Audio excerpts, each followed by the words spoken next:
Having prepared breakfast for his younger sister, Gushimon, Guluo felt a sense of accomplishment, earning himself a point that he also squeezed toothpaste on her toothbrush, adding yet another point to his tally. However, the system cautioned him that a special task had been stagnant for 2 weeks and urged him to complete it swiftly. This task reminded him of his responsibility as a mature brother, needing to care for 3 younger sisters, of which he had only completed 1/3. With a sigh, Guluo placed the toothpaste-laden toothbrush gently on a cup adorned with an endearing panda design, pondering the absurdity of the situation. Where was he supposed to find a younger sister to care for? He had no mother to begin with, and even in gaming, he found himself in a state of exclusion. At that moment, he truly grasped the sorrow of the former emperor who had met his untimely demise before fulfilling his ambitions. Casting aside his distractions, Guluo glanced at his reflection in the mirror. The youth staring back at him was handsome, with fair skin and delicately sculpted features harmoniously set upon his visage. An aura of gentleness and elegance enveloped him, drawing others in, yet simultaneously instilling a sense of reverence for his tranquility and beauty. Undoubtedly, he possessed a charm rating of 8, and even a mere glance at himself could brighten his Muda classic case of narcissism. Name: Guluo. Points: 212. Charm: 8. Intelligence: 8. Physical fitness: 7. Skills: culinary expertise, basketball proficiency, English fluency, French fluency. Martial arts mastery. Items: physical fitness enhancement card X1 note. Temporary, can surpass human limits. Store open. Stretching leisurely, he felt every joint in his body release a satisfying crack. He then walked directly to the nearest room adjacent to the bathroom. Upon reaching the door, his fingers rapped lightly, producing 3 crisp, rhythmic knocks. Silence enveloped the room, with no response. He knocked again, yet still there was no answer. The little sloth was still deep in slumber. "Shimon, I am coming in," Guluo announced, waiting a few seconds before grasping the doorknob and gently twisting it, the hinges emitting a soft creak. He stepped inside. Before him lay a cozy and sweetly pink room, saturated with the essence of youthful femininity. Approaching the bedside, he noticed an array of adorable panda plushies neatly arranged. Gushimon was sprawled on the bed, her long hair cascading like a waterfall over the pillow and shoulders, smooth and glossy, a rare shade of cool brown reminiscent of warm satin. Kissed by sunlight, her figure was slender and well-proportioned, with delicate bare legs exposed beneath her flimsy pajamas, skin as fair as snow, smooth and devoid of any excess flesh. Guluo had always wondered how some people could sleep in such positions. Did it not cause discomfort? The blanket lay crumpled at the foot of the bed, clearly having been kicked aside. He was suddenly reminded of their childhood, when countless nights were disrupted by Gushimon's playful kicks. With a swift motion, Guluo drew open the curtains. In an instant, brilliant sunlight flooded the room like a surging tide. "Rise and shine, the sun is up." Gushimon mumbled sleepily, her voice languid and muffled, thick with drowsiness. Her eyelids fluttered briefly before returning to stillness, her body remaining motionless, showing no signs of waking. "Get up, get up, get up," Guluo chanted, adopting a determined tone akin to that of a tireless monk, unwavering in his pursuit. "Get up, get up, get up." The mantra reverberated through the room, echoing like a spell. Upon reaching the 49th iteration of Get Up, Gushimon finally could no longer endure it. Her previously still body sprang to life, arms flailing in the air like an agitated kitten, expressing her discontent. She slowly lifted her head, her drowsy eyes glaring at her brother, radiating a mix of feigned anger and cuteness. Gushimon's beauty was undeniable, her youthful skin brimming with collagen, giving it a bouncy quality, with a beauty mark at the corner of her left eye, often referred to as a beauty mole. Her natural beauty was as pure and enchanting as a lotus emerging from clear waters. Yet, as Guluo gazed at her fair visage, his heart remained unmoved. It was amusing after all. This was the little girl he had watched grow up. Notification: successfully awakened sister Gushimon, rewarded with 1 point. At that moment, Gushimon puffed up her cheeks like an irate little firecracker. "Stinky brother, stinky brother, stinky brother, you are a devil. Get up," Guluo replied calmly, resembling an emotionless NPC with only this line to utter.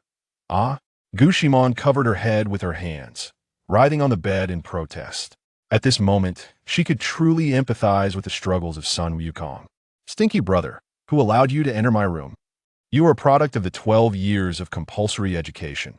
Seems like an ordinary alarm clock could wake you up. Guluo shot her a sideways glance. Furthermore, if it weren't for your stinky brother, you would have faced consequences for your habitual tardiness. Caught off guard, Gushimon momentarily lost her words, but quickly pivoted to a new attack. Stinky brother, today is Sunday. Can't I enjoy a little sleeping? In response, Guluo opened his phone screen. September 5th, 2055, 10:21 a.m., Sunday. Does 10:21 count as sleeping in? Guluo looked at the screen before adding, it's already 10:22. Hurry up. You're in college now, yet you behave like a child. Once again a loss for words, Gushimon pouted in irritation. What's the big deal? Why are you being so stern? You're only a year older than me. I dare not be stern with you. Guluo sighed, lowering his voice slightly. You're different from others. Skipping breakfast could lead to low blood pressure. Some individuals with weaker constitutions are prone to low blood pressure after a night of digestion, and skipping breakfast could potentially result in fainting. Gushimon belonged to this category. Oh, in that case, I'll get up. Upon hearing this, Gushimon transformed from feisty little cat into a docile little rabbit. She simply enjoyed being pampered, but was not one to act out.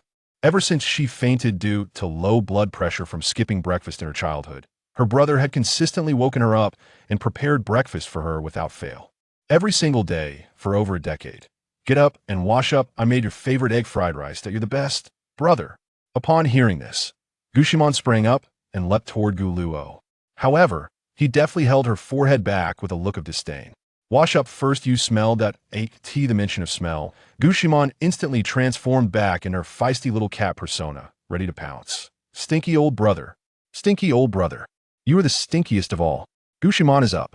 Seizing the moment while Gushimon busied herself in a bathroom, Guluo stepped into the kitchen.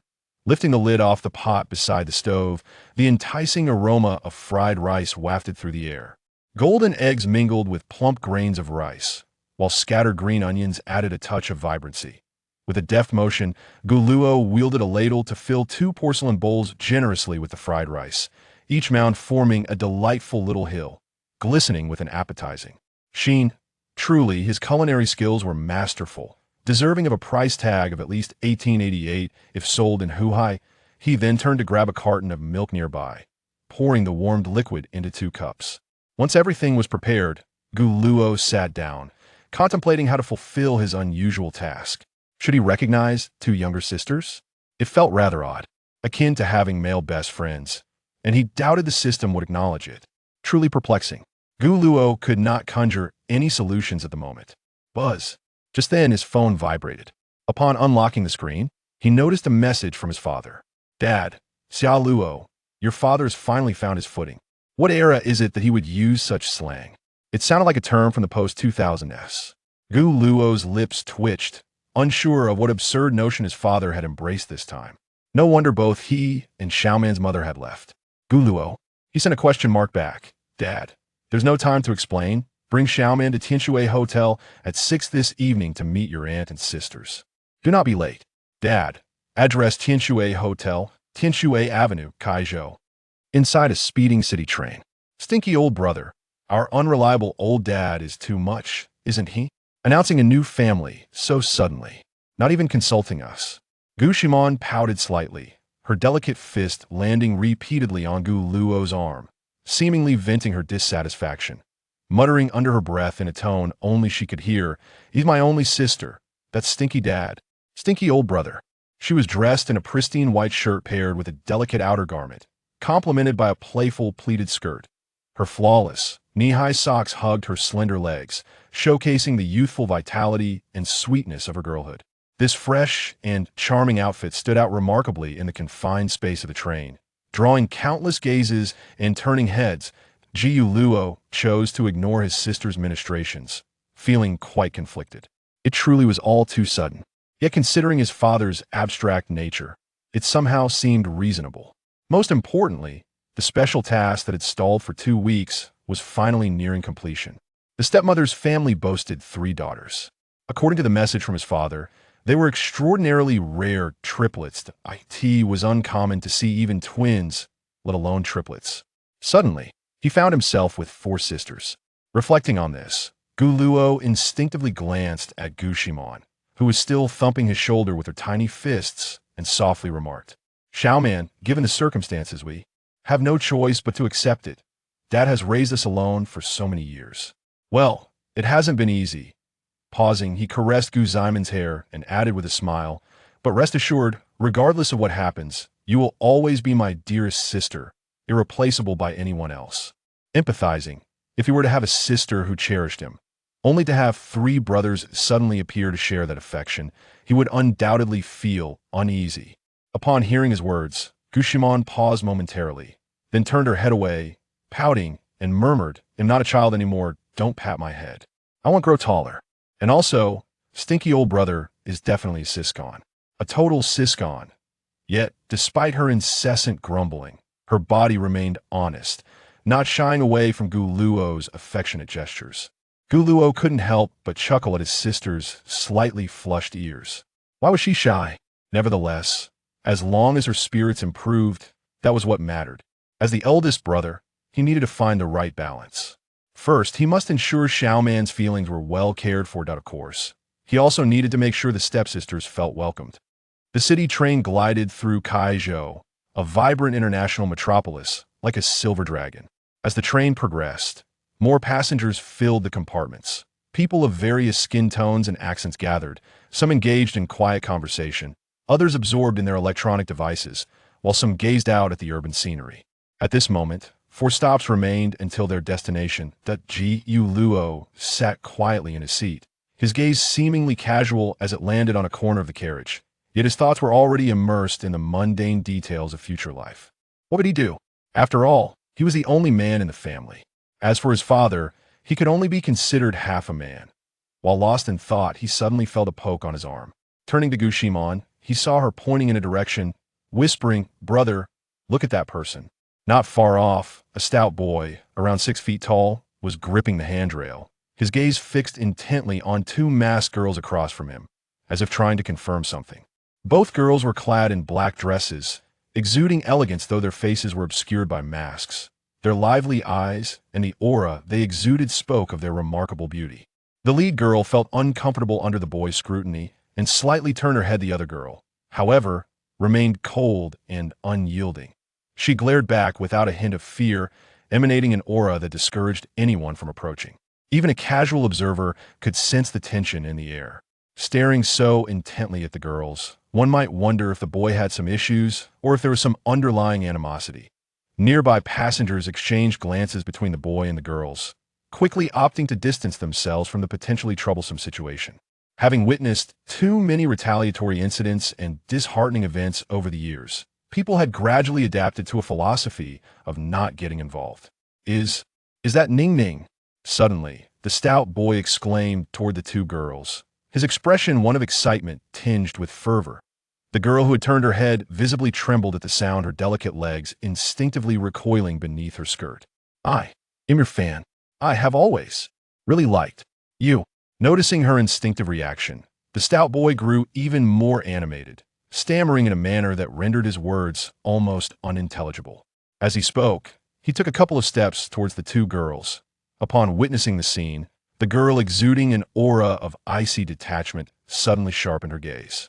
She promptly grasped the hand of the girl beside her, intending to swiftly vacate this place of discord.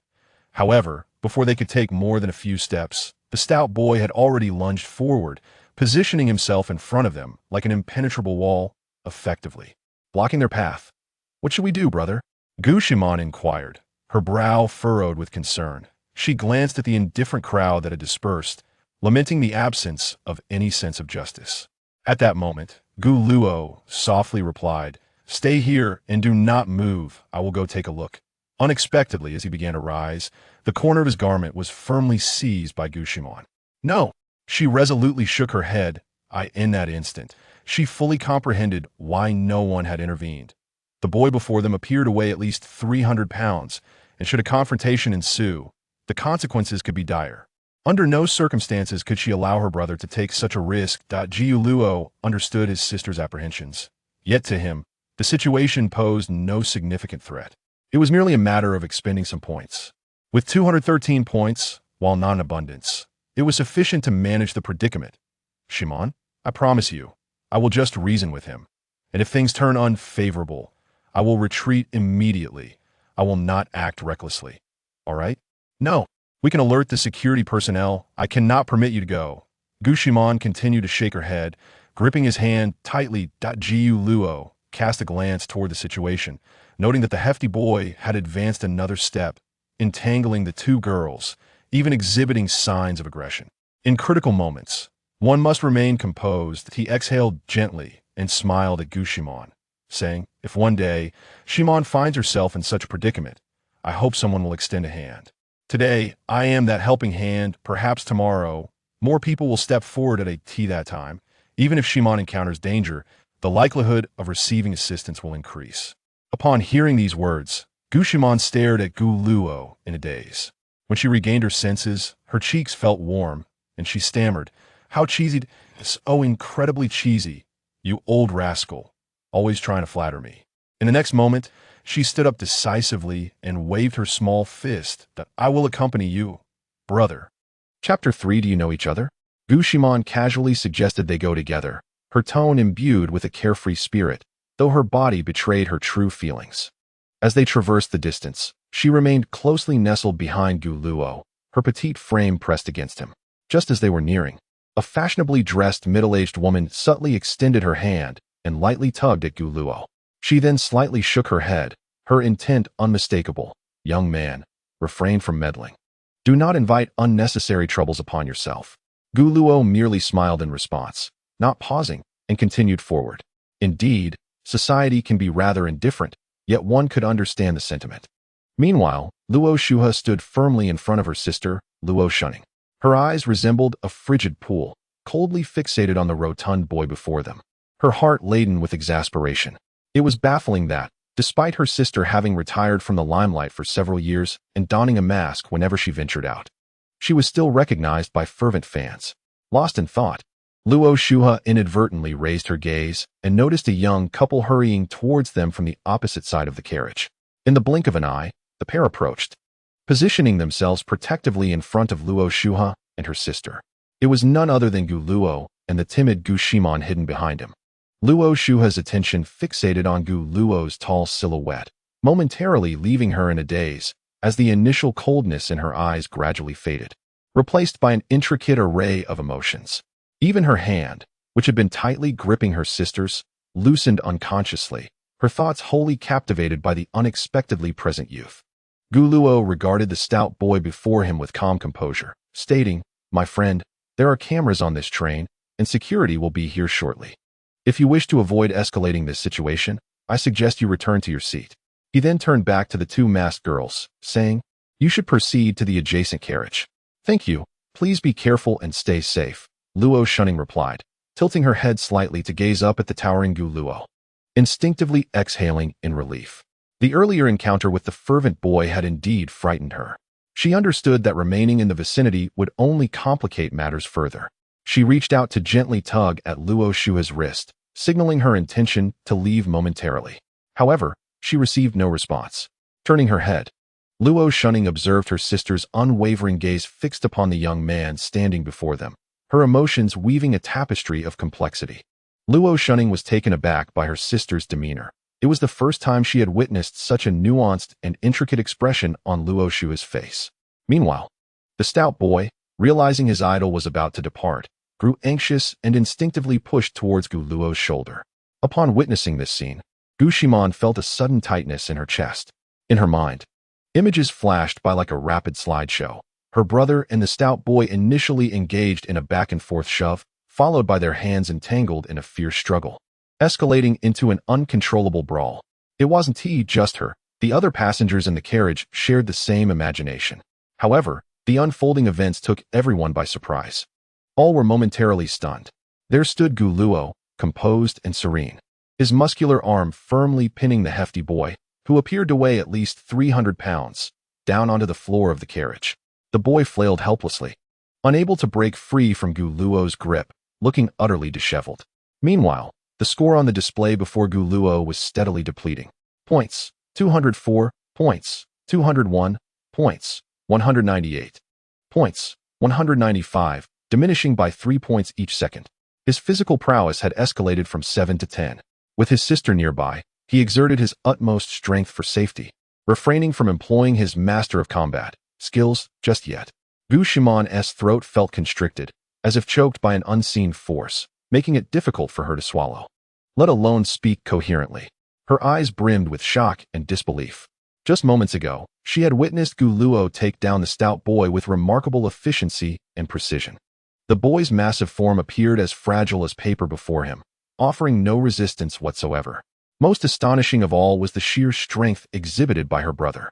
Was this truly the same familiar figure she knew? Although she was aware of his daily workouts, which had sculpted enviable abs and muscles, this was beyond exaggeration. Before Gu Shimon could fully recover from her overwhelming astonishment, hurried footsteps approached. A group of uniformed trained security personnel rushed in. After swiftly assessing the situation, they escorted the individuals involved off the train at the next station.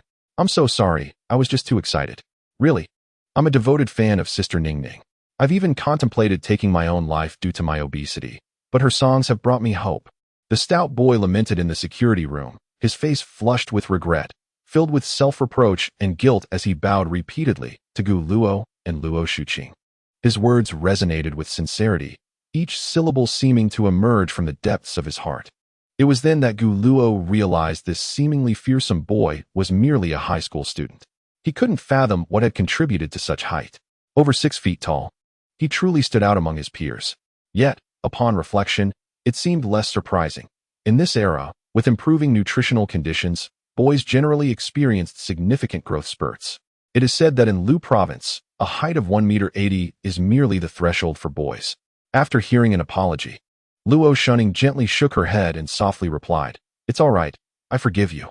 I'm also delighted that my song could assist you." She expressed surprise at being recognized by a fan, even while wearing a mask. Her voice was tender and soothing, reminiscent of a gentle spring breeze. Gu Luo couldn't help but steal a few glances at Luo Shunning, realizing that the poised young lady before him was none other than the once popular Luo Ningning, a prodigious talent adept in music, chess, calligraphy, and painting. Her voice had the power to heal the soul. However, her career was as fleeting as a shooting star. She had officially debuted for barely a month before inexplicably withdrawing from the entertainment industry, vanishing from public view. Had it not been for this unexpected encounter today, Gu Luo would have hardly recalled her. Such is the nature of stardom. Barring a few exceptional figures, a reduction in exposure leads to a rapid decline in popularity, gradually fading from collective memory. Moreover, Luo Shunning had debuted for such a short time. Yet, even so, there were still devoted fans like the chubby classmate before him, capable of recognizing her amidst the throng of humanity. This unwavering dedication and passion are indeed commendable. At that moment, Luo Shunning smiled warmly at the fan and asked, "Would you like an autograph? Is that all right?" The chubby boy instantly became excited. "Yes, please." In the end, Gu Luo sincerely apologized to the young fan as well. With that, the incident was put to rest. The four of them exited the security room. As they walked, Gu Shimon could hardly contain her curiosity, stealing glances at Luo Shunning and Luo Shua. Although both sisters still wore masks, the grace reflected in their brows and eyes, along with their distinctive aura, made her inwardly exclaim how beautiful they truly were, captivating to the point of being unable to look away. Perhaps when others gaze upon oneself, they too experience a similar allure, commonly referred to as narcissism. The siblings shared an uncanny synergy in certain realms. "I am genuinely grateful to you both." Luo Shunning paused to bow slightly, once more, towards Gu Luo. At that moment, he was the only one standing in the carriage. She felt an immense appreciation. "It's all right," Gu Luo replied with a polite smile, intending to leave with Gu Shimon without further conversation. They needed to reach Tianshui restaurant before 6. One couldn't afford to be late for a first meeting. Moreover, they had to take 3 bus rides, so time was of the essence. Generally, when encountering a celebrity, even a has-been, one might feel a surge of excitement. However, Gu Shimon was an avid fan of the anime world and held little interest in the entertainment industry, while Gu Luo shared a similar indifference toward celebrities, viewing the encounter as merely lending a small favor. As the two were about to turn away, the previously silent Luo Shuhe unexpectedly spoke up, her voice cool and clear. Wait a moment. Her tone bore a resemblance to that of Luo Shuning, yet it carried an unmistakable air of aloofness. With that, Luo Shuhe opened her phone, deftly tapping the screen to reveal a QR code, which she then turned directly towards Gu Luo. The intention was unequivocal. Gu Luo was momentarily taken aback, feeling somewhat at a loss. Was she asking to be friends? Additionally, he couldn't shake the peculiar gaze she directed at him. In contrast, Gu Shiman reacted swiftly upon witnessing the scene. She promptly retrieved her phone and scanned the QR code, announcing, "I've added you on behalf of my brother. You can reach out to me if needed." However, Luo Shuhe remained undeterred, persistently holding her phone screen towards Gu Luo, her cold, piercing eyes reflecting an unyielding determination, as if she would not relent until her objective was achieved. Luo Shuning, observing her sister's behavior, was taken aback. It was well known that her younger sister was notoriously reserved and reclusive at school, particularly disinclined towards any form of male companionship. It was exceedingly unusual for her to proactively seek a friendship with a boy. Gu Shiman, eyeing Luo Shuhe, who maintained her position unwaveringly, sensed that the situation was far from straightforward. She leaned closer to Gu Luo and whispered, "Hey, do you know her from before?" "No, this is our first encounter." Gu Luo replied with a definitive shake of his head. This was the truth. He seldom crossed paths with the relatives of celebrities. Upon hearing his words, Luo Shuhe's grip on her phone slightly faltered, as if pricked by something unseen. She gradually lowered it, but midway, she abruptly changed her mind and resolutely repositioned the screen towards Gu Luo once more. She remained silent, standing there quietly. Yet, for reasons unbeknownst to him, Gu Luo felt that the once formidable presence of this icy young woman had suddenly diminished. Chapter 4. Together on the journey. Shuhe, are you alright? Once they boarded the next train, Luo Shuning turned to her sister, who had closed her eyes in feigned slumber. Since taking her seat, Luo Shuhe had not opened her eyes. In response to her sister's inquiry, Luo Shuhe remained unresponsive, her grip on her phone tightening subtly. Observing this, Luo Shuning let out a quiet sigh and shifted her gaze to the other side of the carriage, where the Gu siblings sat. At that moment, Gu Shiman also glanced over, their eyes meeting in the air. Luo Shuning smiled gently, her lips curving into a warm smile, and Gu Shiman reciprocated with a slight nod before diverting her gaze. Earlier, when they boarded the train, there were limited empty seats, resulting in them sitting apart.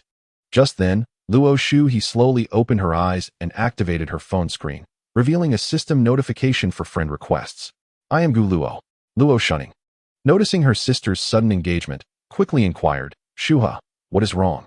You seem quite concerned about Gu Luo. Have you met him before?" Silence ensued. Luo Shuha's thoughts involuntarily drifted back to the earlier scene outside the security room, where Gu Shiman had posed a similar question to Gu Luo. After another moment of silence, she gently shook her head. "No, we haven't met." "Then why?" Luo Shuning hesitated. Her sister not only added Gu Luo as a friend, but even saved his phone number. Luo Shuha, observing the contrasting persona beside her, understood that if she did not provide a reason, her sister would continue to probe. After a brief pause, she said expressionlessly, "I felt that Gu Luo is quite capable and thought it might be good to get to know him, especially since there will be another male in the family.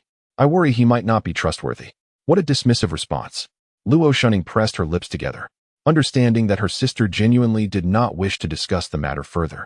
She refrained from pressing on. After a while, she suddenly sighed. If only that brother were similar to Gu Luo. Upon hearing this, Luo Shuha closed her eyes again, disinterested in continuing the topic. Luo Shuning merely shook her head slightly and offered a wry smile.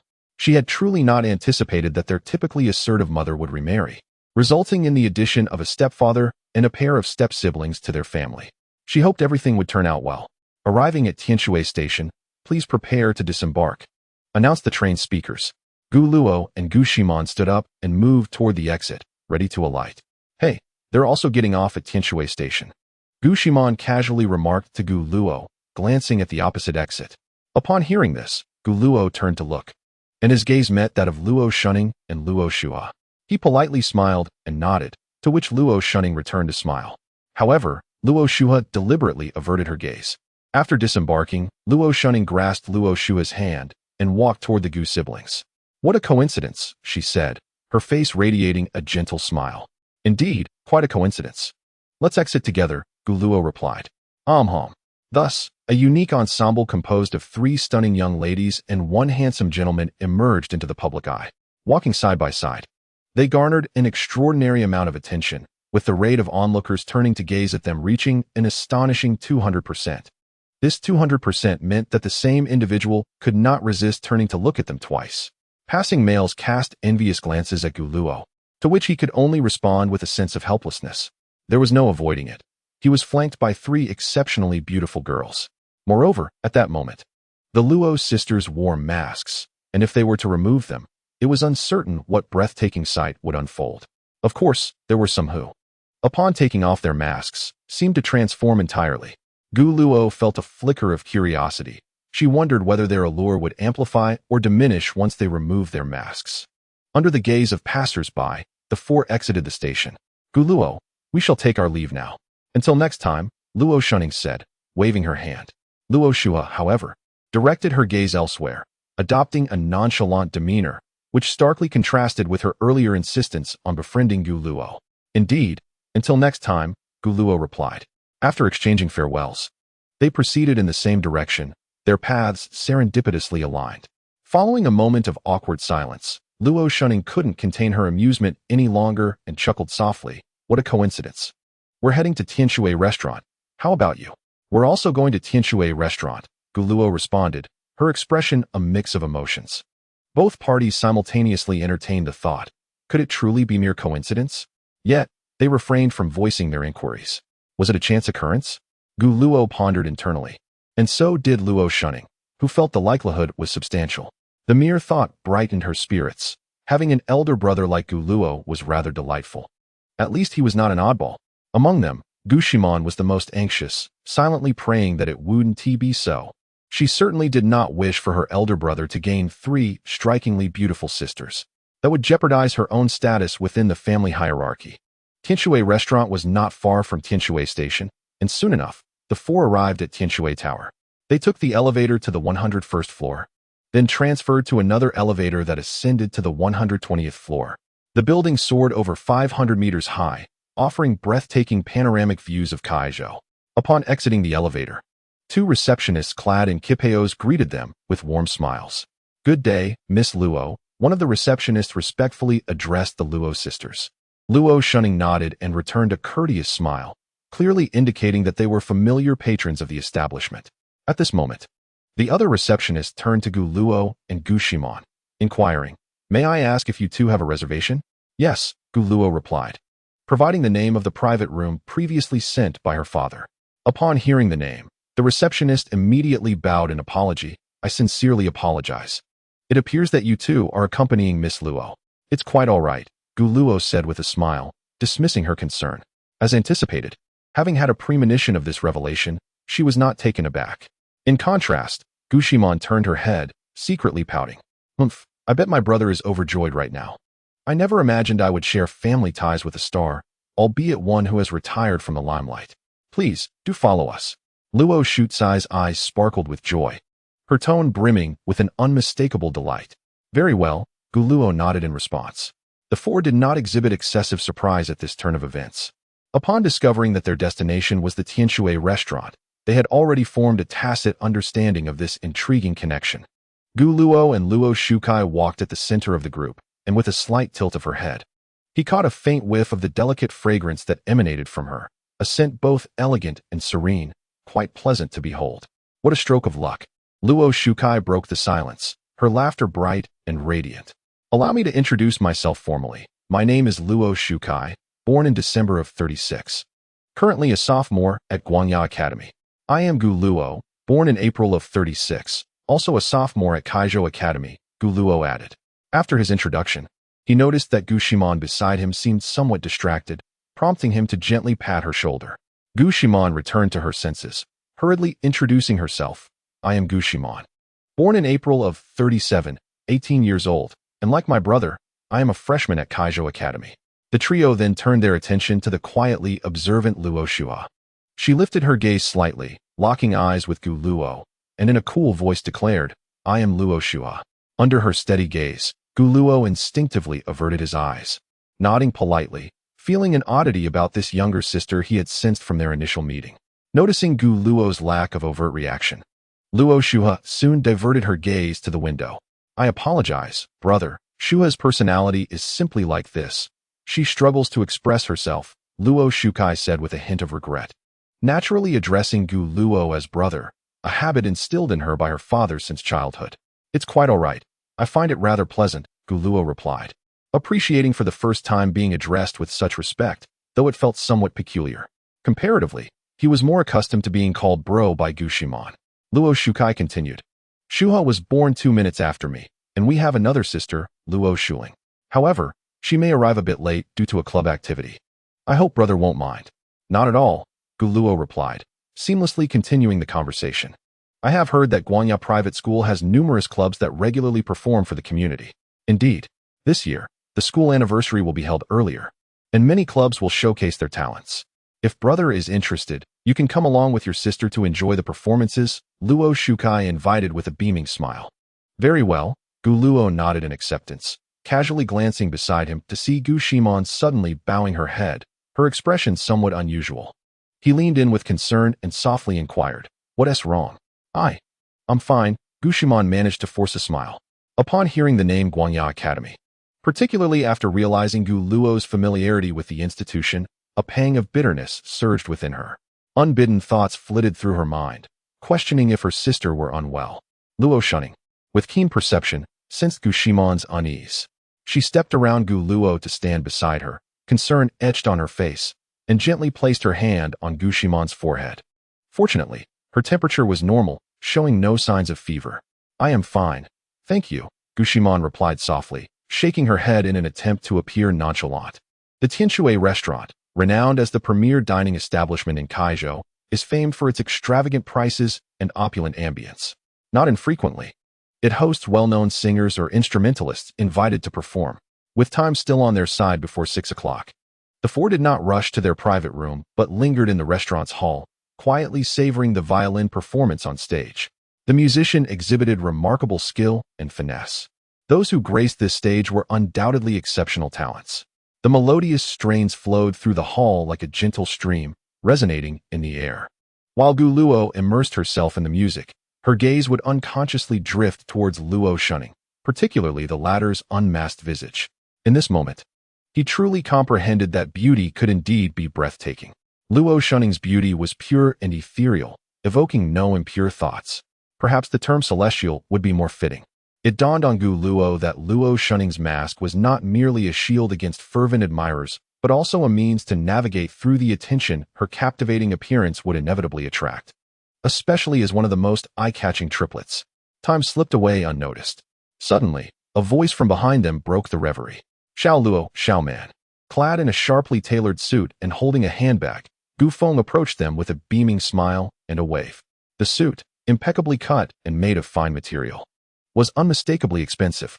Beside him stood a stunning beauty adorned in fashionable attire, her cascading waves framing a face devoid of expression, exuding an air of superiority. His stepmother, Luo Liang. The sisters, Luo Shunning and her siblings, seemed almost chiseled from the same mold, a family of beauties. However, in terms of temperament, Luo Shuha and Luo Liang bore the closest resemblance, both possessing an icy demeanor and an aloof expression. Mother, Luo Shunning was the first to rise, respectfully greeting Luo Liang, then turned politely to Gu Feng, saying, "Hello, uncle." "Hello," Gu Feng replied with a smile, his gaze sweeping appreciatively over the four children. A look of satisfaction spreading across his face as he remarked, "It seems you all get along splendidly." "Indeed, my brother takes great care of us," Luo Shunning replied, her smile radiant and impeccable. After exchanging pleasantries, Luo Liang suddenly inquired, "Where's Shu Ling?" Her voice, seemingly calm, inexplicably conveyed an invisible pressure. "Mother, Shu Ling has an activity with her club today. She will arrive shortly," Luo Shunning replied softly. Luo Liang offered no further comments and turned toward the private room, with the others following closely behind. "She truly possesses an elegant demeanor," Gu Shimon whispered to Gu Luo. "Indeed," Gu Luo replied with a subtle nod. "How could such a beautiful lady be interested in our father?" Gu Shimon asked quietly. "Who knows? Perhaps our father has some exceptional qualities," came the reply. Upon entering the private room, everyone took their seats in order, with Luo Liang naturally assuming the main position, while Gu Feng cheerfully settled beside her. Soon, a server entered the room, pouring tea for the guests. Luo Liang did not engage in conversation with the Gu siblings. Instead, she retrieved her tablet from her bag and began tapping on the screen. Noticing this, the others maintained a respectful silence. The palpable aura of authority surrounding Luo Liang made her appear as a regal queen, instilling a sense of reverence. Even Gu Shimon, who typically indulged in her phone, sat quietly in her place. Time passed swiftly. Luo Shunning glanced at the clock on the wall, feeling a pang of anxiety. Only 3 minutes remained until 6 o'clock, yet there was still no message from Luo Shuling.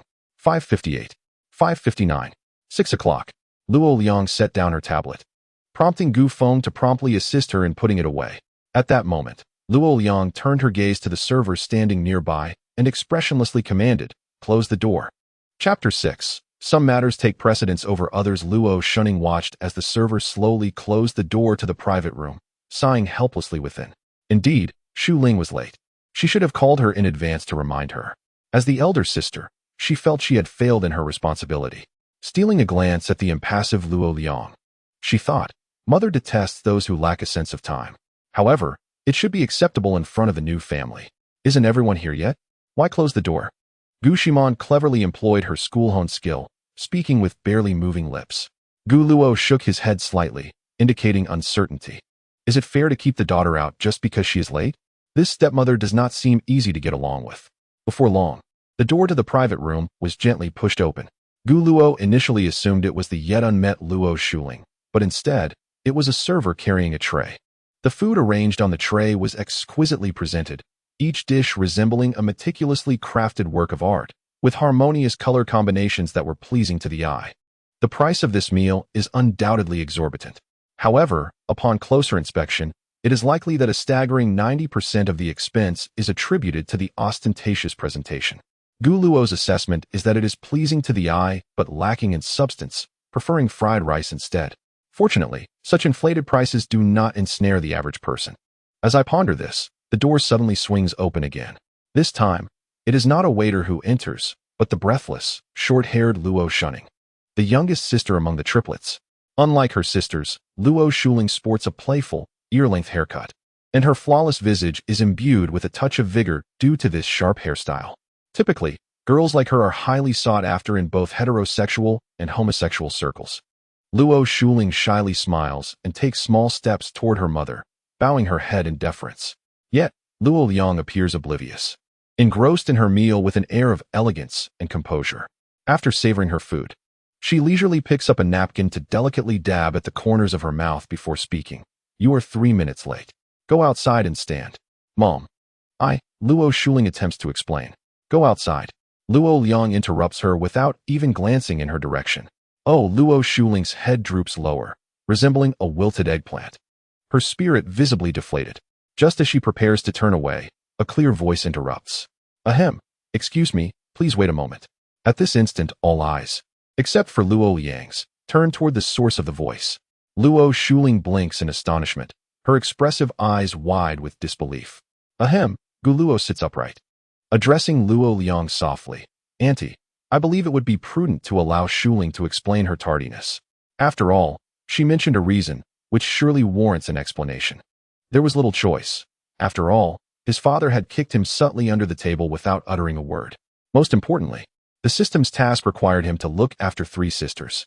If he allowed one to be penalized right from the start, he must intervene. At this moment, the 3 Luo sisters regard Gu Luo with varied expressions. It is the first time they have witnessed someone challenge their mother. Seizing the opportunity presented by this ally, Luo Shuling hastens to explain. "It's like this. There was an unexpected incident during today's club activity. As the president, I had to stay behind to manage it. On my way here, I encountered an elderly woman with dementia who kept wandering into the street, and since there were no traffic officers nearby, I called the police and stayed behind to care for her." So her words tumble out rapidly, as if beans spilling from a bamboo tube, driven by a strong desire to survive. However, Luo Liang calmly inquires, "Are you finished?" "I'm done. Go outside." Luo Shuling opened her mouth, intending to plead her case once more, yet ultimately chose to comply and turn around obediently. Just as she prepared to exit, she heard that familiar voice from her ally. Ahem, my apologies, please wait a moment. Gu Luo felt an urge to cover his face, suppressing the embarrassment within. However, since the words had already been spoken, he decided to press on. And, Father, please refrain from kicking me. You leave me to take the blame. Truly, he was an inexpensive father. Upon hearing this, Luo Shuling quickly turned back, discreetly gesturing to Gu Luo not to follow her out. At that moment, Luo Liang finally cast his gaze upon them. Gu Luo felt a wave of discomfort wash over him. Taking a slight breath, he managed an awkward smile. Auntie, I sincerely apologize for interrupting you repeatedly. However, Shuling has already explained the reason for her tardiness, and in my view, she did nothing wrong. So what? Luo Liang's expression remained inscrutable. This did not excuse her lateness. Tardiness was the outcome. If one cannot take responsibility for oneself, how can one be accountable to others? Seeing that Luo Liang was willing to engage in conversation, Gu Luo felt a sense of relief and hastily added, Auntie, I understand your intentions and recognize that you wish the best for Shuling, wanting her to appreciate the importance of punctuality. However, when it comes to family meals, I believe such rigidity is unwarranted. A family should inherently embody mutual tolerance and understanding. In this instance, rather than punishing Shuling, we ought to commend her. Pausing briefly, Gu Luo inhaled, continuing, some matters must take precedence over others. He had no choice but to retreat in order to advance. This was a tactic of discourse. Gu Luo's sole aim was to ensure that Luo Shuling could sit down and enjoy her meal, yet in the course of their dialogue, he had to articulate a loftier goal. This would afford the other party some room for negotiation. Ultimately, the priority was to secure Shuling's meal. Upon hearing this, Luo Shuling blinked several times in disbelief. Commend me? Truly astonishing. My teammate is remarkable. If trouble arose, he would genuinely step up. At that moment, Gu Feng regarded his son with a look reminiscent of Cao Cao observing Yuan Shao drawing his sword against Dong Zhuo, thinking, my sword is not without merit. After listening to Gu Luo's words, Luo Liang merely glanced at him and then nodded slightly. Let us eat. With that, he resumed his meal in silence. Just as Luo Shuling was about to inquire about her own standing, she noticed Luo Shuqing incessantly signaling her with subtle gestures.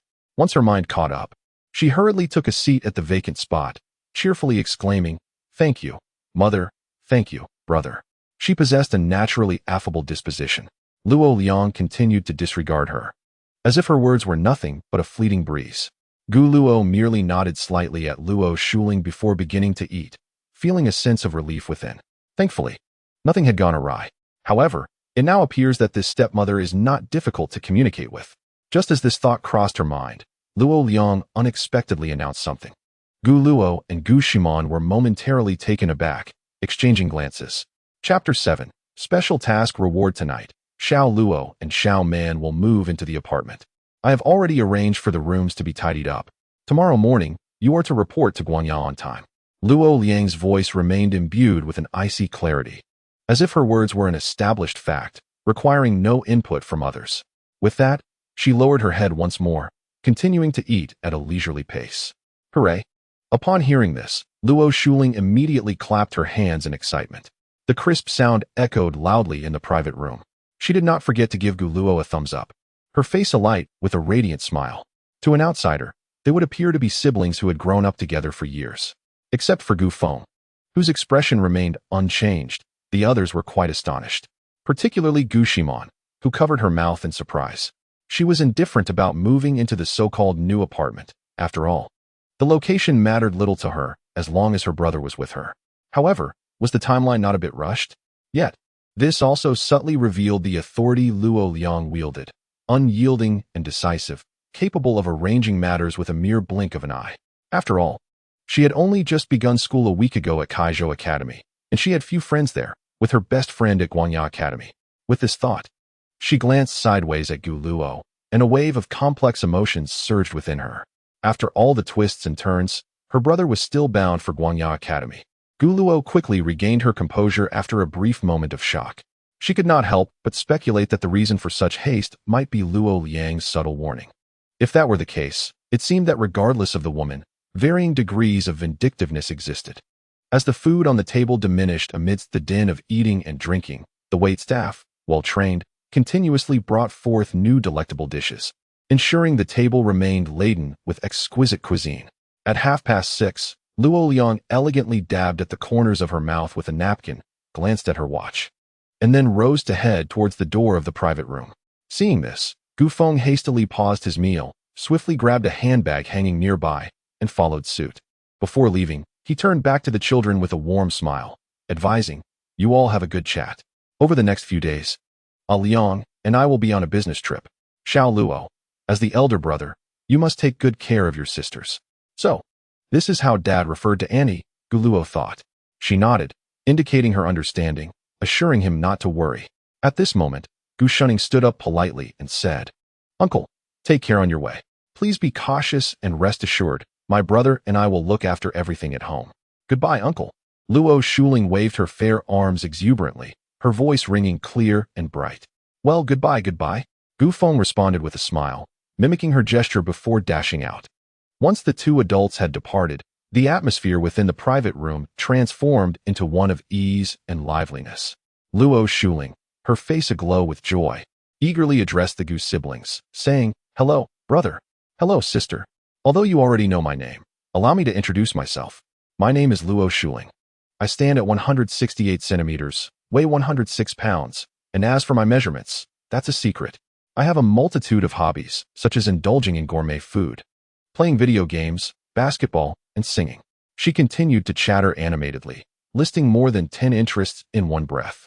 At the end of her monologue, she suddenly realized, feeling a bit bashful, and scratched her smooth short hair.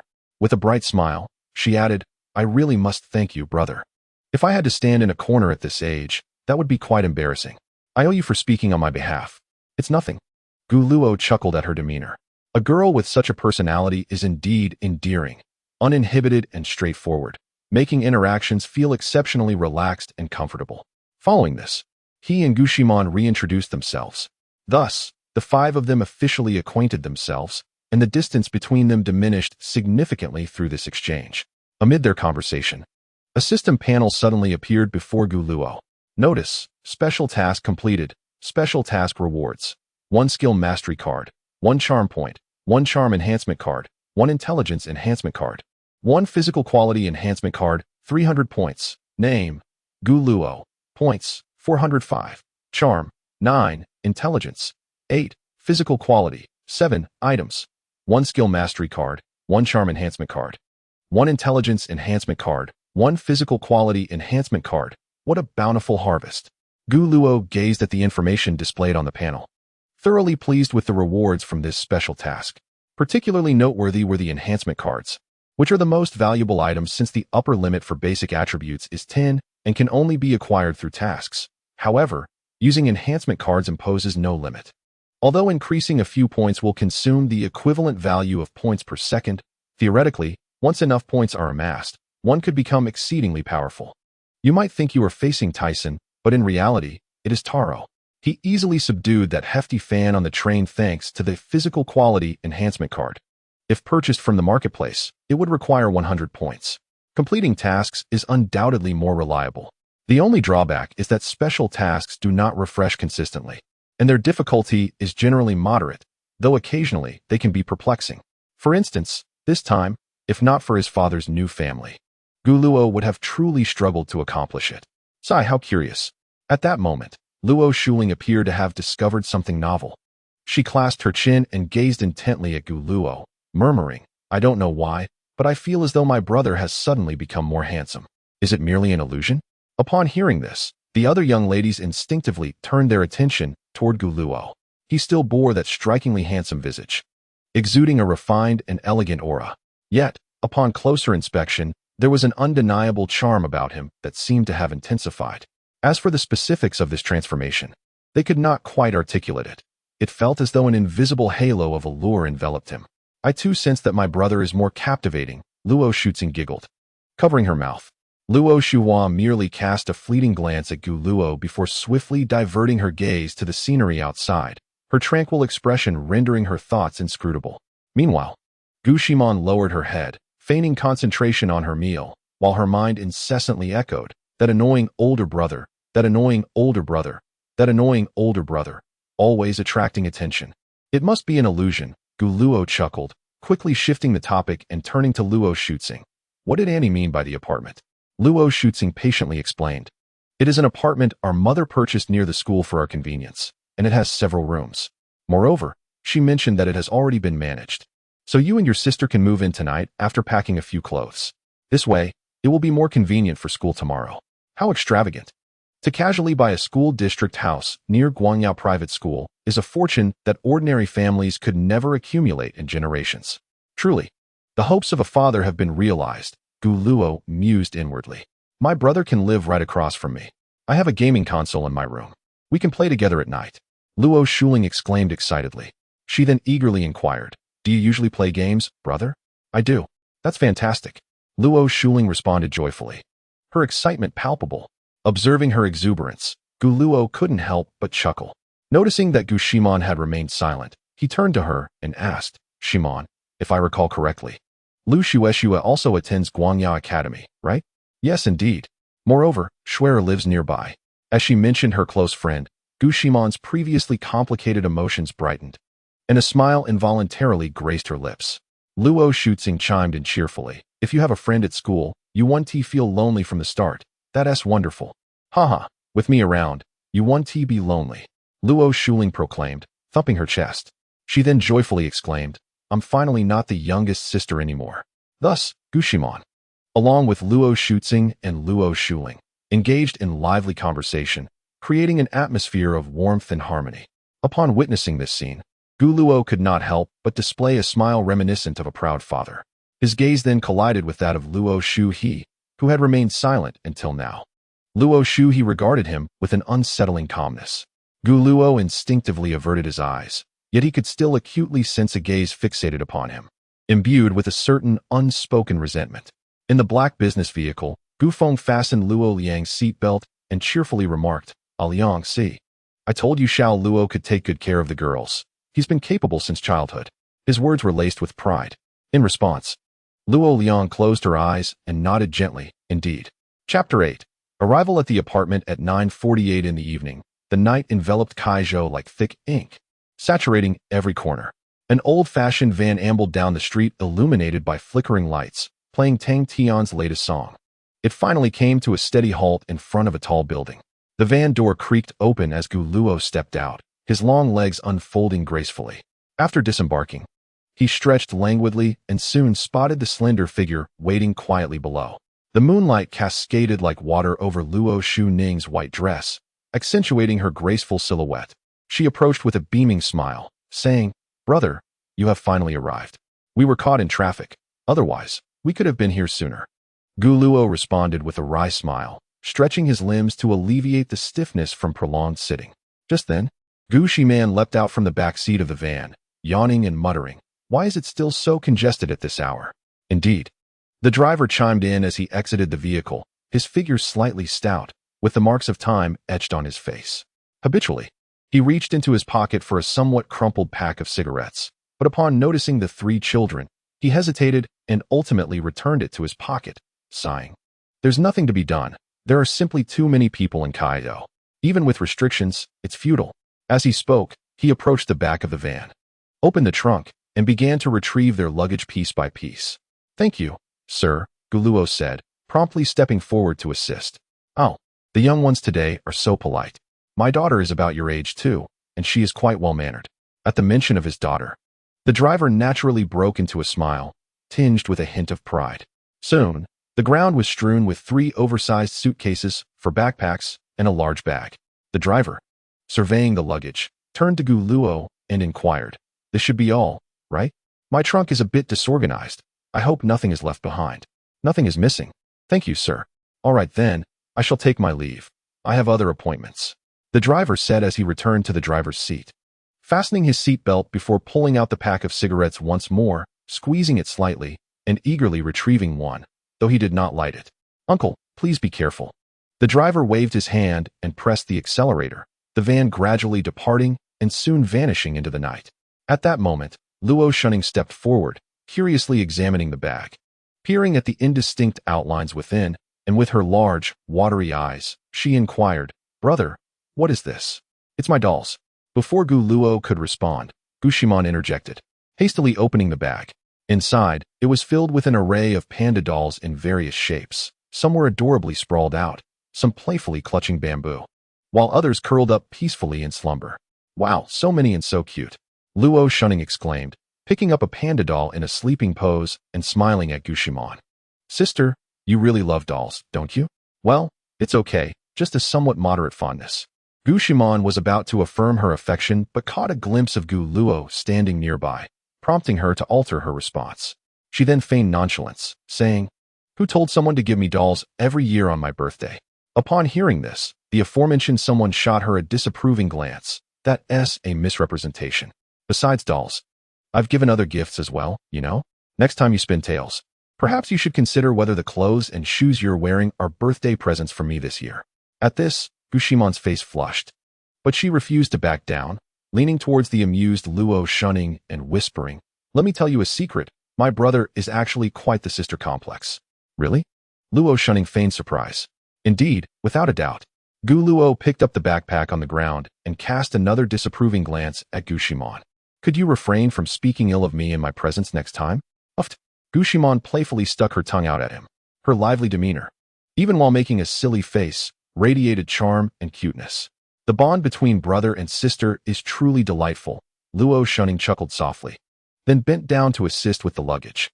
The three of them, laden with bags, took the elevator to the 16th floor. After Luo Shunning unlocked the door with her fingerprint, they entered the apartment. The living room was spacious and bright, dominated by a luxurious sofa that gleamed with a delicate sheen under the light. The chandelier overhead was exquisite, giving the entire space a palatial ambience. The apartment was arranged over 2 levels, with enormous transparent floor-to-ceiling windows visible upon entry. In short, it was splendid. "Brother, let me get you some slippers," Luo Shunning said, bending down to retrieve 2 pairs, one large and one small, from the cabinet by the door. "Thank you." "Thanks." They both expressed their gratitude simultaneously as they slipped into the slippers. "No need to thank me. These were specially bought for you by Shuling just a while ago," Luo Shunning smiled, then added, when she returned. She smacked her forehead and exclaimed that since my sister was coming, how could she not buy snacks? Then she hurriedly ran downstairs again. "She'll be back shortly." "Oh, how thoughtful of Sister Ling." Upon hearing that it was for her own sake, Gushimon appeared somewhat taken aback, her fondness for the 2 sisters growing considerably. "Sister Ling," Luo Shunning softly murmured, unable to suppress a giggle, for if Shuling were to hear someone call her Sister Ling, she would undoubtedly leap with joy. With the trio's collective effort, the room was swiftly tidied. All necessary household items were present, as if this home had long awaited their arrival. Once the cleaning was complete, the 3 of them settled onto the sofa in the living room for a brief respite. The soft couch enveloped them like a gentle embrace. "You two should take a bath first. The bathroom has a bathtub where you can soak and alleviate your fatigue," suggested Luo Shunning with a smile. Gushimon, comfortably reclining on the sofa, playfully kicked her elder brother Gu Luo, urging, "You go first." Her adaptability was remarkable, as if she were in her own home. "You're not acting like a girl," Gu Luo chuckled, shaking his head. He then returned to his room to fetch a change of clothes and a towel before heading to the bathroom. The bathroom was surprisingly spacious, with an impressively large bathtub capable of accommodating 3 people simultaneously. "What a peculiar thought," Gu Luo mused, shaking his head. He filled the tub with warm water, rinsed off briefly, and then settled in comfortably. The warm water enveloping him brought an indescribable sense of comfort. For some reason, he felt he could detect a faint fragrance in the air, and images began to surface in his mind. Clearing his throat, Gu Luo shook his head again, attempting to regain his focus. He splashed water on his face and then emptied his mind, closing his eyes. In that moment, all fatigue dissipated with the warm water, leaving behind only tranquility and contentment. How delightful, he thought. After finishing his bath, Gu Luo dried his hair and emerged from the bathroom clad in his sleepwear. "Ah, brother, you're done with your bath." In the living room, Luo Shuling sat on the sofa, a bag of chips in her hands. After scrutinizing Gu Luo from head to toe, she couldn't help but compliment. "You look even more handsome after your bath." "Thank you," Gu Luo replied, unsure how to respond, feeling a bit embarrassed by such direct praise. "Oh, is my brother shy?" Luo Shuling laughed heartily. "No need to be bashful. Handsome is handsome. And you will be the new heartthrob at Guanya Private School." Even with a thick skin, Gu Luo couldn't help but blush at such flattery. "Honestly, if you're good with words, say more. I love hearing it." Observing her brother's silly demeanor, Gu Shimon couldn't resist rolling her eyes and crunching a chip with a decisive bite. You should also take a bath, sister, and relax. Luo Shunning smiled gently at her. Only then did Gu Shimon set down the chips. As she approached Gu Luo, she deliberately stepped down hard on his foot. Ouch! Serves you right, Gu Shimon huffed, continuing her stride towards the room. Yet, midway, she halted, turned, and with a commanding tone declared, I'm hungry again, brother. Prepare me a midnight snack. Aren't there snacks? I crave a proper meal. Will you cook or not? Do it, humph. Chapter 9 Luo Shunning flushed. Does my sister not fancy snacks? Or perhaps my snacks aren't to her liking. Luo Shuling glanced down at the potato chips in her hand, thinking, surely no one could detest cucumber-flavored chips? How could anyone resist such a refreshing taste? That's not the case. Little man is quite the glutton. She could finish these snacks in 2 days, Gu Luo explained with a smile. This is merely her unique way of being spoiled. It's what one might call tsundere. It must be said, though tsundere may be somewhat passe, the distinctive charm displayed by Gu Shiman remains utterly captivating, evoking a natural desire to cherish her. Such a unique way of being spoiled. My sister is simply adorable. Luo Shuling's eyes sparkled as she set down the chips, then blissfully cupped her face, exclaiming, and my sister just called me Lingjie, hehe. She was utterly entranced by the title of sister. Luo Shunning observed Luo Shuling's demeanor and stifled a giggle. Sisters are all so delightful. Then, she turned her lovely gaze towards Gu Luo, a glimmer of something extraordinary flickering in her eyes. Brother truly dotes on his sister. Well, little man is quite sensible too, Gu Luo replied, diverting the topic. May I use the kitchen? Of course, there are plenty of ingredients in the fridge. Would Shunning and Shuling like to eat? I can prepare a little extra. Luo Shunning gently shook her head, declining. No, I've had enough already, but I can't assist you. Brother, I want to eat. I'm hungry too. Luo Shuling raised her little hand like a student eager to answer a question. Her face brimming with excitement as she asked Gu Luo, is your cooking delicious? Well, it's just average, Gu Luo modestly replied. Despite being a culinary expert, a top-tier chef, many in Huaxiao exhibit this humility. Even when they excel, they tend to downplay their abilities, saying they are merely average or passable. It's akin to asking a top student how they fared on an exam. Their response is often, I hardly studied.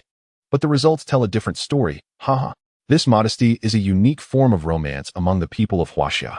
That sounds just like Shunning, Luo Shuling remarked. Her enthusiasm deflating like a punctured balloon as she pouted, sigh, but I suppose just average is still better than being inedible. Shuling, I'm still right here. Luo Shunning's face flushed with embarrassment at being evaluated by Luo Shuling in front of Gu Luo. I am aware of Shuling's presence, yet this is the truth. Luo Shuling blinked her innocent, large eyes, wearing a look of pure naivety, as if she were entirely oblivious to the inappropriateness of her words. Observing this, Luo Shuxing cleared her throat, attempting to salvage some semblance of dignity, and earnestly remarked, Shuling, my dear, it is quite exhausting for me to rise early each day to prepare breakfast for you all. Surely, there is merit in my toil, if not in my achievements? Indeed, this was the case. Luo Shuling obediently nodded, but then swiftly changed the subject, eagerly complimenting, thank you, Shuxing, for contributing to my weight loss journey. She continued, by the way, sister, you wake up 20 minutes earlier than us, spend 10 minutes in the restroom, 7 minutes on personal grooming, and 2 minutes preparing breakfast. Of course, it would be even better if you didn't frequently confuse salt with sugar. Sweetened fried eggs are rather unpalatable.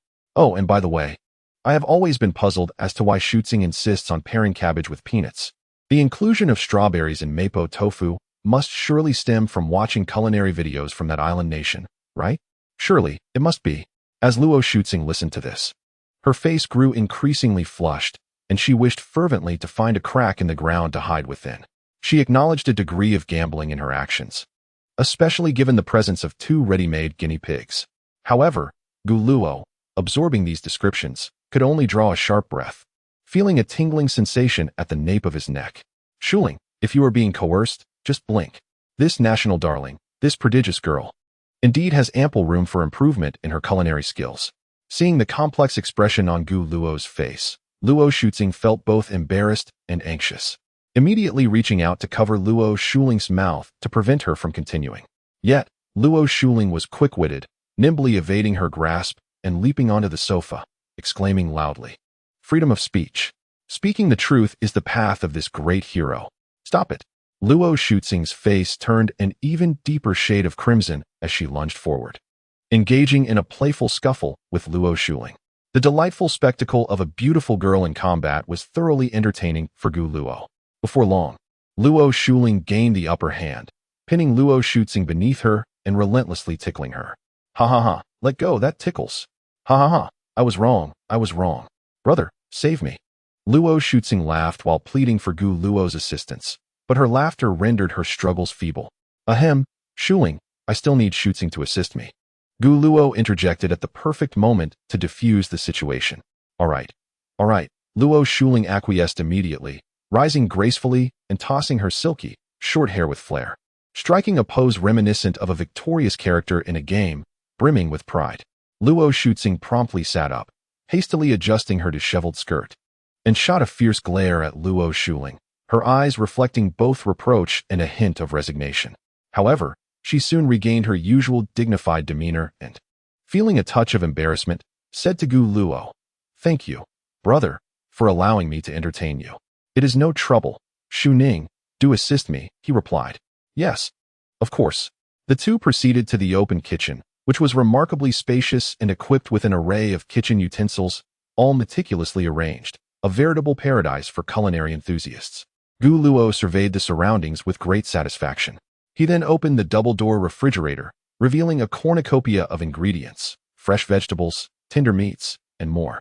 To his surprise, he discovered a small box of yogurt nestled within. As he lifted a container, the familiar packaging stirred a wave of nostalgia within him. It was a local brand from his hometown, Caixin County, and he had not expected to find it in a supermarket in Kaizhou. How delightful it was to reminisce. Noticing Gu Luo's momentary daze while holding the yogurt, Luo Shuning inquired curiously, "What is it, brother?" "Oh, nothing," Gu Luo replied with a smile, regaining his composure. He placed the yogurt back in the refrigerator and selected several ingredients to prepare a dish of stir-fried meat, spicy and sour cabbage, and cucumber scrambled with eggs. "By the way, does Shuhi want any?" Gu Luo suddenly recalled Luo Shuhi and asked. "Shuhi never eats late-night snacks," Luo Shuning pondered. "But I will go ask her." "All right." Luo Shuning left the kitchen and ascended to the second floor of the apartment, arriving at the middle room on the right. She gently knocked on the door. "Shuhi, brother is preparing a late-night snack. I wanted to check if you were hungry." There was no response, leading her to conclude that she likely would not partake. Just as Luo Shuning was about to depart, the door opened to reveal Luo Shuhi, clad in a form-fitting black spaghetti-strap nightgown that perfectly accentuated her figure. Her exposed, delicate collarbone was as white as snow, and her straight, slender legs were captivating. It was rare to see Shuhi in this ensemble purchased by their mother. Luo Shuning took her in from head to toe and could not help but sincerely commend. "Shuhi, you truly look beautiful. I cannot take my eyes off you." "That is merely a compliment to yourself," Luo Shuhi replied coldly, as was her customary demeanor. "Not at all. After all, I resemble you in every way, including our figures." Well then, Luo Shuning chuckled lightly, choosing not to pursue the topic further. Instead, she stated, "Brother asked me to," but before she could finish, Luo Shuhi interjected, "Eat." Chapter 10. The same black spaghetti strap nightgown. "Brother, Shuhi is also hungry. Please prepare an additional serving." "Very well," Gu Luo replied, methodically organizing the ingredients as he inquired, "How are Shu Ling and Shuhi's appetites these days?" In truth, he was asking about their eating capacities. Shuhi has a small appetite, but Shu Ling can eat quite a lot. As she recalled the adorable image of Luo Shu Ling devouring her food, Luo Shuning could not help but smile. "Are you quite the eater? That makes you akin to Xiaoman." "Very well. This means our home will have two gourmets. I shall prepare more rice. Allow me to handle this." "You simply focus on cooking," volunteered Luo Shuning. "All right," he replied, and their roles were clearly defined.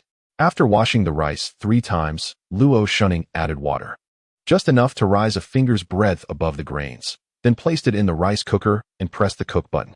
Upon returning to Gu Luo's side, she witnessed him skillfully slicing ingredients with remarkable speed. Each piece of meat was cut uniformly and neatly, a testament to his exceptional knife skills. "How impressive!" Luo Shuning couldn't help but exclaim, then inquired, "Brother, you must cook often, right? When did you start?" Gu Luo continued his work, the knife dancing upon the cutting board, and nodded lightly. "Indeed, I often cook, starting from the age of 6. 6 years old." Luo Shunning exclaimed in astonishment. At that tender age, children should still be nestled in their parents' arms. Yet Gu Luo had already begun to shoulder the responsibility of cooking. Well, our father was frequently away, and I couldn't let Xiaoman eat out all the time. It was unavoidable, Gu Luo replied in a calm tone, as if recounting the most commonplace of events. Luo Shunning felt a wave of sympathy. Brother, you truly have it hard. It's not much, really. Just a matter of preparing meals, he dismissed. Not at all, she said earnestly, gazing at him as he prepared the ingredients. To prepare warm meals for your family every day is no small feat. I consider it a truly noble endeavor. Is that so? Gu Luo paused momentarily, his movements halting. Indeed. Thank you for your hard work, brother. Upon hearing her words, he turned to look at Luo Shunning, who was serious yet sincere, her eyes brimming with genuine warmth. Gu Luo felt a warmth spread through his heart. It was the first time anyone had acknowledged his efforts in such a manner. Their eyes met for a fleeting second before they both glanced away. Thank you, Gu Luo murmured softly, his voice tinged with an almost imperceptible tenderness. I merely speak the truth, Luo Shunning replied with a slight smile. Then picked up the cabbage beside her and continued. Also, I wish to apologize on behalf of my mother. She could have taken her time, allowing you to say farewell to your classmates, yet she was so hurried. But I assure you, she does not dislike you or Xiaoman. That's quite all right. Gu Luo smiled back, unable to resist stealing another glance at her. Under the soft glow of the lights, Luo Shunning appeared as though she had descended from the heavens.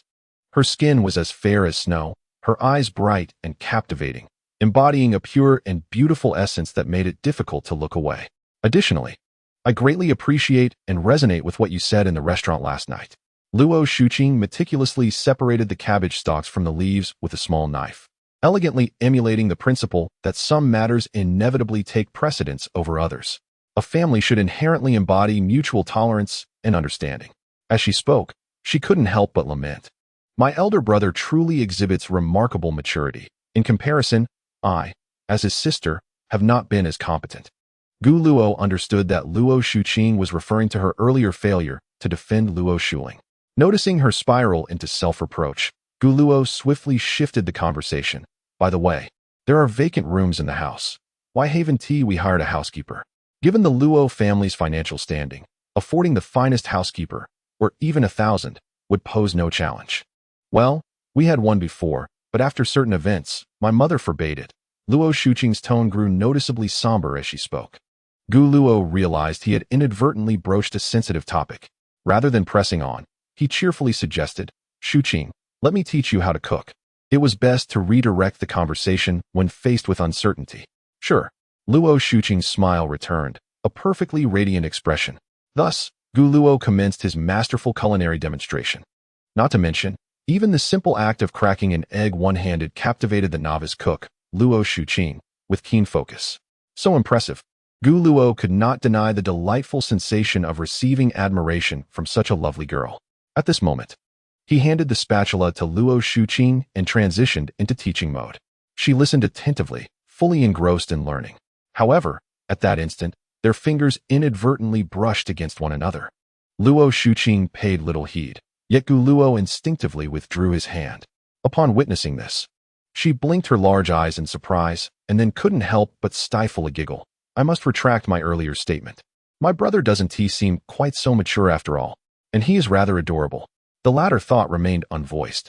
Gu Luo chastised himself for such an embarrassing slip, yet maintained an outwardly composed demeanor as if nothing had occurred. He feigned calmness while continuing to guide Luo Shuqing in her cooking, though the faint blush betraying his inner turmoil was unmistakable. Observing Gu Luo's flustered state made Luo Shuqing even more cheerful. To her, he appeared as a bashful young man, utterly charming. Through their collaborative efforts, they soon completed the meal. A series of visually appealing and aromatic dishes adorned the countertop, exuding an enticing fragrance. Brother, I'm going to take a shower now. You haven't showered yet? Gu Luo asked, somewhat surprised. After all, he and Xiaoman had arrived close to 10 o'clock, and he had assumed Luo Shuqing would have already bathed before coming out to greet them. Initially, when they were at the Tianshui Hotel, Luo Shuqing had offered to accompany them to retrieve their luggage, but he had gently declined. Yet upon their arrival, he found her waiting downstairs. Not yet.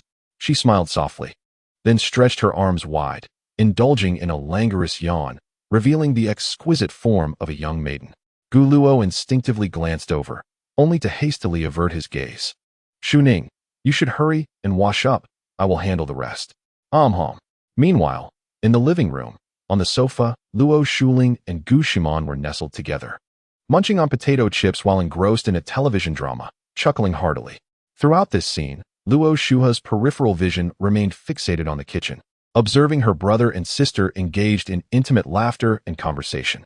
Her countenance, however, bore no trace of emotion, resembling an ancient, unmelted iceberg. Dinner is served. After placing the dishes and rice on the dining table, Gu Luo called out to the three of them. Coming. Luo Shuling sprang up eagerly, tugging Gu Shimon along as they dashed to the table. Taking a deep breath, she was enveloped by the rich aroma wafting through the air. Her eyes sparkled with delight as she exclaimed, "It smells divine." Oh, it seems brother was not lying after all. Well then, let us indulge. Gu Luo merely smiled. He was not particularly hungry, and he strolled toward the sofa, where he encountered Luo Shua, who stood expressionless, clad in a delicate black camisole dress. She was breathtaking, exuding an ethereal charm, akin to a flower on a distant peak, strikingly cold and beautiful. A mere glance was enough for Gu Luo to divert his gaze, brushing past her, feeling an inexplicable chill wash over him. I must find an opportunity to converse with Luo Shua. She truly is an enigma. Shaking off his thoughts, he quickened his pace and plopped down onto the sofa where the three had just been seated. The television was broadcasting a romantic soap opera, a genre that held no allure for him, so he took out his phone to update an old classmate about his school transfer.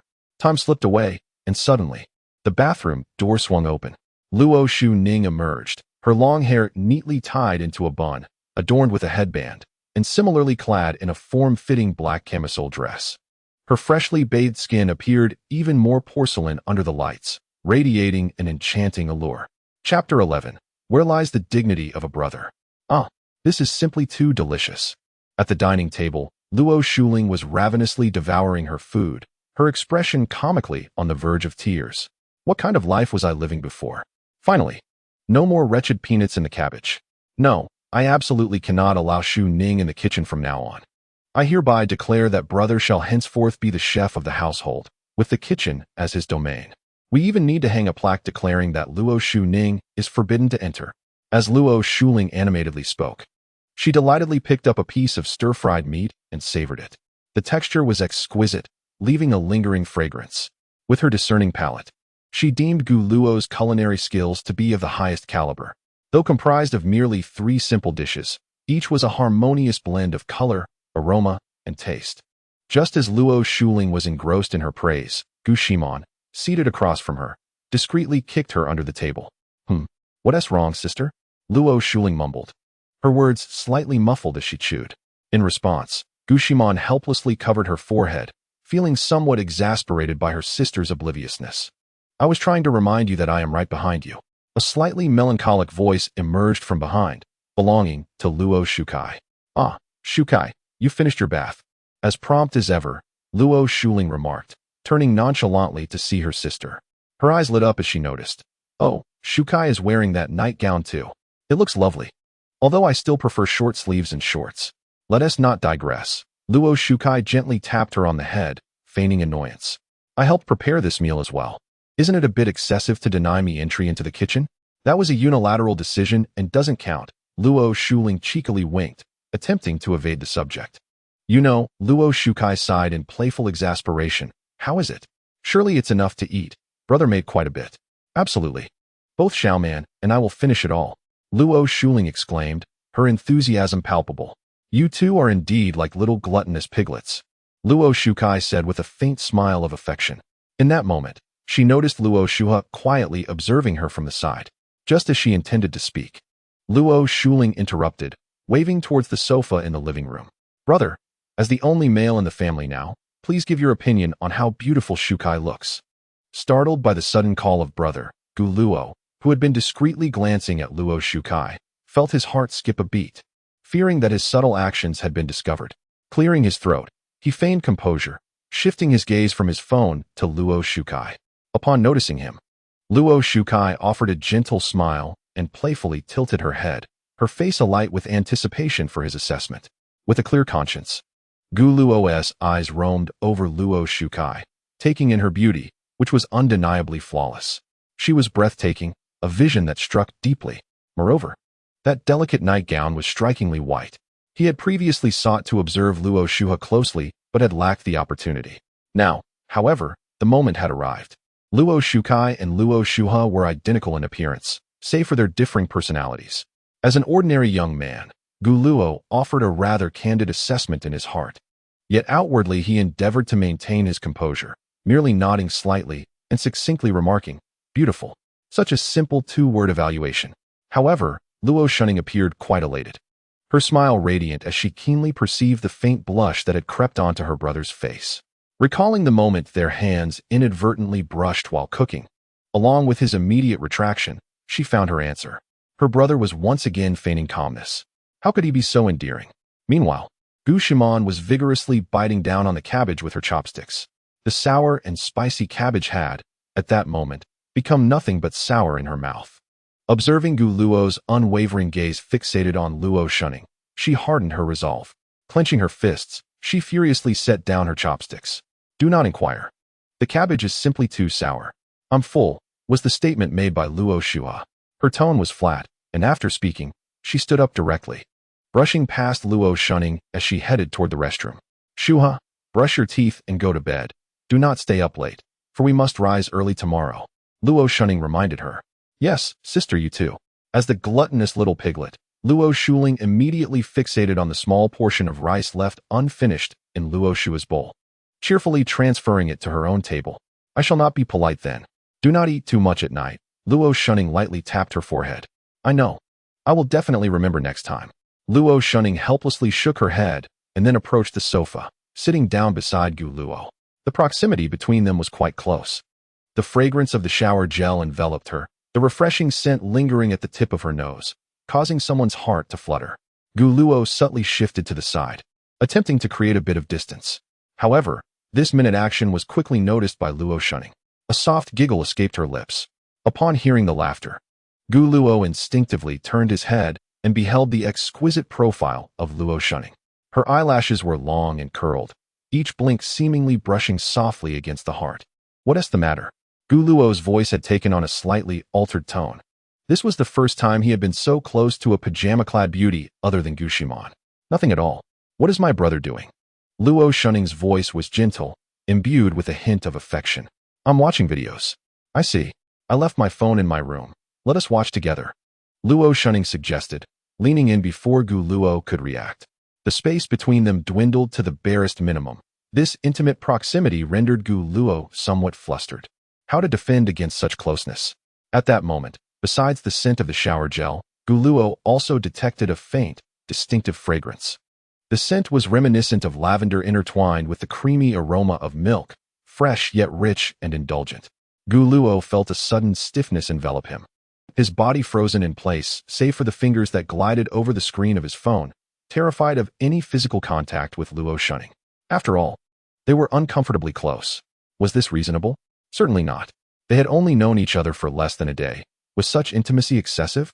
Although they shared a brother-sister relationship, it was markedly different from the deep bond he had cultivated with Gu Shimon since childhood. With a soft chuckle, Luo Shunning couldn't help but laugh as she noticed Gu Luo's handsome face and ears turning a shade of crimson at an observable pace. Truly, her brother was rather adorable. While still giggling, she created some distance between them, then stood up and playfully winked at him with her enchanting eyes. "You relax here, brother. I shall take care of the dishes." Watching Luo Shunning's graceful figure depart, Gu Luo found himself at a loss for words. Had he just been teased? Surely, that must be the case. How infuriating. What a disgrace. As an older brother, where had his dignity gone? Chapter 12. Little Demon. As dawn broke, the first rays of sunlight attempted to pierce through the heavy curtains, casting a gentle glow within the room. Luo Shuha slowly opened her eyes, still lingering in a haze of sleep. She had experienced that dream again, the one that had replayed countless times before. Yet, last night's dream felt strikingly vivid.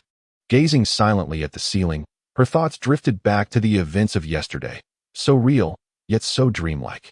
From her encounter with Gu Luo to the subsequent moments they shared, each detail replayed in her mind like a film. Luo Shuha reached for her phone beside the pillow, illuminating the screen. It was 6:47.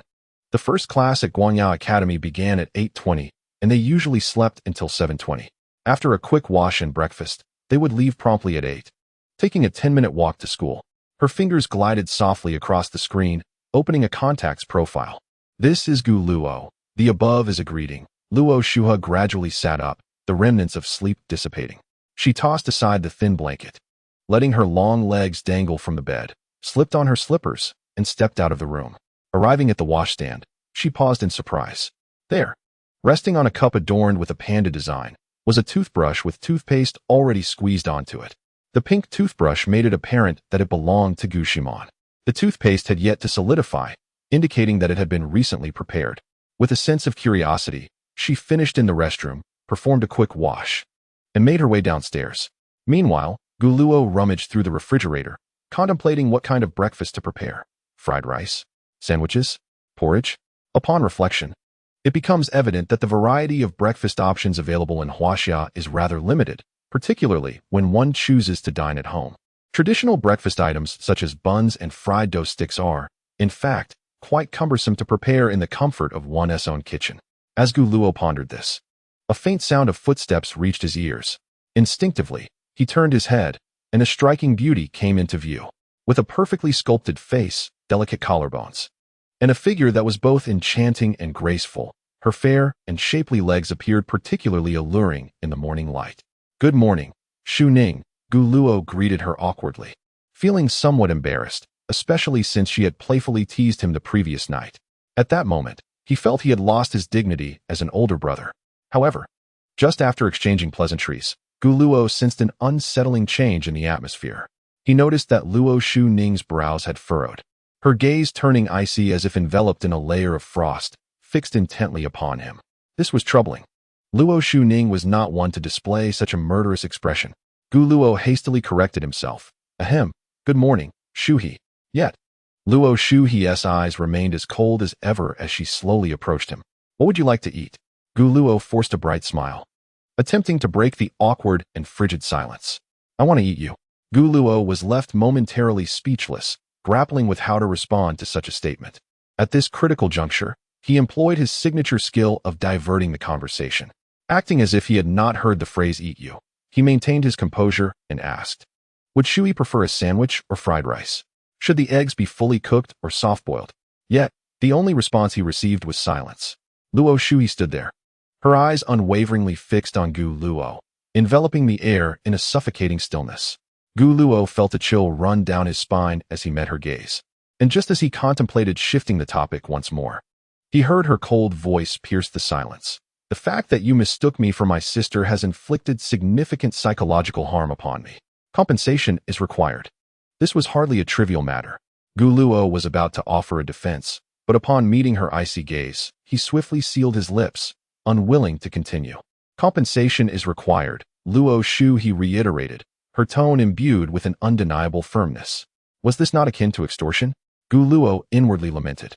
After a moment of contemplation, deciding that it was better to avoid further conflict, he reluctantly inquired, "So, what kind of compensation does Shu he desire?" Luo Shu he slowly extended a finger, her voice still chilling. "Promise me one thing." "What is it?" Gu Luo asked, his suspicion aroused. "You promise first. You state it first. You promise first. You state it first."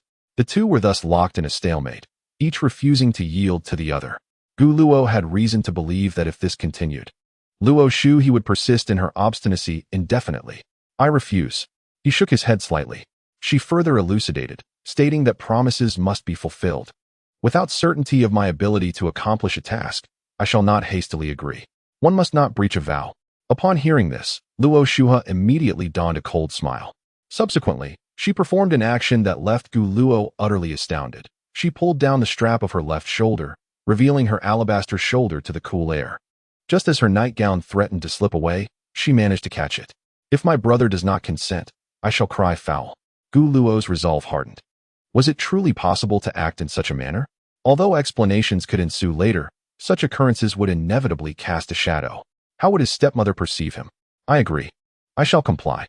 Ultimately, Gu Luo chose to acquiesce, sighing in resignation before adding, "However, this must not contravene the law or morality, and it must be within my capabilities."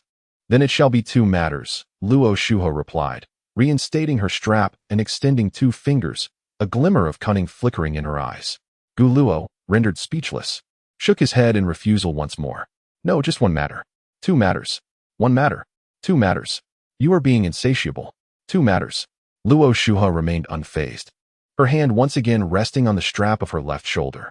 A second round, she declared. Fine, fine, 2 matters it is. Gu Luo was indeed intimidated, thinking to himself that Luo Shuha was rather ruthless toward him. He could not help but advise, but Shuha, what you are doing is incorrect. A girl should never jest with her own body. Is my brother expressing concern for me? Luo Shuha's tone carried a hint of amusement. You may interpret it that way. With her arms crossed over her chest and chin slightly raised, she coolly asserted, rest assured, aside from you, I shall not allow any other boys to see my form. Gu Luo, bewildered, was left pondering the implications of her words. What did she mean by except for him? You. Gu Luo was utterly at a loss for words. After a moment of silence, he seriously inquired, Shuha, why is all of this happening? What do you mean by why? Luo Shuha retorted, you know, from our very first meeting to our current interactions, something feels amiss. It was our first encounter, even if I assisted you. There was no need for you to request all my contact information in such a manner. It felt as though you were afraid I might flee. Gu Luo paused, then asked, so, could you enlighten me? After a lengthy silence, Luo Shuha remained expressionless and calmly stated, because my brother is quite handsome. Thus, I fell for him at first sight. Gu Luo pursed his lips at such a flippant response. He would not be so vain as to believe such a fabrication. Well, let it be. At that moment, Luo Shuha took a step closer to him and slowly extended a finger, declaring her first request. Gu Luo immediately held his breath. The little demon's demands were foreboding. What could it possibly be? Surely, it wouldn't involve something as outrageous as running naked. Such a request would be met with absolute refusal, not to mention its moral implications. Brother, I want you to. Huh, you want me to? Gu Luo was on the verge of asserting that he performed for art, not for favors, when he heard Luo Shuha's next words, leaving him momentarily stunned. Chapter 13. Squeezing toothpaste. From now on, you are to squeeze toothpaste for me every morning and evening. Luo Shuha's voice was crisp and cold, echoing in the otherwise quiet kitchen. Gu Luo had expected the little demon to propose something peculiar and arduous, yet he was taken aback by how utterly simple the first request was. Perhaps it was overly simplistic. After all, he was already squeezing toothpaste for Gushimon daily. Adding 1 more wouldn't be an issue. Besides, he could earn points in the process. After a brief moment of contemplation, Gu Luo acquiesced. I can manage that. He then inquired, which cup belongs to Shuha? The one with the panda design. Luo Shuha replied succinctly. Ah, it seems Shuha shares a fondness for pandas, just like Shimon. Luo Shuha remained noncommittal. With the topic exhausted, a brief silence enveloped them. Gu Luo redirected his gaze to the refrigerator, contemplating the assortment of bread, eggs, ham, and other ingredients, pondering that a butter sandwich might be the most fitting choice. He then began mulling over what lunch to prepare for Shimon later. At that moment, a delicate fragrance wafted through the air. Gu Luo instinctively turned his head, only to find that Luo Shuha had quietly appeared beside him. Her long, smooth hair cascaded like a waterfall, shimmering alluringly under the gentle light, tempting one to reach out and touch it. Observing this, Gu Luo discreetly shifted to the side, maintaining a respectful distance to avoid any unnecessary contact between their bodies, an essential courtesy for a gentleman. Luo Shuha reached into the refrigerator and retrieved a cup of yogurt. She then unwrapped the plastic cover of a straw, inserting it steadily into the yogurt before taking a gentle sip. As she swallowed, Luo Shuha raised her head and offered the yogurt to Gu Luo, calmly stating, "Brother, drink." This was not a question, but a statement, coupled with her icy countenance. It created an unexpectedly adorable contrast. "Perhaps not for me," Gu Luo replied, a slight twitch at the corner of his mouth.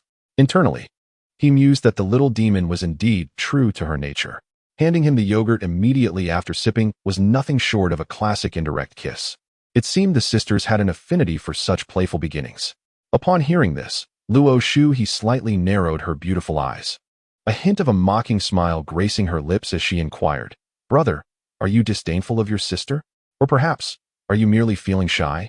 Gu Luo found himself momentarily at a loss for words, unable to comprehend why his embarrassment should be a source of amusement. Luo Shuning had come yesterday, And now it was Luo Shuhe's turn. Would tomorrow be reserved for Luo Shuling? Having already lost face as an elder brother yesterday, he was determined to reclaim his dignity today. Moreover, Gu Luo suspected that Luo Shuhe was likely only putting on a brave front. For instance, if she were truly courageous, she would not be clutching her sleeping gown. He could not afford to retreat any further, otherwise. Would he not be subjected to continual bullying in the future?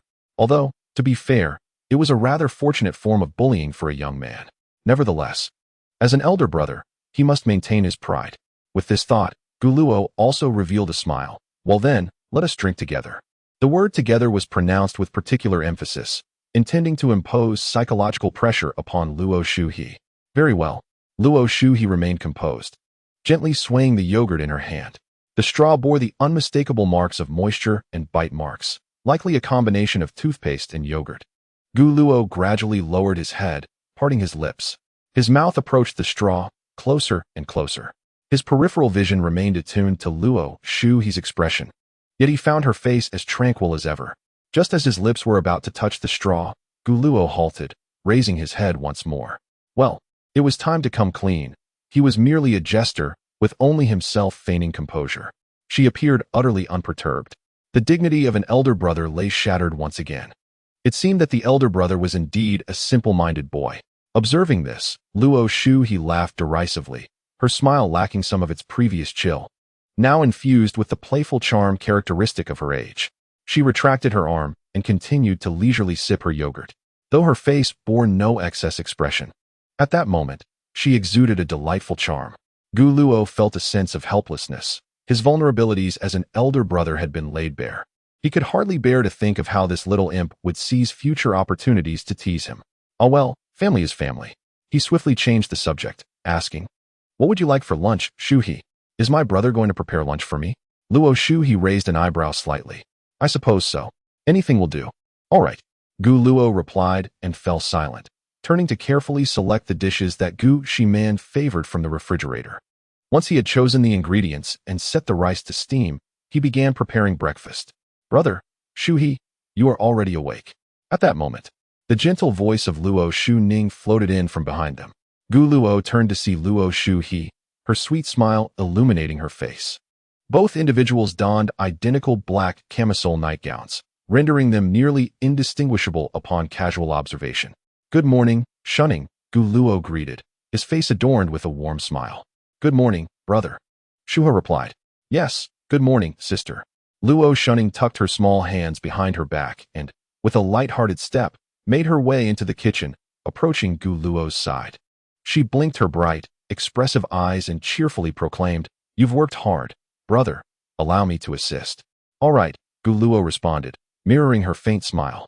In comparison to the little imp, he found greater joy in the company of this small angel, albeit one who occasionally exhibited a playful side. Luo Shuha quietly stood by, continuing to sip her yogurt, her gaze gently resting on Gu Luo and Luo Shuning. At that moment, Gu Luo arranged slices of bread, cucumber, ham, butter, eggs, tomatoes, chopped garlic, and an assortment of sauces on a plate.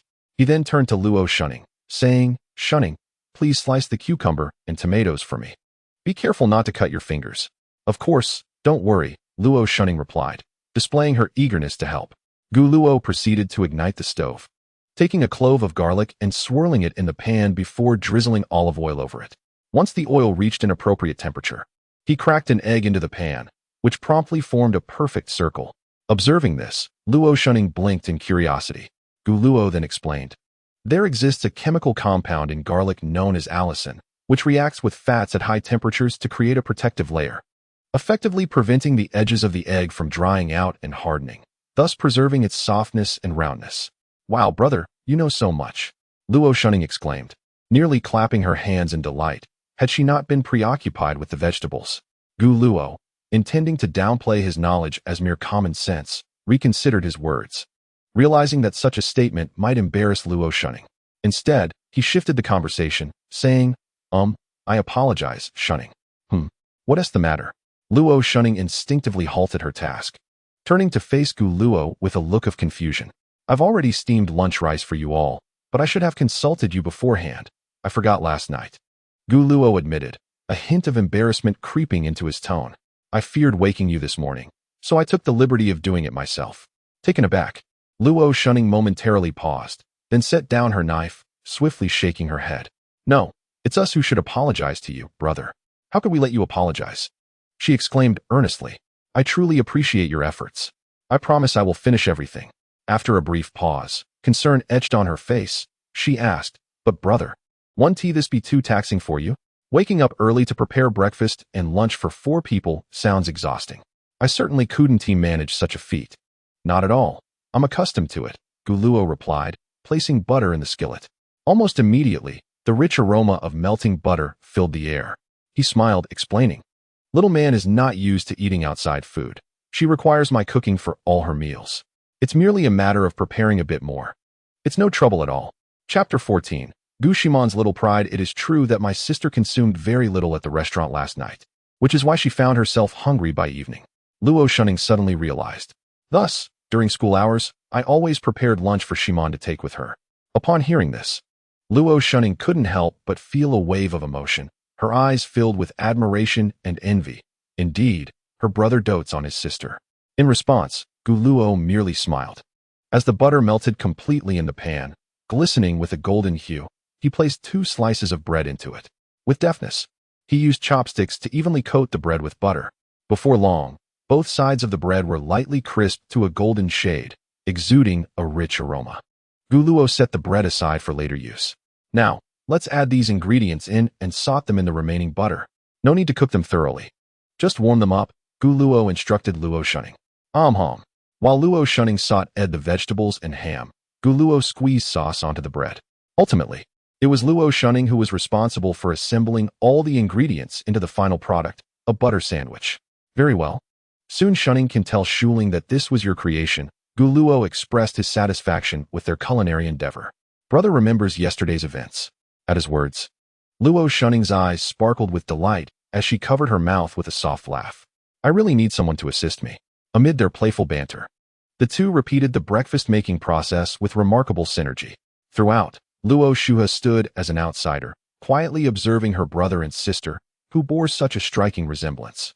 The yogurt container was empty, yet she maintained her pose of sipping yogurt, leaning against the cabinet, silently watching them. Her gaze eventually settled on Gu Luo's profile, lingering there. This brand of yogurt is indeed quite sour. On the other side, Luo Shunning assembled another butter sandwich and inquired, Brother, after school today, shall I take you to explore the clubs? It's the perfect opportunity to join alongside the first-year students. At Guangya Academy, club credits are essential. Lacking sufficient credits could lead to being held back. No wonder Guangya has such thriving clubs, Gu Luo remarked with a hint of nostalgia. It's impressive how their clubs perform on various stages or participate in competitions. What clubs did you join when you were at Kaijo Academy? Ahem, the homecoming club. Gu Luo replied with a slight cough. In truth, he was nominally a member of the music club, but had scarcely participated in any so-called club activities. Most of his after-school hours were dedicated to tutoring Gushimon. Thus, he was essentially a member in name only. The homecoming club? I can only guess that all members serve as leaders simultaneously, Luo Shunning chuckled. Upon hearing this, Gu Luo offered an awkward smile in return. What hobbies does my elder brother have? There are numerous clubs at Guangya, and I am certain there must be something that piques his interest. As Gu Luo pondered, he realized that he seemed to lack any particular passion at the moment. In the past, he enjoyed playing basketball and subsequently acquired the skill, basketball mastery, from them all. The result? He utterly dominated every student in school, even surpassing the professional PE teachers. Whenever Gu Luo took to the court, girls would gather around, cheering and screaming, while the boys became mere background figures. Over time, they began to shy away from him. Since then, Gu Luo rarely participated in such activities. Returning to the present, he shook his head, responding, I'm not quite sure. By the way, your strength is remarkable. Have you considered joining the volleyball team? Suggested Luo Shunning. At her words, Gu Luo contemplated, thinking that volleyball might be worth considering. No rush. After school, I'll take you for a nice stroll. Let us not, Gu Luo declined, then smiled as he explained, it's obvious that you and your sisters are quite popular at school. If others find out I live under the same roof as you three, they might just ambush me on my way home. He preferred to explore alone, not wishing to join Gushimon, as she was with Lu Shueshue.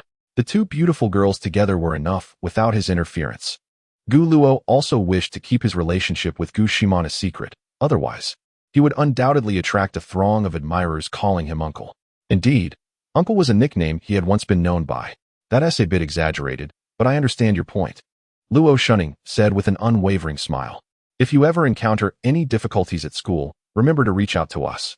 All right, Gu Luo replied, nodding with a smile. Then inquired, by the way, does everyone at school know that Shunning was a star before? If they did, it would be even more crucial to keep their connection hidden. Only a few people know, Luo Shunning explained, looking a bit embarrassed. Yesterday was an accident. Such situations are rare, so I owe you another thank you. Gu Luo breathed a sigh of relief inwardly, recognizing this as the best scenario. The two chatted and laughed, feeling as though they had known each other for ages. Some individuals possess an innate ability to connect effortlessly from the very first meeting. Shortly after breakfast was prepared, Gu Shimon and Luo Shuling descended the stairs, yawning. The moment they caught a whiff of the delicious aroma, their eyes instantly lit up. It smells amazing. I'm suddenly so hungry. Luo Shuling, clad in a short-sleeved top paired with shorts, showcased her long, fair legs, which were elegantly toned, exuding vitality. The triplet sisters boasted exceptional body proportions, their long legs making them appear exceptionally tall.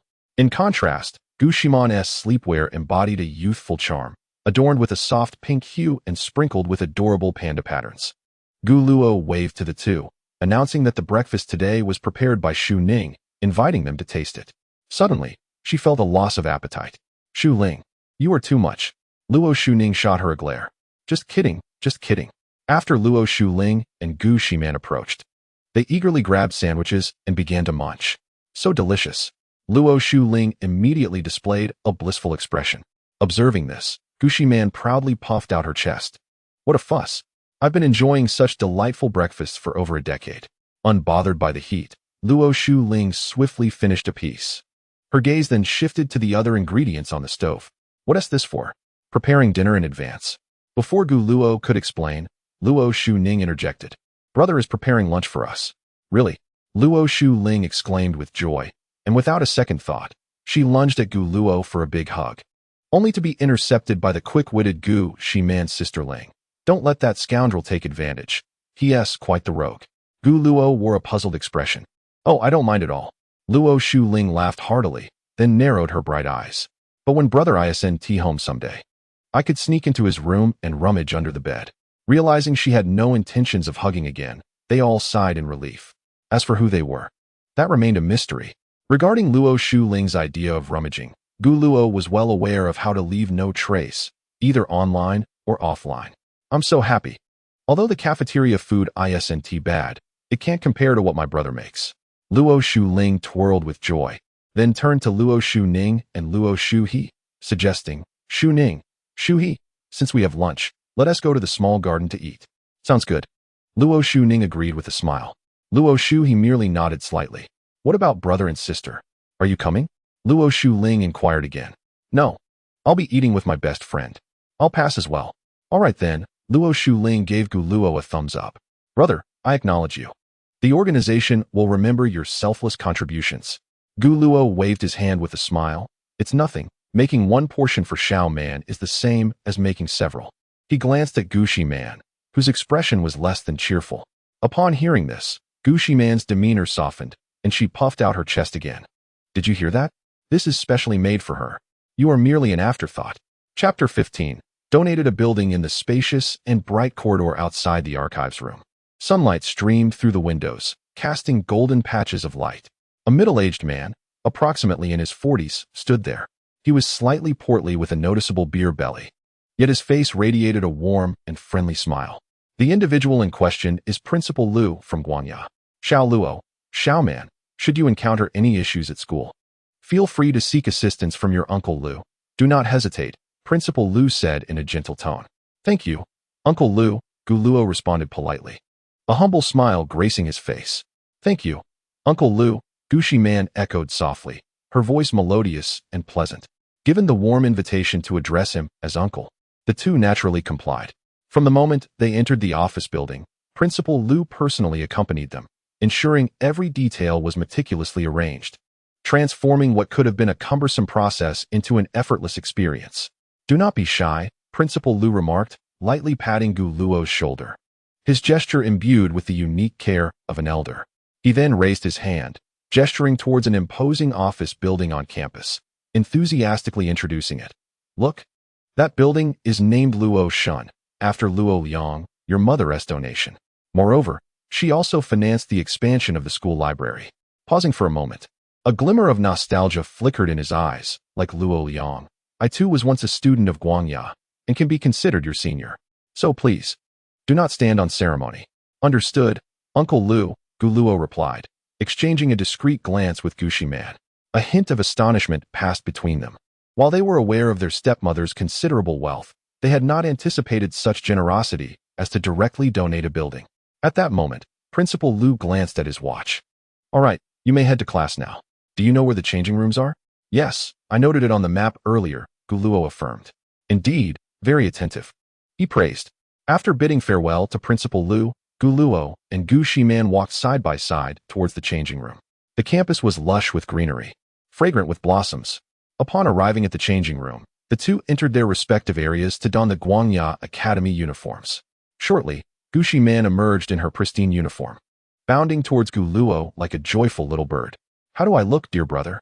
She asked, twirling playfully before him, her demeanor charming and endearing.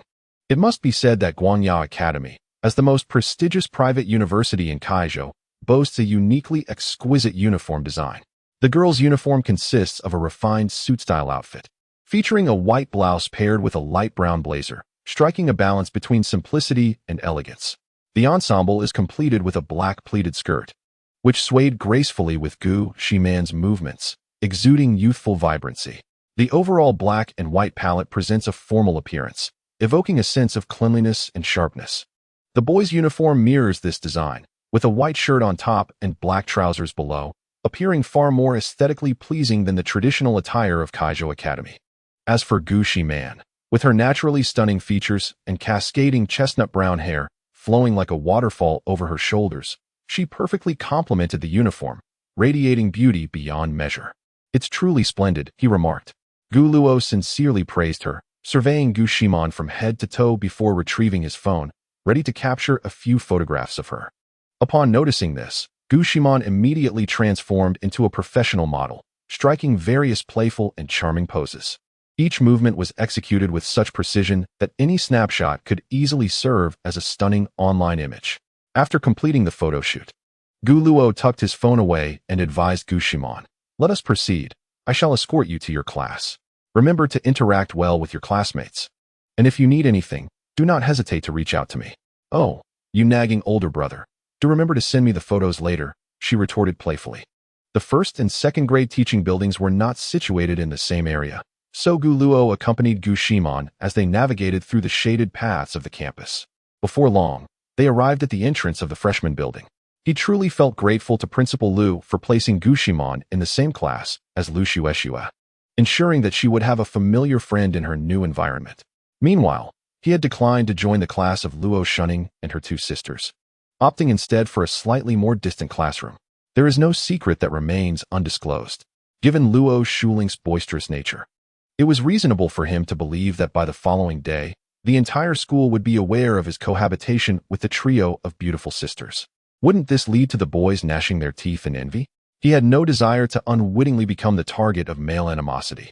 Thus, for the time being, it seemed prudent to conceal his relationship with the three sisters within the school. With this thought in mind, Gu Luo escorted Gu Shiman to the classroom entrance before turning back along the same path. With his backpack slung over his shoulder, he made his way to his own class. The textbooks would be delivered to the classroom by designated staff later that afternoon, which was indeed quite convenient. Reflecting on his previous experiences at Kaizhou Academy, he recalled the exhausting task of hauling textbooks each new semester, which was a grueling endeavor. Upon reaching Class 8 of the second grade, Gu Luo knocked on the door. The lecturing inside ceased almost immediately, and a sprightly elderly gentleman with partially white hair soon emerged. Judging by his age, he appeared to belong to the post-2000 generation. The little old man, who stood under 7 meters tall, looked up at Gu Luo with a puzzled expression and inquired, "Excuse me, young man, do you need something?" At that moment, several students seated by the window heard the commotion and stealthily peeked out. Upon catching sight of the strikingly handsome Gu Luo, one girl with a ponytail excitedly covered her mouth, quickly retracting her head and exclaiming excitedly to her desk mate, "It's a handsome guy. A super handsome guy. Oh my God, how can he be so attractive? My heart has been captured." The surrounding classmates, intrigued by her words, eagerly sought angles to glance outside. Standing politely at the classroom door, Gu Luo introduced himself with a warm smile. "I apologize for the interruption, esteemed teacher. I am a new transfer student named Gu Luo." "Transfer student?" "The principal did not inform me," the little old man replied, furrowing his brow, clearly unaware of the situation. After pondering for a moment, he said, "This is class 8 of the 2nd grade. Have you perhaps entered the wrong classroom?" Upon hearing this, Gu Luo hurriedly explained, "Teacher, I just transferred here this morning, and my class was only decided just now. Principal Liu instructed me to convey this to you." "Principal Liu? Transferred this morning? And the class was personally arranged by Principal Liu?" The elderly gentleman appeared deep in thought and then smiled, saying, "Very well. Then please introduce yourself to the class. By the way, you can call me Teacher Wang, and informally, you may refer to me as Old Wang. The names of all the subject teachers are listed on the schedule. You can take a look after class." "All right, Teacher Wang." With that, Gu Luo followed Teacher Wang into the classroom.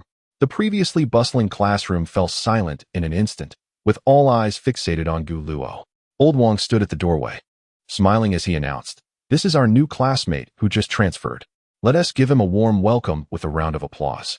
In an instant, thunderous applause erupted in the classroom. The enthusiasm of his classmates made Gu Luo feel the vibrancy of this class, especially the girls, a few of whom, with their extroverted personalities, were nearly leaping from their seats in excitement. Such is the allure of charm. One must recognize that even the most popular stars in the entertainment industry typically possess, at most, an allure rating of 8, and that is under the influence of extensive publicity and filters. Gu Luo steadily approached the podium, and when the applause gradually subsided, he spoke. "Hello everyone. My name is Gu Luo, and I am a transfer student from Kaizhou Academy. I look forward to your kindness and support over the next 2 years." After finishing, he turned to grab a marker and wrote the characters with vigorous strokes on the blackboard, punctuating the last character with a flourish. Once more, applause resonated through the classroom. "Perfect. There's just one empty seat left in the class." At this moment, Old Wang stepped up to the podium and pointed to the seat by the window in the last row, saying to Gu Luo, "You can sit next to Shenyu." Gu Luo followed his gesture. Due to the constraints of fate, having just emerged from the small dark room, the timeline remained unchanged. Only the school's name had changed. Those who understand will comprehend that the plot remains constant, allowing one to mentally adapt. Chapter 16. Shenyu. Before him stood a girl whose figure was somewhat plump, suggesting she had been well fed. Her round face, though chubby, revealed a unique beauty upon closer inspection, complemented by exceptionally fair skin. Most importantly, she exuded an air of approachability. In an instant, all the classmates' gazes converged on Shenyu. The girls, to varying degrees, bore expressions of envy. After all, who wouldn't want to be close to a strikingly handsome boy? Yet, reality was rather disheartening. The only vacant seat in the classroom remained beside her, leaving them to watch wistfully. Noticing the myriad gazes directed towards her, Shenyu immediately lowered her head, nervously fidgeting with her fingers, as if such an act could render her invisible. Gu Luo, undeterred, strode directly towards the vacant seat. His tall and handsome figure captured the attention of several girls, who covertly glanced his way. Once seated, he placed his backpack in the drawer, intending to store it in the locker at the back after class. It was time to focus and begin the lesson. Old Wang tapped the blackboard and picked up the exercise book from the podium, commencing his lecture on the problems at hand. On this side, observing the empty desk, Gu Luo quietly addressed his deskmate. "Shenyu, I haven't distributed the materials yet. May I share a copy with you?" "Oh." Shenyu paused for a moment, but quickly regained her composure, nodding eagerly as she replied, "Of course, that's fine." With care, she placed the exercise book between them, and after ensuring its proper position, she added apologetically, "I'm sorry, I didn't notice earlier." "Not a problem, don't worry about it," Gu Luo reassured her. He glanced at the exercise book and noted the elegant and meticulous handwriting, each stroke revealing a sense of diligence and attention to detail. He couldn't help but compliment. "Your handwriting is quite beautiful and neat." "Thank you," was the brief conclusion to their exchange. Meanwhile, Old Wang continued his lecture. And whenever he inquired if there were any questions, a voice would invariably respond, no. The speaker was a short-haired boy, appearing somewhat slender yet brimming with vitality. His eyes sparkling with confidence. Old Wang, clearly a bit exasperated, cleared his throat. Let us move on to the next problem. If you have any uncertainties, feel free to approach me after class or during study time, though it's best to discuss it with your classmates first. This type of problem poses no challenge. Rest assured, teacher, it's a piece of cake. Old Wang merely shot him a sidelong glance without further comment. Observing this, Gu Luo couldn't help but twitch his lips. He wondered if such an outspoken individual had become a staple in every class. Xinyu, noticing the complex expression on Gu Luo's face, hesitated momentarily before quietly explaining. His name is Situ Wenyue. He has a rather lively and cheerful personality. If you have any concepts you're struggling with, I can help you discuss them after class. To describe the showy boy as merely lively and cheerful, and to frame the teaching as a discussion, revealed her gentle disposition. Gu Luo began to form an opinion of his deskmate. She was indeed a rather soft-hearted girl, though perhaps a bit lacking in confidence. This was understandable, as adolescents often harbor insecurities about height, appearance, and physique. Being too heavy, too short, too unattractive, too impoverished, or even having skin that is too dark, or conversely, too fair, can evoke feelings of inadequacy in them. Such feelings are common, as everyone passes through this stage of life. As for Gu Luo, a strikingly handsome young man, he felt he had no grounds to judge these concerns. His only course of action was to maintain a calm demeanor. Certainly, this does not imply that he lacks an appreciation for beautiful girls. Aesthetic appreciation is innate to all. It is indeed rare to encounter a compound surname. Gu Luo chuckled lightly at Xinyu, expressing gratitude for her introduction to their classmates. It's nothing, Xinyu replied, instinctively lowering her gaze. She felt both nervous and somewhat elated in conversing with such an attractive boy. At the podium, Mr. Wang concluded his explanation after a while. Setting down the exercise book and taking a seat on the stool, he announced, "That's all for today. Now, feel free to study independently. If you have any questions, do not hesitate to approach me, but keep discussions among yourselves at a low volume." The classroom instantly buzzed with various sounds. Some students quietly debated the problems, while others engaged in hushed conversations, yet none approached to ask questions. Mr. Wang, sipping on his goji berry tea, could not help but reflect. You truly live in the best of times, devoid of significant academic pressure. Throughout your schooling years, you finish classes by 4 in the afternoon and enjoy weekends. Pausing, he revealed a bittersweet smile, contrasting their experiences with those of the past. In our time, we had to rise at 5 in the morning and be in class by 5:40. To steal a few more moments of sleep, we would hastily wash our hair. And in winter, our hair could even freeze. He continued, evening self-study extended until 10, with only half a day off every 3 weeks. In less fortunate schools, the dormitories lacked air conditioning and hot water. Meanwhile, the students continued their hushed conversations, seemingly indifferent to Mr. Wang's words. This indifference stemmed from their frequent exposure to such tales and their lack of personal experience, rendering them incapable of empathizing. Mr. Wang merely shook his head slightly, understanding their perspective, much like how he had struggled to relate to the older generation's stories of scarce meat in their diets. It is simply said that time is a boomerang. At that moment, Xinyu closed her exercise book and quietly explained to Gu Luo, Mr. Wang and some of the younger teachers often share anecdotes from their past. Gu Luo smiled, glancing at the vacant desk with little to occupy his time, and took out his phone to message Gu Shimon. Observing this, Xinyu busied herself with her own tasks. Gu Luo, did Xiaoman sneakily play on her phone during class? The reply was almost instantaneous. Gu Shimon, of course not. Dog emoji, reading the message. Gu Luo couldn't help but smile slightly and continued his correspondence. Gu Luo, we're currently in self-study. How about you? Are you sitting far from Lu Xuexue? Gu Shimon, the teacher went to the restroom, and Xuexue is sitting right in front of me. They kept their exchange light and brief before shifting focus. Retrieving his phone, Gu Luo's gaze fell upon his deskmate, Xinyu, who was intently drawing.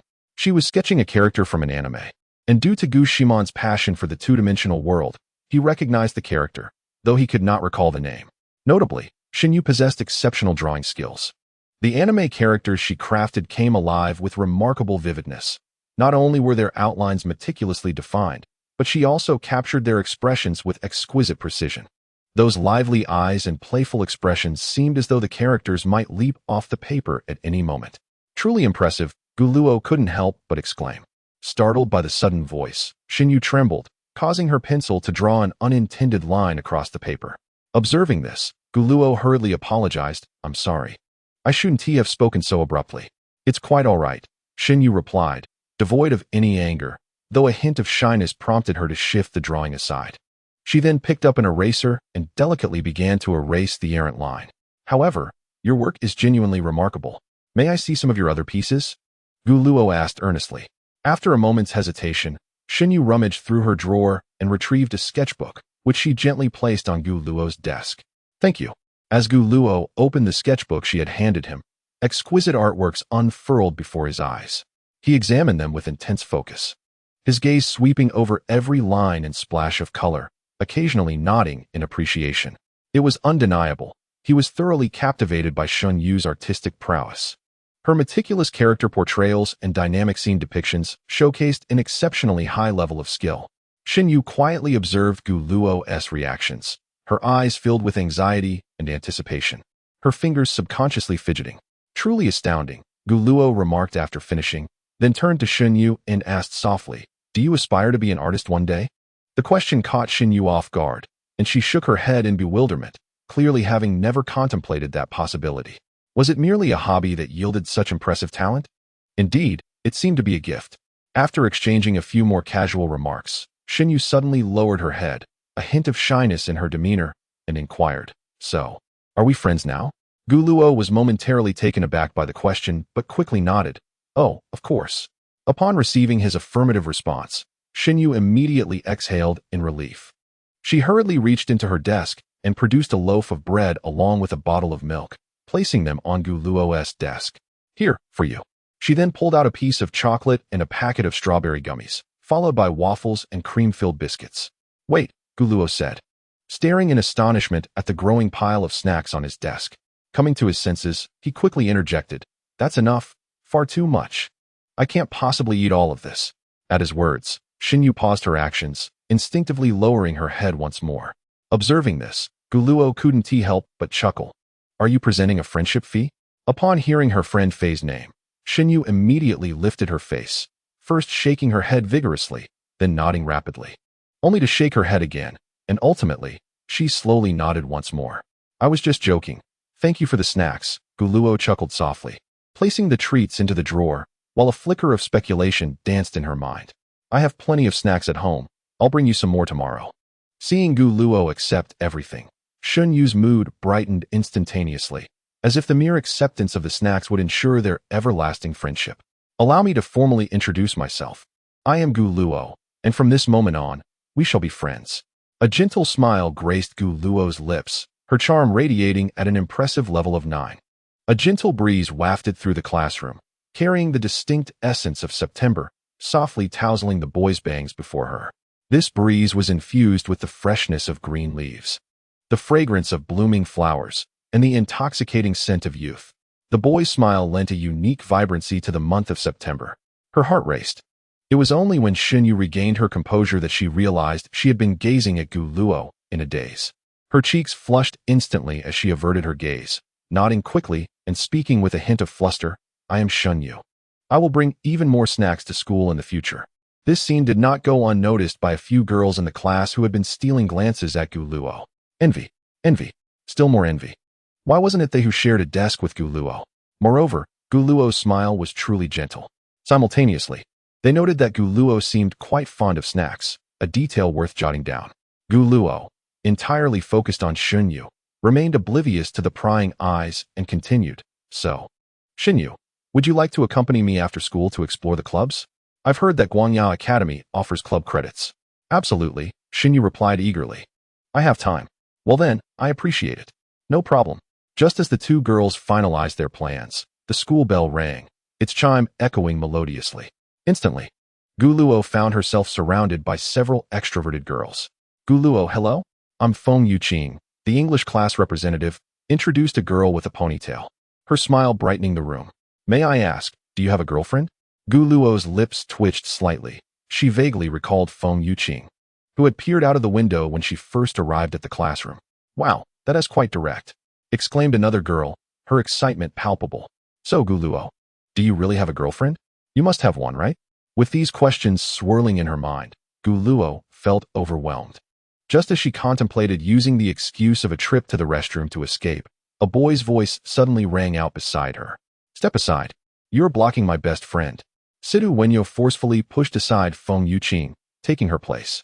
With a charming smile directed at Guluo, radiating exaggerated confidence, he introduced himself. Hello, my dear friend. I am Sidu Wenyo, affectionately referred to as Big Brother by my classmates. As he spoke, he struck a pose he deemed impressively cool. From now on, we shall be the icons of beauty in Class 8. Ah, so you are aware of your own title, Big Brother? How amusing, Guluo thought, utterly speechless. Meanwhile, Feng Yuqing, incensed by the push, swiftly grasped a thick English dictionary and, in the next moment, brought it down heavily upon Sidu Wenyo's head. A resounding thud echoed through the air. Sidu Wenyo deceased. Guluo stared in disbelief, feeling a chill run down her spine. How dare you push me? Seeking your own demise? Feng Yuqing spat disdainfully at Sidu Wenyo's lifeless form. Yet, once she set down the dictionary, she transformed into a sweet and gentle girl, smiling softly at Guluo. Oh, he didn't mean it. He.S. just rather annoying. Guluo shivered at the exchange. Time flew by, and before long, the last class of the morning concluded. Guluo opened her locker, retrieving her insulated lunchbox. At that moment, the seemingly resurrected Sidu Wenyo approached with a friendly demeanor, patting her shoulder. Dear friend, would you care to join us for lunch? There are 3 of us. Guluo glanced behind Sidu Wenyo to see 2 boys standing there, who politely nodded in acknowledgement when they caught her gaze. No, I'm not quite accustomed to dining in such large groups, she politely declined. It would be unwise to intrude upon a small circle of friends. If it were just Sidu Wenyo, she might have considered it. What a pity. Sidu Wenyo feigned a sigh of regret, then pointed to his eyes, and then to Guluo. Dear friend, I shall keep a close watch on you. After the trio departed, Guluo initially intended to eat lunch in the classroom when she spotted Shinyu walking alone towards the exit. Shinyu. Guluo called out to her. Oh, what is it? Shinyu turned, her bright eyes blinking curiously. Guluo couldn't help but acknowledge the beauty of her gaze. Akin to clear lake waters, pure and luminous. Indeed, her features were striking, though her plump cheeks somewhat obscured her beauty. Were she to slim down, she would undoubtedly rival Gushimon as a stunning maiden. Coupled with her approachable charm, she would effortlessly captivate many. Classmate, would you like to join me for lunch? As a new transfer student, the most effective way to integrate into the class was to first befriend her deskmate, then navigate the intricate relationships within the class through them, eventually fostering connections via games, sports, and other amusements. Ah, certainly. Shinyu promptly nodded, but then, with a hint of concern, inquired. Didn't Sidu Wenyo and the others invite you to join them for a meal, just now? Chapter 18. The school idol Guluo smiled and explained. I am not accustomed to dining with too many people. 2 is just right. Simultaneously, she silently added a caveat in her mind, except when it comes to my sisters. I see. Shinyu felt a wave of relief wash over her. She had genuinely worried that Guluo had offered to join her out of pity for dining alone. Although she would be grateful, she feared that such a friendship might gradually diminish over time. The only friend in her class had transferred just as the semester began, and it was a hard-won connection that she wanted to cherish.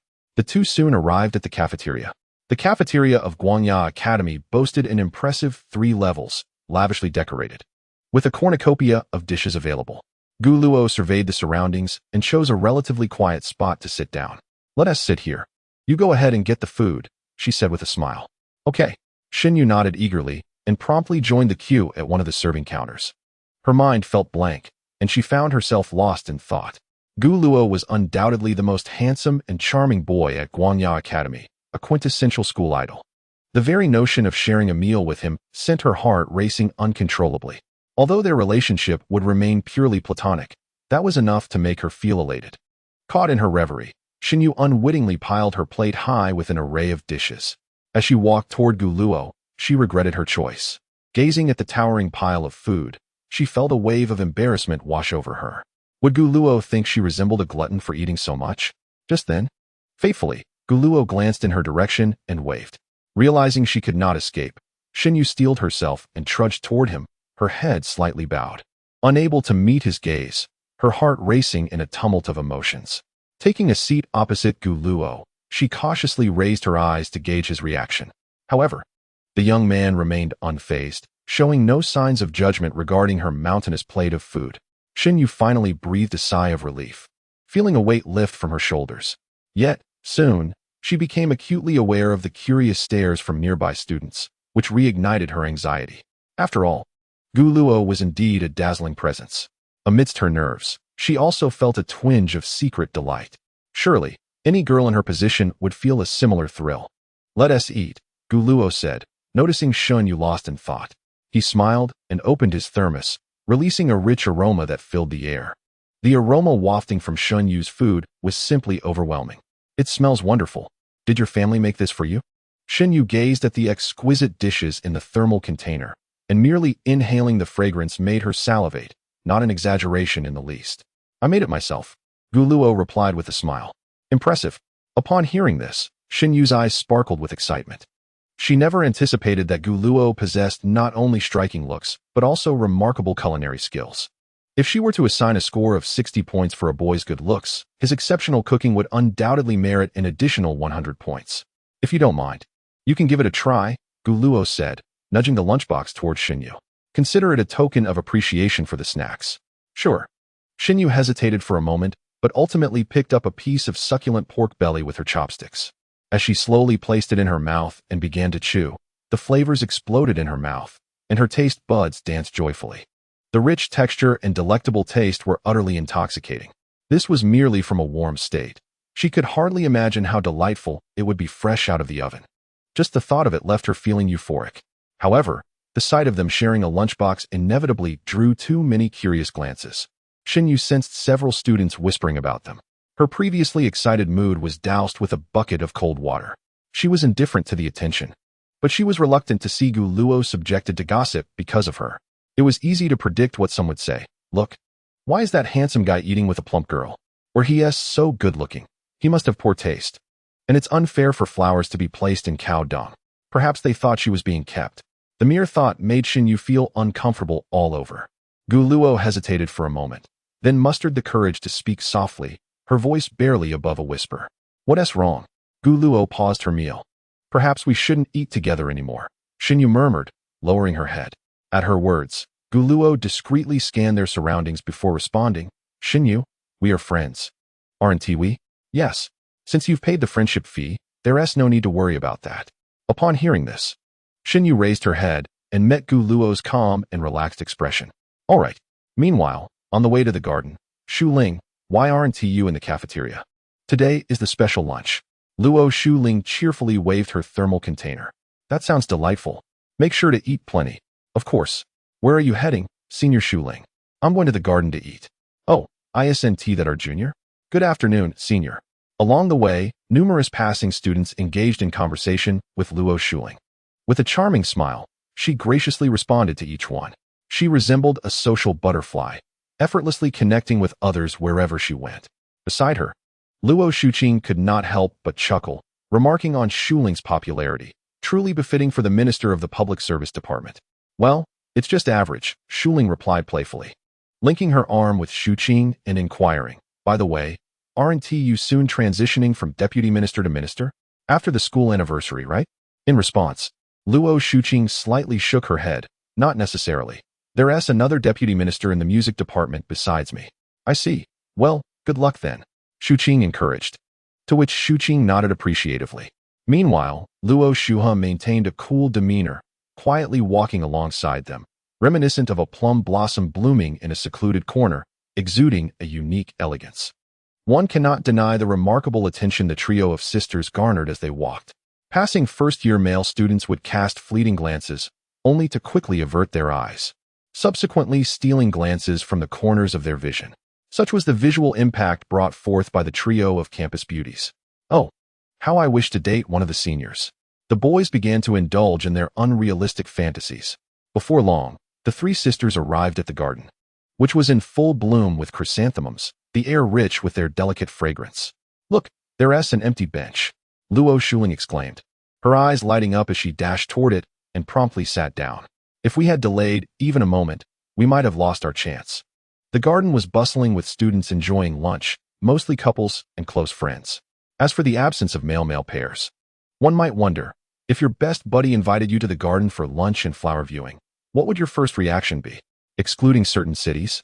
Of course. Luo Shuqing and Luo Shuha soon joined her, settling onto the bench and opening their thermos containers. Ah, it smells amazing, Shuling exclaimed, the enticing aroma causing her long, slender legs to involuntarily dance in delight upon the ground. Luo Shuqing nodded in agreement. It truly does smell wonderful. Our brother has worked hard. Upon hearing Shuqing mention Gu Luo, Shuling quickly interjected with a grin. There's a rumor circulating at school that an incredibly handsome transfer student arrived this morning. But it's no surprise. Brother is indeed exceptionally handsome and charming. Don't you think so, Shua? Perhaps, Shuha replied succinctly, her answers always refreshingly straightforward. Shuling devoured her delicious meal, continuing the conversation with Shua. By the way, is the calligraphy department participating in the Kaizhou calligraphy conference this year? However, knowing you, Shua, I'm sure you're quite confident. Chapter 19. A new special task time flew by, and before long, it was 4 o'clock, the dismissal time at Guanya Academy. It was also the time when club activities commenced. Gu Shimon, this girl, had completely forgotten about her brother and her newfound friendship. Not only did they no longer share lunches, but even after school, they no longer returned home together. However, this suited Gu Luo just fine. At last, he would not be addressed as big brother-in-law. Gu Luo busied himself organizing the new books on his desk. As for the snacks in the drawer, he had already devoured them during the breaks. Once he finished tidying up, he turned to Xinyu beside him and said, "Let us go. I wish to witness the clubs of Guanya." The two rose and made their way out of the classroom. Gu Luo noticed that Xinyu deliberately walked a step behind him. In response, he too slowed his pace. And before they knew it, they were walking side by side. Meanwhile, a few girls in the classroom began to whisper among themselves. I observed Gu Luo all day and noticed he seems to really like Xinyu. Indeed, I noticed too. Do you think they might? Impossible, right? Gu Luo liking Xinyu? Of course, I mean no offense. I just think Gu Luo has such a pleasant demeanor that he would treat anyone this way. That's true. I can't wait for the next seat change. I want to sit next to the school heartthrob. You think you're the only one? Gu Luo and Shun Yu were blissfully unaware of the discussions taking place about them in the classroom. Even if they were aware, Gu Luo would not pay it any mind. As for Xun Yu, the two walked together, their pairing drawing considerable attention along the way.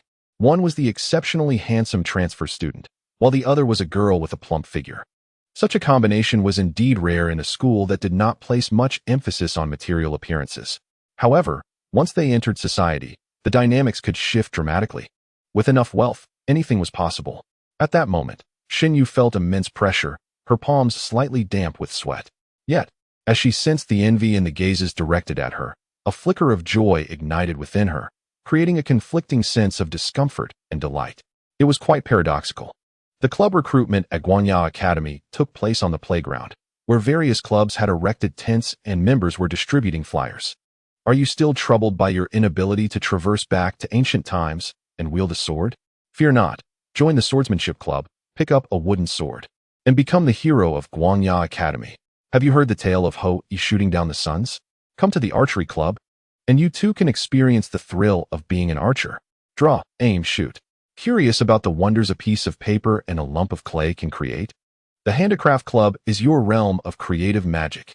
Here, old items can transform into treasures, and waste can become art. Anything is possible. Sneaking games during class? Why not join the gaming club openly? The first-year students still undecided about which club to join found themselves dazzled by the array of options. Among them was also a certain second-year transfer student. Gu Luo gazed at the promotional slogans of various clubs, immersed in the lively atmosphere of the event. As a certain emotion within him was gradually kindled. This is youth, indeed. The homecoming club, for instance, is truly unfamiliar to me. Xinyu, which club is the largest in our school? Gu Luo inquired at that moment. There are 3 clubs with a considerable number of members, the gaming club, the badminton club, and the basketball club, Xinyu replied, further elucidating, each student can opt to join 2 clubs, but some clubs, like the music club, archery club, and calligraphy club, require a certain level of proficiency. Most individuals are hesitant to start from scratch, so they predominantly earn their club credits in those 3 clubs. Ah, I see, Gu Luo acknowledged. However, It is indeed true that if one possesses no foundational skills, joining those clubs would necessitate starting anew. Other students would likely be only moderately skilled. And besides, who has the spare time to teach others? It can only be said that clubs fundamentally serve as a gathering place for like-minded individuals. With this thought in mind, Guluo continued. So, Shinyu, which club have you joined? I'm a member of the painting club, Shinyu responded. Upon hearing this, Guluo nodded. The painting club seems quite fitting for you. At this moment, Shinyu looked up and softly asked, Guluo, do you want to join the painting club? I'll think about it.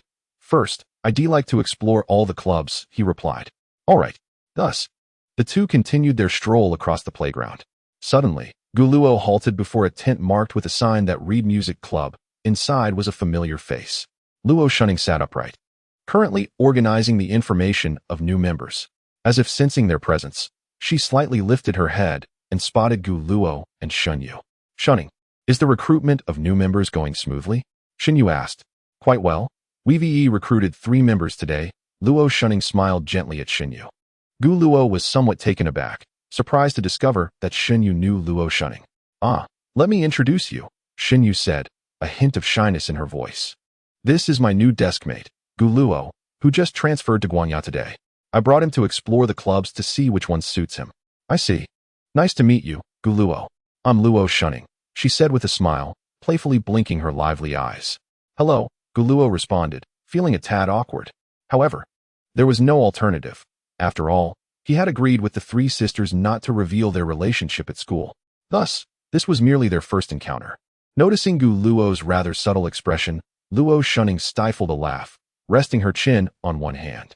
So, Guluo, are you interested in joining the music club? It's perfectly fine if you don't play an instrument. I can teach you hands-on. At these words, the 2 new members who had just finished filling out their forms, along with other members of the music club, exchanged glances, momentarily taken aback. Their eyes darting between Luo Shunning and Guluo. The 2 new students were utterly taken aback. Just moments ago, Senior Luo Shunning had exhibited a markedly different demeanor towards them. Hand-holding instruction? What kind of treatment was this? Moreover, Senior Luo Shunning's alluring posture was quite beyond the pale. I truly appreciate it, but I think I will need some time to consider, Guluo replied with a slight twitch at the corner of his mouth, subtly declining her offer. Ah, what a pity, Luo Shunning remarked lightly, straightening her posture without pressing him further. One could only say this was a rare moment of mischief from the little angel. Just as Guluo exhaled in relief, he overheard Luo Shunning speaking to Shunyu beside him. Where? It's been ages since you last visited my home. Do come over when you have the chance. Shuling has recently stocked up on a variety of snacks. As she spoke, she discreetly cast a glance at Guluo. Seeing his flustered expression, she couldn't help but feel amused. My brother is truly adorable. All right, I will visit when I can, Shinyu replied with a naive smile, completely oblivious to the subtle dynamics between Luo Shunning and Guluo. Ahem, shall we take our leave? Guluo found it increasingly hard to maintain his composure. He hadn't anticipated that Shunyu was acquainted with the 3 sisters of the Luo family. He hoped he wouldn't face social embarrassment. Perhaps it would be better to wait until their relationship was a bit more established before revealing anything. Okay, Shinyu nodded in response, then turned to Luo Shunning, saying, Well then, Shunning, we shall take our leave. Goodbye, Yue. Goodbye, Guluo. Luo Shunning smiled and waved at the 2. Guluo suppressed his awkwardness and had just taken a couple of steps when the system panel suddenly materialized before him. Notification, Special Task Released. Special Task. Assist Sister Luo Shunning in successfully completing the school anniversary performance. Task hint. Please proceed to the club building in half an hour and purchase a beverage from the vending machine located 15 meters to the left of the music department. Chapter 20. The hero assists Luo Shunning in successfully completing the school anniversary performance? Guluo was not surprised by the refresh of the special task. After all, merely being in close proximity to his sister significantly increased the likelihood of such occurrences. Generally speaking, the essence of these tasks revolved around alleviating his sister's various predicaments. For instance, Gushimon's challenges primarily involved her academic and health issues. Most special tasks were centered around these 2 aspects. Now, the pressing question arose. Would the music department, where Luo Shunning was situated, encounter problems on the day of the anniversary performance? Or had the issue already manifested? The information at hand was still rather scant. Contemplating this, Gu Luo turned to the companion walking alongside him, Xinyu, and inquired, Xinyu, are you quite familiar with that girl from earlier? Upon hearing this, Xinyu pondered for a moment before responding. Not particularly close, I suppose. It's just that my mother and her mother are friends. So we have crossed paths a few times. Xinyu's mother and stepmother were friends? Friends of someone as significant as a stepmother would certainly not be ordinary. It was highly probable, no, it was almost certain, that Xinyu belonged to a wealthy family. Thus, a new question arose. Why did Xinyu, as a member of such affluence, unconsciously exhibit signs of inferiority in her demeanor and actions? It is a well-established notion that an individual's character is positively correlated with their wealth. To speak more pragmatically, regardless of the society in question, money serves as a person's backbone. Can physical appearance truly wield such influence? It is difficult to ascertain. Perhaps there are underlying truths that remain unknown. Gu Luo retracted his wandering thoughts and inquired, I have heard that this year's school anniversary will be held earlier than usual. Is that correct? It seems certain clubs will be performing. Indeed, the school anniversary was moved up to accommodate the alumni gathering, as some alumni have tight schedules. Xinyu replied, nodding. Typically, each club showcases their talents during the anniversary, but this year is different. Due to the significance of alumni donations, only certain prominent clubs will perform, such as the music department, dance department, crafts department, and kendo department, among others. Is this common knowledge? Gu Luo asked, surprised. Under ordinary circumstances, the school would merely announce the rescheduling of the anniversary without divulging the reasons, let alone mentioning donations. Are you perhaps working for an intelligence family? He gazed at Xinyu with curiosity. How do you know all this? Xinyu immediately lowered her head, a hint of embarrassment coloring her cheeks. Because my parents will also be attending the alumni gathering. Is it open to all graduates of Guanya Academy? Gu Luo pressed further. Not exclusively to those invited, she clarified. Ah, the mystery is unraveling, he mused. Clearly, Xinyu's family is not ordinary. Or rather, no student attending Guanya Academy is without significance, considering the substantial tuition fees over 3 years. Of course, for exceptionally high-achieving students, scholarships can cover all expenses. Furthermore, with Kaizhou being an international metropolis of over 20 million, the number of affluent individuals is staggering. Added to this are students from outside the region, ensuring a steady influx of applicants. As the two continued their exploration, they soon arrived at the final tent. The sign read Public Service Department. Inside sat a bespectacled girl, her features delicate as she diligently processed paperwork. Unlike the other clubs seeking new members, this one attracted almost no visitors. Public Service Department? Gu Luo said, somewhat puzzled. This department is quite unique, Xinyu responded. In what way? After a moment's contemplation, Xinyu replied, the Public Service Department functions as a quasi-student council. It participates in decision-making for various school activities. However, it can be quite demanding, requiring the handling of various issues between the school and students. Occasionally, members even volunteer at welfare institutions on weekends, which leads to fewer students joining. Upon hearing this, Gu Luo nodded in understanding. Welfare institutions? Isn't that the same path as my father's humble beginnings? He had not anticipated the existence of such a club. Without further thought, he approached the busy girl and said, Hello, I apologize for the interruption, but may I apply to join your club?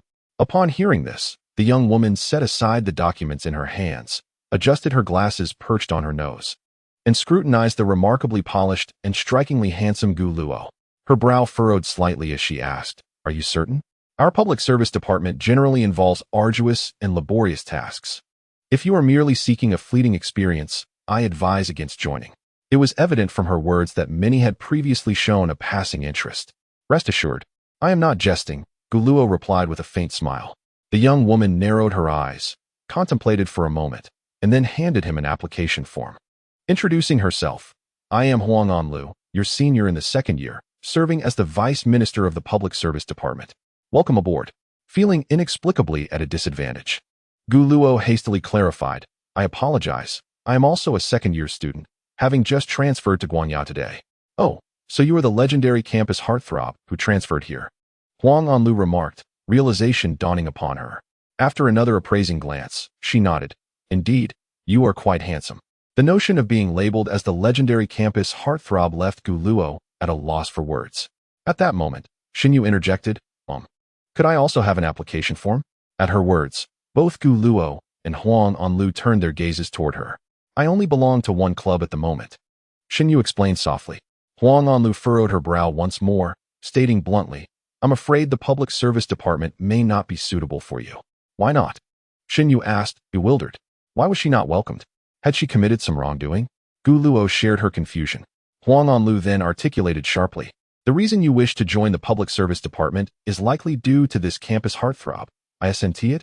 As an upperclassman, you should be aware that our club has previously expelled many individuals.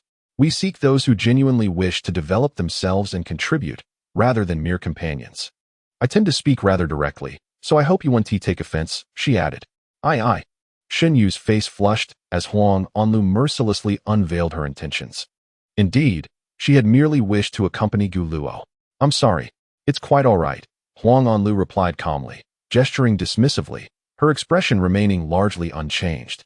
The atmosphere grew somewhat awkward. Xinyu, I appreciate your willingness to accompany me, but the art department also keeps you quite busy, doesn't it?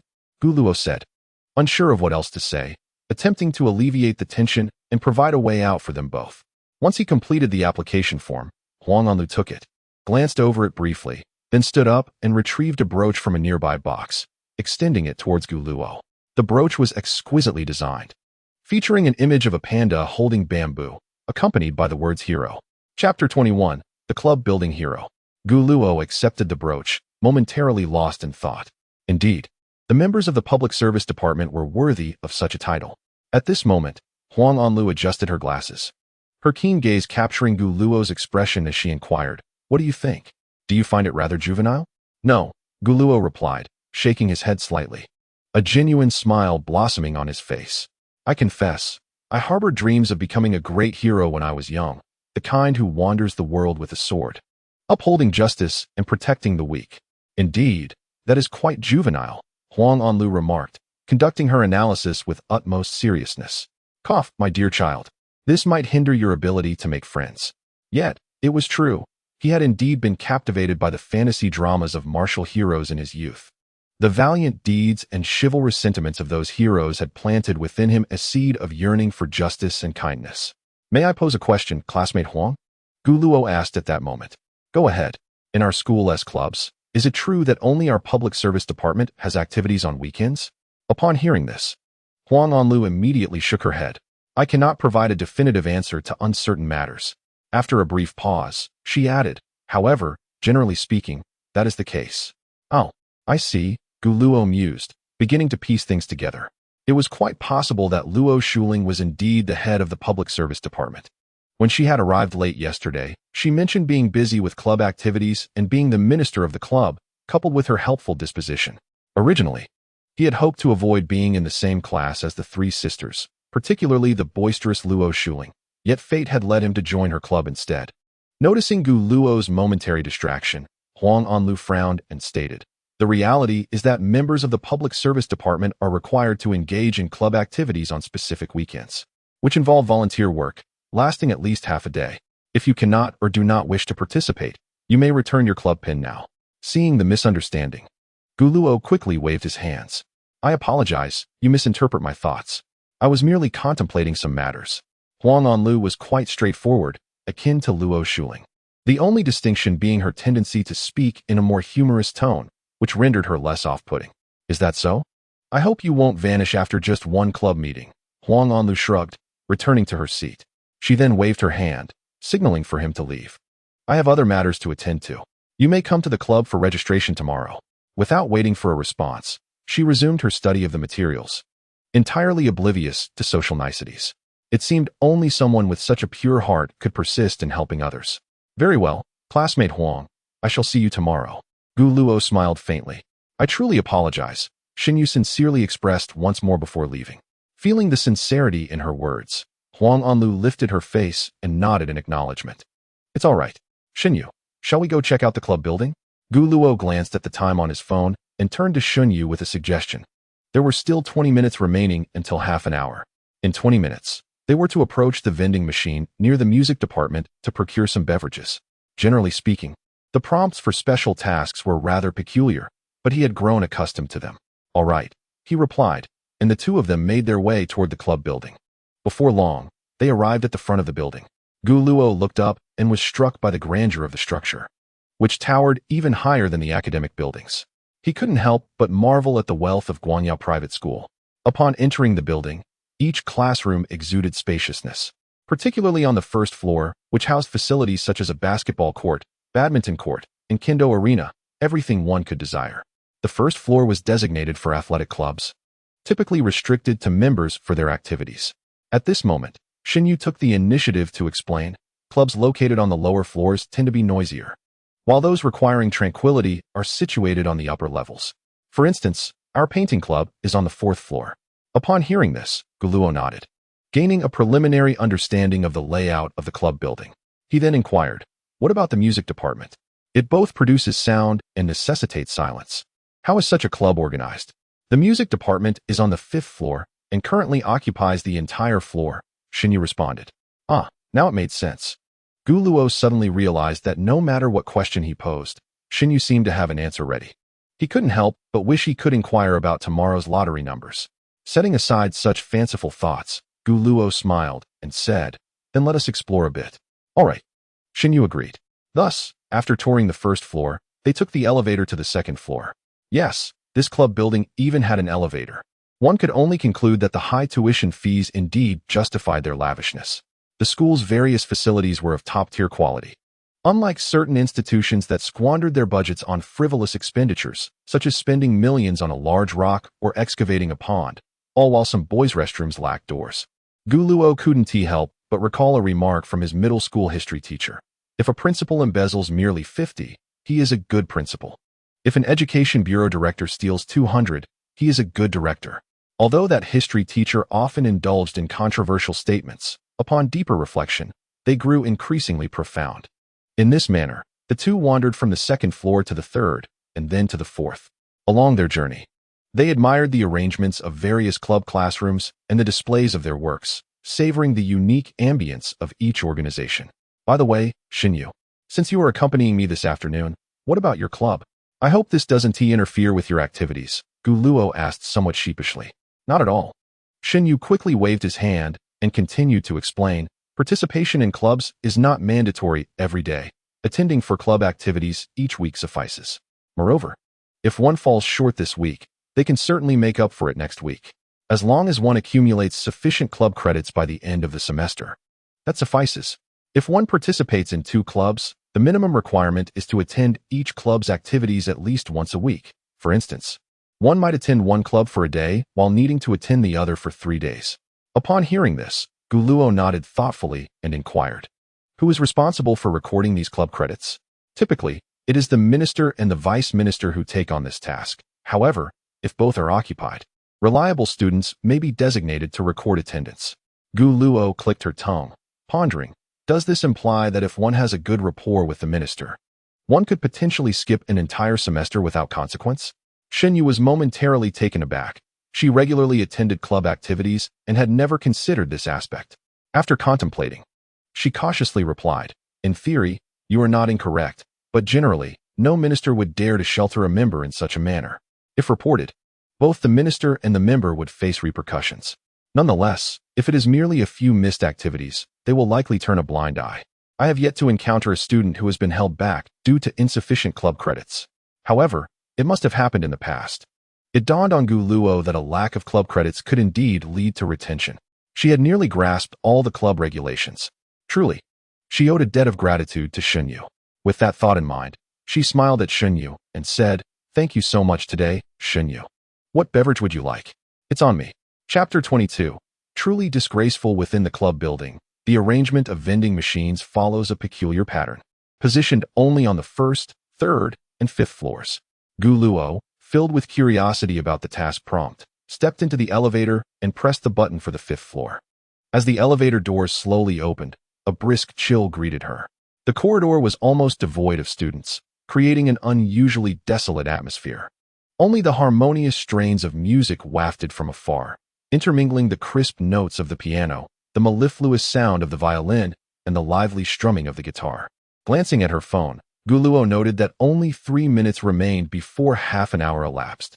Raising her gaze, she spotted the prominently positioned vending machine. Prompting no urgency on her part, She ambled leisurely on the 5th floor, her eyes sweeping across her surroundings. Presently, it appeared that this floor was exclusively occupied by the music department, which had commandeered several vacant classrooms, lending an air of spaciousness. The grandeur of Guanya Academy was fully manifested here. The club building offered ample space, with 4 floors sufficiently accommodating the classroom needs of all clubs. This, of course, was partly attributed to the partial cancellation of third-year students' club activities. Upon reaching the 3rd year, the school no longer mandates student participation in club activities, but instead encourages a reduction in attendance. Furthermore, students are prohibited from holding positions such as club minister. The annual school celebration of Guanya Academy is held within a month of the new semester, allowing club ministers to retain their roles until the conclusion of the celebration before passing the torch to the next appointee. Gu Luo approached the partially concealed door of the music department and peered through the crack. Inside the room, the majority of the members were girls, with only a few boys scattered about.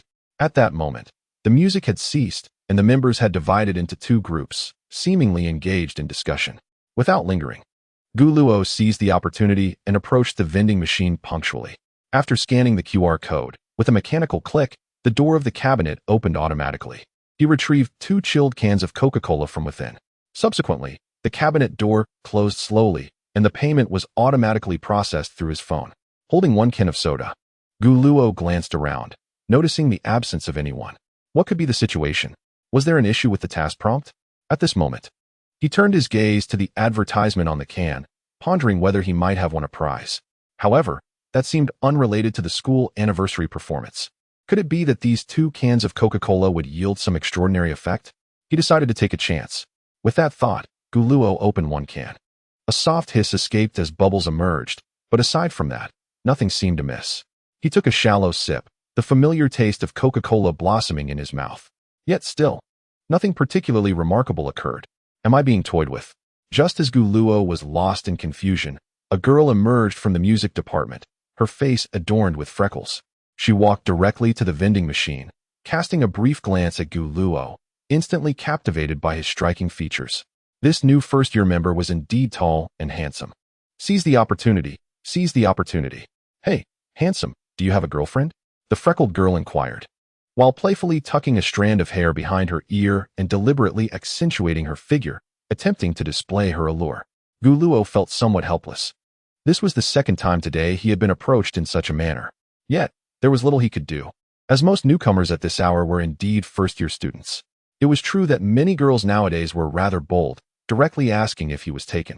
However, to speak honestly, his standards had been raised by Gu Shimon.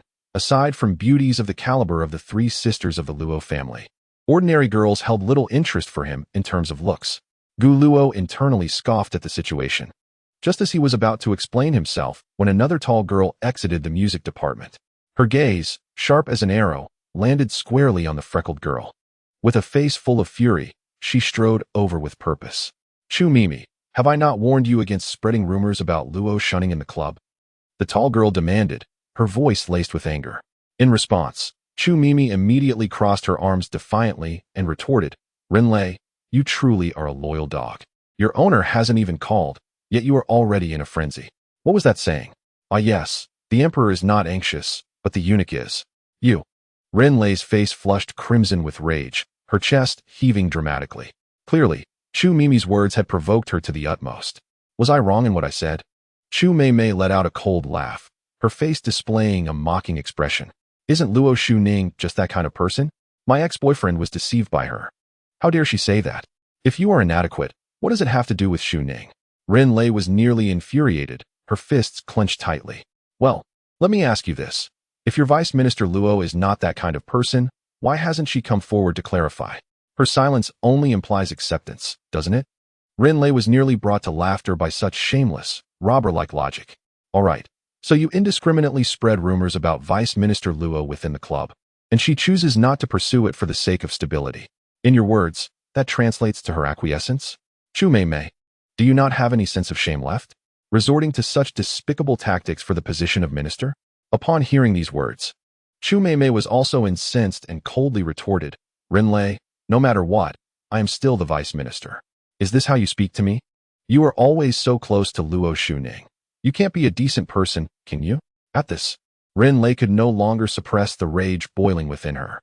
She abruptly snatched the soda from Gu Luo's hand and, without hesitation, splashed it towards Chu Mei Mei. Since it was a can, the amount spilled was not substantial, but it still dampened Chu Mei Mei's uniform. Are you out of your mind? Chu Mei Mei's eyes widened in shock and anger as she hurriedly pulled out tissues from her coat pocket, flustered as she attempted to wipe it off. Meanwhile, Gu Luo, who had been silently observing the scene, finally grasped the situation. This Vice Minister Chu Mei Mei had been spreading rumors about Luo Shu Ning within the club, only to be caught off guard by Luo Shu Ning's close friend. Excellent. The cost of this soda was well worth it. Rin Lei, Chu Mei Mei, realizing that the stains on her uniform would not come off, was instantly consumed with fury and lunged towards Rin Lei, seemingly ready to engage in a hair-pulling battle. Seeing this, Gu Luo reacted swiftly, placing himself between the two, arms spread wide as he loudly intervened. Do not resort to violence. Let us discuss this calmly. Everyone, let us talk it out. Protecting his ally Rin Lei, Chu Mei Mei, in a fit of rage, shouted, Rin Lei, go ask the members recruiting this afternoon. Ask them if Luo Shu Ning publicly seduced the new transfer student today. Apart from using her looks to attract men, what else does she know how to do? Junior, do not stop me. I will tear her apart. As the person involved, Gu Luo felt a twitch at the corner of his mouth. Goodness, this is certainly a misunderstanding. What? That's called seduction? Rin Lei laughed in anger, pointing at Chu Mei Mei and scolding, you truly cannot expect pearls to emerge from a dog's mouth. Do you even know what their relationship is, barking here? Upon hearing this, Gu Luo raised an eyebrow. It seemed Rin Lei was aware of his relationship with Luo Shu Ning. Indeed, Luo Shu Ning had asked him if she could disclose their relationship to her closest friend. One could only say, a true good friend indeed. When it comes to matters, she truly steps up. The two engaged in a fierce exchange of words. And had it not been for Gu Luo's intervention, they would undoubtedly have resorted to hair-pulling and a physical altercation. In the end, Rin Lei spat disdainfully, placed her drink down, retrieved a 10-yuan note from her pocket, and stuffed it into Gu Luo's pocket before turning to head towards the elevator.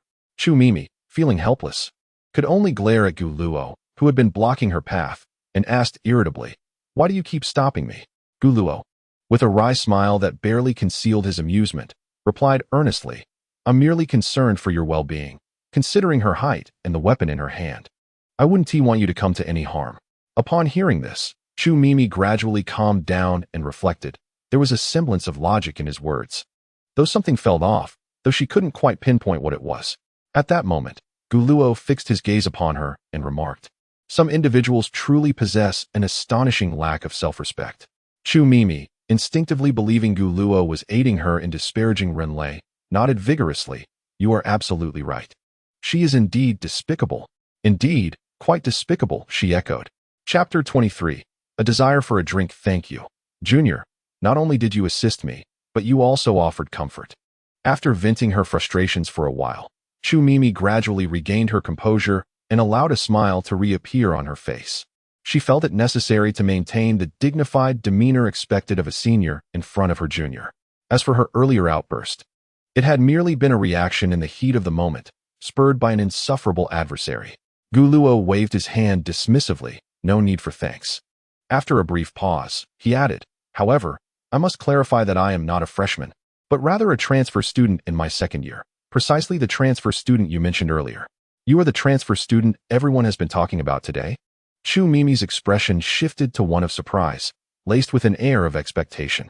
After all, the young man before her radiated an extraordinary handsomeness, a brilliance that seemed to illuminate the very space around him. Such allure was not only unparalleled in Guanya, but could easily rank him among the most striking young men in the entirety of Kaizhou and even across the nation.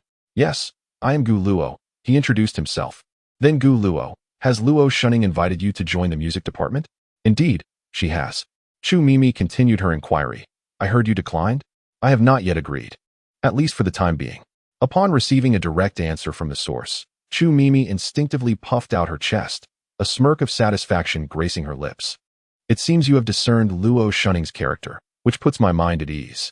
As she spoke, she moved closer to Gu Luo, her expression suddenly shifting to one of melancholy. Let me tell you, Luo Shunning has a penchant for secretly pursuing other people's boyfriends.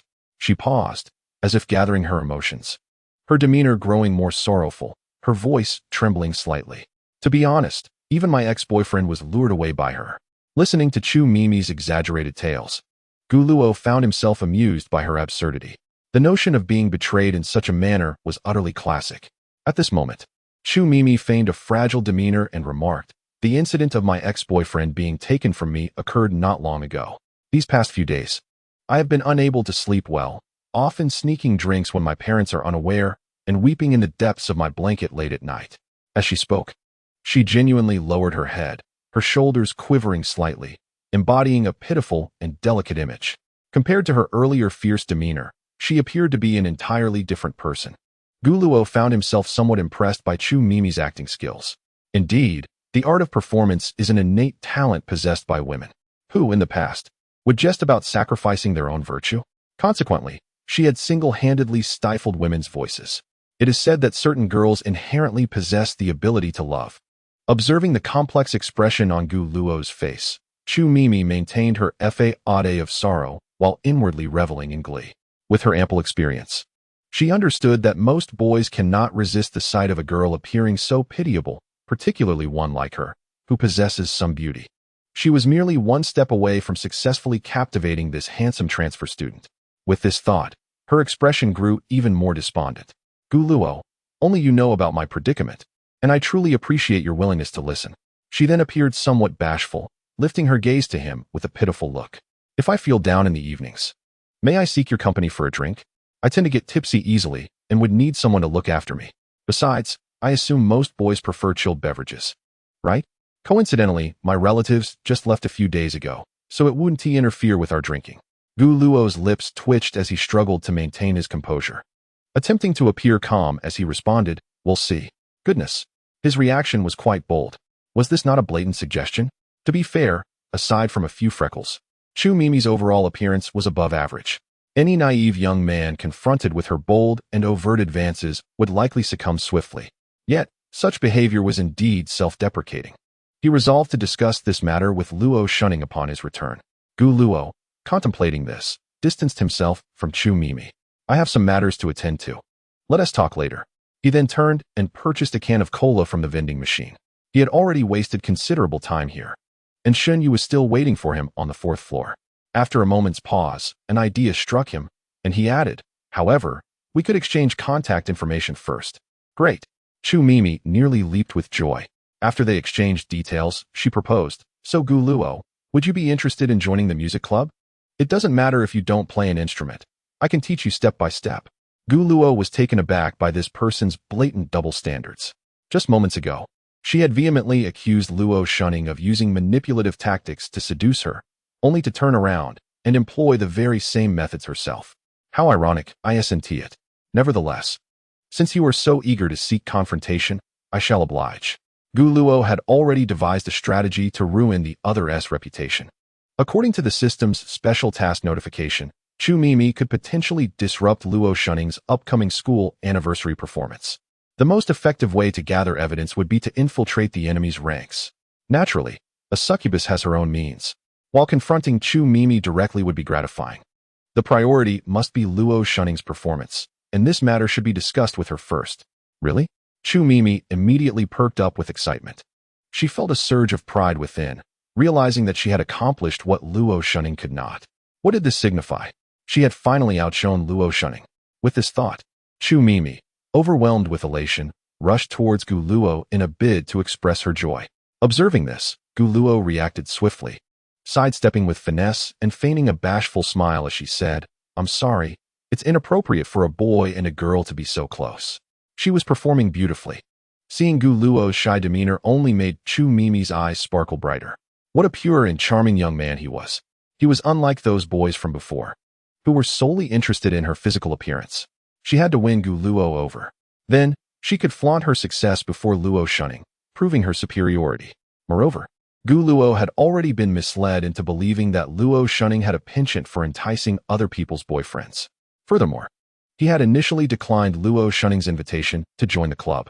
Indeed, such Navi young boys were the easiest to manipulate, especially when they were so handsome. Chu Mimi's spirits soared as she envisioned the scenario of her and Gu Luo together, triumphantly showcasing their relationship before Luo shunning. "I'll take my leave now," Gu Luo stated. Chu Mimi snapped back to reality and smiled. "Tomorrow, I'll be in charge of club recruitment. See you at the playground in the afternoon." "All right," Gu Luo replied succinctly. Then, clutching 2 cans of cola, turned to ascend to the 4th floor. The entire incident had consumed quite a bit of time. Upon returning to the 4th floor, she found Xinyu patiently waiting for her. "My apologies, Xinyu. I took a bit longer than expected." Gu Luo approached Xinyu with an apologetic smile, then opened a soda can and offered it to her. "It's nothing," Xinyu said, taking the can and immediately savoring a sip, showing no trace of impatience. She appeared rather carefree, as expected of a girl who relished food and drink. "Let us head back." "Yes, sounds good." As the two strolled toward the school gate, sipping their cola, Gu Luo received a message from Chu Mei. "Chu Mei, Gu Luo, do you have time tonight? I'm feeling a bit like having a drink." Upon reading these candid and suggestive messages, Luo shunning couldn't help but blink her sparkling eyes in surprise. In the kitchen, the warm yellow light cascaded down, enveloping the space in a soft glow. After handing her phone to Luo shunning, Gu Luo continued to wash the vegetables methodically while recounting the events that had transpired on the 5th floor of the club building that afternoon. When she learned that Gu Luo had persistently called Chu Mei a fool, only for Chu Mei to foolishly agree, Luo shunning couldn't stifle her laughter. With a playful glance at Gu Luo, she chided, "Brother, you are quite mischievous." Her eyes sparkled with mischief and playfulness, rendering her exceptionally charming. Gu Luo, undeterred in his task, shrugged his shoulders, a look of feigned helplessness crossing his face as he quipped, "What can I say? Perhaps she enjoys being berated. After all, there are quite a few oddities in this world." Luo shunning burst into laughter again, suddenly realizing that her brother was like a treasure chest brimming with surprises, handsome in appearance, delightful in character, and possessing a wit that never failed to amuse her. In essence, he was utterly endearing. "You're still laughing, even when she bullies you so?" Gu Luo shot her a mock scolding glance, his eyes seemingly reproachful, yet filled with genuine concern. Unlike with Luo Shuha and Luo Shuling, he instinctively revealed small gestures towards Luo shunning that he typically reserved for Gu Shimon, such as this casual eye roll. Though they had only recently formed a new family, their bond felt as though it had been nurtured over many years. Luo shunning, seeing this, covered her mouth to stifle her giggles and gently replied, "It's all right. It's all just baseless nonsense. I don't mind." Gu Luo's response was resolute, even uttering it before she could articulate her thoughts. Taken aback, Luo shunning's eyes reflected Gu Luo's serious demeanor, revealing her surprise at his strong reaction. Waves of emotion stirred within her.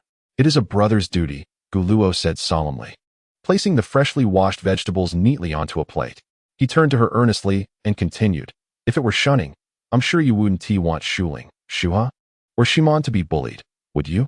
"Indeed, brother, you speak wisely," Luo shunning replied, nodding in understanding, accepting his words with humility. Although she appeared to be blamed on the surface, warmth enveloped her heart. This was an experience that Luo shunning, as the elder sister in her family, had never encountered before. As an older sister, she had always refrained from sharing negative experiences with her younger siblings.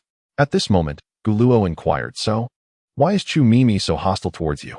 Luo shunning tilted her head slightly, organizing her thoughts before responding with a mix of laughter and exasperation. "Well, back in 1st grade, she had a crush on 3 boys, and astonishingly, all 3 of them came to confess their feelings to me." "Is that really it?" Gu Luo was somewhat bewildered. He found it difficult to comprehend how mere affection from boys towards another girl could incite such animosity, to the extent of fabricating rumors to tarnish her reputation. What kind of logic was that? Moreover, it was indeed classic to be the subject of such envy.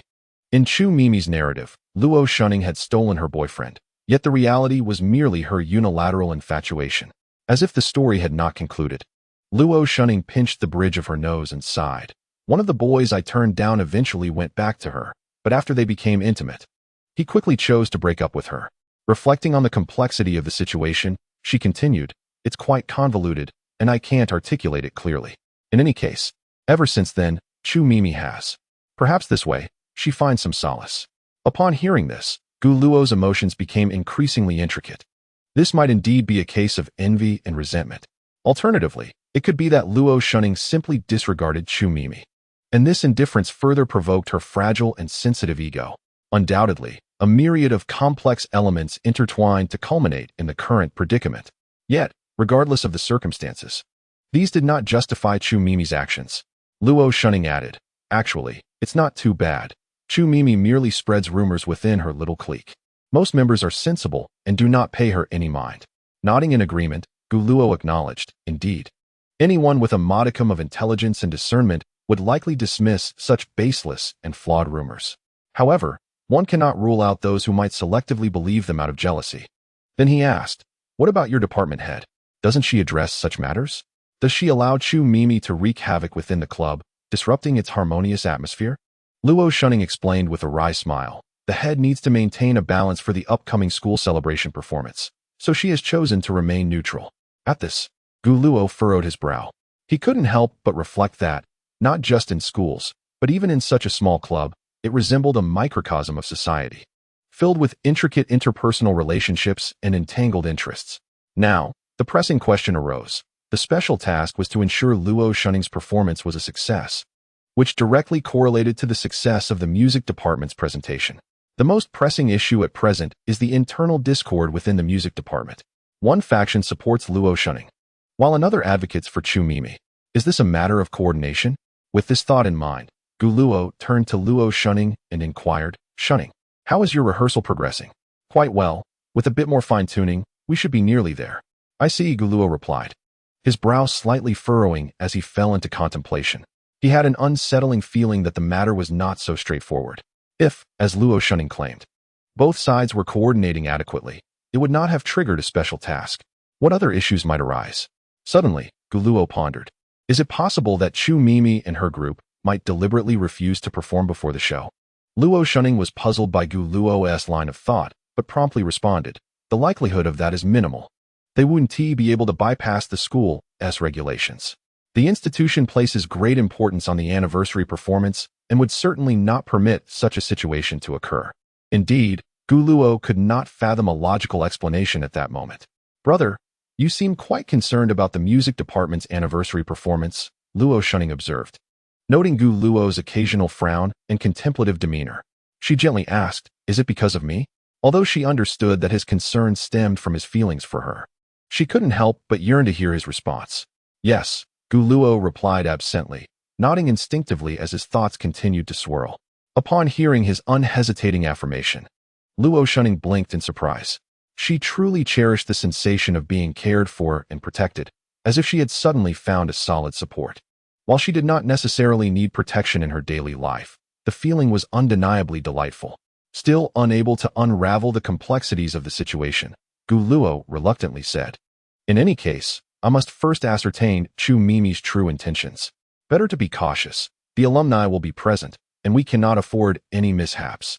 "Brother, knowing that Shenyu is your desk mate, I'm not surprised you are aware of the alumni gathering," Luo Shunning thought to herself.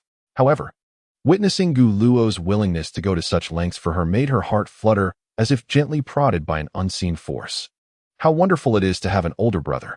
With this thought, Luo Shunning turned and gently touched Gu Luo's clothing. "Brother, your outfit is rather worn. Let me take you shopping this weekend." Her voice was soft and tender.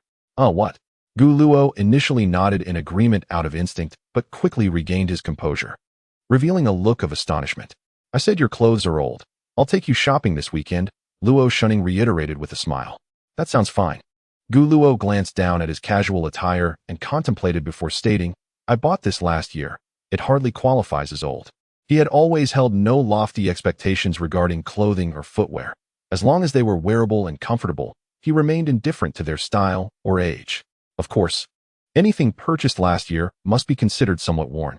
Luo Shunning lifted her gaze, her eyes sincere, and with a radiant smile, she said, "I have yet to buy clothes for a boy. Dear brother, would you indulge me just this once?" She tilted her head slightly, her face adorned with a playful expression, and in a soft, melodious tone, she asked, "Would that be all right?" Chapter 25. The girl is pure as snow when a radiant little angel, exuding a captivating glow, sweetly implores, "Could you indulge me?" With a voice so tender it seems to drip with sweetness, and eagerly wishes to buy you clothes. How should one respond? Option 1. Be a true Sigma male and coldly decline. Option 2. Metaphorically beat the one who chose option 1. Option 3. Feed the one who chose option 1 10 pounds of excrement. Option 4. Reward the one who chose option 1 with an evening of passion shared with a bearded man in white socks. Is there any choice at all? There is no choice. Gu Luo could not conjure a single reason to refuse the angelic shunning. Feeling his heart race slightly, he nodded, simply replying, "All right." Upon witnessing this, Shunning could hardly contain her joy. She knew Gu Luo well enough to understand that the more bashful he felt, the more he feigned composure. He was a shy yet affectionate big boy. This delightful contrast made Shunning want to tease him even more, and the more she teased, the more she desired to do so. Sensing the amused and inquisitive gaze directed at him, Gu Luo cleared his throat awkwardly. "However, I have also joined the public service department. I need to check if Shuling has any club activities this weekend." "The public service department, huh? That seems like a department you would join," Shunning remarked, delicately pinching her chin with her slender fingers, uncertainty lacing her voice. "I don't really know much about the public service department. I only know that Shuling generally isn't home on weekends. Perhaps we should wait for her to return before asking." "All right," Gu Luo replied as he began to prepare the ingredients. Shunning adeptly assisted him. "By the way, isn't your sister coming home for dinner tonight? She wants to be back. She's staying at her friend's house and will head to school with her tomorrow." "Oh, that is wonderful." With their seamless cooperation, a sumptuous dinner was soon prepared. Just as Gu Luo had arranged the visually appealing dishes on the table, he heard the sound of the fingerprint lock being disengaged. In the next moment, Luo Shuling burst through the door, her face aglow with excitement. She barely took the time to remove her shoes properly, flinging them aside as she rushed towards Gu Luo, clad in her little white socks. Running up to him, she could hardly contain her exhilaration, exclaiming, "Brother, you joined the public service department?" "Indeed," he responded. Gu Luo smiled and nodded. Then his gaze fell upon her little feet clad in white socks. He first slipped on his slippers, for the floor was chilly. "Understood. I assure you I shall accomplish the task." Luo Shuling appeared exceedingly delighted, immediately playfully saluting before bouncing back to the entrance to put on her slippers. Gu Luo could only smile in exasperation at this. At that moment, Luo Shuha was also called down from upstairs by Luo Shunning. The four of them took their seats at the dining table in succession. "How wonderful!" Luo Shuling exclaimed with a beaming smile as she initiated the conversation. "Brother, we will be in the same club from now on. Together, we shall be heroes, upholding justice." As she spoke, she animatedly demonstrated some gestures, as if they were already immersed in the world of martial arts. Once she finished, Luo Shunning quickly added with a smile, "Brother will also join the music department tomorrow." "Wow, that's even better." Luo Shuling's eyes sparkled, and with a touch of martial spirit, she said to Gu Luo, "Brother, from now on, it will be me and Shunning looking out for you in the club." With that, she patted her chest, looking utterly resolute. "Very well then. I shall rely on the two valiant ladies," Gu Luo responded, playing along with her theatricality and smiling. "Leave it to us." Seeing that their banter was becoming increasingly absurd, Luo Shunning couldn't help but chuckle, shaking her head gently, yet her face was full of mirth. Amidst the lively conversation, only Luo Shuha remained silent, quietly eating her meal. Her expression was as calm as still water, her movements graceful and composed, as if the surrounding commotion had nothing to do with her. At that moment, Luo Shuling couldn't help but lament, "What a pity that each student can only join 2 clubs. Otherwise, brother could also join Shuha's calligraphy club." "Calligraphy club?" Gu Luo instinctively glanced at Luo Shuha, his mind recalling the scenes from the afternoon when they had indeed passed by the calligraphy club. He had even praised a few of the calligraphy works on display outside. Little did he know that Luo Shuha was part of that very club. It suited her well. He mused. Her quiet and cool demeanor harmonized beautifully with the elegance of calligraphy. Shuha is the head of the calligraphy club, and her skills are exceptional. Luo Shuling proudly declared. "Our Shuha has always had beautiful handwriting since she was little." "Is that so? I would indeed love to see Shuha's calligraphy when the opportunity arises," Gu Luo said, noticing that Luo Shuha still bore no expression, not even casting a glance in his direction. He then shifted the topic, asking, "Ahem, Shuling, is there any club activity this weekend?" Luo Shuling picked up a piece of tender loofah and replied, "No, there isn't anything scheduled for this weekend." "Why do you ask?" She then happily popped it into her mouth, revealing a blissful expression. "How can brother make such delicious food? If it weren't for Shunning assisting right beside me, I would almost suspect that Gu Luo had added some forbidden ingredients to the dishes." Gu Luo was about to respond when Luo Shunning interjected, saying, "Brother works hard every day to cook for us. So I thought I'd take him shopping for clothes this weekend." "Oh, I see. That's wonderful," Luo Shuling replied. "This weekend, the club has no activities. They will resume next week." As she spoke, her expression suddenly shifted to one of disappointment. "But what a pity. I have other commitments this weekend. Otherwise, I could accompany you." Upon hearing this, Luo Shunning's lips curled into a subtle smile. "It's all right. I will keep brother company," she reassured.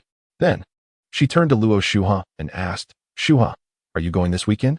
"No," Luo Shuha replied tersely, her voice steady and devoid of any fluctuation. "Very well. I shall ask our younger sister later if she wishes to join and buy her some clothes as well," Luo Shunning said, her smile growing brighter. At that moment, Luo Shuling casually remarked, "If it's just the two of us, it would feel like a date." As soon as she uttered these words, the three paused their meal simultaneously. The notion of date stirred an unusual emotion within Luo Shunning. Images of Gu Luo bravely standing up on the train, along with his serious expression when he asserted his concern for her, flooded her mind, as well as his various adorably feigned calm moments. Lost in thought, a faint blush crept onto her cheeks. "What do you mean, date?"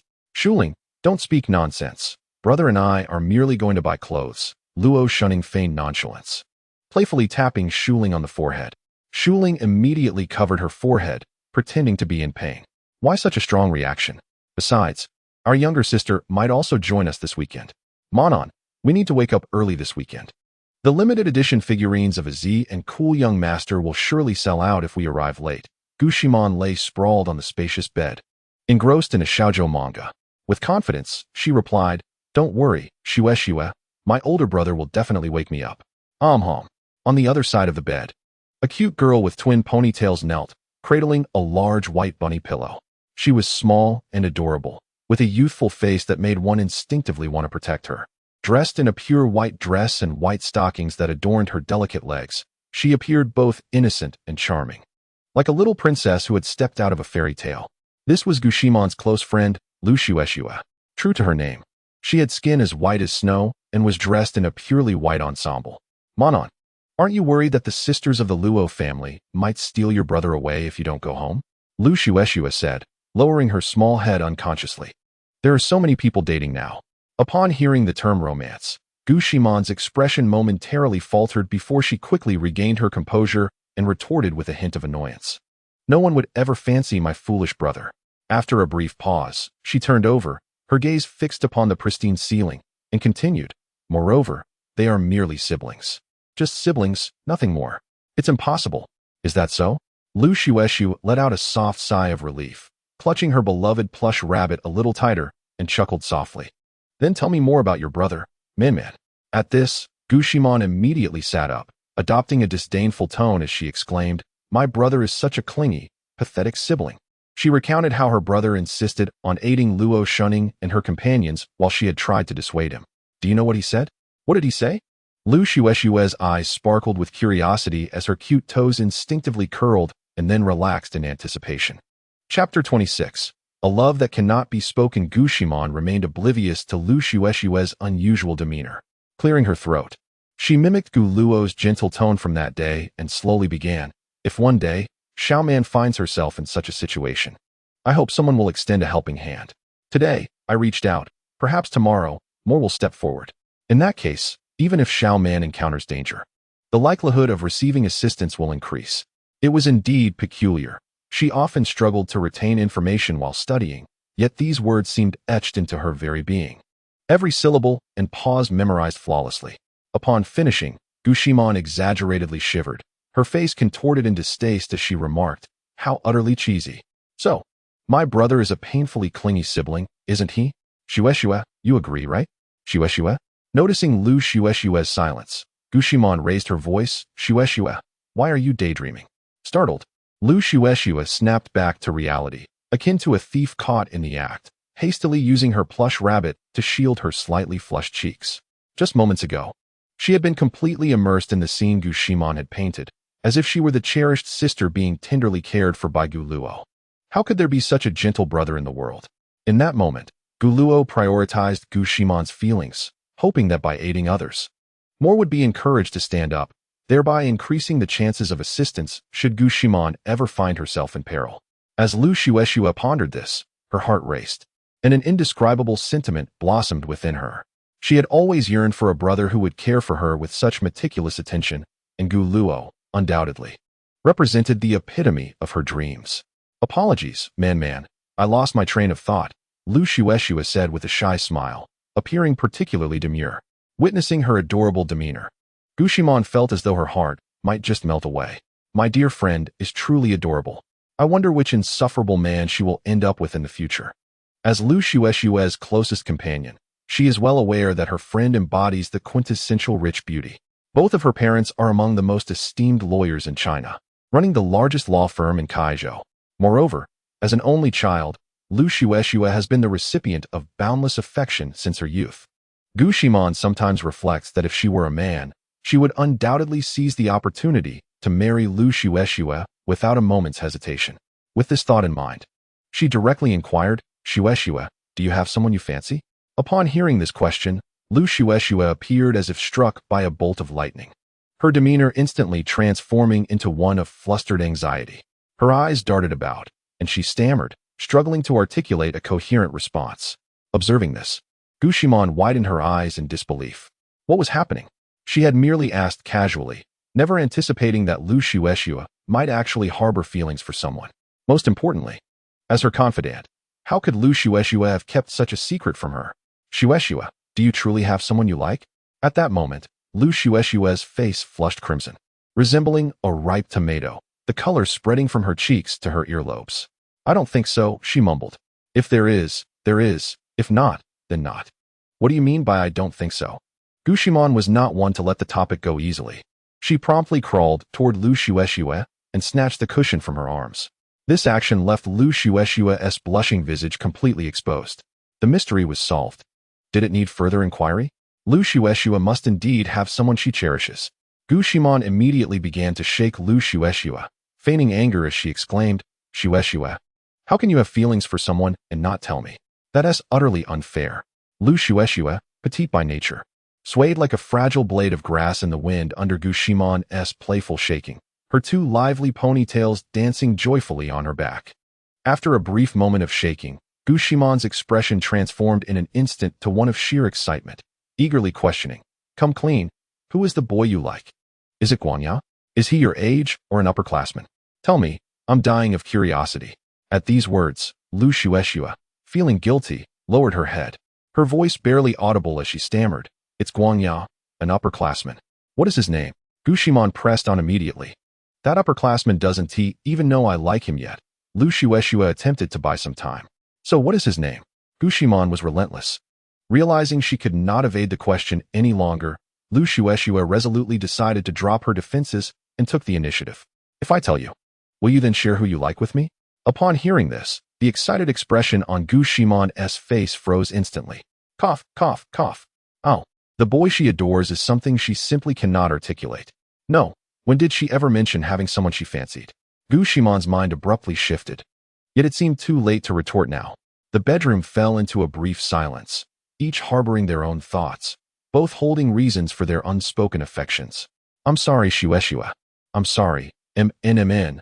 They simultaneously apologized to one another. Clearly, neither intended to confess the identity of their beloved. At that moment, Lu Shueshua gently reached out and took Gu Shimon's hand, gazing intently into her eyes, her voice barely above a whisper. MNMN, I wish to pursue that, senior. Will you support me? Of course. Gu Shimon replied emphatically. Thank you. MNMN. Lu Shueshua felt a surge of guilt at Gu Shimon's unwavering support because her desire for progress was overwhelming.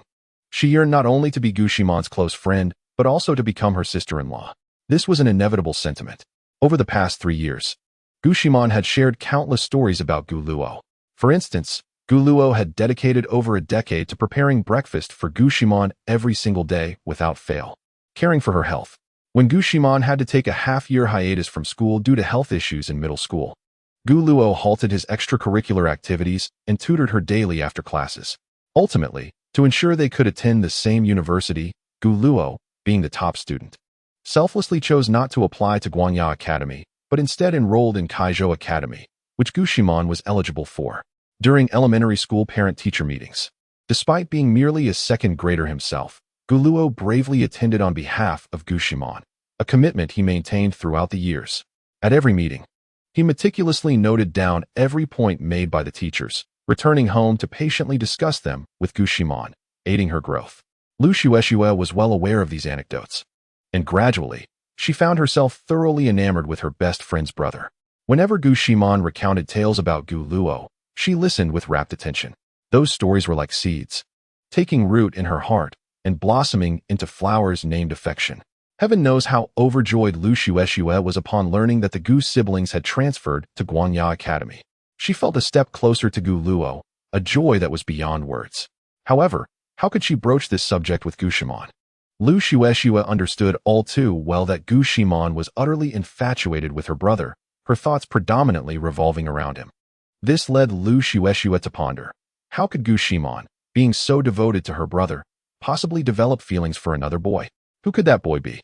Regardless, she was determined to support him in her romantic endeavors. As a true confidant, mutual support is essential. Man, I will stand by you as well. Luxuxu raised her small fist and vigorously waved it, exclaiming, "Let us give it our all." Upon hearing this, Gushimon forced a smile. "Yes, let us strive together." Chapter 27. A woman only affects the speed of shooting. Let us go. Let us go.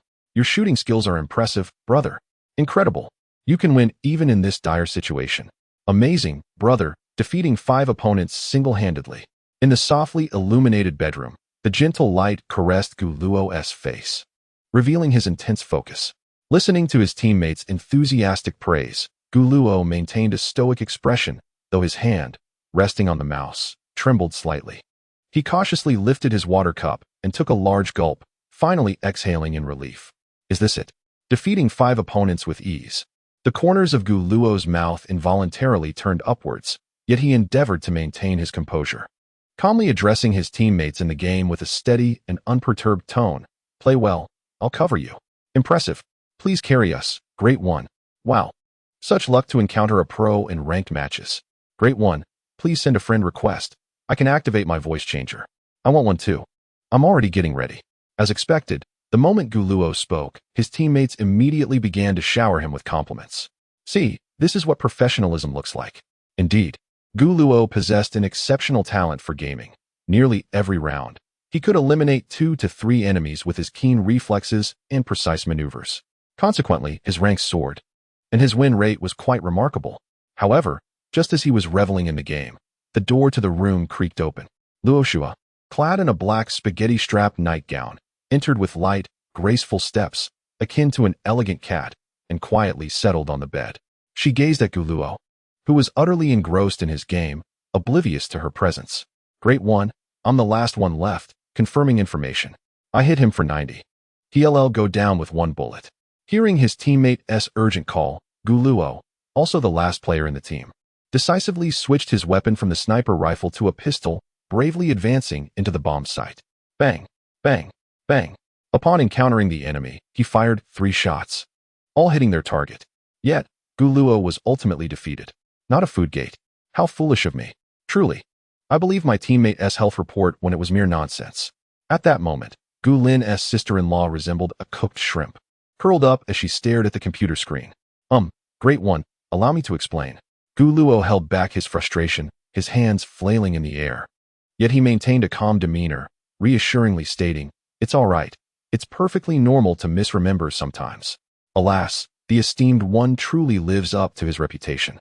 Destined for success. It is precisely for this reason that he is regarded as the notable figure. Henceforth, do refrain from making unfounded claims. "Very well, my brothers. This round is mine." Guluo could only let out a resigned sigh. After all, the persona of the gentle magnate had already been established, and pressure from teammates would merely tarnish that image. He took a sip from his cup and offered a helpless smile towards the girl in the nightgown sitting on the bed before immersing himself back into the game. 1 second, 2 seconds, 2.5 seconds. Wait. Suddenly, Guluo sensed something amiss and snapped back to reality, immediately glancing at the girl. "Shushuhi?"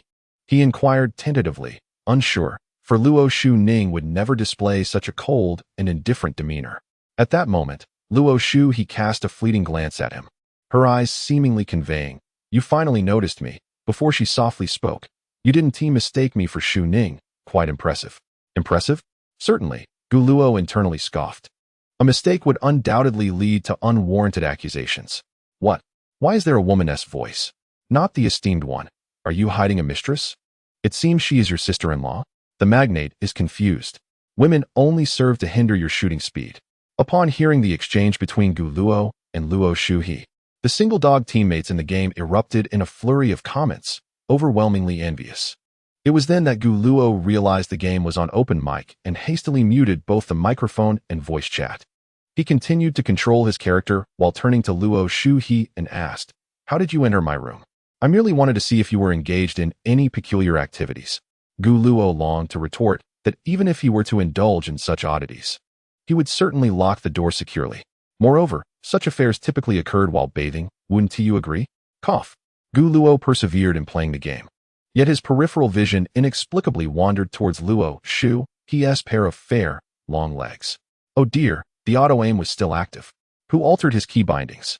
Nonetheless, this distraction led to a gradual decline in his performance.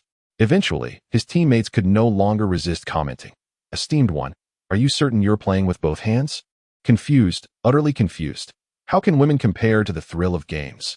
Gu Luo glanced at these teasing remarks, his lips twitching involuntarily, feeling utterly speechless, and promptly muted the chat to maintain his peace. "Do you find it appealing?" At that moment, Luo Shuhe suddenly broke the silence with her crisp voice. "What?" Gu Luo was taken aback, caught off guard by the question. Observing this, Luo Shuhe tapped her thigh and asked again, "Is it appealing?" Gu Luo fell silent, opting to feign ignorance. At this moment, Luo Shuhe gracefully placed one leg over the other, her movements delicate and alluring, as she casually remarked, "I know you're fond of legs, so I deliberately chose not to change my outfit tonight." Coincidentally, Gu Luo's character had just met its demise, and he cast a complex gaze towards Luo Shuhe. Although he remained silent, his expression seemed to tacitly acknowledge her words. "Do not be concerned. I possess no telepathic abilities." Luo Shuhe teased, lightly shaking her elegantly raised calf, a cold smile gracing her lips. "It was merely that when you were watching Shunning yesterday, your eyes were first drawn to her legs." Gu Luo found himself at a loss for words. How had she even noticed such a detail? Observing Gu Luo's flustered demeanor, Luo Shuhe tilted her head, resting her chin on one hand, the corners of her mouth curling into a slight smile. "So, would you like to experience it? My figure is identical to Shunning's."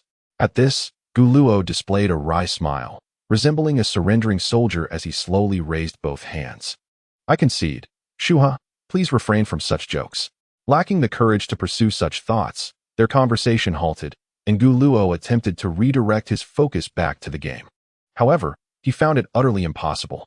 The computer screen appeared increasingly blinding. With a soft sigh, he noticed a particularly striking skin on the ground and promptly picked it up. "This gun is truly stunning," he mused. "No, it's magnificent." Alas, his thoughts were indeed in disarray.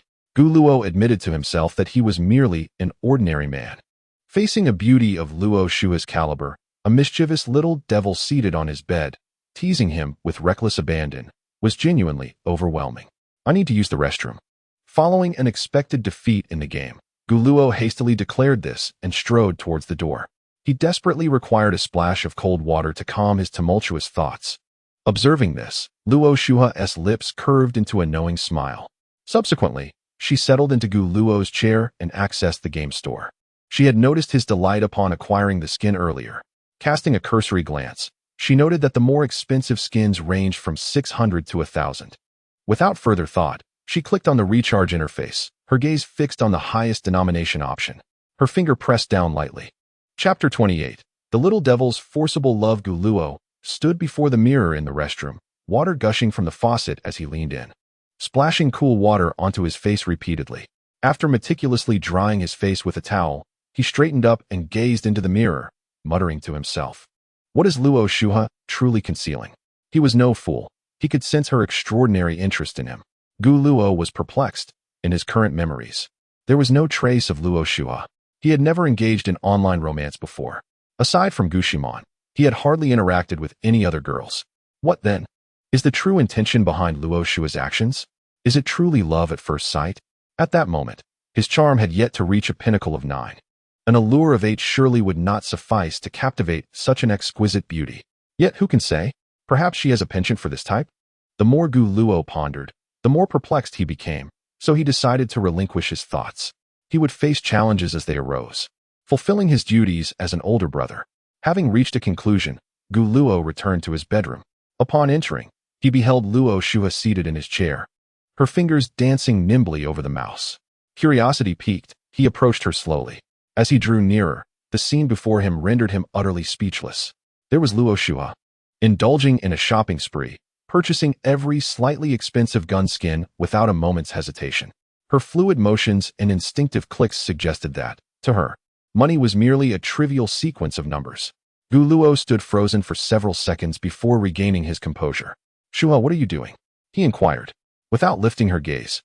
Luo Shua replied nonchalantly, her fingers continuing their relentless activity. In the midst of her speech, she acquired 2 or 3 more gun skins. Ah, so this is shopping. He mused. Indeed, it is normal for girls to shop. But what nonsense. Is this not his account? Gu Luo felt momentarily bewildered. How could there be so many points in his account? It was well known that his gaming philosophy was centered around companionship, spending not a single cent surely. The money could be better spent on snacks for Xiaoman. Wait a moment. But Luo Shua seemed oblivious, continuing her frenzied shopping spree. Those exquisite gun skins were swiftly added to her account with each of her clicks. Seeing this, Gu Luo had no time to ponder further. He bent down and firmly grasped her delicate hand resting on the mouse. Their hands met, and he felt the coolness of her touch, soft and tender, akin to fine silk. At that moment, Luo Shua paused her actions, slowly lifting her head to meet Gu Luo's gaze. Their eyes locked, and he could discern no flaw upon her stunning visage. Every contour appeared as if meticulously crafted by divine hands. She was breathtakingly beautiful. However, this tranquil moment did not linger for long, as the atmosphere began to shift into something subtly charged. Luo Shua's gaze was calm, yet profound, her eyes unwaveringly fixed on his. Gu Luo was the first to avert his gaze, simultaneously releasing her hand and taking a seat on the nearby bed. How much did you spend? I will find a way to repay you, 10,000. Luo Shua's expression remained remarkably composed, as though she spoke not of 10,000 yuan, but rather of a mere 10,000. Gu Luo sprang up from the bed, placing his hand once more atop Luo Shua's, urgently clicking on the payment records. In the year 2055, a staggering 1 million game coins were charged. Gu Luo felt a wave of darkness wash over him as his head buzzed with confusion. How could he repay this sum? Was it still possible to contact customer service for a resolution? His expression was a complex tapestry of emotions, caught between words unspoken. Meanwhile, Luo Shu's gaze was fixated on the 2 hands resting upon the mouse, one delicate and fair, belonging to her, and the other, long and warm, belonging to Gu Luo. She observed these hands quietly, a flicker of something imperceptible flashing through her eyes. After a prolonged moment, Gu Luo finally regained his voice and inquired, "Why did you charge so much?" "Because this game allows a maximum charge of 10,000 per day, Luo Shu," he replied succinctly, nearly causing Gu Luo to falter. What kind of logic is that? He thought, pursing his lips and discreetly retracting his hand while letting out a deep sigh. "I will transfer the money to you tomorrow. But please, do not do this again." Unfortunately, he felt he had no choice but to seek assistance from his indulgent father for the time being. Upon hearing this, Luo Shu frowned, displaying a distinct displeasure, and asked, "Are you trying to distance yourself from me, brother?" "Of course not," Gu Luo hastily clarified. "But this is not a trivial sum. One does not accept gifts without merit." He was not the type to casually accept extravagant offerings from others. Nonetheless, Luo Shu raised 2 fingers and calmly stated, "First, 10,000 is indeed a trifling amount to me. Second, would it be excessive for you to say that one should not accept gifts without merit?" After a brief pause, she coldly continued, "You prepare our meals daily and manage all household chores. If we are to be so precise, let us quantify your contributions as if you were a housekeeper. A monthly salary of 30,000 would not be unreasonable, would it? Very well. I shall transfer an additional 20,000 to you now and will continue to send you 30,000 each month. Is that satisfactory?" With that, Luo Shu swiftly retrieved her phone, opened Gu Luo's chat window, and began tapping furiously on the screen, seemingly prepared to initiate the transfer. "Wait, stop!" Gu Luo exclaimed, feeling utterly exasperated as he reached out to halt her. It was then that he noticed her contact name for him. Big Liar, accompanied by a pig emoji. Big Liar? What have I deceived Luo Shuhe about? Gu Luo found himself at a loss, unsure of what to be more concerned about. The two of them tugged back and forth for a considerable time, and after much persuasion, he finally managed to convince Luo Shuhe to put her phone away. What kind of situation was this? Was it a case of a wealthy woman's forced affection? Gu Luo felt the bitterness of life at a young age as he pondered the complexities of their relationship. What is it? He finally ventured, carefully choosing his words. Why did you label me as Big Liar? Have we crossed paths before? If I have deceived you in any way, I sincerely apologize. His gaze brimmed with earnestness, yearning to unravel the enigma. In response, Luo Shuhe coldly replied, yes. When? In our past lives. Gu Luo sometimes found himself at a loss for how to respond to Luo Shuhe's words. Past lives? What? Did Mengpa dilute the soup? However, it wasn't entirely implausible, considering this world even had a system for pampering younger sisters. A shiver ran down Gu Luo's spine as he swallowed hard and cautiously inquired, is there really such a thing as a past life? Yet, as soon as the question escaped his lips, he was met with a gaze from Luo Shuhe that suggested he was a fool. Gu Luo felt as though he had been toyed with by Luo Shuhe, yet he found himself powerless to counter her. Never mind. Given the circumstances, let us just play some games for now. I've already purchased the gun skins. I cannot waste them. You can sit on the bed. I'm going to play. Luo Shuhe remained silent, standing up quietly before slowly making her way to the edge of the bed and sitting down. She instinctively crossed her legs, her cold elegance harmonizing with the posture, conveying an air of superiority, as if she were an untouchable queen. Just as Gu Luo was about to experiment with the expensive gun skins, Luo Shuhe coldly spoke up. Brother, I wish to invoke my second request. What do you want me to do? Gu Luo set down his mouse and turned to face Luo Shuhe. Accompany me out this Saturday. Is that all? Gu Luo was somewhat taken aback. He had anticipated a more arduous demand. Indeed, that is all. After pondering briefly, Gu Luo nodded in agreement. He had made plans with Luo Shuning for Sunday, so he was indeed free on Saturday. Speaking of which, the little devil's two requests were not difficult at all. Luo Shuhe continued, in light of the fact that you prepared my toothpaste for me last night and kept your promise, I have decided to grant you an additional 20 points of affinity. There's affinity too? Gu Luo's interest was piqued. What is the maximum affinity? 1,000.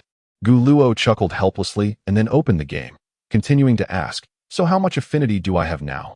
1020. Upon hearing this number, Gu Luo felt as if his heart had momentarily stopped. Just as he turned to say something, a gentle voice echoed from outside the door. Brother, are you asleep? A soft voice broke the delicate atmosphere in the room. Chapter 29. The Little Devil's Unruly Demands. Gu Luo chooses self-destruction. The little angel has arrived. At such a moment, Gu Luo's gaze lingered briefly on Luo Shuhe, and an inexplicable sense of guilt surged within him, although he could not articulate the reason for his unease. After all, it was merely his sister coming to his room to watch him play games. Yes, nothing more than that. Shuning, please wait a moment. Gu Luo called out towards the door, his voice tinged with a barely perceptible tension. Take your time, dear brother, came the gentle reply from Luo Shuning outside. Her tone as soft as a breeze on a spring day. One could only commend her angelic nature. Such a simple phrase could evoke a genuine sense of her unique warmth and consideration. Gu Luo swiftly redirected his gaze to Luo Shuhe, who was seated on the bed, and in a hushed tone urged, Shuhe, please get up and sit on the chair. Why? Luo Shuhe retorted coldly. Gu Luo, lacking the inclination to delve into the matter, insisted with urgency, just sit on the chair, otherwise, Shuning might misunderstand. However, as soon as the words left his lips, he felt the piercing intensity of Luo Shuhe's gaze, as sharp as a dagger, chilling to the bone. It seemed he had, perhaps, misspoken. With a scoff, Luo Shuhe remarked, Brother, you truly care for your sister. It's not a matter of care, Gu Luo thought, his scalp prickling with anxiety, wishing he could grasp at his hair. He hurriedly explained, it's primarily about adhering to decorum. Misunderstandings could easily arise. Oh, then why don't you help me up? Luo Shuhe's expression remained frosty as she beckoned him closer with a gesture reminiscent of summoning a docile pet. Gu Luo raised an eyebrow slightly, but there was no time for further contemplation. Just as he reached for her hand, he hesitated. Do you think this outfit looks good on me? Luo Shuhe inquired. What did you say? It was a reflex of his. Although he had heard the question clearly, he instinctively sought clarification when he couldn't respond immediately. As if he truly hadn't caught it. It was a tactic to buy himself some time. Is my outfit beautiful? She repeated. Gu Luo lapsed into silence. In such a situation, did he possess any alternative responses? Beautiful. Yet, Luo Shuha appeared unwilling to let it rest, continuing to probe. Do you think my outfit is beautiful? Gu Luo felt a wave of confusion. Was he supposed to say it wasn't he? No. To claim it wasn't he beautiful would be tantamount to inviting disaster. As if clarity dawned upon him, he tentatively replied, very beautiful? Upon hearing the satisfactory answer, Luo Shuha slowly released her grip on his arm. Seeing this, Gu Luo exhaled in relief, grateful that he had guessed correctly. He had deemed Luo shunning beautiful the previous night, so what was this? Was it a competition between the little demon and the little angel? In that light, the little demon's second request was to accompany her out on Saturday, while his agreement with the little angel was for Sunday. At that moment, Gu Luo felt a flicker of understanding regarding many matters. Was he merely a tool for comparison between the little demon and the little angel? Yet, this too seemed illogical. Surely, the little demon could not be envious? However, it is evidently not the time to ponder such matters. Dear aunt, may you now take a seat? Gu Luo truly feared that this little devil would conjure up further vexations. No, Luo Shuha coldly declined. Subsequently, she cast off her slippers with a decisive motion and laid down upon the bed, casually pulling the blanket over herself. You must be joking. Gu Luo gazed upon this scene, feeling utterly despondent. You ought to maintain silence while others are resting. Must I remind my elder brother of such etiquette? Gu Luo had never encountered someone so unabashed.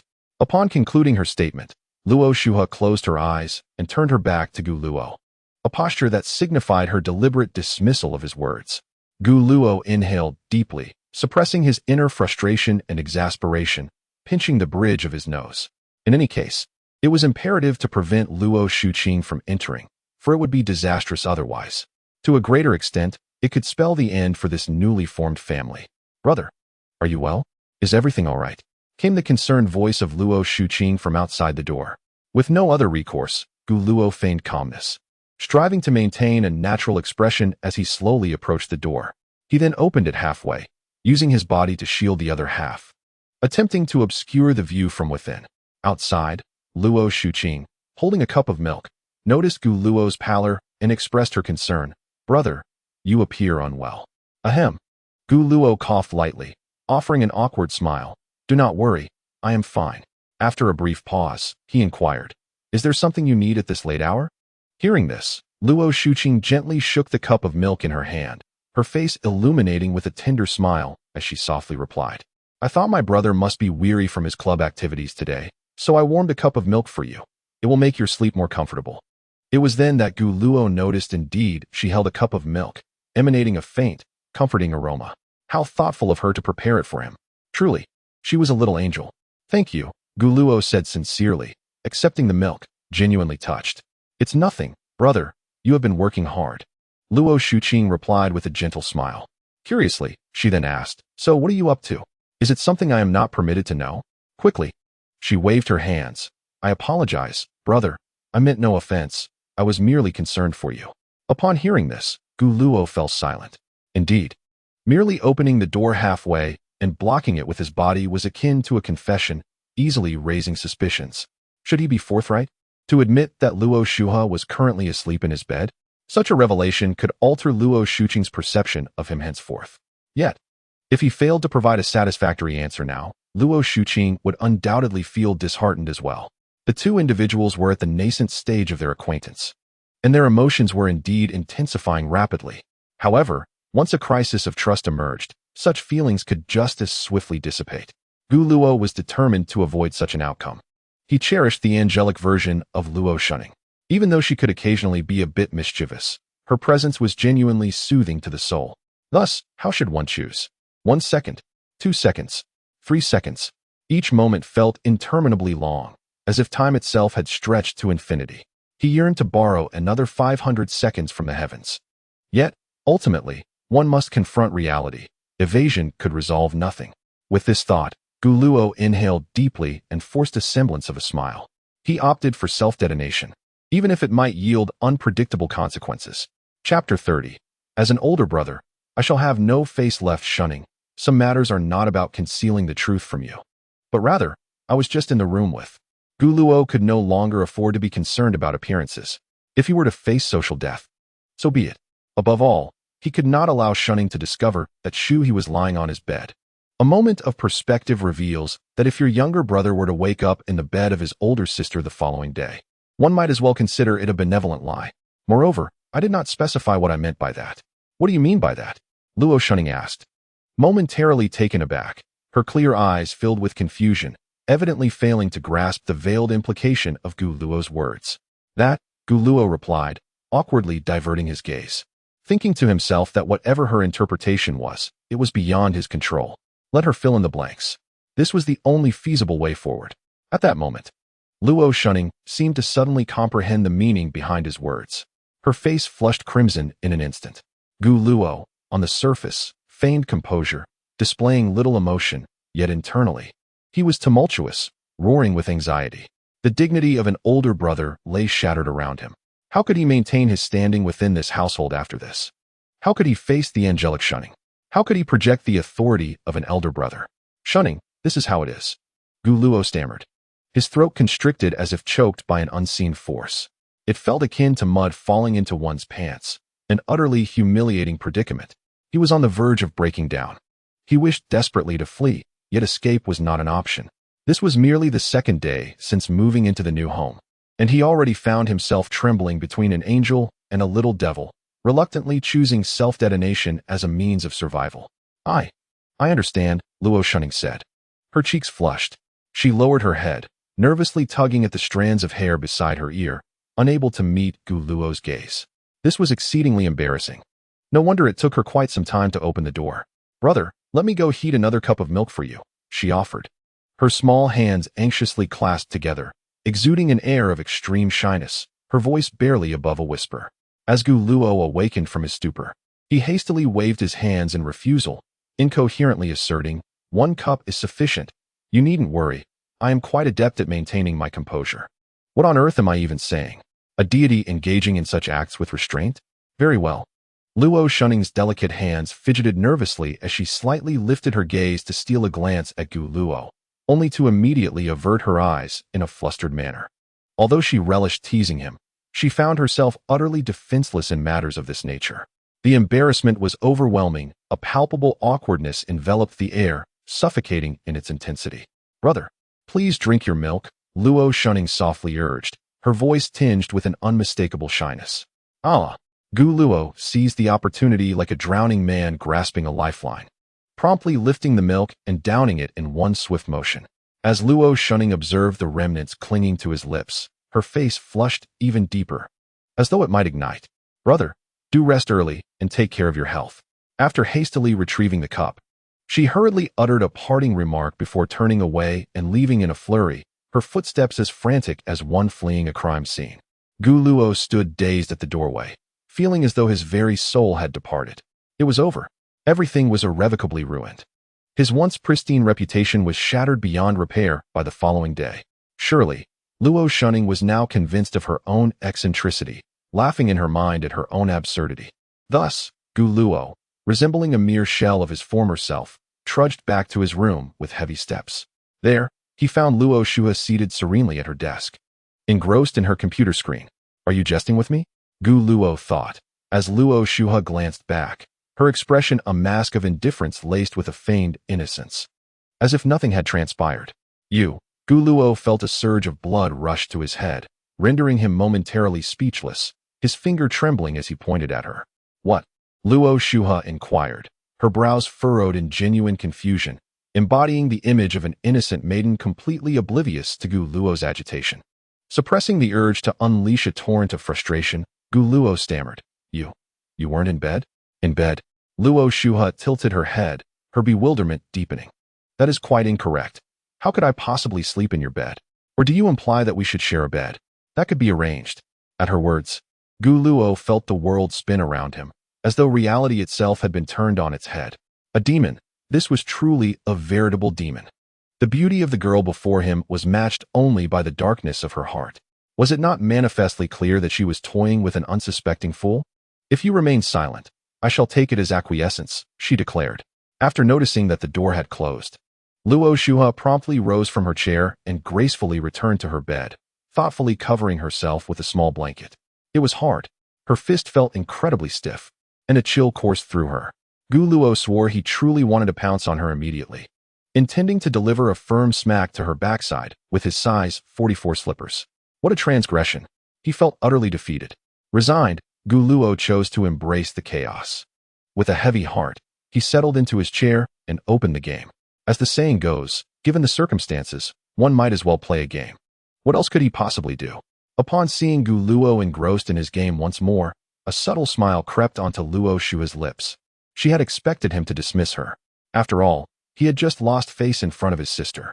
Hearing her taunting words, Gu Luo's lips twitched in exasperation as he replied, "It's fine as long as you're happy. You should rest on the bed for a while. Don't fall asleep, or you might run into shunning later." TSK, doesn't he get angry about this? Luo Shuha's mood was evidently quite pleasant, her tone now laced with playful teasing. "You are my sister."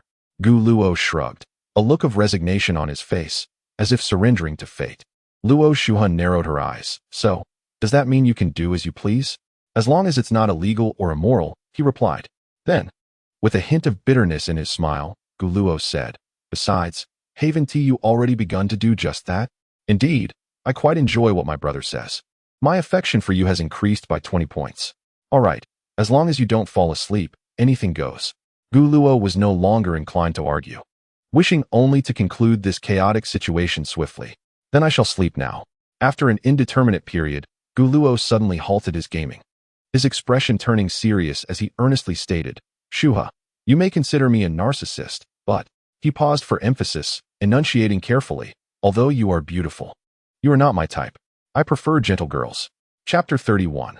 The exchange between the little angel and her strategist best friend. What to do? How should I face my brother in the future? Luo Shunning curled up on her bed, her hands tightly covering her still flushed cheeks. Memories of the embarrassing scene from earlier replayed uncontrollably in her mind. Stop thinking." She rolled over several times on her bed until she buried her head deeply in her pillow, as if that could shield her from the mortifying images. Her long, fair legs fidgeted restlessly on the bed, occasionally lifting high before crashing down onto the soft mattress. Compared to the slenderness of Luo Shuha and the firmness of Luo Shuling, Luo Shunning's legs appeared more rounded. The delicate flesh on her legs, barely noticeable, incited an irresistible urge to reach out and caress it, relishing the exquisite elasticity beneath her fingertips. However, these beautiful legs had only ever been touched by Luo Shuling, akin to a treasure-laden chest, patiently awaiting the key to unlock its secrets. The more Luo Shunning pondered, the more her thoughts became a tangled mess, as if ensnared in an intricate web. Unsure of how to proceed, she resolved to confide in her dear friend Renlei, hoping for some insightful analysis and advice. "Luo Shunning, Layer, are you asleep? I have something I wish to consult you about." "Renlei, just finish my facial mask. What is up, darling?" Renlei replied instantaneously. Luo Shunning, "Well, if I were to say, hypothetically, that a girl delivered milk at night only to discover the recipient engaged in an intimate act, what should she do?" Luo Shunning cautiously typed these words, each character unveiling her most embarrassing secret. "Renlei, she would likely ask around just like you," humorously. Luo Shunning, "I meant hypothetically." "It's not me." Renlei, playfully. Luo Shunning, "All right, I admit, it is indeed me." Luo Shunning, "So, Layer, what should I do?" Renlei, "First, tell me the entire story." Upon receiving this message, Luo Shunning felt her face flush again, yet after a brief moment of hesitation, she complied. "Renlei, I understand the sequence of events. The first step is to analyze your brother's motivations for his actions, as this is crucial." Renlei, in your account, Gu Luo had clearly blocked the door. He could have easily dismissed the situation, yet he chose to reveal the awkward truth to you. Renlei, hence, we can deduce two possibilities. 1. Gu Luo is peculiar. 2. Gu Luo wishes to maintain no barriers between you. Renlei, you approached Gu Luo with enthusiasm to deliver the milk, and had he chosen to dismiss you, it would understandably have left you feeling uncomfortable. Renlei, moreover, you two have only just met and are in the throes of a delightful novelty, a phase where emotions are magnified. Renlei, if Gu Luo is not peculiar, Then he prefers to endure embarrassment rather than create any distance between you. Renlei. Thus, maintain a calm demeanor.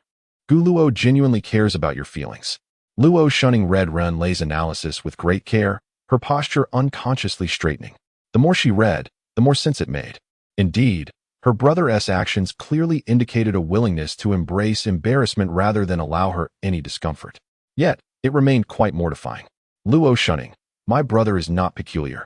He is a truly wonderful brother. Renlei, with one hand pressed against her flushed cheek. Luo shunning continued to type on the screen with the other. Luo shunning. Let's set that aside for now. I wish to share some events that transpired during the day. Renlei. The classic topic-changing tactic. Who taught you that? Luo shunning chose not to respond to the question and recounted the incidents involving Gu Luo, Chu Mimi, and the matter of the undercover operation. Renlei. Oh, so the handsome guy from earlier is actually your brother. Renlei. I must admit, Gu Luo is truly striking. Renlei. No wonder he intervened when we were in trouble. In hindsight, he was helping me. At the very least, I managed to spill soda on Chu Mimi's outfit. Renlei. And this undercover operation sounds utterly fascinating. I want to perform a duet with Gu Luo. Luo shunning. Just don't go overboard. Renlei. Don't worry. I know my limits. Also, darling, you are just too gentle and kind-hearted. A person like Chu Mimi is like a pesky adhesive. The more you treat her well, the more she clings. Renlei. But fear not. With Gu Luo and me to protect you, you need not worry. As Luo shunning read Renlei's message, her heart swelled with gratitude. Luo shunning. Layer, you are truly wonderful. Renlei, how about introducing me to Gu Luo? After all, good things should not go to waste. Luo shunning retracted a message. Renlei, how outrageous. With a brother, you've forgotten your best friend. By the way, you're not developing a brother complex, are you? A brother complex? Luo shunning blinked, contemplating, and it indeed seemed to resonate with her. She realized she did not harbor such emotional fluctuations for other boys. Was I indeed the one with the brother complex? Luo shunning. I suddenly feel quite drowsy. Good night, Layer. Renlei. TSK. Good night, brother complex darling. I will only regard you as a little sister. You are not my type. After Gu Luo uttered his final words, he averted his gaze from the computer screen, his fingers absently tapping the mouse, awaiting Luo Shuha's reply. He wished to clarify their ambiguous relationship. It was better to articulate his thoughts clearly. While the thrill of being teased by the little demon was undeniably exhilarating, it was not a sustainable approach. Being direct was indeed the best course of action. Gu Luo held no dislike for the little demon, yet he found himself drawn more to gentle girls. However, 1 second passed, then 3, then 5. A profound silence enveloped the room. Luo Shuha offered no response. What was happening? A flicker of unease washed over Gu Luo, as he still dared not turn his head, fearing he might meet a pair of icy eyes. Cough. Shuha, could you say something? Can you comprehend what I am trying to convey? Gu Luo murmured, slowly glancing towards the bed. What met his gaze was the exquisite visage of Luo Shuha in slumber. Her breathing was even and steady, her long eyelashes resembling delicate fans that occasionally fluttered. The coldness that once graced her features had softened, revealing a gentle femininity unique to her. Her exquisite features, illuminated by the gentle glow of the lights, appeared particularly enchanting. She was truly beautiful, having fallen asleep so effortlessly. Observing this, Gu Luo inexplicably felt a sense of relief. He was, after all, a normal young man, instinctively drawn to the allure of a beautiful girl, especially one as exceptional as Luo Shuhi. Yet, he feared that such closeness might bring her harm, particularly since this was only her second day sleeping in his bed. Given the rapid pace of their interactions, he worried that one day he might lose control. Sighing, he decided to address that concern later, prioritizing the need to return Luo Shuhi to her room. Gently shaking her arm, he found Luo Shuhi utterly unresponsive, as if she were a peacefully sleeping infant, deeply immersed in slumber. With no other option, he stealthily opened the door to the room, cautiously peering outside. After ensuring the hallway was devoid of any presence and deemed safe, he tiptoed to Luo Shuhi's room. Returning to the bedroom, he placed one hand gently on her neck and the other securely on her knees, lifting her into his arms in a princess carry. She felt so soft, fragrant, and light. Gu Luo's heart raced, and he dared not look down at Luo Shuhi, fearing he might succumb to the trap of desire. He hurried through the corridor to the opposite room, quietly closing the door behind him before laying her down on the bed. His gaze instinctively wandered around the room. It was clean and tidy, devoid of unnecessary embellishments, exuding a simple yet elegant charm. At the center stood a large writing desk adorned with brushes and rice paper. Intrigued, he approached and began to appreciate the artistry. The cursive script on the rice paper flowed like a lively stream, vibrant and articulate. The characters resonated with one another, forming a seamless connection. The mountains have trees. The trees have branches. My heart delights in you, yet you remain unaware. In a city of mist and rain, a building stands united. A single flower blooms solely for one tree. The southern wind understands my feelings, carrying dreams to the western isles. At dawn I gaze at the sky. At dusk I watch the clouds. Whether walking or sitting, I think of you. After reading, Gu Luo's expression grew increasingly complex. These verses conveyed an ineffable sentiment, and he dared not dwell on them for long, promptly making his way toward the door. However, just then, a voice emerged from behind him. Liar. It was a soft utterance, yet in the stillness of the room, it resonated with striking clarity. Gu Luo froze in place. Slowly turning to see Luo Shu, he still lost in her tranquil slumber. Is this mere rambling? Once again approaching the bedside, he inhaled softly and spoke gently. Shua, I cannot discern whether you are speaking in your sleep or feigning slumber. However, I shall regard you solely as a younger sister. I concede that you are undeniably beautiful, particularly your legs, which command one's gaze. Yet, you are not my type. I do not wish to inflict harm upon you driven by primal desires. After uttering these words, Gu Luo fixed his gaze intently upon Luo Shua's countenance. Yet, she remained peacefully asleep, betraying no signs of awareness. So be it. After extinguishing the light, Gu Luo slowly departed from the room. As the door closed softly behind him, darkness enveloped the space within. Time elapsed, and eventually, the slumbering Luo Shua shifted slightly in her sleep. Her breathing remained steady and unhurried. Chapter 32. In comparison to Gu Luo, what are figurines? The following day, Tuesday, the sunlight cascaded like golden drapes, gently illuminating the earth, with the weather exhibiting a remarkable brightness. As was his custom, Gu Luo rose early, preparing breakfast and lunch. After swiftly finishing his meal, he ventured into the school garden, his heart imbued with a peculiar sentiment. At this moment, the garden was tranquil, with but a few students present. Only the chrysanthemums swayed gently in the breeze. Gu Luo seated himself on a bench. Contemplating the 2 bottles of milk nestled within his backpack, his emotions intricate. Recalling the morning, Luo Shunning had not only risen early to warm a cup of milk for him, but had also discreetly tucked 2 bottles into his bag when he was unaware. It was difficult to assess, truly difficult. While the awkwardness of the previous night still lingered, it was undeniably a gesture of kindness from Luo Shunning. Gu Luo found himself reminiscing about the words she had spoken that morning. Brother, I apologize for seeking you out last night. And brother, you would rather endure social embarrassment than let me feel uncomfortable. Thank you sincerely, brother. This shall remain our little secret. One must acknowledge that secrets often serve as a magical bond, drawing individuals closer together. Gu Luo had never anticipated that events would unfold in such a manner. One could only assert that gentle girls are indeed the most exquisite existence in the world. Hey, old bro, have you missed me? Uncertain of how much time had elapsed, Gu Luo felt a small hand gently pat his shoulder, accompanied by the vibrant voice of Gu Shimon. Turning around, he beheld the spirited Gu Shimon and the bashful Lu Shueshue, who was shyly hiding behind her. Both wore playful twin ponytails, their hair dancing with their movements, exuding youthful charm and cuteness. A smile of affection graced Gu Luo's lips as he quipped, "Have you thought about food to the extent that you cannot eat? How cheesy." "But it rings true," Gu Shimon replied, disdain evident in her voice as she waved her hand dismissively. Yet, the slight upward curve of her lips betrayed her inner delight. Gu Luo merely smiled gently, then directed his gaze towards Lu Shueshue, offering a warm greeting. "Good morning, Shueshue." "Good morning, Brother Gu," replied Lu Shueshue, her voice as delicate as a gentle breeze wafting through a garden, her cheeks slightly flushed. Brother Gu greeted her. She couldn't help but rejoice silently within. Excellent. I must continue to strive. At that moment, Gu Shimon plopped down beside Gu Luo, speaking with an air of royal entitlement. "Stinky elder brother, this weekend, Shueshue and I plan to rise early to buy figurines. You should accompany us."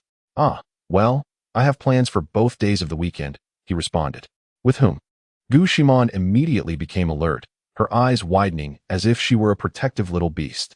On Saturday, I'm dining with classmates. And I'm going shopping for clothes with Xu Ning. I had originally intended to invite you, but it seems you're unavailable now. Gu Luo feigned calmness, his tone steady and natural, yet internally he was in turmoil. After all, he couldn't reveal the truth about his situation with Luo Shua. Alas, what a pity. Yet another lie has escaped my lips. However, Gu Shimon's attention was entirely captivated by the notion of Gu Luo and Luo Xu Ning going shopping together over the weekend.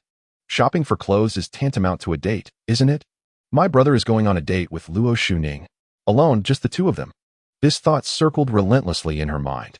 Today, it's my turn to clean, so I'll head back now. You two stay a while before returning to class. Gu Luo announced, rising to his feet, ruffling Gu Shimon's hair, leaving his lunchbox behind, and hurrying away. He walked with a sense of urgency, his pace quickening. Anxious. He feared Gu Shimon would pursue further inquiries about his Saturday dinner plans with classmates. He truly wished to fabricate no more lies. Yet, their minds were entirely misaligned. Are you all right, man? Lu Shueshue inquired, taking the seat Gu Luo had just vacated, concern etched on her face. I. Hearing this, Gu Shimon inhaled deeply, striving to compose herself, forcing a smile. I'm fine. What could possibly be wrong? My brother's plans with someone else have nothing to do with me. Yet as she spoke, the smile gradually faded from her face, replaced by a look of despondency, her eyes brimming with disappointment. Noticing this, Lu Shueshue quickly offered comfort. Man, it's hardly a date, right? Brother Gu just mentioned he initially intended to invite you. Didn't he? Who knows? Perhaps they are indeed going on a date. Such matters are notoriously unpredictable. After all, their acquaintance began with the classic trope of a hero saving a damsel in distress. Gu Shimon's mood sank further with each passing word, her spirits dwindling. Meanwhile, Lu Shueshue began to worry as well. She was all too aware of Gu Luo's charm, an irresistible allure that captivated all. Moreover, Luo Shunning is undeniably a paragon of beauty, possessing an exceptional aura and breathtaking features, and she is also one of triplets. The mere thought of these two coming together sent shivers down Lu Shueshue's spine. She gently bit her lip and cautiously proposed, Man, since you are so worried, why don't we secretly follow them this weekend to see what unfolds? What do you think? Upon hearing this, Gu Shimon instantly perked up, though hesitation clouded her thoughts. Shueshue, aren't you looking forward to the cool young master's figurine? She exclaimed. Oh, it's all right. Whoa, Shueshue, you are truly wonderful. Gu Shimon immediately embraced her, as if clinging to a lifeline. No, not at all, Lu Shueshue replied, feeling somewhat guilty as she averted her gaze. Meanwhile, on the other side, as Gu Luo stepped into the classroom, he keenly sensed an unsettling atmosphere. It felt as though numerous pairs of eyes were fixated upon him, creating an uncomfortable tension. With a puzzled expression, he strode directly to his seat, where he noticed Shun Yu slumped over her desk, appearing utterly dispirited. Chapter 33. Handsome but unreasonable. What's wrong? Are you feeling unwell?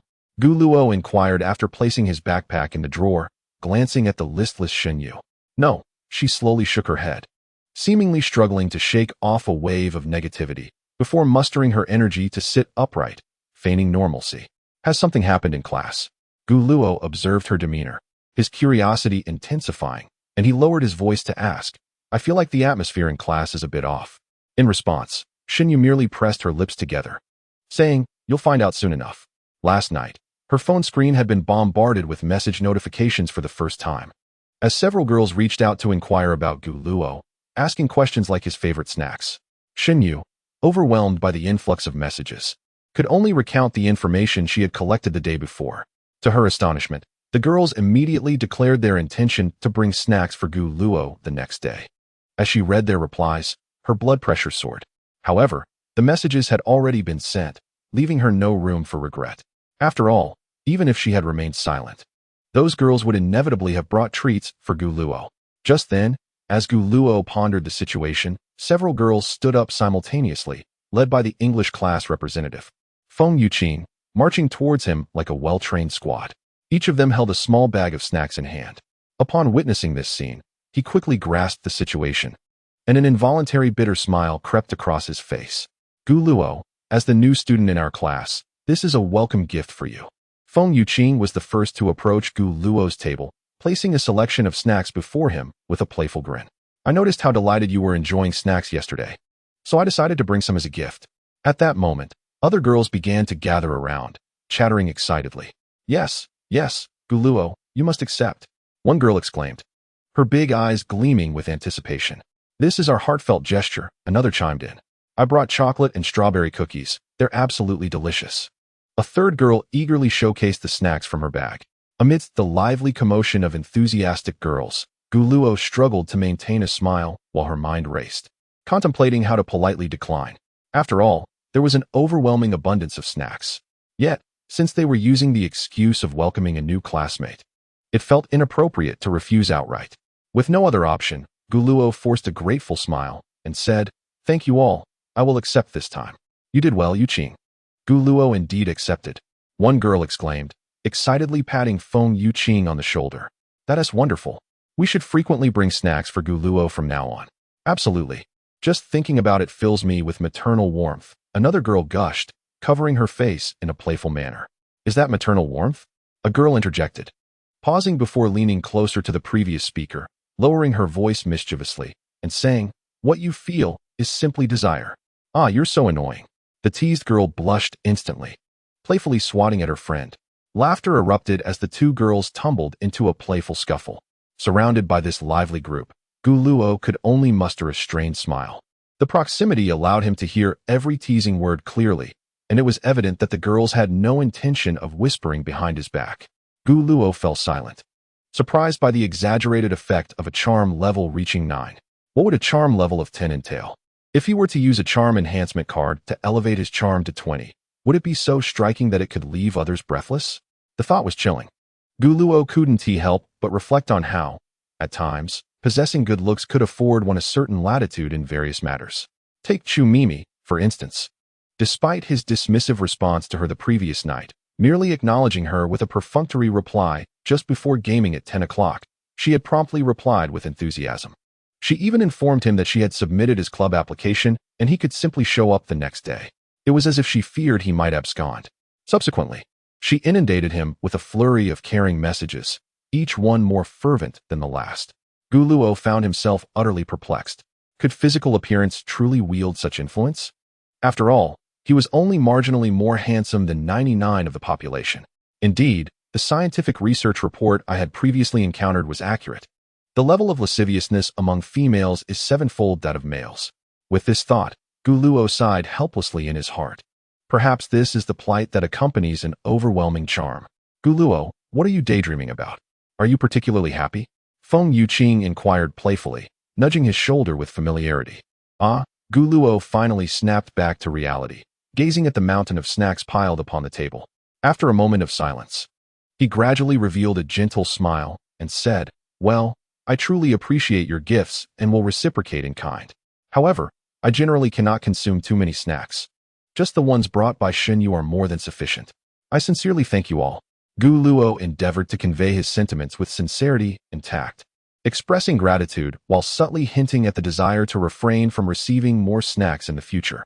After all, their intentions were kind-hearted, and one must be considerate in their refusals. Upon hearing this, Shinyu, who had been gazing out the window, momentarily paused, her previously complex emotions transforming into brightness at once. She quietly straightened her posture, her ears perked up with interest. In contrast, the other girls' expressions became somewhat nuanced upon Guluo's words. They exchanged glances, their smiles slightly retracting but quickly returning to normal. Guluo politely engaged in light conversation with them, employing considerable effort to coax them back to their respective seats. How exhausting. After neatly placing the snacks into drawers and backpacks, he turned to Shinyu, who was still observing the scenery outside, and flashed a relaxed smile, teasing, "So, are you not planning to make friends today?" At this, Shinyu swiftly turned around, her movements somewhat hasty, as if fearing a misunderstanding. She first waved her hands, repeatedly asserting that she had no such intention, then quickly retrieved snacks from the drawer. "Today, we have meat floss cake and fruit daifuku." She listed the snacks as if reading from a menu, promptly placing them all into Guluo's drawer until it was completely filled. "Thank you." Guluo smiled slightly, and then took out a bottle of milk from his backpack, placing it on her desk. Although it was a gesture from Luo shunning, It was essential to manage consumption wisely. Drinking 3 bottles of milk in a day was evidently excessive, even for health replenishment. Is this for me? Shinyu stared at the milk on the table, her eyes reflecting surprise and delight. Yes, it's a reciprocal gesture. Though this milk certainly cannot compare to the snacks you provided. No, no. Shinyu quickly refuted this notion, seemingly anxious that Guluo might misinterpret her feelings. She promptly seized the milk. Having always been the one to share snacks with others since childhood, she rarely experienced sharing in return. Observing this, Guluo blinked and smiled. Do you particularly enjoy drinking milk? From now on, I shall bring you a bottle. Although it may seem somewhat inconsiderate to bestow the heartfelt gesture of a little angel upon another, I must reiterate that I truly cannot consume such an abundance. Wasting it would be a disgrace. With a firm resolve to suppress her inner turmoil, Shinyu gently nodded and Precious placed the milk into the drawer. In stark contrast to her earlier listlessness, she now radiated vitality. Though it was essentially a unilateral offering to Guluo, it brought her immense joy. After all, other girls did not even have the chance to indulge in such an act of generosity. That feeling of secret satisfaction surged within her once more. At this very moment, C2 Wenyao, seated in the front row, was slumped over his desk, his body trembling with excitement. It felt exhilarating, utterly delightful. He had been entirely focused on Guluo, envisioning himself as the coveted transfer student, adored by girls. He reveled in the experience of being surrounded by a throng of admirers, graciously receiving their offerings while deftly declining them, all while basking in the envious glances of the boys in class. This sensation was simply sublime. The allure of subtle pretension was undeniably intoxicating. In his mind, C2 Wenyao had already exalted Guluo as the grandmaster of this art. He felt his own attempts at pretense were rather juvenile, with much room for growth ahead.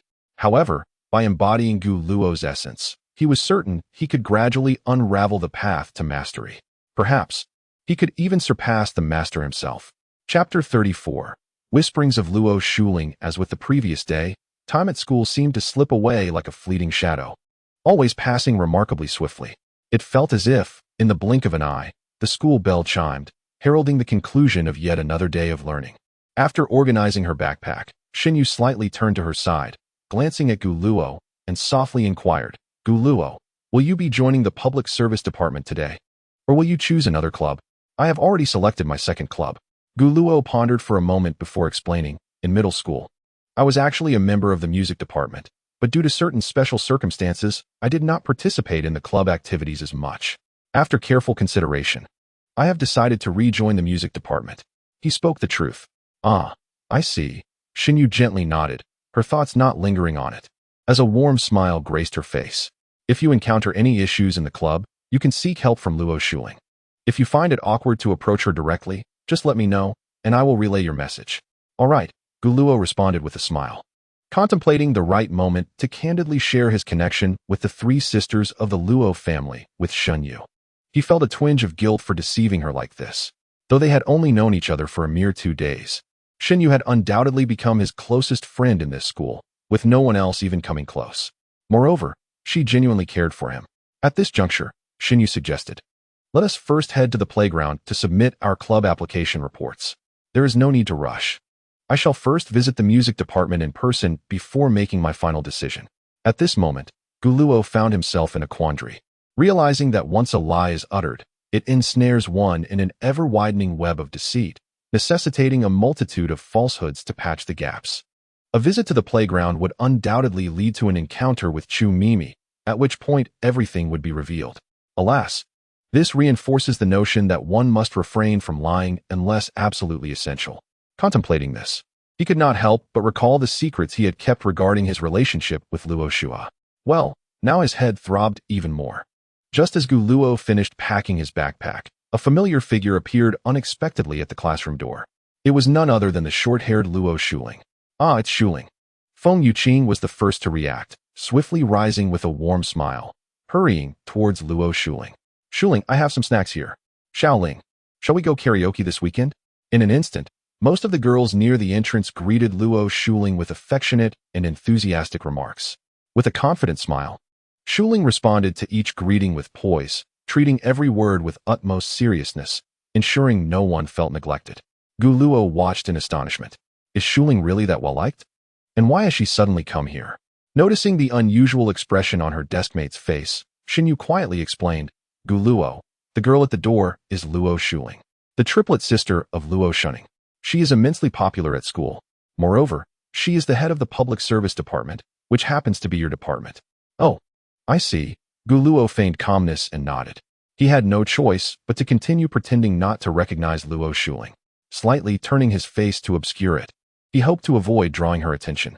However, Luo Shuling's gaze was akin to a precise radar, having already locked onto Gu Luo. A sly smile crept upon her lips as she approached him with brisk steps. Minister, what brings you here? C2 Wenin inquired curiously along the way. At this, Luo Shuling smiled lightly, her clear voice resonating throughout the classroom. I came to meet our new member of the public service department. What? Besides me, there's no one else in our class. C2 Wenin was momentarily taken aback, but then realization struck. With the clubs not yet established and needing members, only his close friend remained. Excitedly, he quickly turned around, his eyes sparkling with enthusiasm. Truly, what a remarkable friend he has. At this moment, all eyes turned to Gu Luo. They had not anticipated his joining the public service department, a division renowned for its arduous work.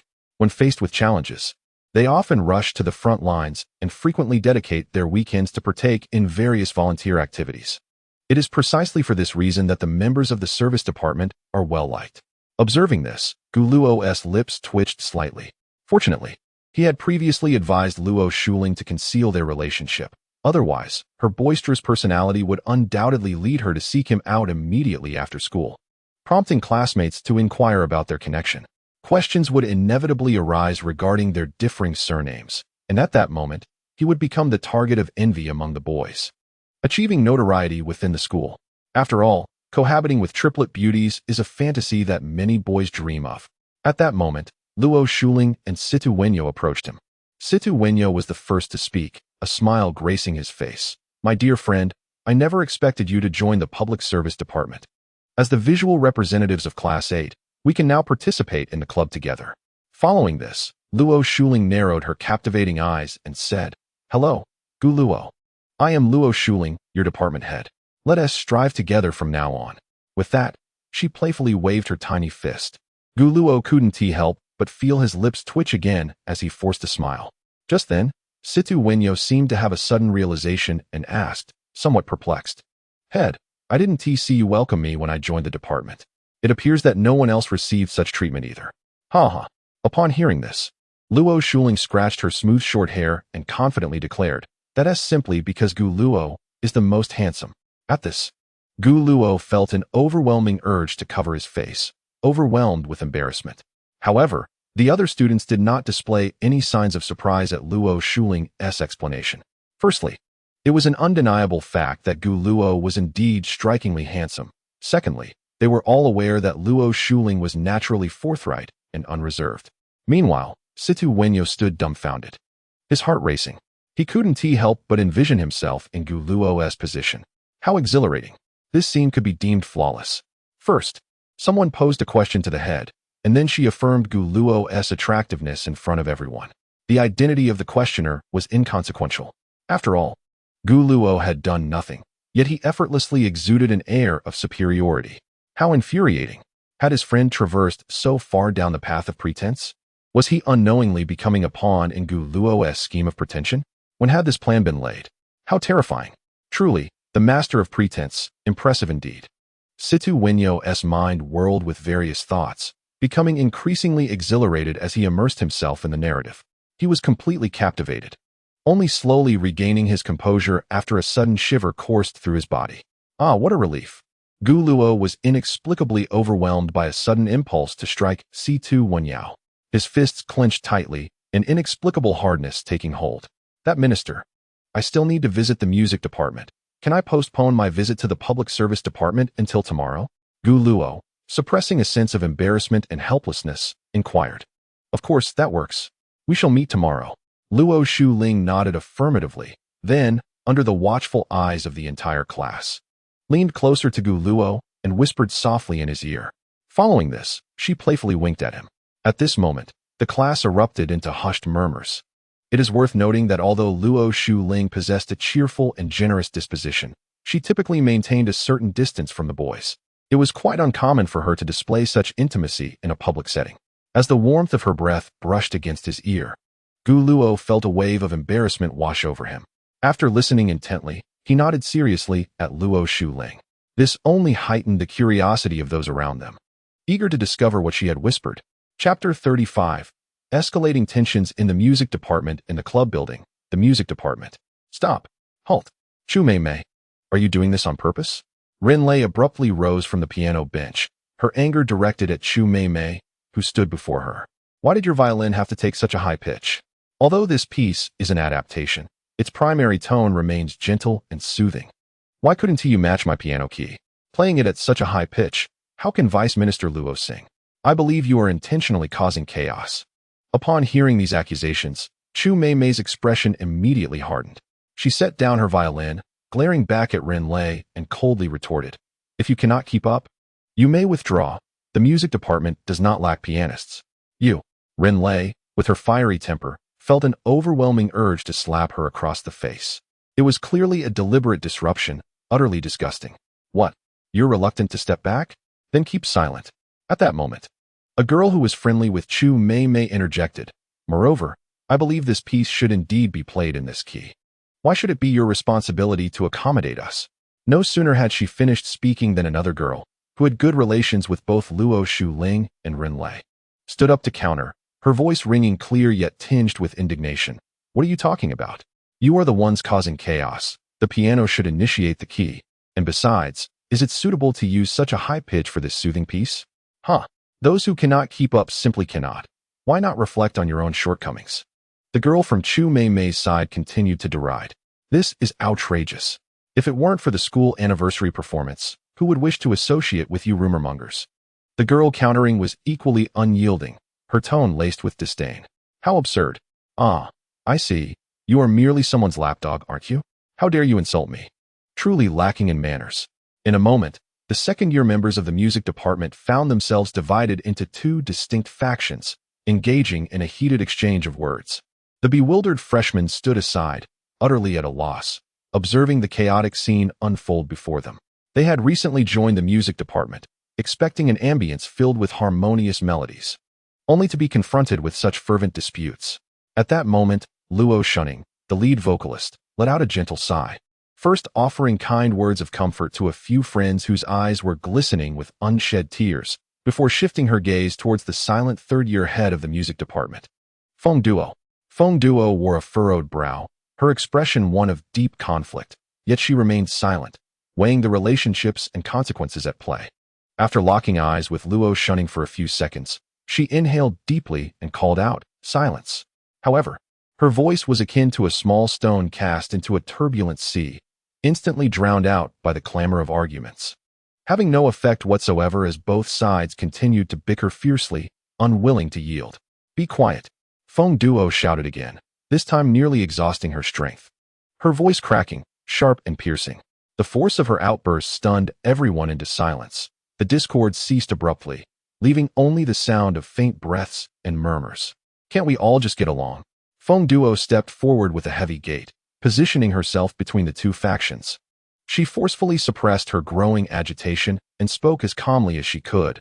"We are all members of the music department, representing its honor, regardless of grievances. Let us defer such matters until after the school celebration. With that said, anyone causing a disturbance should not blame me for being unyielding." 10 minutes earlier, upon arriving at the 4th floor of the club building, Gu Luo smiled at Shunyu and said, "Shinyu, you go ahead to the club. I will check in on the music department myself. If anyone finishes early, there's no need to wait for each other, as I still have to go grocery shopping afterward." "All right," Shinyu nodded in agreement. Generally, club activities at Guangyao last about an hour, but some can extend to 3 hours, such as those of the gaming and basketball departments. Therefore, unless absolutely necessary, members from different clubs typically do not wait for one another. Usually, those who head home together are from the same club. She then added, "If you encounter any issues, you can reach out to Luo Shuning or find me on the 4th floor." Gu Luo joked, "You sound just like a mom." Upon hearing this, Shinyu's cheeks flushed, and she stammered, unsure of how to respond. After exchanging a few more words, Gu Luo turned and slowly walked towards the elevator. his mind drifting back to the earlier whisper from Luo Shunning in the classroom. You must take good care of Shunning. She can be particularly stubborn in certain matters. But if it's you, I have no doubt it will be fine. Gu Luo initially anticipated that Luo Shuling would make a jest about wanting 5 bowls of rice for dinner, but to her surprise, that was not the case. Upon reflection, it was indeed plausible. With Luo Shushening's gentle yet steadfast character, she would certainly refrain from burdening her younger sisters with the challenges she faced in the club, not wishing to cause them concern. However, given the remarkable popularity Luo Shuling exhibited at school, it was inconceivable that she was unaware of such matters.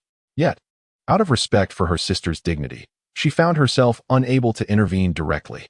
Gu Luo couldn't help but admire Luo Shuling.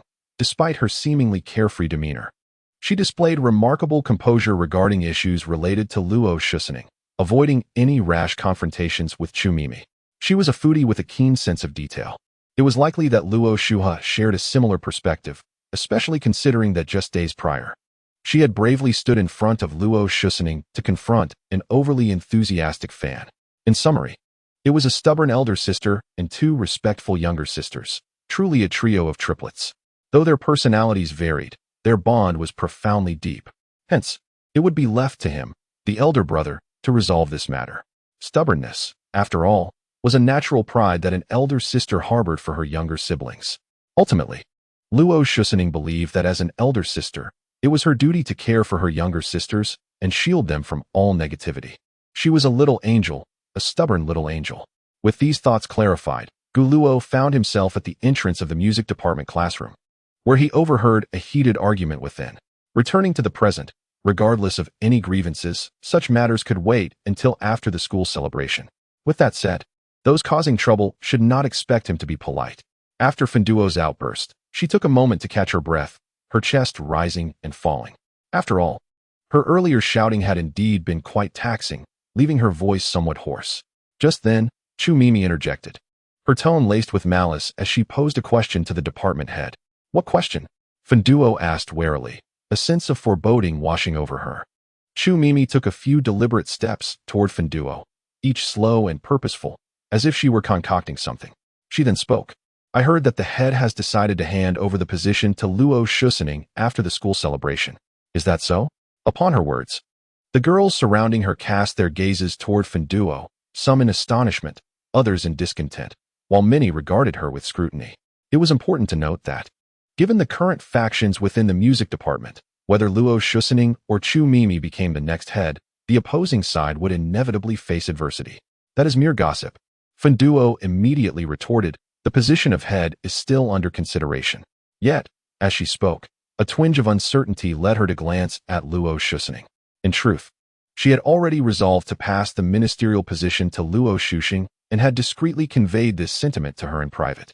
However, she could not acknowledge this openly. Once admitted, the already tense conflicts within the music department could escalate further, possibly spiraling out of control. Above all, it was imperative to maintain stability in the music department, postponing all grievances until after the school anniversary performance. Feng Duo's bottom line was that no incidents could occur under her watch.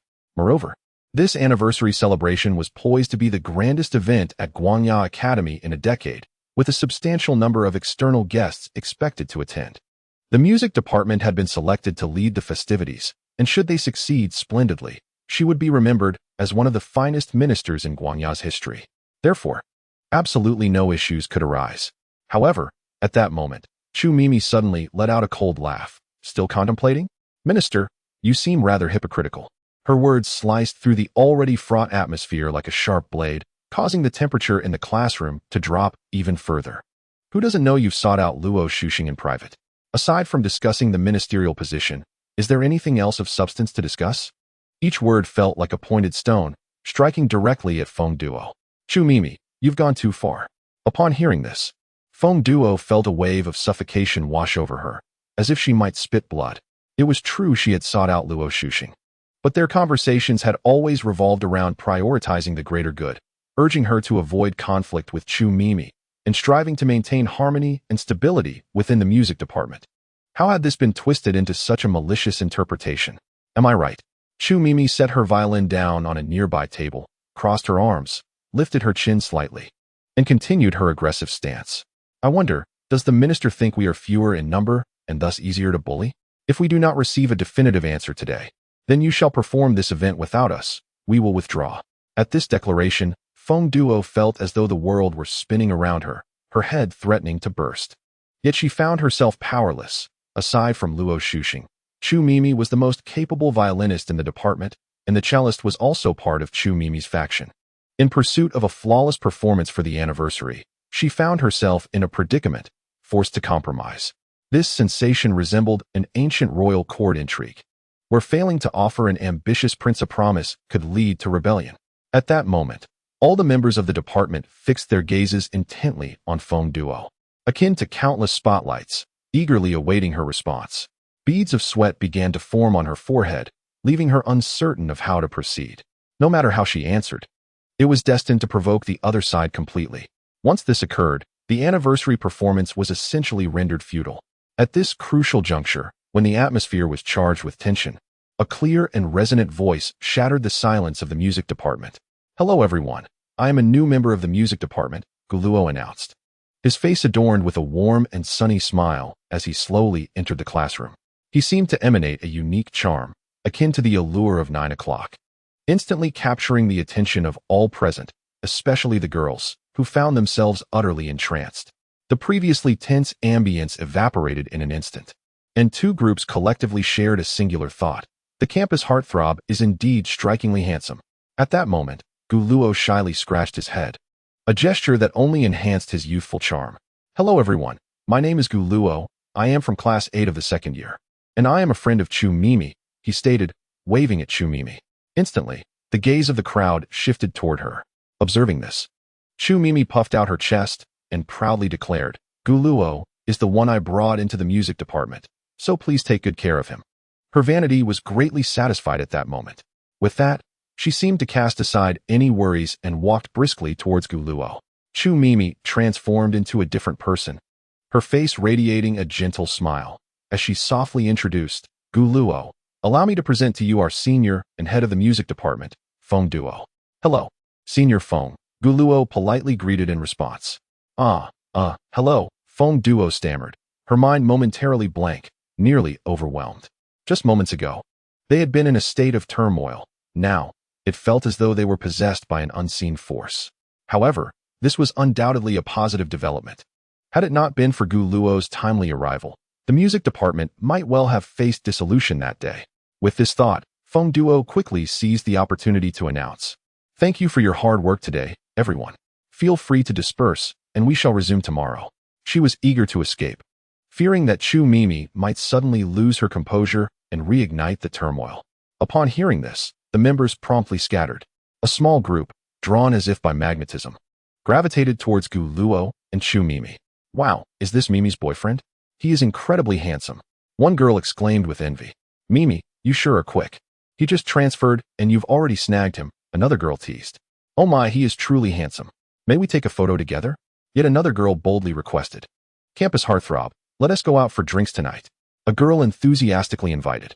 Amidst the chatter of these girls, Guluo maintained a gentle smile, patiently responding to each inquiry. It can only be said that he had developed a certain immunity to the enthusiastic advances of the girls in his class. Though somewhat helpless in the face of it all, he handled the situation with remarkable ease. "Please refrain from making baseless claims. Guluo and I have yet to establish a romantic relationship," Chu Mimi remarked with a faint smile, though the curvature of her lips betrayed her delight. Her emotional value surged, and her vanity reached its zenith. Her words were a declaration of ownership. Guluo was her quarry, and no one else should covet him. Yet, how could any girl resist the allure of a handsome man like Guluo, particularly when he was single? In an instant, the other girls exhibited a selective lack of emotional intelligence, eagerly requesting Guluo's contact information. Overwhelmed by the tide of attention, Guluo bashfully revealed his friend QR code. Beep, beep, beep.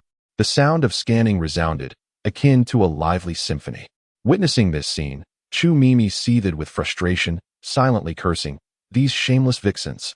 However, she could only manage a smile, as these girls were pawns in her ongoing rivalry with Luo Shunning. For reasons unknown, Chu Mimi suddenly found herself empathizing with Feng Duo.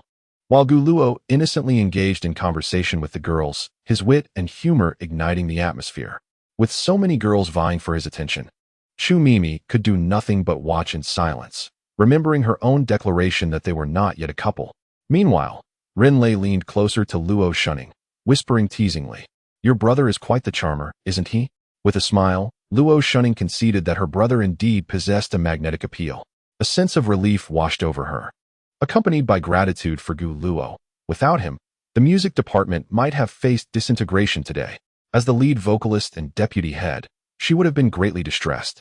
The freshmen were unqualified, while the third years were in a semi-retired state. Moreover, having relied on them last year, it would be humiliating to trouble them again this year. With a slight smile, Luo Shunning said to Ren Lei, "I'm going to wash my face." "All right, go ahead. I'll stay here to enjoy the show." Ren Lei replied with a mischievous grin, eager to witness Gu Luo's antics with Chu Mimi. This, she mused, was the proper way to wield the charm of a seducer. If Gu Luo continued to flirt, Chu Mimi's faction might very well crumble. How thrilling! Shaking her head in bemusement, Luo Shunning exited the classroom through the back door, heading straight for the restroom. Just as she reached it, a figure hurriedly approached. It was Feng Duo. "Shu Qing." She hesitated, her expression a complex mix of guilt, helplessness, and a hint of concern. Luo Shunning did not turn back. She quietly splashed her face with cold water, savoring the refreshing sensation as the liquid caressed her cheeks. After a gentle exhale, she inquired, "Director, what is it that you wish to say?" Chapter 37. Fortunately, I still have my elder brother. Feng Duo parted her lips, poised to speak, yet suddenly appeared to recall something, abruptly halting her words. With a cautious demeanor, she cautiously entered the restroom, her gaze meticulously scanning each stall to ensure no one was present, before finally emerging with a sense of relief. "Shunning, I assure you, once the school anniversary performance concludes, I will hand over the position of the music department head to you. At that point, you will be able to wield the authority of the head." However, before Feng Duo could finish her statement, Luo Shunning gently interjected, "Senior, I actually have no desire for the position of head." Upon hearing this, an expression of urgency instantly crossed Feng Duo's face. She stepped forward, her hands instinctively clenching, and hurriedly urged, "Shunning, I know you must be feeling uncomfortable, but we truly cannot afford to create a rift with Chu Mimi and her group right now. I implore you, bear with it a little longer, will you? The school anniversary will occur next week, and once it passes, I will certainly help you deal with Chu Mimi before I resign from the department. Shunning, it was I who invited you to join the music department last year. We are good friends. Please assist me, won't you? Please."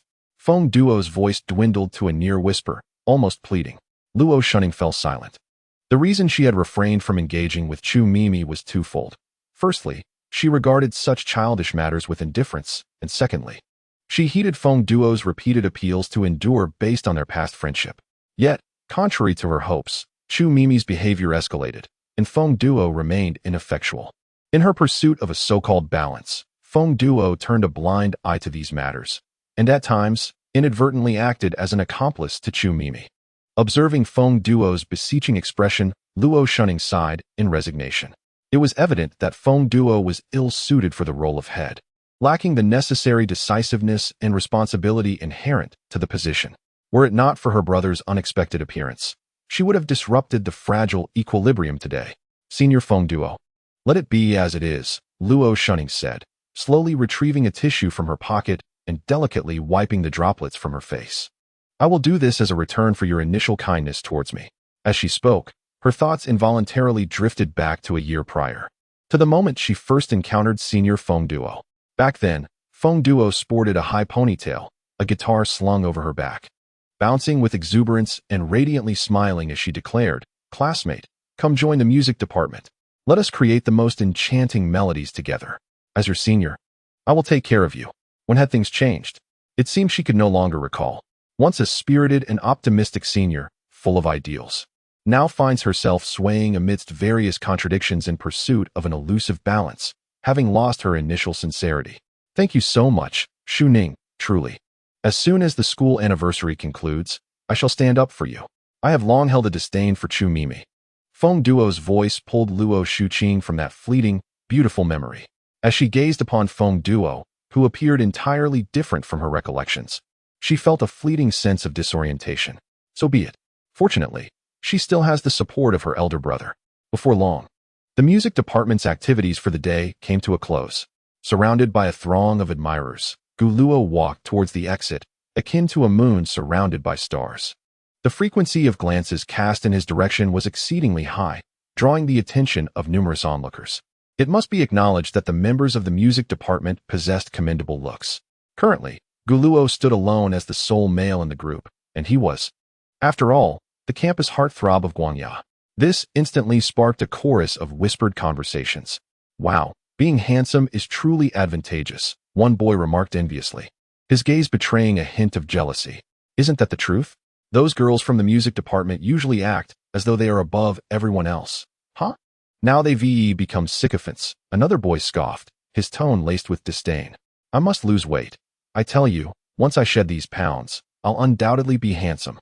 Another boy clenched his fists, encouraging himself. What a life of social abundance. One can only wonder how extravagant Guluo's evenings are. For handsome boys are often bound to be scoundrels. Amidst these conversations, there lay envy, jealousy, baseless speculation, and even malicious slander. As a charming transfer student with an allure rating of 9, Guluo had gained notoriety in the school within merely 2 days. After all, he was undeniably striking. One look could be overwhelming. At that moment, Guluo was closely accompanied by Chu Mimi. To the unaware, they could easily be mistaken for a couple. This did not sit well with some other girls, though they felt reluctant to voice their discontent. After all, Guluo was indeed brought in by Chu Mimi. Among them, a girl with notably large eyes disregarded Chu Mimi's warnings and engaged in animated conversation with Guluo. She was utterly captivated by Guluo's looks. Being single, she believed in fair competition. Guluo, catching sight of Chu Mimi's increasingly displeased expression, akin to the ominous calm before a storm, intentionally intensified his banter with the girl. Their exchange was lively and filled with laughter, as the girl reveled in her joy, her mind swirling with the notion that the campus heartthrob held an interest in her.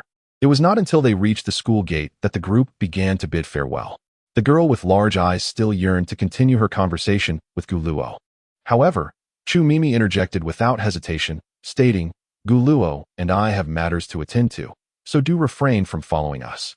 As she spoke, she assertively grasped Guluo's sleeve, her demeanor exuding a hint of dominance. Guluo instantly donned a bewildered expression, appearing utterly oblivious to the unfolding situation, exuding an air of innocence and naivety. The girl with large eyes, upon perceiving this, was infuriated to the point of nearly stamping her foot in frustration. How could he deviate from the expected script? Such despicable behavior. Chi Mimi, reveling in her triumph, unceremoniously whisked Guluo away. As they ambled along, Chi Mimi would, both deliberately and inadvertently, lean closer to Guluo, her body almost brushing against his. In response, Guluo skillfully evaded her advances, deftly sidestepping or hastening his pace at every opportunity. After all, he was an undercover agent, uncertain of how long they had been walking. Chi Mimi glanced behind her to confirm that no one was trailing them before turning back to say, "Guluo, you should steer clear of that girl from earlier." Why? Guluo inquired, his expression one of utter confusion. She's quite disturbed, often tormenting stray cats in the park. And she used to bully other girls in middle school. I'm just worried you might be deceived, which is why I discreetly mentioned it. Guluo couldn't help but reflect inwardly how true it was that like attracts like. Those who inhabit the same circles are indeed cut from the same cloth. Yet outwardly, he maintained a facade of surprise, replying, "Is that so? Then I shall keep my distance from her. Yes, best not to engage with her at all." Chi Mimi's face broke into a smile, tinged with a sense of accomplishment. One cannot fault oneself for such matters. After walking a bit further and declining yet another invitation for drinks, Guluo fabricated a casual excuse to part ways with Chi Mimi. TSK. Throughout this encounter, Guluo had gleaned a wealth of secrets. It was evident that Chi Mimi would say anything to deal with other girls. In light of this, his act of feigned innocence had proven remarkably successful. Sai, who understands the plight of men?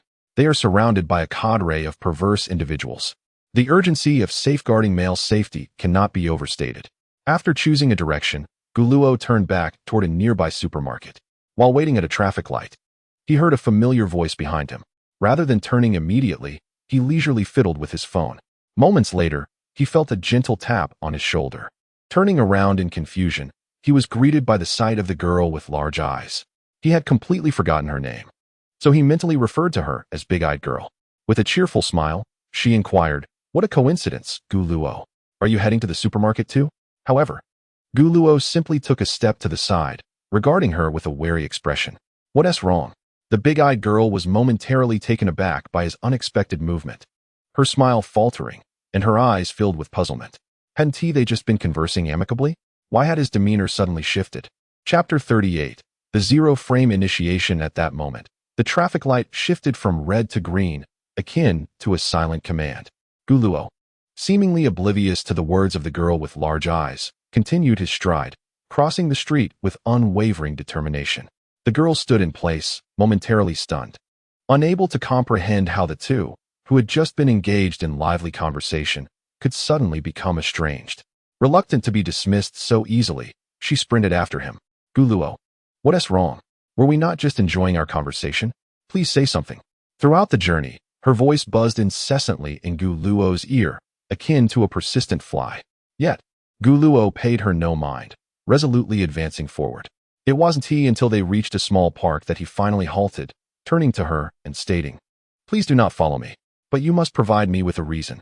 The girl positioned herself in front of him, her expression earnest. "Give me a reason, and I will leave immediately." Guluo opened his mouth to respond, hesitating as a troubled expression crossed his face, as if he bore a heavy secret. Noticing his demeanor, the girl seemed to grasp something, a flicker of anxiety in her eyes as she cautiously inquired, "Did Chu Mimi say something to you?" "And no, she didn't." Guluo stammered, hastily waving his hands, his gaze evasive and unwilling to meet hers. His flustered reaction betrayed him. The girl's face paled as realization dawned upon her. So it was indeed Chu Mimi. She must have spilled the beans. Setting aside everything else, she is the only one who knows about my mistreatment of cats. "Guluo, please let me explain," the girl implored, her complexion growing pallid. "Did Chu Mimi tell you that I mistreat cats? Or that I have bullied others in the past? Or something else entirely?" "All of that is untrue. My so-called mistreatment of cats merely involves me lightly tossing objects at them occasionally. And the bullying was simply a misunderstanding that led to an argument. I swear, please believe me." What a farce, Guluo thought internally, yet he outwardly feigned a struggle. He bowed his head slightly, as if in contemplation, before finally nodding slowly. "I believe you." "Really?" The girl's excitement was palpable. "False." "True." Guluo revealed an innocent smile. The golden rays of the setting sun illuminated his face, casting a perfect outline that radiated serenity and beauty. How could one person possess such striking handsomeness? The girl found herself entranced, her heart racing as if it might leap from her chest. After a prolonged moment, she blushed and coughed lightly, attempting to mask her embarrassment. Guluo, what specifically did Chu Mimi tell you?" "No, it's not Chu Mimi, I assure you. It truly isn't." Guluo, much like an innocent and straightforward young man who is incapable of deceit, averted his gaze. However, this clumsy performance was swiftly uncovered by the girl with big eyes. "How vexatious is Chu Mimi?" The girl felt a surge of anxiety. Fortunately, she encountered Guluo today. Otherwise, who knows what more outrageous secrets Chu Mimi might divulge. Contemplating this, a wave of indignation surged within her. "Since you exhibit no kindness, do not blame me for my lack of righteousness. Guluo, I must confide in you, but you must promise not to disclose it to anyone, all right?" The girl with big eyes tentatively proposed. "What?" Guluo feigned curiosity, tilting his head slightly. Inside, he was exhilarated, eagerly awaiting the catch of the day. "You must first promise me that you will not tell anyone." The girl's voice dropped further, as if she were about to share an earth-shattering secret. "Very well, I assure you." Guluo solemnly nodded, his expression serious and earnest. At this moment, the girl lowered her voice further. "Guluo, you have been deceived by Chu Mimi. She is indeed someone who relishes spreading rumors. For instance, concerning me and Deputy Minister Luo. She frequently disseminates slander about Luo shunning in the club, claiming she steals boyfriends, engages in illicit activities, and has an inappropriate relationship with the principal. Would you not agree that this is excessive? Many have been misled by her, which is why they harbor disdain for Deputy Minister Luo." As she spoke, she keenly observed Guluo's expression, a glimmer of satisfaction in her eyes. "Chu Mimi." This is your own doing. Enough. Gu Luo suddenly interjected, causing the girl to pause momentarily. He continued, I believe Chu Mimi is not that kind of girl. Just as I believe you would never harm a cat or bully others. The girl fell silent, quietly gazing at Gu Luo, her heart a tempest of emotions. She found Gu Luo's innocence endearing, so easily trusting of others. At the same time, she deemed Chu Mimi even more reprehensible for deceiving such a good boy. In light of this, why not indulge oneself? Let us refrain from gossiping about others. It is wrong to do so. Let us head to the supermarket first. Gu Luo asserted, as he walked ahead with determination, placing his hand into his pocket to grasp his phone. As evening fell, in a simple yet bright bedroom, soft light permeated every corner, yet it failed to warm the heart of its resentful occupant. Chu Mimi sat at her desk, retrieving a sheet of paper from the drawer. She inscribed the name Luo Shunning in bold characters. Slowly, she picked up a red marker and began to cross out Luo Shunning's name. It's all your fault. It's all your fault. It's entirely your blame. Chu Mimi vented as she scribbled. If it weren't for Luo Shunning, the boy she once adored would not have left her. If it weren't for Luo Shunning, she would not have endured such humiliation. Indeed, it was because of Luo Shunning. She must have been secretly enticing boys. It must be so. As for the essence of the truth, Stepmom remains utterly indifferent.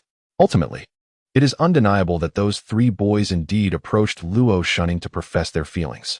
Following a failed confession, one of the boys returned and spent the night with her, only to sever ties at lightning speed, citing his lingering affection for Luo Shunning as the reason.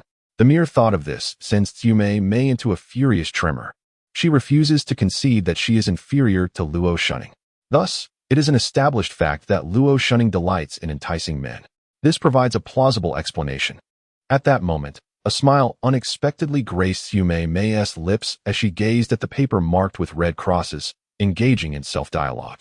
Luo Shunning, this time you are the one who is lost. Gu Luo is captivated by my charm. After a brief pause, she continued her soliloquy, of course. The past is far from settled. On the day of the school anniversary, let us embarrass ourselves together. We shall all meet our doom. Haha. I wonder what expression Luo Shunning will wear then. I truly anticipate it. Just then, her phone, resting on the table, rang suddenly. It was a voice call. Stepmom wiped the smile from her face, and upon recognizing the caller, her brow furrowed with impatience. Nevertheless, she pressed the answer button. Stepmom, you wretched creature. The voice on the other end was sharp and piercing. Stepmom was momentarily taken aback, her mind struggling to catch up. You are truly despicable. Speaking ill of me behind my back. The voice escalated, seemingly intent on shattering the confines of the phone screen. Are you dead? Speak up. I ask you. Are you dead? A barrage of profanities detonated in Stepmom's ears like a series of bombs. In a state of shock, she finally regained her composure and retaliated. Your mother is the vile one. The exchange devolved into a cacophony of insults, akin to a fierce battle, with neither party willing to yield. Eventually, both were left utterly exhausted from the tirade. With great effort, Stepmom suppressed her fury and inquired, Did Gu Luo tell you about these matters? Bah, came the derisive response. I deduced it myself. Gu Luo is so kind-hearted and innocent, yet in the end, he still defends a wretch like you. It's truly ironic. The speaker then recounted the events that had transpired. Upon hearing this, Stepmom fell silent. Stepmom, let me make this clear. This is not over. If you ever dare to expose my past of tormenting cats and bullying, I will tear you apart. You worthless piece of trash. With that, the call was abruptly terminated. Stepmom took several deep breaths, gradually calming her tumultuous emotions. A mere plastic sisterhood holds no significance. If it is lost, so be it. As long as she secures Gu Luo's affection, that is all that matters. She must present herself as even more gentle and considerate in his presence, striving to win him over swiftly, lest the night stretch long with restless dreams. Luo Shunning, for the time being, I shall let you be. On the day of the school anniversary, let us together embrace our embarrassment. At that moment, I may seek solace in Gu Luo's company. Chapter 39. The angel's gentle touch for Gu Luo, caring for 4 beautiful younger sisters, is undoubtedly an experience filled with joy and happiness. Yet, joyous moments seem to slip away in the blink of an eye, as time gallops forward like an unyielding steed, swiftly carrying him away. It feels as if merely a fleeting instant has passed, yet he has spent a week in this cozy new home, welcoming Saturday. In the past few days, The music department has undergone a remarkable transformation due to Gu Luo's involvement. The previously discordant and contentious atmosphere has vanished, replaced by an unprecedented tranquility. Chu Mimi appears as if she has been reborn. Before Gu Luo, she displays an extraordinary grace and poise, no longer sabotaging rehearsal efforts, but instead actively participating in each practice session. Moreover, signs of disintegration have begun to surface within her small group, resembling a precarious edifice on the verge of collapse. In this scenario, the big-eyed girl has played a pivotal role. She has openly divulged Chu Mimi's malicious gossip to the small collective. Coupled with Gu Luo's occasional, skillful displays of feigned innocence, tensions have been artfully heightened, culminating in the current state of affairs. However, the sole source of Gu Luo's vexation is Chu Mimi's increasingly aggressive advances over the past few days. Her gaze seems to yearn to devour him whole. Fortunately, Guanya Academy will hold its anniversary celebration next Wednesday. Once the performance concludes, his undercover existence will reach its conclusion, allowing him to hold Chu Mimi accountable for her past actions. In the early morning kitchen, Gu Luo, yawning and bleary-eyed, stands at the countertop slicing tomatoes. He had indulged in gaming until the early hours, captivated by the dazzling weapon skins that rendered the game irresistibly enjoyable. It must be said, possessing such skins truly enhances the experience. The game becomes all the more delightful. Moreover, during this time, the little demon has refrained from invading his room at night. Everything seems to be progressing in a favorable direction. After accompanying the little demon on an outing today, he will no longer be subject to her coercion. Suddenly, Gu Luo becomes aware of a lapse in his thoughts. He has forgotten to inquire where Luo Shuha intends to go today and what her plans entail. Never mind. He reassures himself. He will discover the answers once they step outside, and he dismisses the concern from his mind. Good morning, brother. At that moment, Luo Shunning enters the kitchen with a light and graceful stride. The hem of her pure white nightdress sways gently with her movements, resembling a white lotus blooming in the morning, innocent and beautiful. She appears as though she has stepped out of a fairy tale, radiating an irresistible aura of purity. Good morning, Shunning. Gu Luo continues to slice the tomatoes, and upon hearing her voice, a smile instinctively curves at the corners of his mouth. Is there anything more delightful than hearing a little angel greet you on a bright morning? A wave of happiness envelopes me. Thank you for your hard work, brother. Luo Shunning habitually remarked, her gaze inadvertently landing on Gu Luo's head. A single, stubborn tuft of hair stood upright, as if it were proclaiming its existence to the world. With a soft chuckle, Luo Shunning couldn't help but laugh aloud at its adorableness. Upon hearing her laughter, Gu Luo paused his chopping, turning to her with a puzzled expression. What is the matter? Luo Shunning blinked her large, glistening eyes, then lifted her delicate hand, waving her 4 slender fingers downward, excluding her thumb. With a gentle laugh, she said, Brother, lower your head a bit. Her voice was soft and playful, as if she were sharing a delightful secret. All right, Gu Luo replied, though confusion lingered in his mind as he complied. Observing this, Luo Shunning gradually placed her small hand on his hair, tenderly smoothing it down. Her touch was gentle, reminiscent of how one might treat a child. As her fingers weaved through his hair, each stroke sent an electric thrill through Gu Luo, causing his heartbeat to quicken involuntarily. And his face gradually flushed. Was this the famed head pat? So this is what it feels like to be adored by a beautiful girl. Yet, why did this little angel suddenly exhibit such an intimate gesture? Gu Luo found himself momentarily dazed, his thoughts drifting uncontrollably. All right, brother, Luo Shunning eventually halted her ministrations, placing her hands behind her back. With a beaming smile, she continued, You had a little tuft of hair sticking up just now, but no worries. I've taken care of it. Her tone carried a playful lilt, as if she were boasting about her accomplishment. Grateful for the explanation, Gu Luo's daydreams dissipated like mist. He slowly raised his head, only to find Luo Shunning tilting her little head adorably, an enchanting sight that tugged at his heartstrings. Your face is a bit red. Why is that? So cute. This is truly amusing. She noted that Gu Luo only displayed this innocent, boyish demeanor in her presence, which was entirely absent around Chu Mimi. Luo Shunning cherished this unique feeling, gradually growing to anticipate it. Her heart felt as if it were being gently scratched by a playful kitten. Gu Luo fought to suppress his embarrassment, remaining silent as he turned away, feigning calmness while resuming his chopping duties. Meanwhile, Luo Shunning stifled her laughter. And if the atmosphere in the kitchen were to possess a color, it would undoubtedly be a sweet, soft pink. This encapsulated their daily interactions, brimming with warmth and increasing affection. They both relished this sentiment, often finding their lips curling into involuntary smiles at the mere thought of each other. Guluo had begun to experience a faint flutter of emotions. After all, he had a penchant for gentle girls, not to mention her extraordinary beauty. He sensed that Luo Shunning felt similarly, yet they both tacitly refrained from voicing their sentiments, maintaining their relationship within a carefully defined boundary. Guluo found himself somewhat vexed, aware that certain feelings were inappropriate, yet unable to resist the urge to reach out and touch.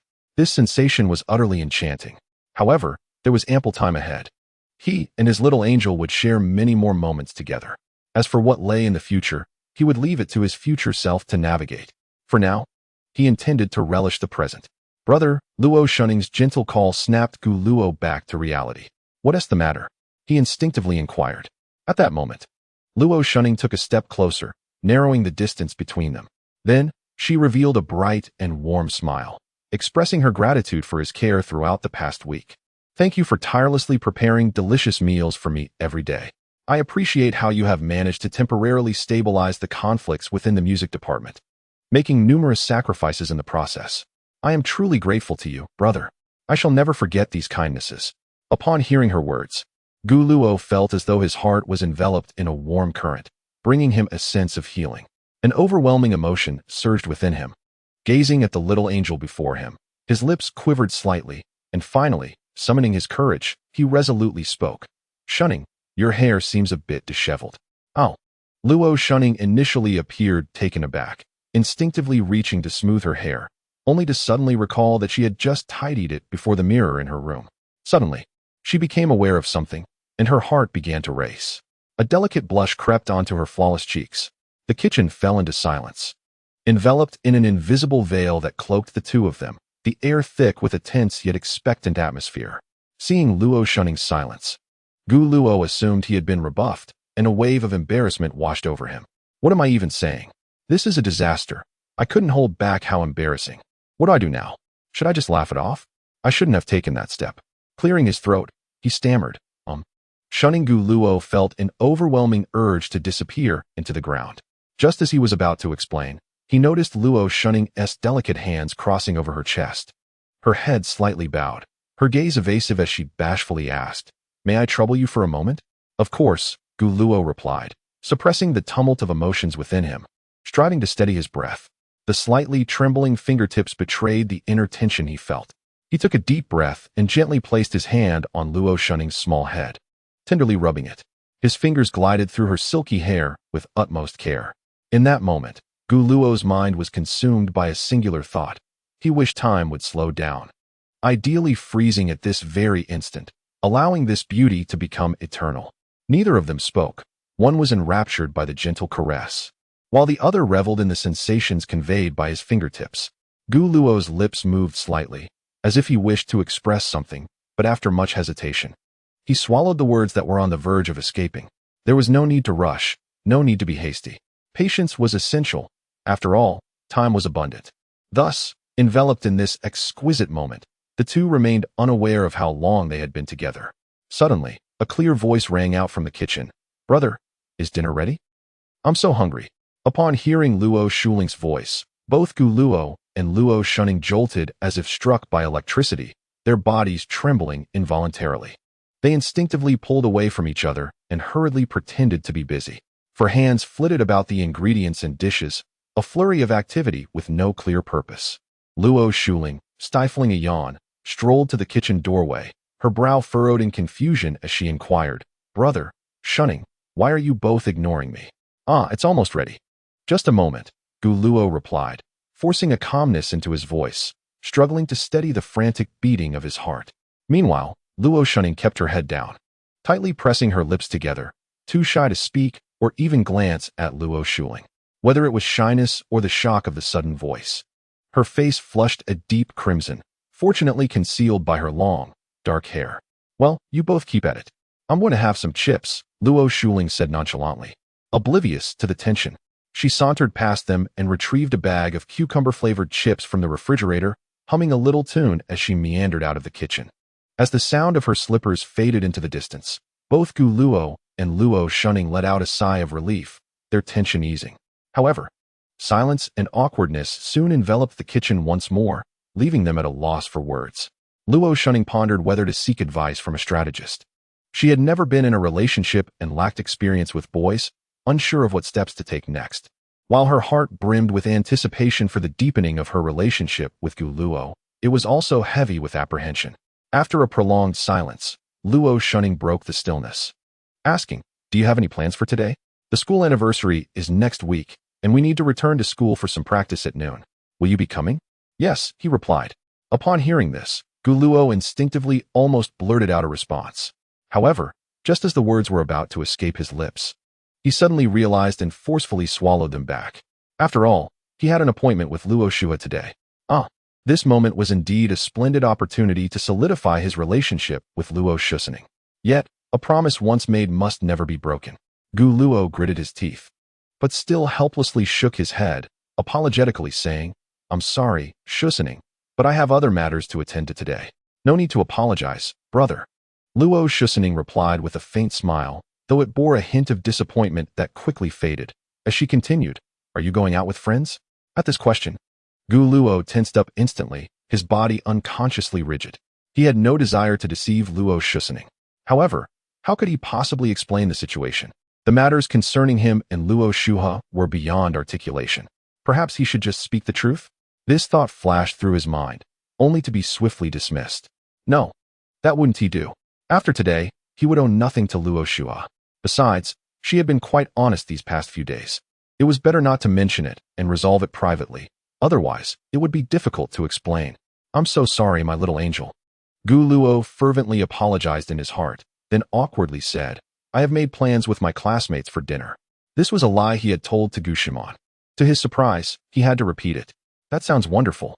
Then you can build better relationships with your classmates." Luo Shusening smiled and added, "Yuer will surely be especially happy today. She loves food." Oh no. Gu Luo felt a wave of panic wash over him. How could he have forgotten that Luo Shusening knew Xinyu? Yes, haha. He instinctively chuckled awkwardly. Yet, the moment the words left his mouth, he regretted it and wished he could slap himself. What a disaster. He should have said he was going with other classmates. If Luo Shusening were to ask Xinyu about it, Gu Luo, are you a fool? How could you not realize this? He shuddered at the thought of Luo Shusening's expression upon discovering his deception. Yet, there was no way around it. He had been too flustered earlier. The lie had been hastily concocted without time for reflection.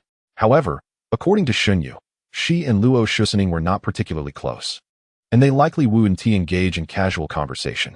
Even if they did chat, Luo Shusening probably wouldn't inquire about such matters. Nevertheless, it was wise to be cautious.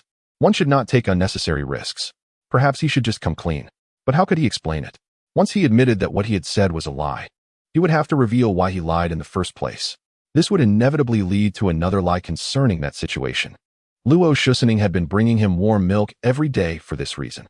Gu Luo felt as though his mind was ensnared in a tangled mess. A foggy haze enveloping his thoughts, growing increasingly painful with every moment of contemplation. Is this the cost of deceit? Now, all he could do was place his hopes in the favor of Lady Luck. As the seconds ticked by, just when breakfast was nearing completion, Luo Shunning smiled and said, "Brother, I shall go heat the milk now." Very well. Upon hearing this, Gu Luo's sense of guilt intensified. He truly was a wretched individual. Regardless, after today, he would no longer be indebted to Luo Shua. He must never again miscall her name, lest he grant the little imp an opportunity for mischief. He hoped that today would resolve everything smoothly. Chapter 41. Brother, do I seem to possess a hint of sisterly sentiment? Gu Luo stood in a corner not far from the bus station, glancing down at his phone, with 10 minutes remaining until the appointed time. Indeed, this was a prearranged plan between him and Luo Shua to stagger their arrivals at the station. After all, he had already woven lies to both Luo Shunning and Gu Shimon, and he needed to meticulously maintain this web of deceit, ensuring that not a single flaw would reveal itself. "Hey, handsome, are you here alone?" A sweet, syrupy voice suddenly shattered the tranquility. Gu Luo looked up to see 3 elegantly dressed mature women gracefully approaching him. Clad in form-fitting professional attire, their silhouettes were accentuated exuding the allure of femininity beneath their meticulously crafted makeup. Handsome, would you care to join us for a coffee? The leading woman playfully tossed her voluminous waves, laughing lightly. We just finished our afternoon shift and are seeking a place to unwind. Observing this, Guluo instinctively took a polite step back, maintaining a respectful distance. His face adorned with a courteous yet distant smile. I'm sorry, but I am waiting for someone. Waiting for whom? A girlfriend, perhaps? Another woman inquired, seemingly oblivious to Guluo's rejection, inching closer. The rich scent of her perfume enveloped him. You seem rather shy, so you must still be single, right? The trio of alluring women resembled entangling vines, persistently weaving their way around him, undeterred by his refusals, akin to ruffians surrounding a school belle in a novel. Such overwhelming allure was indeed a double-edged sword, a source of vexation. Just as Guluo pondered his next words, he suddenly felt a gentle grip on his arm. A familiar, refreshing fragrance wafted into his nostrils, and turning his head, he beheld Luo Shua, who had silently arrived by his side. Her slender arm looped through his. Today, she donned a flowing black gown, its hem swaying gracefully in the breeze, reminiscent of dark ocean waves, elegant and enchanting. On her feet were delicate strappy-heeled sandals, revealing her fair ankles, which accentuated her already statuesque legs. Her silky long hair cascaded casually over her shoulders, glimmering softly in the sunlight. The three women were instantly captivated by Luo Shuha's striking beauty. Luo Shuha remained silent, merely casting a cool glance over their faces with her frosty eyes. This gaze was akin to a sharp scalpel, precisely dissecting certain thoughts harbored by the three women. The one at the forefront, adorned with a faint smile of resignation, spoke with a hint of regret. We had no idea that this charming young man already had a girlfriend. We truly apologize. We shouldn't have teased him so. She continued.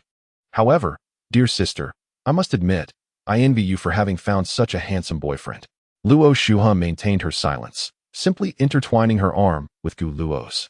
Asserting her claim, Gu Luo felt the warmth and softness radiating from her arm, yearning to voice his thoughts, yet the words were stifled at the precipice of his lips. Well then, it seems we are destined to be apart from this charming young man, one remarked. Indeed, another agreed. Let us be on our way. Farewell, charming young man and beautiful young lady. Once the trio departed, Guluo tentatively attempted to withdraw his arm. Shuha, you may let go now, he said, his tone betraying a hint of awkwardness, as he sought to dissolve the delicate atmosphere. Hearing this, Luo Shuha lifted her gaze, her long eyelashes casting shadows beneath her eyes. In a calm voice, she inquired, Are you intending to abandon our agreement, dear brother? Guluo found himself momentarily speechless. You promised to heed my words for the entire day, she continued, her tone soft yet imbued with undeniable resolve, reminiscent of the pact forged between them. Wait. Guluo interjected hastily. I merely agreed to accompany you out. The final word rests with me, Luo Shuha asserted, tightening her embrace. Her hair brushed lightly against Gu Luo's arm with each movement, evoking a subtle, tickling sensation. Gu Luo fell silent, gazing down at Luo Shuha's exquisite profile. Today, she appeared to wear a light touch of makeup. Her lips bore a gentle rosy hue, enhancing her already fair complexion to an ethereal glow. She possessed the remarkable ability to articulate the most assertive remarks with the calmest demeanor. After all, I have nothing to lose, Gu Luo sighed in resignation, a faint, wry smile gracing his lips. Nonetheless, I advise against this. It could lead to potential harm, and I trust you understand my meaning. Luo Shuha said nothing further, continuing to cling to his arm as they walked towards the station. Despite her high heels, her steps remained poised and graceful, as if she were treading upon a grand stage rather than a solid floor. Gu Luo sensed the lingering gazes of passers-by upon them. The striking combination of a tall, handsome gentleman and an exceptionally graceful young lady was indeed conspicuous, akin to stars in the night sky, impossible to overlook. However, the moment they entered the carriage, Gu Luo immediately regretted his decision. Due to the route and the weekend, the train was densely packed with people, the crowd compressing together like sardines, making it difficult to find a place to stand. Consequently, Gu Luo had no choice but to shield Luo Shuha in a corner, propping his arm against the wall to carve out a relatively comfortable space for her. Luo Shuha merely gazed at him, her head tilted back. Her eyes sparkled brightly, akin to a vessel brimming with resplendent starlight. Gu Luo could detect a faint fragrance emanating from her, not the scent of perfume, but rather the delicate aroma of a certain shower gel, intermingled with her unique essence, instilling an inexplicable sense of tranquility within him. So, where are we headed? Guluo, feeling somewhat awkward under her scrutiny, attempted to divert the conversation. His voice was almost drowned out by the cacophony of the crowded carriage. Yet, before Luo Shuha could respond, another wave of passengers surged in. Guluo was thrust forward, nearly leaning against Luo Shuha. He hastily stepped back, only to be jostled forward once more by the crowd behind him. "I'm sorry," Guluo murmured, his expression tinged with embarrassment. The carriage buzzed with noise, the mingling of conversations, footsteps, and announcements. But in that moment, Guluo felt an eerie stillness enveloping the world. The only sound he could discern was the thunderous beat of his own heart. "Your heart is racing," Luo Shuha suddenly remarked, her voice barely audible. At her words, Guluo attempted to retreat, but the throng behind him rendered him immobile. Luo Shuha then slightly lifted her head, a gentle smile gracing her lips as she inquired, "Is it because of me?" "Stop it," Guluo averted his gaze. "Do you perhaps feel that I've been a tad gentler today?" Luo Shuha persisted. "Does it evoke a hint of shunning in you?" At her words, Guluo opened his mouth, yet no sound emerged. Nevertheless, one must admit, today's Luo Shuha appeared considerably less cold, exhibiting a touch of warmth and intimacy. Even her lipstick was adorned in soft, warm hues. She had refrained from her previous peculiar antics in recent days. It seemed the words spoken that night had indeed resonated with her. "Shuha, you need not do this." Guluo hesitated, grappling with his thoughts. He had already come to a profound understanding of his feelings earlier that morning. It was Luo shunning whom he adored, the gentle, attentive nature that made his heart flutter. Though he struggled to articulate it, affection is an undeniable sentiment, impossible to conceal. Yet now, as Guluo observed the Luo Shuha before him, he was taken aback by her willingness to change for a mere word of his. What could possibly motivate such a transformation? "Shuha, let us speak candidly." Guluo yearned to lay his cards on the table. He longed to understand why Luo Shuha had chosen to take such steps, why she displayed that intricate expression upon their first encounter, and why she had labeled him a great deceiver. He was neither a fool nor devoid of emotion. He sensed Luo Shuha's genuine effort. Even as she set aside the typical reservations of a girl, Guluo wished not to hurt Luo Shuha. Yet he found himself at a loss on how to confront this burgeoning emotion. Chapter 42. Come to my room at midnight. Upon hearing Guluo's words, Luo Shuha fell silent. Her gaze drifted beyond his shoulder to the throngs of people crowding the space. Within the confines of the train carriage, the mingling sounds of conversation and the rumbling of the train amalgamated into a cacophonous backdrop. Yet, in the world of Lu Shuhua, it seemed as though only she and Guluo existed at that moment, the surrounding clamor effortlessly muted. After a prolonged silence, she finally spoke. "Come to my room at midnight, and I shall reveal everything to you." Guluo fell into silence once more. He truly hesitated to visit Lu Shuhua's room at such an hour, should their three sisters discover him, especially if Lu Shuxing were to misinterpret the situation. It would be akin to trying to cleanse oneself in the Yellow River. However, an intense curiosity compelled him to uncover the truth behind it all. After weighing his options for quite some time, the scales of his heart ultimately tipped towards curiosity, and Guluo nodded in agreement. From that moment onward, their conversation ceased. Guluo found little to say. After all, he knew he could never outwit the little demoness, and he had initially cautioned her that such actions could lead to potential harm. Now, having reached this juncture, he decided to let her have her way. The urban train continued its journey through the city, with the scenery outside flashing by like a slideshow. Skyscrapers, bustling streets, and blooming flowers were left behind in an instant. Soon, they arrived at their destination. Alighting from the train proved more challenging than boarding, as the crowd inside resembled an impenetrable wall, making movement nearly impossible. Guluo kept Lu Shuhua securely tucked under his arm, shielding her from the throngs and jostling around them. After much effort, they finally managed to extricate themselves from the train. "Let's take a taxi on the way back," Guluo suggested. Having grown weary of the crowd and the necessity of constantly attending to Lu Shuhua, which resulted in their intimate physical proximity. "The traffic is too congested." "Let's take the train," Lu Shuhua replied, skillfully linking her arm with his. The action was both natural and affectionate, as if it were a customary pose for them. Guluo found it quite challenging to grasp Lu Shuhua's words. Her answers were always so decisive and unequivocal, leaving no room for rebuttal. Sunlight spilled over the glass facades of the buildings, reflecting dazzling rays. The streets bustled with vehicles, pedestrians flowed like a river, cheerful music emanated from the shops, and street performers showcased their talents, while the air was rich with the aromas of various delicacies. One could only commend the vibrancy of Taijo's commercial hub, which truly exuded the essence of urban vitality. So what exactly are we going to do? Gu Luo posed the question once more. Upon hearing this, Lu Shuhua flashed a smile. I am here to buy you clothes. Gu Luo was momentarily taken aback, rendered speechless for a while. After a pause, his expression grew complex as he inquired, then why did you refuse when Shuxing asked if you were coming? Because I wanted to have a date with you alone. Lu Shuhua replied candidly. Gu Luo was truly at a loss for how to respond to her forthright confession. It can only be stated in denial. There is one thing I must clarify. This is not a date. He had initially expected to meet Luo Shuha's icy gaze. Yet he discovered that her expression remained unchanged, just as she had mentioned earlier on the train. She truly was becoming gentler. All right, Luo Shuha merely nodded lightly. Her voice soft, devoid of any hint of contradiction. Gu Luo felt a moment of disorientation as he unexpectedly perceived a shadow of Luo shunning within Luo Shua. In that instant, their figures began to overlap in his mind. For reasons unbeknownst to him, a sudden discomfort stirred within his heart, as if coming to a realization.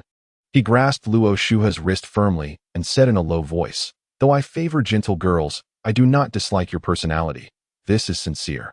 So, please remain true to yourself and continue to regard me with that frosty gaze. He believed it was truly unfair to Luo Shua. He could not bear such heavy emotions. In response, Luo Shua did not answer but rather countered, you would prefer that I not resemble shunning more and more, would you?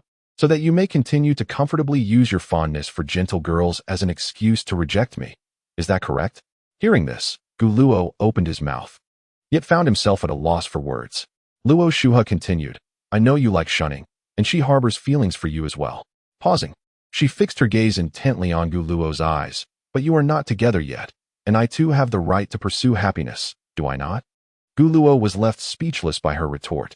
Ultimately, with no other recourse, he shifted the topic, saying, let us discuss everything later this evening. For now, let us go buy some clothes. Upon hearing this, Luo Shuha chose not to press further but gently nodded, attempting to adopt a slightly softer tone, as you wish, brother. Thus, Luo Shuha linked her arm with Gu Luo's as they made their way to a clothing store across the street. The mall was bustling with activity, filled with a myriad of brands, each playing music of varying styles. The two entered the first men's clothing store. Upon seeing them, the salesgirl's eyes lit up. Her gaze lingered on Gu Luo, and a warm smile spread across her face as she enthusiastically exclaimed, welcome, dear customers. The boyfriend of this lovely girl is truly handsome. These are our new arrivals. They followed the salesgirl to where the shirts were displayed. Luo Shuha meticulously examined each piece, occasionally picking one up to hold against Gu Luo. Brother, try this one, she suggested, presenting a light blue shirt, its color refreshingly elegant. All right. Gu Luo stepped into the fitting room, and shortly afterwards, he emerged wearing the new attire. Standing before the mirror, he adjusted his collar and nodded in approval. Not bad. As Lu Shuha picked up a beige shirt, its soft and comfortable fabric exuded a casual charm.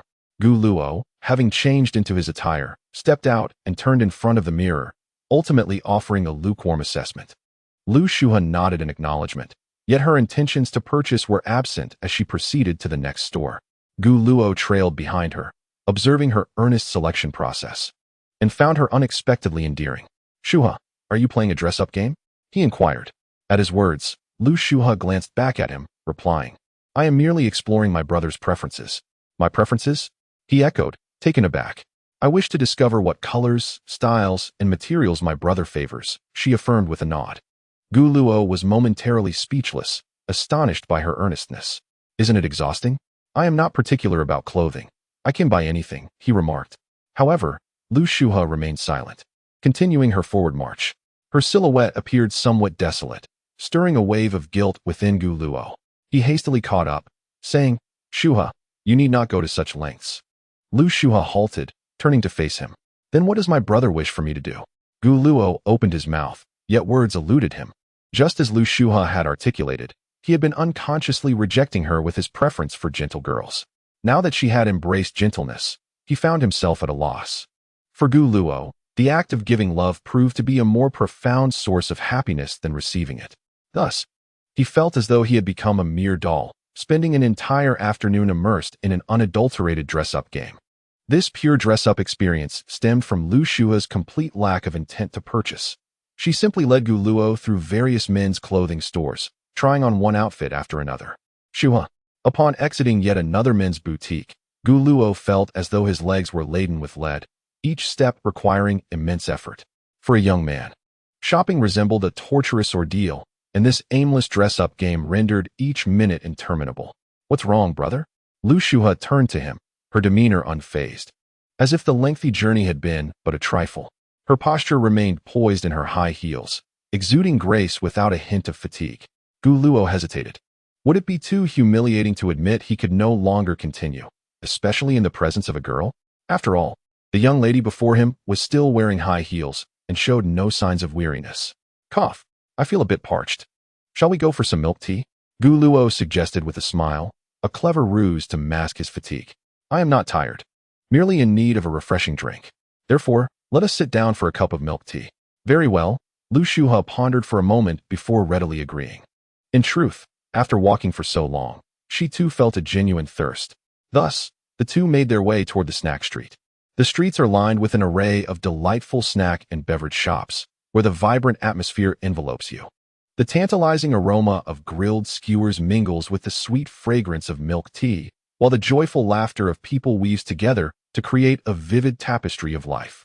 Dear patrons, splendid news. Today marks the grand opening of the Rue Shuexing Chengkai Zhou Commercial City Store. Bring along your little ones and enjoy a delightful promotion. Buy one cup and receive another free. Cherish sweet moments together. For the charming young couples, buy one, get one free. Let love blossom in sweetness. For the long-married couples, buy one, get one free. Relive the tender tastes of first love. Our store's opening features exclusive interactive promotions for families, couples, and spouses. Buy one, get one free. It bears repeating. Buy one, get one free. The complimentary cup can be chosen at your discretion. Following the lively sounds, one can spot the Rue Shuexing Cheng store not far away. Outside the shop, a charmingly awkward reindeer mascot waves its arms playfully, capturing the attention of passers-by. Alas, it would be delightful if there were activities for siblings as well. Gu Luo couldn't help but jest, seeking to lighten the mood. However, as soon as the words left his lips, Luo Shu he swiftly linked her arm with his. As though she had been waiting for this opportunity, Gu Luo opened his mouth, but no words emerged. Yet, one cannot deny the possibility that others might not recognize whether they are a couple. Surely, many siblings or classmates would feign romance merely to enjoy the discounts. This, however, conveniently provided Luo Shuhe with a valid reason to hold on to his arm. Never mind, who would be foolish enough to forgo a discount? Thus, the two strolled to the Rue Shuexing Cheng store and joined the queue. Gu Luo noticed the spacious interior with several vacant seats and felt a wave of relief wash over him.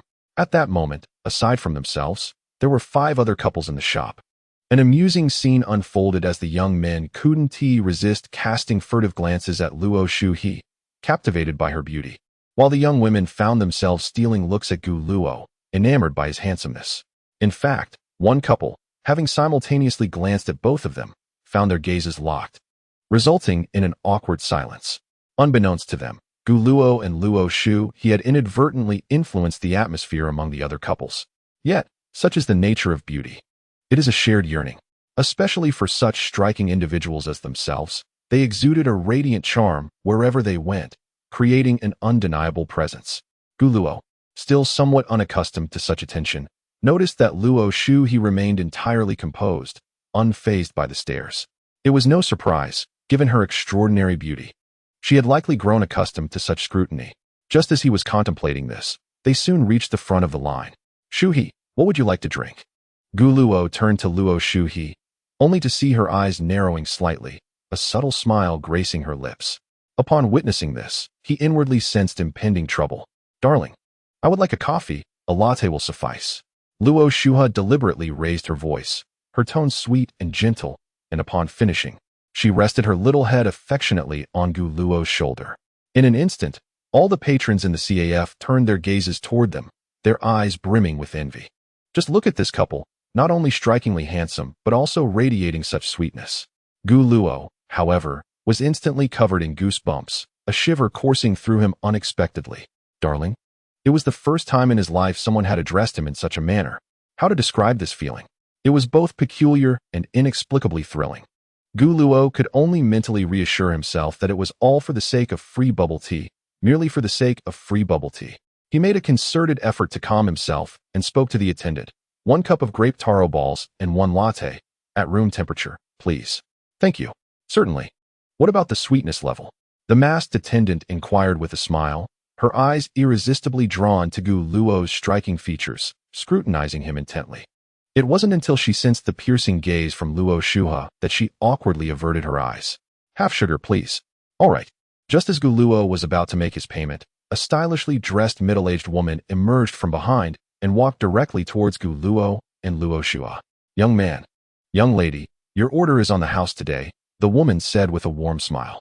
It's our shop's opening day, and I would love to take a photo of you two to hang on the wall at the back. It will serve as our promotional picture. In the future, you both can enjoy a 50% discount whenever you visit. How does that sound? For the middle-aged woman, this was a lucrative deal. A 50% discount merely meant slightly less profit. This couple was simply too exceptional. Their mere presence elevated the ambience of the entire CAF, rendering even market celebrities pale in comparison. My apologies, but I must insist on paying. Gu Luo refused without a second thought. It was preposterous. He wasn't lacking the funds for a single cup of bubble tea. Moreover, the location was far from both his apartment and school, and he wouldn't frequent this area. Most importantly, he feared the potential embarrassment should Luo Shunning ever come across this photograph. Oh, I see. No worries, the middle-aged woman replied, a hint of disappointment flickering across her face, though she still managed to smile and waved her hand. Your order is on me. I wish you both a lifetime of happiness, and may you never part. Just as her blessing hung in the air, Luo Shuha promptly chimed in. Darling, let us take a picture. Gu Luo's lips twitched, but he pretended not to hear. However, Luo Shuha was relentless. Please, darling. You're the best, darling. Darling, darling. This incessant endearment made Gu Luo feel as if he were being roasted over an open flame. Particularly those young men in the store wore expressions laden with complexity, their envious gazes seemingly whispering, will you agree? If not, I shall speak on your behalf. Aware of their impatience, Gu Luo, glancing at the little demon tightly clinging to his arm, ultimately managed to conjure a smile and nodded. Then I shall trouble the proprietor. It is I who should express my gratitude to you all. The middle-aged woman instantly beamed with a radiant smile. She truly cherished the student demographic. Although it was they who had aided her, she instinctively expressed thanks and apologies. What adorable little deities of fortune they were. Thus, the middle-aged woman, armed with a camera she had prepared in advance, captured several photographs of Gu Luo and his companion, gifting them 2 of the images. With 2 beverages in hand, Gu Luo, disregarding the need for rest, promptly led Luo Shuhe out of the store, intending to find respite in a nearby park. The lingering gazes within the shop had proven to be somewhat overwhelming for him. With a charm level of 9 already attained, he could scarcely imagine what a level 10 allure might entail. In any case, as long as he did not attract the attention of other young men, he would be content. Soon enough, they arrived at the quaint park, settling onto a bench. Gu Luo inserted a straw into the latte and handed it to Luo Shuhe. Tip: successfully inserted a straw for sister Luo Shuhe, awarded 1 point. This sibling pampering system indeed treats all tasks equally. Whether preparing a meal or inserting a straw, both yield a mere point, despite the considerable disparity in effort. Nonetheless, he chose not to dwell on it, allowing things to unfold naturally. For Gu Luo, bestowing love was far more fulfilling than receiving it. His actions were never solely for the sake of accumulating points. He genuinely relished the experience. Brother, Luo Shu, he suddenly spoke, while sipping her coffee, my feet hurt. Upon hearing this, Gu Luo's gaze instinctively fell upon Luo Shu, his delicate little feet adorned in high-heeled sandals. These exquisite feet seemed as if crafted by the finest artisans. With skin so smooth and refined it surpassed the best porcelain, faintly glowing with a soft pink hue.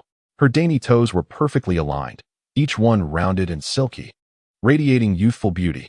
A fleeting glance was enough to leave Gu Luo feeling as if he had been scalded, and he quickly averted his gaze, exclaiming, my apologies.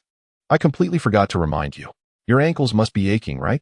One cannot walk too long in high heels. It can cause undue strain on the ankles. This is my oversight. Gu Luo sincerely believed this was a failure on his part as an older brother, having overlooked such a crucial detail. Reflecting on the journey, he realized he had been preoccupied with intricate emotional dilemmas, neglecting to consider Luo Shuhe's comfort, even overlooking the discomfort that her prolonged walk in high heels might cause her. At that moment, Luo Shuhe was sipping her coffee delicately, resembling a languid little cat, quietly observing Gu Luo, who bore an expression of self-reproach. Yet, there was a barely perceptible softness in her gaze. You really ought to wear high heels less frequently, shouldn't you? Gu Luo assumed the role of an elder brother, earnestly advising, in the future, you must not walk in high heels for prolonged periods. And if you feel any discomfort, you should speak up immediately. Do you understand? Luo Shuhe continued to sip her coffee, gently nodding in response to his words, yet remaining silent. She gazed at Gu Luo with unwavering attention, her eyes reflecting an indescribable focus. Gu Luo felt somewhat uneasy under her scrutiny and continued, once we return, soak your feet in warm water and give them a massage. However, upon hearing the word massage, Luo Shuhe seemed to trigger a switch, swiftly turning her body and placing her small feet upon his lap, initiating the process without hesitation. Gu Luo was momentarily at a loss for words, his mind recalling a game character he had encountered. Every toe of hers is my Alps. Clearing his throat, he thought, ah well, this is not the time to dwell on other matters. Thus, he forced himself to maintain a calm demeanor, striving to appear composed. Taking a gentle breath, he placed his hand on her ankle and softly inquired, does this hurt? It does. Luo Shuhe finally spoke, offering a single word. What about here? Gu Luo shifted his touch. It hurts. And here? It hurts. Is it that severe? Gu Luo furrowed his brow and said, let me massage it and assess the situation. If the pain persists, we shall procure some medicine at the pharmacy. At that moment, his heart was solely filled with concern, and without further thought, he began to gently knead her ankle.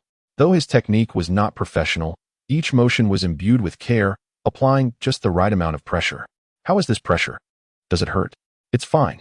If it hurts, you must inform me immediately. Luo Shuhe sipped her coffee, her gaze fixed on Gu Luo's earnest face.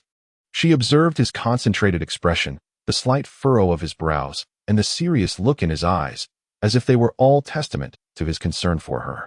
This brand of coffee, Rui Shui Xing Cheng, is quite delightful, rather sweet, she mused, deciding she would drink this brand from now on.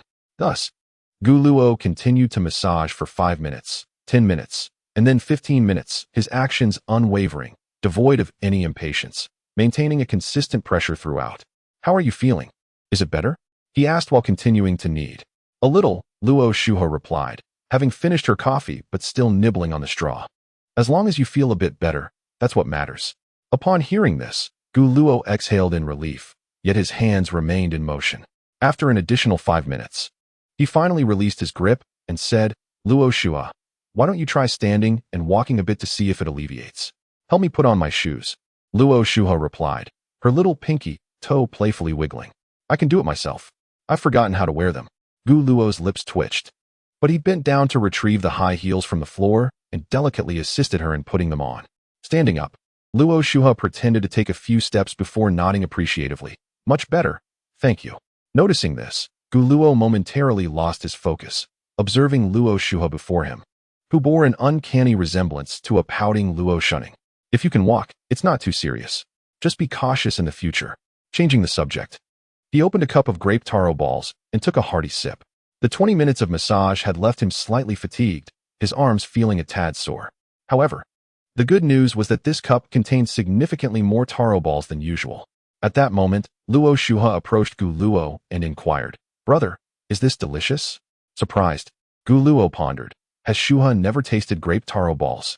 It was astounding that someone could have missed out on the delights of Ruishue's Xingqing's grape taro balls. Yet given the Luo family's affluence, it was not entirely unexpected. They likely indulged in more prestigious brands. Have you never tried it? Is it good? Luo Shuhe bent down, leaning in closer. Of course it's good, Gu Luo began, but before he could finish, the grape taro balls vanished from his hand. He watched as Luo Shuhe took a sip, then returned the cup to him, commenting, not bad. Gu Luo glanced at the straw, evidently marked by her bite, and recalled the earlier incident with the yogurt. Why was Luo Shuha so fond of chewing straws? Moreover, how would he drink from this cup now? Never mind. It would be wasteful to discard it. Sharing a cup of water was perfectly normal. Overthinking it would only reveal his own insecurities. With this thought, Luo drank quietly, though he realized he could simply have turned the straw around. At that moment, Luo Shuha remarked, "It seems you truly enjoy sharing a cup with me. It's like an indirect kiss." Cough. Luo nearly spat out the taro balls. "No," he said, his expression turning serious as he retorted, "There's a limit to jokes. What if it were shunning?" Cough. Luo was momentarily at a loss for words, his previously feigned seriousness crumbling. "All right, brother. It's time for us to attend to more important matters." Clearly not wishing to linger on that topic, Luo Shuha gently patted her chest and said, "Let us go." "Where to?" Luo instinctively glanced at her movements before quickly averting his gaze. Chapter 45. The little devil's artful persuasion. Luo Shuha did not respond, instead making her way toward the small park outside. Upon witnessing the scene, Luo promptly picked up the grape taro balls and followed suit. "Shuha, do take your time. Otherwise, your ankles won't withstand it," he admonished, displaying his considerate nature. The two walked side by side, yet as they progressed, Luo Shuha naturally intertwined her arm with Luo's, as if programmed to do so. "Shuha, let me make this clear. This can only happen today," Luo said, his tone tinged with a hint of reluctance. Today, as circumstances were exceptional, henceforth, he could not afford to be taken advantage of, even if he were truly ensnared. He would ensure to inquire about all terms beforehand, resolutely declining what needed to be rejected. The protection of male safety is a shared responsibility between us. Even if the little devil has softened, at her core, she remains the same troublesome sprite. Thus, under Luo Shuha's guidance, it was not long before they arrived at their destination, the Sweet Beauty lingerie store. Luo gazed through the glass at the myriad of styles and colors within, falling into a contemplative silence. Ahead lay a veritable hell. After a prolonged moment of silence, Luo's expression grew exceedingly complex. After much hesitation, he finally inquired, "Shuha, you're not expecting me to accompany you in purchasing this, are you? Is it that difficult to guess?" Luo Shuha responded nonchalantly, preparing to pat her chest once more. Observing this, Luo swiftly intervened, admonishing her, "In public, let us maintain some decorum." Oh, Luo Shuha elongated the sound, drawing it out, before asking, "So, you'd prefer that no one sees, right? Why does that sound so peculiar?" Luo found himself momentarily at a loss for a rebuttal, merely nodding in response. He felt as though he had fallen into a carefully laid trap by Luo Shuha. The more he struggled, the deeper he sank. "Oh," Luo Shuha echoed again, this time narrowing her eyes with a subtle smile that bore a hint of triumph, as if she had discerned the depths of Luo's heart. "So, you're feeling jealous, aren't you? Not wanting others to see, doesn't that signify jealousy?" "That's a fallacy," Luo retorted immediately. "I am merely fulfilling my obligation to remind you. And if someone truly saw you, would you feel uncomfortable?" Luo Shuha pressed on. Upon hearing this question, Luo instinctively envisioned that scenario and felt a wave of discomfort wash over him. Though he did not respond, he gently nodded. "Why would you feel uncomfortable? If you were not moved by me, what reason would there be for discomfort?" Luo Shuha relentlessly pursued, each inquiry striking like a sharp sword, piercing the softest recesses of Luo's heart. Luo opened his mouth, wanting to counter her argument, but found himself at a loss for words. Observing his struggle, Luo Shuha could not help but reveal a triumphant smile, reminiscent of a cat that had caught a whiff of fish. "You are merely being obstinate." Luo found himself caught off guard by Luo Shuha's relentless barrage of questions, feeling akin to a soldier retreating on the battlefield, cornered by her words.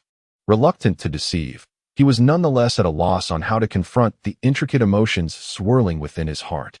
It must be said that after hearing Luo Shuha's remarks, Luo's resolve began to waver. Despite his subjective affection for Luo Shuning, why did he harbor such peculiar feelings for Luo Shuhe? Was it her sudden gentleness, reminiscent of Luo Shuning, or was it something else entirely? His mind was a tumultuous mess, struggling to comprehend the complexities of these emotional entanglements. It was overwhelmingly difficult. "Why are you silent? What occupies your thoughts?" Luo Shuhe's voice shattered the silence once more, seemingly eager for Luo to candidly share his feelings. "It's nothing," Luo replied, shaking his head slightly, his expression a tapestry of complexity. "Shuhe, we must have a serious conversation tonight. after you reveal the whole truth to me. All right. Luo Shu, he responded with a gentle nod, then tugged Gu Luo towards the lingerie shop. Gu Luo, weary of playing coy, realized he could hardly contend with Luo Shu. Yet, the situation felt profoundly awkward. Sighing, he acknowledged that his emotions were far too intricate. All he could say was that it was all in the name of fulfilling a promise. Indeed, that was the case. He decided to put such thoughts aside. Upon entering the store, a young saleswoman clad in a qipao greeted them with enthusiasm. Welcome. May I inquire if there are any styles that catch your fancy? We just received a new batch of the latest lingerie. Would you like to take a look? Throughout her introduction, the saleswoman maintained a perfectly courteous smile. Her gaze primarily fixed on Luo Shu, after initially settling on Gu Luo. As for her peripheral vision, who could tell? Luo Shu nodded and calmly replied, "Let us see the new arrivals." "Of course, ladies and gentlemen, please follow me," the saleswoman said with a respectful gesture, leading them deeper into the store. As they walked, Gu Luo felt increasingly uneasy under the scrutiny of the other female customers and the rows of lingerie displayed on the shelves. It was painfully awkward. He didn't know where to look. In desperation, he resorted to his phone, scrolling endlessly. A remarkable function of modern technology, often a lifeline in such uncomfortable moments. "Here are our newest arrivals," the saleswoman announced, picking up a piece of black lace lingerie. "This style is perfect for you. It offers great support and a flattering fit." As she spoke, she showcased the details of the bra. Gu Luo, upon hearing her words, instinctively shifted his gaze from the screen of his phone to the lingerie in the saleswoman's hands. Immediately, she averted her gaze, feigning a busy demeanor, yet oblivious to what she was preoccupied with. Her fingers aimlessly glided across the phone screen, striving to appear nonchalant. "What do you think, darling?" At that moment, Luo Shu suddenly turned to Gu Luo, affectionately inquiring. "Indeed, let's see if the little boyfriend has an opinion." The salesgirl chose not to elaborate further, instead gracing them with a smile. Coughing slightly, Gu Luo felt the weight of their scrutiny and reluctantly returned his attention to the bra. He nodded hurriedly, his voice somewhat awkward as he remarked, "Not bad." He quickly redirected his gaze back to the phone. It seemed the little boyfriend was feeling shy. Witnessing this, the salesgirl couldn't help but smile knowingly, her heart fluttering with delight. "Then let us go with this style. I wear a size 75. Luo Shu unabashedly declared to Gu Luo, then gestured towards other designs. "I'll try these as well." "All right, the fitting room is over here." As Gu Luo pondered the technicality of the size 75, suddenly, Luo Shu looped her arm through his. "What's the matter? Keep me company outside. I can't change without feeling secure." "Fine," Gu Luo replied, too lazy to argue. Yet, just as they reached the threshold of the fitting room, Luo Shu pulled him inside without hesitation. Chapter 46. Are you feeling happy today, brother? No. Why does she always engage in such unexpected antics? Gu Luo, caught off guard, was unable to react in time. Just as he opened his mouth to speak, he watched as Luo Shu swiftly locked the door behind them. "Shuhe, what are you up to?" Gu Luo asked, instinctively scanning the small rectangular room. It contained a full-length mirror, and to its right, a curtain suggesting a changing area. This room seemed specifically designed for the companions or boyfriends of customers. "Help me choose what looks good." Luo Shu blinked her large, watery eyes innocently. "How should I choose?" Upon hearing this, Luo Shu tilted her head slightly and smiled. "Naturally, you wait until I change, then you can choose." "No way, I'm leaving," Gu Luo retorted, quickly clasping his hands and turning to exit. However, Luo Shu's delicate fingers grasped his arm with surprising strength. Gu Luo's mouth twitched in irritation as he asserted, "Absolutely not." "Why not?" Luo Shu feigned confusion. "Are you going to break your promise? Besides, it's not as if you've never seen a girl in a bikini." Her rapid-fire questions bombarded Gu Luo like a volley of arrows. Hearing this, Gu Luo felt a tingling sensation at the back of his neck, realizing that Luo Shu was exceptionally articulate and persuasive. Though the arguments presented were clearly fallacious, they left one at a loss for a rebuttal. Alas, it was but a single day. Gu Luo sighed inwardly, having forewarned her that such actions might lead to heartache. Now, he could only grit his teeth and accept it. Only today, he muttered weakly, unwilling to voice further thoughts, and sank into a nearby armchair, distractedly perusing his phone. Observing this, Luo Shu, satisfied, carried the garments into the small room behind the curtain. Gu Luo exhaled softly, reflecting that reality was far removed from the melodramatic depictions in novels. devoid of the sporadic sounds of garments being shed. Perhaps it was due to Luo Shuhe's dress that the atmosphere felt so different. Before long, he heard the sound of the curtain being drawn aside. Instinctively lifting his gaze, Luo felt as though his breath had caught in his throat. There stood Luo Shuhe, resembling a model who had stepped straight from the pages of a fashion magazine, poised elegantly before him. "What do you think?" she asked playfully, striking a pose with one leg bent, reminiscent of a runway diva. It's fine," Luo replied, torn between the desire to admire her and the apprehension of doing so, casting only a fleeting glance. "What do you think?" she repeated, prompting Luo to recall a previous occasion when she had solicited his opinion on her sleepwear, knowing that a lackluster response would lead to persistent questioning. "It's very beautiful and suits Shuhe well." He endeavored to infuse steadiness into his voice, offering a genuinely moderate assessment. "Are you saying I'm beautiful or that the outfit is beautiful?" Luo Shuhe pressed again. "Both are beautiful," Luo admitted, feeling overwhelmed by this little imp. Whether she adopted a cool demeanor or a playful one, at her core, she was undeniably a mischievous sprite. "All right," Luo Shuhe nodded in satisfaction, then proceeded to select other styles of clothing. Afterward, she led Luo directly to a discreet bespoke suit shop. The proprietor, a silver-haired elderly woman, clearly recognized them from their exchange. Luo Shuhe maintained an air of elegant politeness, every gesture and word exuding an inherent nobility. The elderly woman spoke little, merely engaging in brief pleasantries with Luo Shuhe before taking a soft measuring tape and meticulously measuring Luo's dimensions. Once completed, she busied herself with preparing the materials. Curiously, Luo inquired about the cost of the custom suit, to which she casually replied, around 10,000, and offered no further elaboration. He couldn't help but marvel at this instance of enforced affection from the little demon. Yet, more than anything, he felt a sense of gratitude. For this was the first bespoke suit of such value he had ever acquired. On the city train, as in the morning, Luo continued to shield Luo Shuhe in the corner with his arm. The good news was that this train was not as crowded as during the day, leaving a considerable amount of space between the two. Luo held a shopping bag in one hand while the other propped against the train's wall, his gaze drifting outside. The city's lights twinkled like stars, rapidly receding behind him, yet his mind uncontrollably replayed the earlier scenes. To be frank, Luo Shuhe possessed the most perfect model figure, embodying the golden ratio.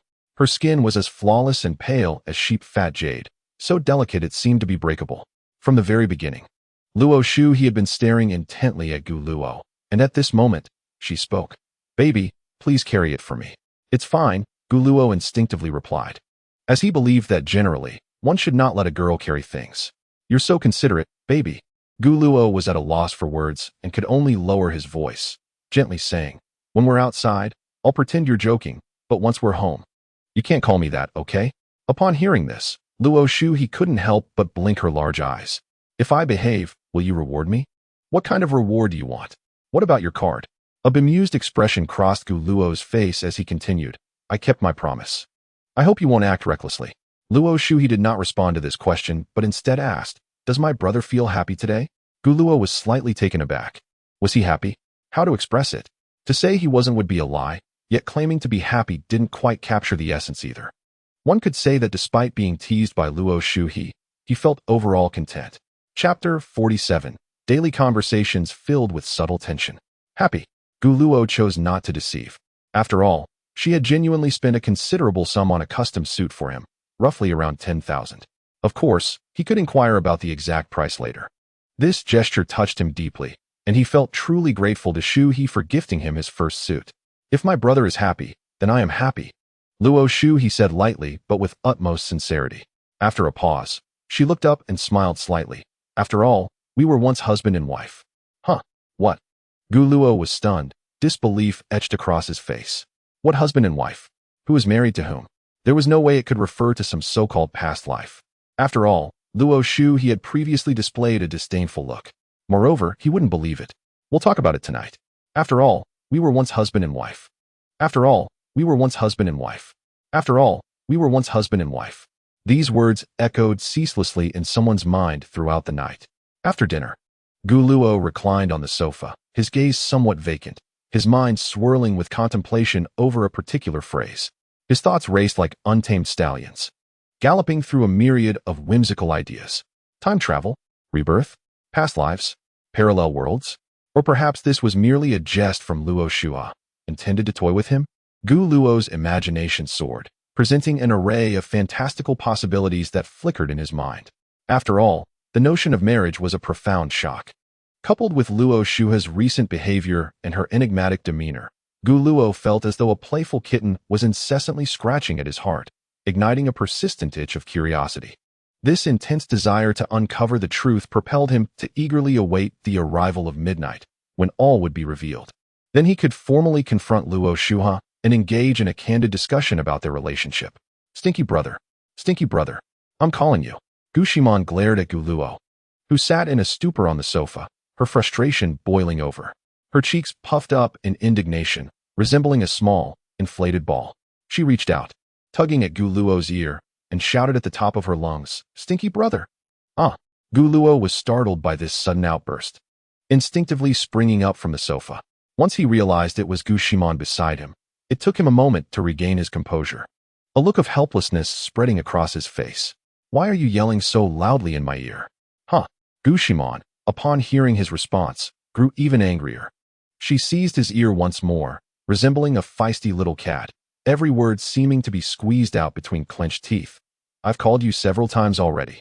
Brother, are you feeling unwell? You've seemed off since returning today." From the other side of the sofa, Luo Shunning inquired with genuine concern. Meanwhile, Luo Shua sat quietly, her eyes fixed on the television screen, her expression devoid of emotion, as if everything around her were of no consequence. As for Luo Shuling, she was currently indulging in a warm bath, relishing her own moment of tranquility. "Apologies, I just zoned out for a moment." "Haha, don't worry, Shunning, I'm fine," Gu Luo said awkwardly, scratching his head and forcing a smile. He then turned to Gu Shimon, who was still gripping his ear, and asked, "Sorry, little Shimon. What is the matter?" "Humph." Gu Shimon, seeing that Gu Luo had finally acknowledged her, released his ear and excitedly waved the figurine in her other hand, joyfully exclaiming, "Stinky brother, look, it's AZ. Shue Shue and I waited in line for ages to buy it." Gu Luo focused his gaze on the figurine, which depicted a girl with long purple hair, dressed in a witch's attire, holding a magic wand, her expression radiating a sense of healing. He felt an uncanny sense of familiarity, as if he had seen her somewhere before. Indeed, within Shun Yu's sketchbook, it is evident that her artistic prowess is exceptionally high, closely resembling the figurine. "Wow, it's so beautiful," Gu Luo exclaimed, his eyes widening in excitement. His exaggerated expressions and tone akin to that of a fervent collector who has just encountered a long-desired treasure. As he spoke, he reached out to snatch it from Gu Shimon's hands. "Let me have a look." "Hee, not a chance," Gu Shimon replied, her lips curling into a triumphant smile, deftly evading Gu Luo's grasp with a swift turn of her body. "Little man, please show it to your brother. This figurine is astonishingly lifelike and exquisite," Gu Luo continued, his eagerness palpable. "Of course," Gu Shimon responded, clearly pleased with Gu Luo's reaction, lifting her chin with pride. "However, this is a limited edition. Each person is allowed to purchase only one. Otherwise, I might have generously bought one for my dear brother." As she spoke, she gently caressed the figurine with her fingers. "However, I am known for my generosity. Since you adore it so much, I shall lend it to you for a couple of days." With that, she handed over the figurine. Gu Luo caught it with both hands, his face lighting up with joy. "You're the best, little man." "Humph." Gu Shimon couldn't contain her smile, her eyes narrowing in delight. The warmth of their exchange filled her heart with joy, akin to the sweetness of honey. Nearby, Luo Shunning observed this heartwarming scene, a gentle smile gracing her face, feeling utterly healed by the sight before her. This is what family is all about, and indeed, an older brother dotes on his sister beyond measure. "By the way, brother, Shue asked me to bring you a gift," Gu Shimon said, retrieving a small anime character figurine from her pocket. The figurine was exquisitely crafted, lifelike, with a tiny heart painted on its belly, clearly a thoughtful selection. "For me?" Gu Luo inquired, somewhat puzzled. Just as he was about to reach out, he suddenly sensed multiple gazes directed at him. Startled, he halted his movement, donning a polite smile, and waved his hand, saying, "I cannot accept without merit. Please keep it for me, and thank Shue on my behalf." "Very well," Gu Shimon contemplated for a moment, agreeing with Gu Luo's reasoning, and returned the figurine to her pocket.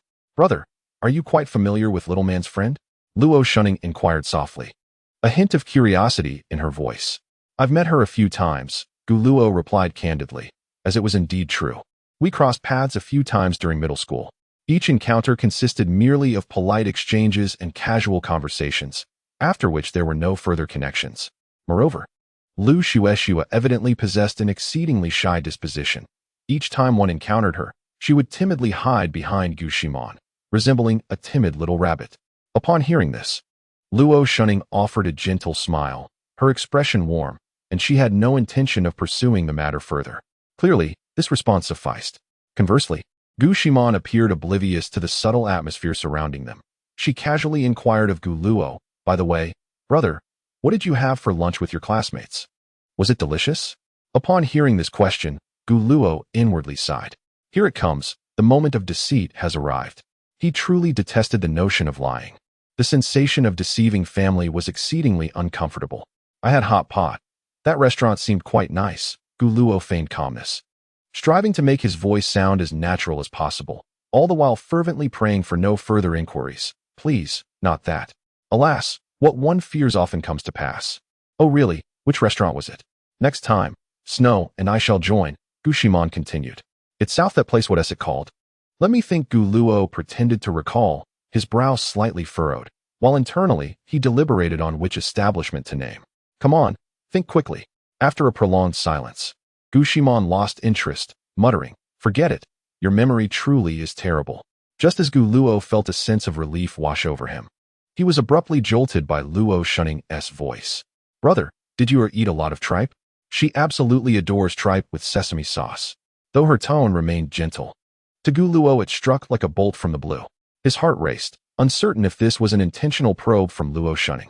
Yet, under normal circumstances, she shouldn't connect this matter to Shunyu. That I didn't pay much attention to her. Gu Luo deemed this the safest response. He endeavored to maintain a composed expression and steady tone, though his heart raced like a startled bird. I see, all right then. Upon receiving this answer, Luo Shunning's smile softened further. Observing this, Gu Luo finally exhaled in relief. For reasons unknown, he couldn't shake the feeling that if he were to become a couple with Luo Shunning, she would be the type to easily feel jealousy in her heart. Nevertheless, the thought of the little angel's jealous demeanor ignited a peculiar sensation within him. Picturing it was rather amusing. As he indulged in this whimsical reverie, Gu Luo noticed Luo Shuha's expression, which was one of gleeful anticipation, relishing the unfolding drama. Indeed, a little devil. Do you not realize why I must lie? I am going to the restroom. Fearing further probing that would entrap him in an even greater web of deceit, Gu Luo hastily rose and escaped under the guise of a bathroom break. He proceeded directly to the restroom on the first floor. Upon entering, he swiftly retrieved his phone, opening the messaging app and quickly tapping on Shenyu's profile. It was imperative to ascertain the situation. Steady yourself. One must not act rashly. Chapter 48. Is it truly a disguise? Additional gift chapter. Gu Luo. Are you there, Shenyu? Shenyu. Yes, I am. Kitten nods. Seeing the almost instantaneous reply, Gu Luo felt a twinge of anxiety, but he had no choice but to press on. Gu Luo. Nothing much. Just wanted to have a chat with you, haha. Shenyu. Sure. Kitten is happy. At that moment, in the bathroom, Shenyu adjusted her stance as she washed her hair, delicately rising onto her toes and leaning to one side to prevent water from splashing onto her clothes. Skillfully, she massaged her hair with one hand, the foam cascading down her arm, while the other hand deftly pressed the keys on the screen, occasionally blinking her eyes. Shenyu, I bought a lot of snacks today. I'll bring some for you later. Kitten shopping for snacks. Gu Luo. Thank you. I'll bring you some milk too. As Gu Luo typed, he steered the conversation towards a Z. After a considerable exchange, he inquired, Gu Luo, by the way, does Shenyu chat with others often? After sending this message, Gu Luo felt a flutter of unease in his heart, eager to discern Shenyu's social interactions today, hoping to gauge whether Luo Shunning had uncovered the truth. Shenyu, besides my friend who transferred schools, you're the only one who contacts me now, he. Kitten running.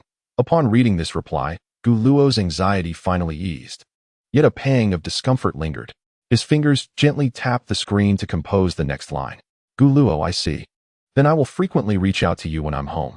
Shenyu, great. I'll bring you lots and lots of snacks. Kitten laughing heartily. Gu Luo. All right then, I won't keep you. I need to wash up. See you at school. Shinyu, yes. See you at school. Kitten waving. In the bathroom, Shinyu cheerfully tucked her phone away, a bright smile illuminating her face. Just as she placed her phone on the sink, droplets of water trickled down her arm, splattering onto the screen. She reached for a tissue, carefully wiping her eyes, as shampoo had inadvertently stung them moments prior. Darling, why are you taking so long? Before long, the bathroom door swung open unexpectedly, revealing a stunningly beautiful woman who could be described as breathtakingly exquisite. She appeared remarkably youthful, with fair, smooth skin that was taut and elastic, reminiscent of a 17 or 18-year-old girl. Her figure was nothing short of perfect, embodying the quintessential hourglass shape, exuding an air of regal languor with every movement. Mommy, I will be done shortly, Shinyu said with a smile. Why the sudden burst of joy? A woman approached Shinyu, gently brushing aside her damp hair, her eyes filled with affection. You needn't worry about this, my dear. Shinyu, slightly embarrassed, lowered her gaze. Yet a smile lingered on her lips. Upon hearing this, the woman immediately stepped aside, leaning against the bathroom door, her gaze falling upon the phone on the sink, speckled with droplets of water. With a playful tilt of her head, she inquired, Darling, are you chatting with a boy? Absolutely not. Mommy, you should really go now? Guluo tucked away his phone, exhaling deeply. He pressed the flush button on the toilet, and as the sound of rushing water filled the room, the tension on his face gradually dissipated. He then walked out of the bathroom with an air of calm. It turned out he had been overthinking. Luo Shunning's earlier comments were merely a casual attempt at conversation, not a test of any sort. It was simply his own sensitivity at play. Alas, such is the plight of a poor soul under the pressure of a little devil. After spending some time in the living room watching television with his younger sisters, Guluo returned to his own room. Approaching the bedside, he stretched his wrists and ankles before dropping to the floor to perform push-ups. Every night before sleep and every morning upon waking, he completed 200 standard push-ups, a steadfast routine he had adhered to for years. As he exercised, his mind wandered to ponder the true nature of Luo Shua. The enigma was indeed vexing. Fortunately, he would soon uncover the truth. Time slipped away, and before he realized it, midnight had arrived. The entire world seemed to have succumbed to slumber, enveloped in silence. Guluo cautiously opened his bedroom door, ensuring the hallway was clear of any surprises, then stealthily made his way to Luo Shua's room. A gentle push was all it took for the door to swing open. For reasons unknown, he felt a peculiar sense of being a thief in the night. Once inside the dimly lit bedroom, Guluo quietly closed the door behind him. The room was softly illuminated by the bedside lamp, casting a gentle glow akin to a faint moon. Luo Shua lay on the bed, her gaze fixed intently upon him. Guluo felt a shiver run down his spine under her scrutiny, but approached her slowly nonetheless. Lowering his voice, he asked, Shua, can you speak now? Brother need not worry. The soundproofing in this room is excellent. Even if we shout, no one will hear us. Luo Shua smiled softly, then patted the edge of the bed, her voice gentle as she invited, Brother, please sit. Instinctively, Guluo glanced toward the desk, only to find that the two chairs that had once been there were mysteriously absent. With no other choice, he opted to stand. Observing this, Luo Shua made no comment but straightened her posture slightly, addressing him directly, Brother must be very curious about our past. Indeed, Guluo nodded. Very well. I shall speak plainly. Upon hearing these words, Guluo immediately concentrated. Even the act of breathing became somewhat laborious. In truth, my brother and I were not only spouses in the past, but we also had two daughters, one plump and one slender, both exceedingly adorable. Luo Shu, he spoke with unwavering determination. Her voice reverberated in the hushed room like a boulder crashing into a tranquil lake, sending ripples across its surface.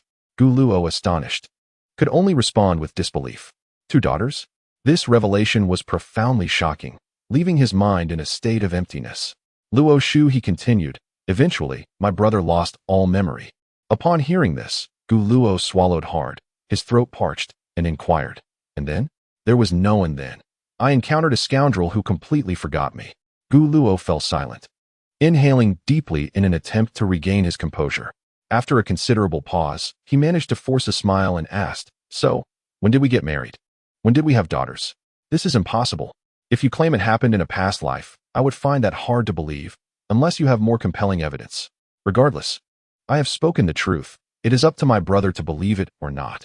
Luo Shu, he shrugged nonchalantly. Please, let us dispense with the riddles. Gu Luo urged, growing anxious as he tugged at his hair. You must understand, if this were a fictional world, the author would be condemned for such riddles. I implore you, speak plainly.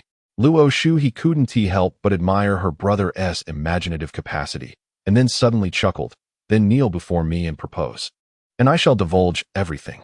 Hearing this, Gu Luo gritted his teeth in frustration, ultimately sighing, that won't do. If you choose not to speak, I am at a loss. Let it be as you wish. Thus, silence enveloped the room. After a considerable time, Gu Luo finally spoke. Let us address the second matter at hand. Shuhi, I owe you an apology. Why? Luo Shu, he raised an eyebrow, her expression revealing a hint of curiosity. I should not have simply rejected you based on my preference for gentle girls. You were right.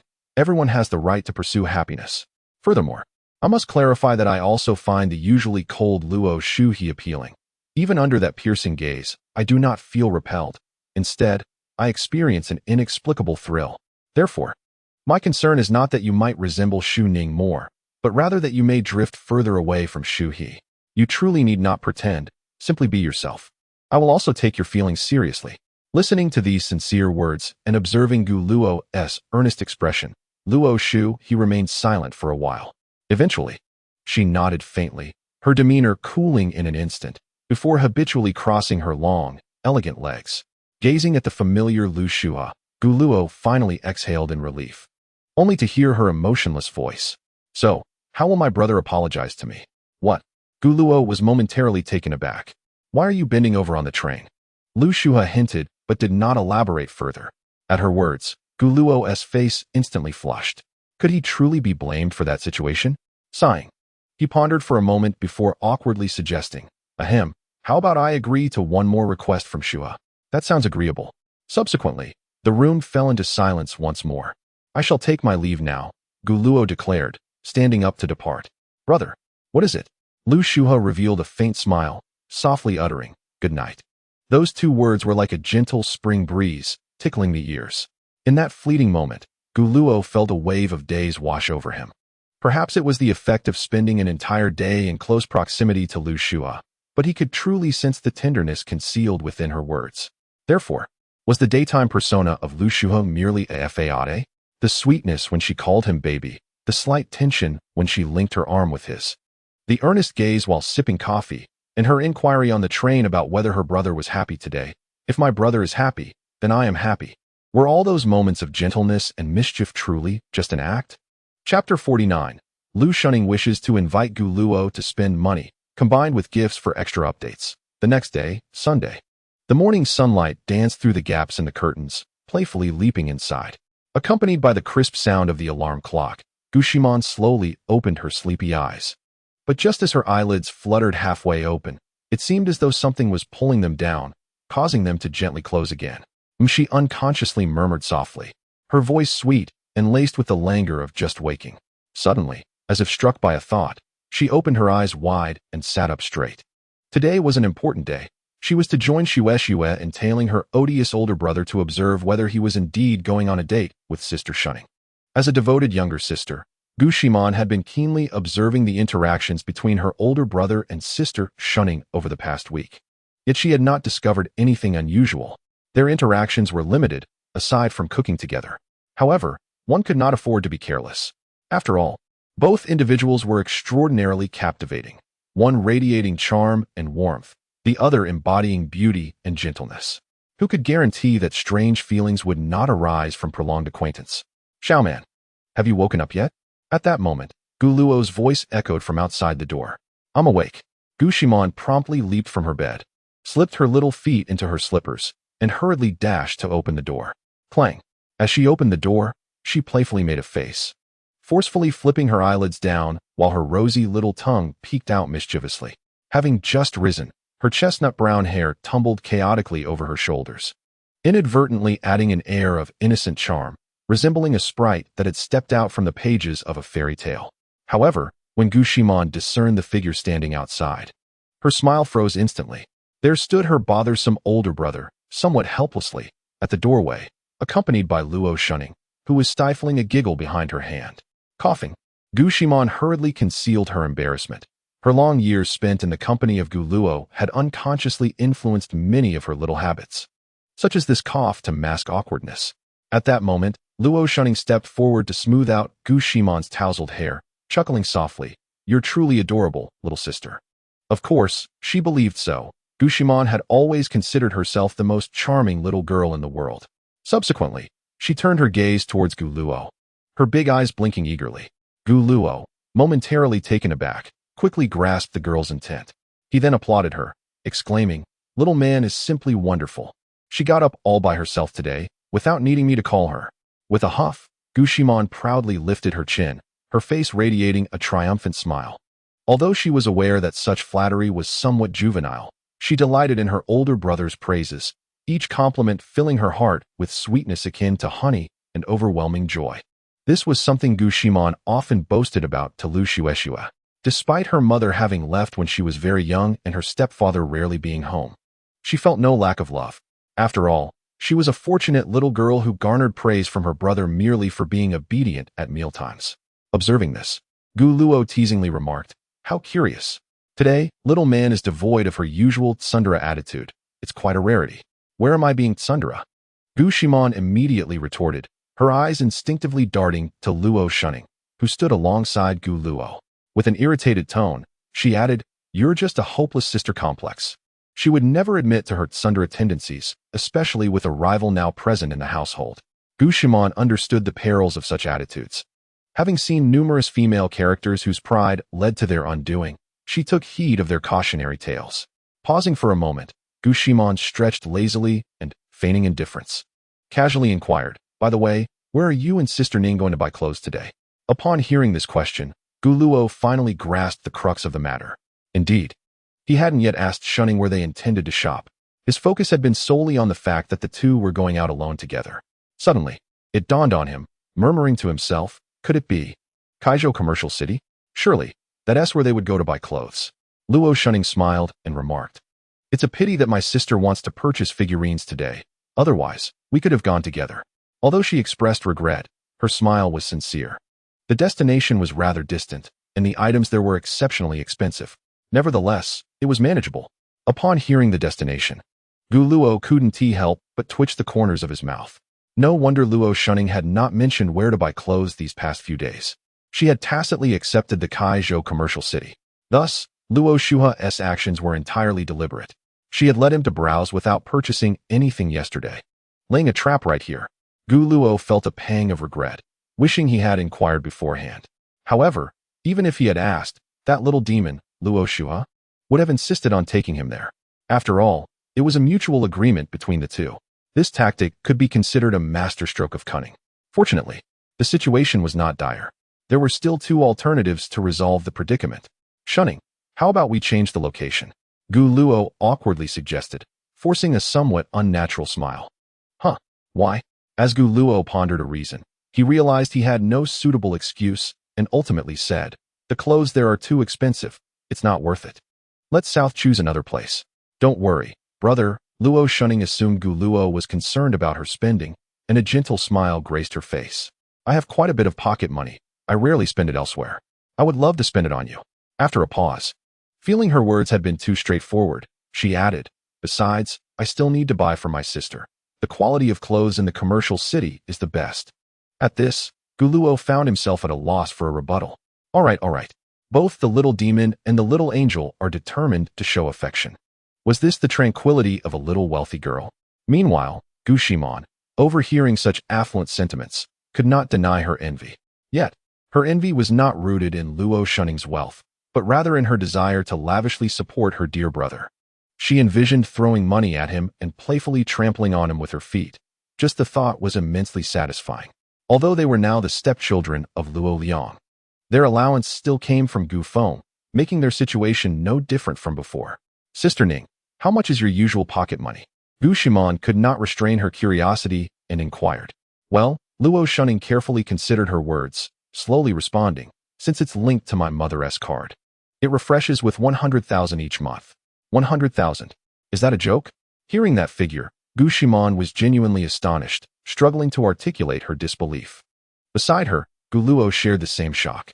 100,000? Monthly pocket money? Most ordinary people are fortunate to earn that much in a year.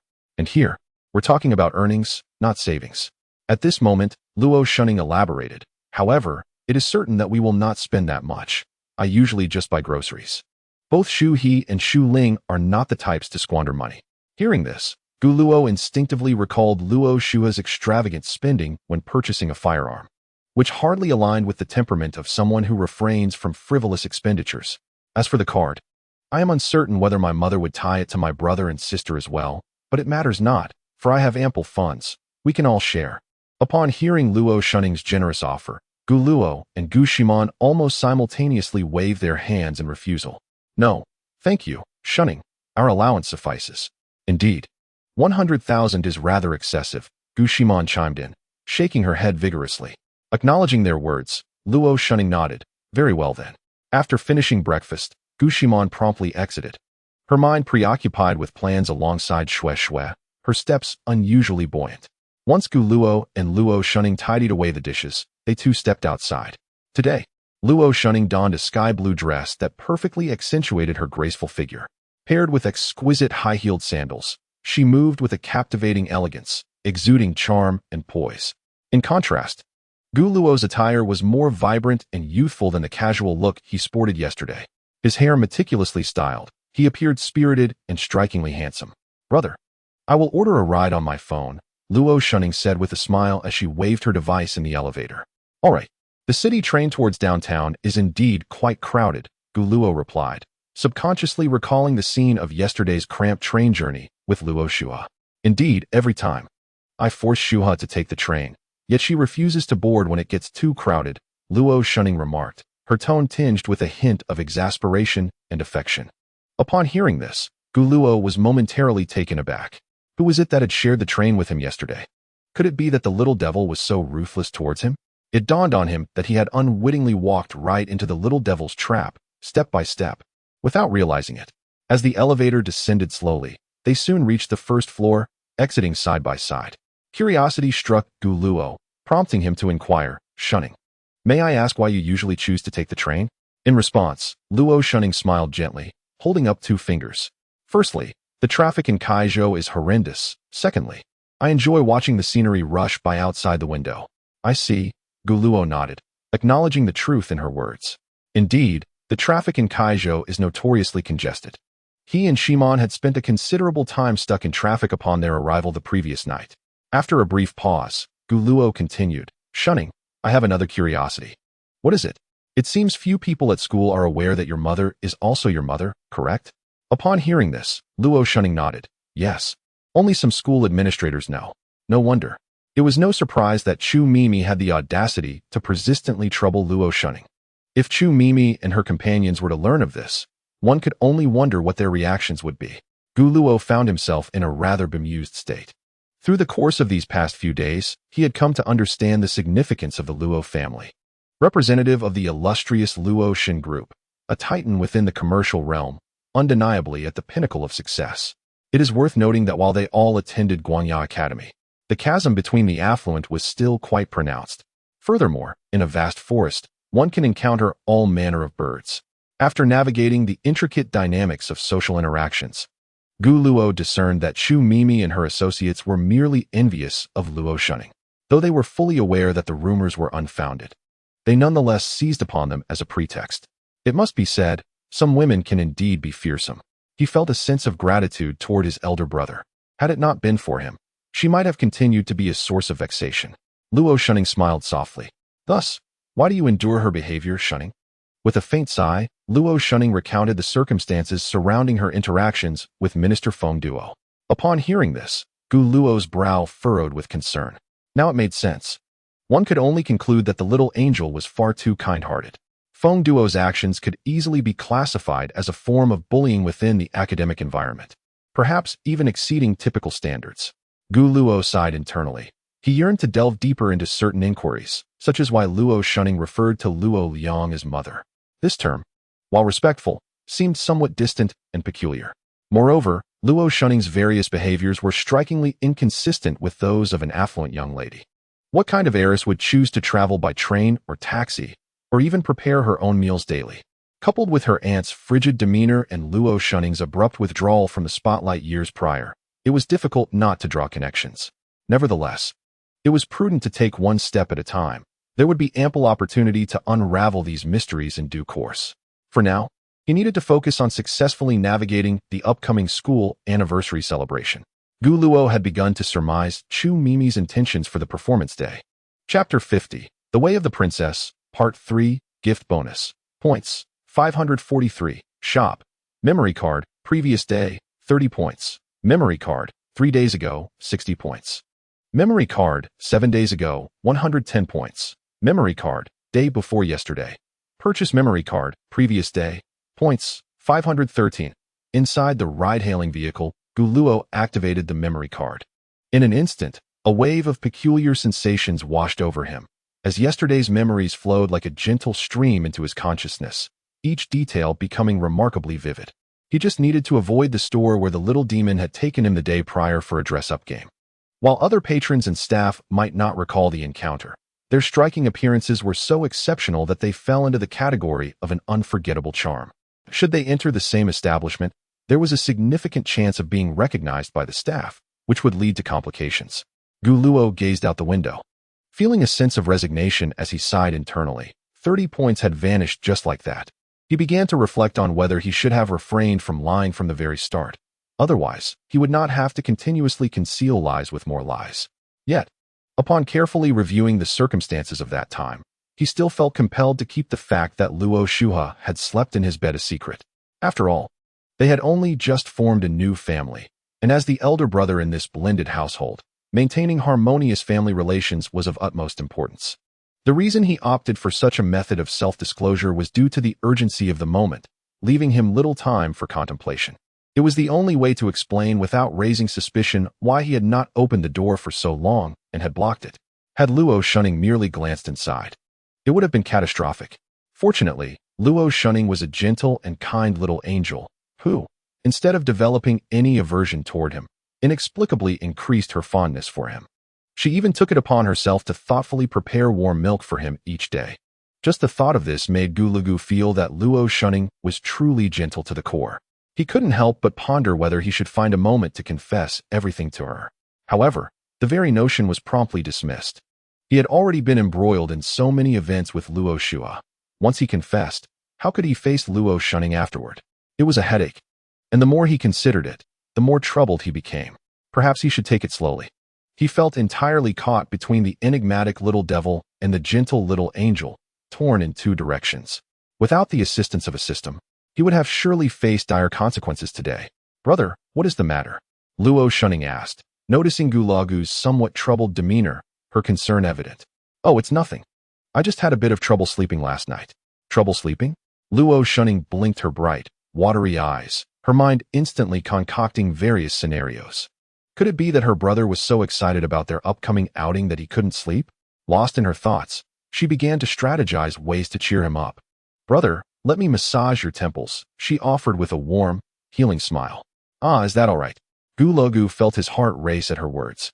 Internally, he acknowledged that indeed, this was a little angel, always so understanding and considerate. Of course, brother works hard every day. It's only right for a sister to do this. Luo Shunning replied with a smile. "Now, please turn your back to me." "That's a bit troublesome," Gu Logu said as he slowly turned around, presenting his back to her. Luo Shunning then extended her hands. Her fingers were slender and delicate, moving gently towards Gu Lagu's temples. She placed her middle finger softly upon them and began to massage slowly. The pressure was light, yet perfectly applied, providing immense comfort. Gu Lu couldn't help but close his eyes, savoring this tender care. He mused that perhaps this was the distinction between the little angel and the little devil. One actively offers to massage your temples with genuine concern, while the other simply asks you to massage her feet without hesitation. How to put it? For young men, both experiences are immensely enjoyable, albeit distinctly different in sensation. Meanwhile, not far behind the vehicle, a business car closely follows. In the rear seat, Gu Shimon and Lu Shueshue are fully equipped, clad in hooded sweatshirts and masks, embodying a professional guise of stealthy pursuit. "Shueshue, isn't this a bit inappropriate?" "They are merely shopping for clothes," Gu Shimon hesitantly remarked. "Moreover, if we are caught tracking them, how will I face sister shooting?" After all, Luo's shooting also buys her clothes and even invited her to spend that extravagant monthly allowance of 100,000. With that thought, she found herself questioning her initial decision to follow them. The memory eluded her, and her head began to itch. In response, Lu Shueshue quickly reassured her in a hushed tone, "Let us just be cautious and strive not to get caught." She was genuinely worried that Gu Luo and Luo's shooting might grow closer. They decided to assess the situation first, seeking a chance to take the initiative later. After enduring over an hour of traffic, Gu Luo and Luo's shooting finally arrived at Kaizhou Commercial City. "Ah, how refreshing. I feel invigorated." Upon exiting the car, Gu Luo stretched widely and excitedly jumped a couple of times, exuding a spirited demeanor. His exuberance stemmed from a personal strategy. This approach had two advantages. First, it provided emotional value to Luo's shooting, making her feel that her massage was indeed effective. Of course, the little angel's massage was genuinely pleasant, leaving him feeling both relaxed and elated. Second, this vibrant state allowed him to subtly assume a leading role, guiding Luo's shooting into stores they had not visited the previous day, while simultaneously demonstrating his joy for the day's outing, thus bestowing her further emotional value. Gu Luo always invested considerable thought into his sister's well-being. If Gu Shimon were present, he would strive to minimize interactions with the trio of sisters, keeping his responses succinct. However, in their private moments, he treated them all equally, adhering to the principles of a devoted brother. Yet, the presence of the mischievous Luo Shuha complicated matters, introducing a potential for chaos at any moment. Gu Luo's utmost endeavor was to safeguard familial harmony, ensuring no one was hurt. Should he encounter an insurmountable dilemma, he would unhesitatingly sacrifice himself, just as he had in a previous incident. As Gu Luo had anticipated, witnessing his lively demeanor brought an undeniable smile to Luo's shooting's face, evidently igniting her self-encouragement in her thoughts. All of this was facilitated by the discreet guidance of an inexperienced strategist. Thus, Gu Luo easily seized the initiative, joyfully leading the way, feigning impatience to enter the shops. And so it began. The first store, the second store, the third store, and so forth. One shop after another. All of them were places he had not visited with Luo Shuha yesterday. The thought of deceiving him was utterly impossible. Each time Gu Luo changed his attire, Luo Shunning would gently adjust his collar, much like a devoted wife. This tender gesture caused someone to momentarily lose himself in fantasies of future married life. The gentleness of such a girl was truly splendid. Gu Luo gradually found himself immersed in this tender atmosphere. Just then, as he turned his head, he unexpectedly caught sight of a familiar face. The shop assistant had evidently noticed Gu Luo as well, her face instantly illuminating with a professional smile as she hurried toward him. Gu Luo felt a jolt of panic. Seizing the moment while Luo Shunning was engrossed in selecting clothes, he swiftly approached the shop assistant. "Hey there, could you bring us a glass of water?" He interrupted before she could inquire if he had come shopping with his girlfriend again. Of course, the shop assistant replied with a slight smile, though puzzled by his urgency. She politely acknowledged him and waved to the now-turned Luo Shunning. Upon noticing this, Luo Shunning wore a look of confusion but nodded politely in response. Meanwhile, Gu Luo's scalp tingled with anxiety, urging the shop assistant to fetch the water quickly. Internally, he lamented the bizarre coincidence. How could he encounter a familiar shop assistant when he had not visited this store yesterday? What a blunder. Taking a slight breath, Gu Luo turned around, donning a perfectly timed smile as he gestured to Luo Shunning for water. Upon seeing this, Luo Shunning smiled back and nodded gently, then redirected her focus to the clothing rack, diligently continuing her selection. Observing this, Gu Luo hurriedly made his way back to the shop assistant, who had just finished pouring the water. "Here you go. The water is ready, half hot and half cold. If you prefer it not warm, I can refill it," she informed him. "Warm is perfect, thank you," Gu Luo responded politely, accepting the cup. It must be said, such attentive service undeniably encourages customers to shop willingly. Now, a question arose. How was this shop assistant here? His memory clearly indicated she should be at the third store on the right down the adjacent street.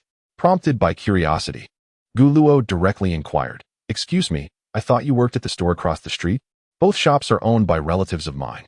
I simply came over to assist since this location is busier," she explained with a smile. "Ah, I see," Gu Luo mused. Indeed, life is full of surprises. Had he not halted his previous actions, he would surely have found himself in a precarious situation. With this thought, Guluo resolved to adopt a small self-disclosure strategy. He said somewhat bashfully, "Excuse me, could I trouble you with a small request?" "Of course, go ahead," the salesgirl replied, her interest piqued. "You see, she's a bit down today." Guluo hesitated, scratching the back of his head before continuing. "So I'd appreciate it if you could refrain from greeting us, especially since you're such a beautiful sister." "I'm truly sorry about that." "Oh, I understand. No problem at all," the salesgirl said with a swift wave of her hand, her heart swelling with joy at being regarded as beautiful by this charming young man. "I'll just move to the other side and won't disturb you two lovebirds." However, she quickly added, in a sisterly tone, "Young man, cherish the people around you." "I will, thank you," he replied. After successfully managing the potentially explosive salesgirl, Guluo returned with 2 cups of water, his steps light and buoyant.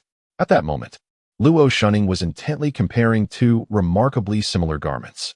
Upon seeing her brother's return, she smiled brightly and inquired, "Brother, I think both of these would suit you perfectly."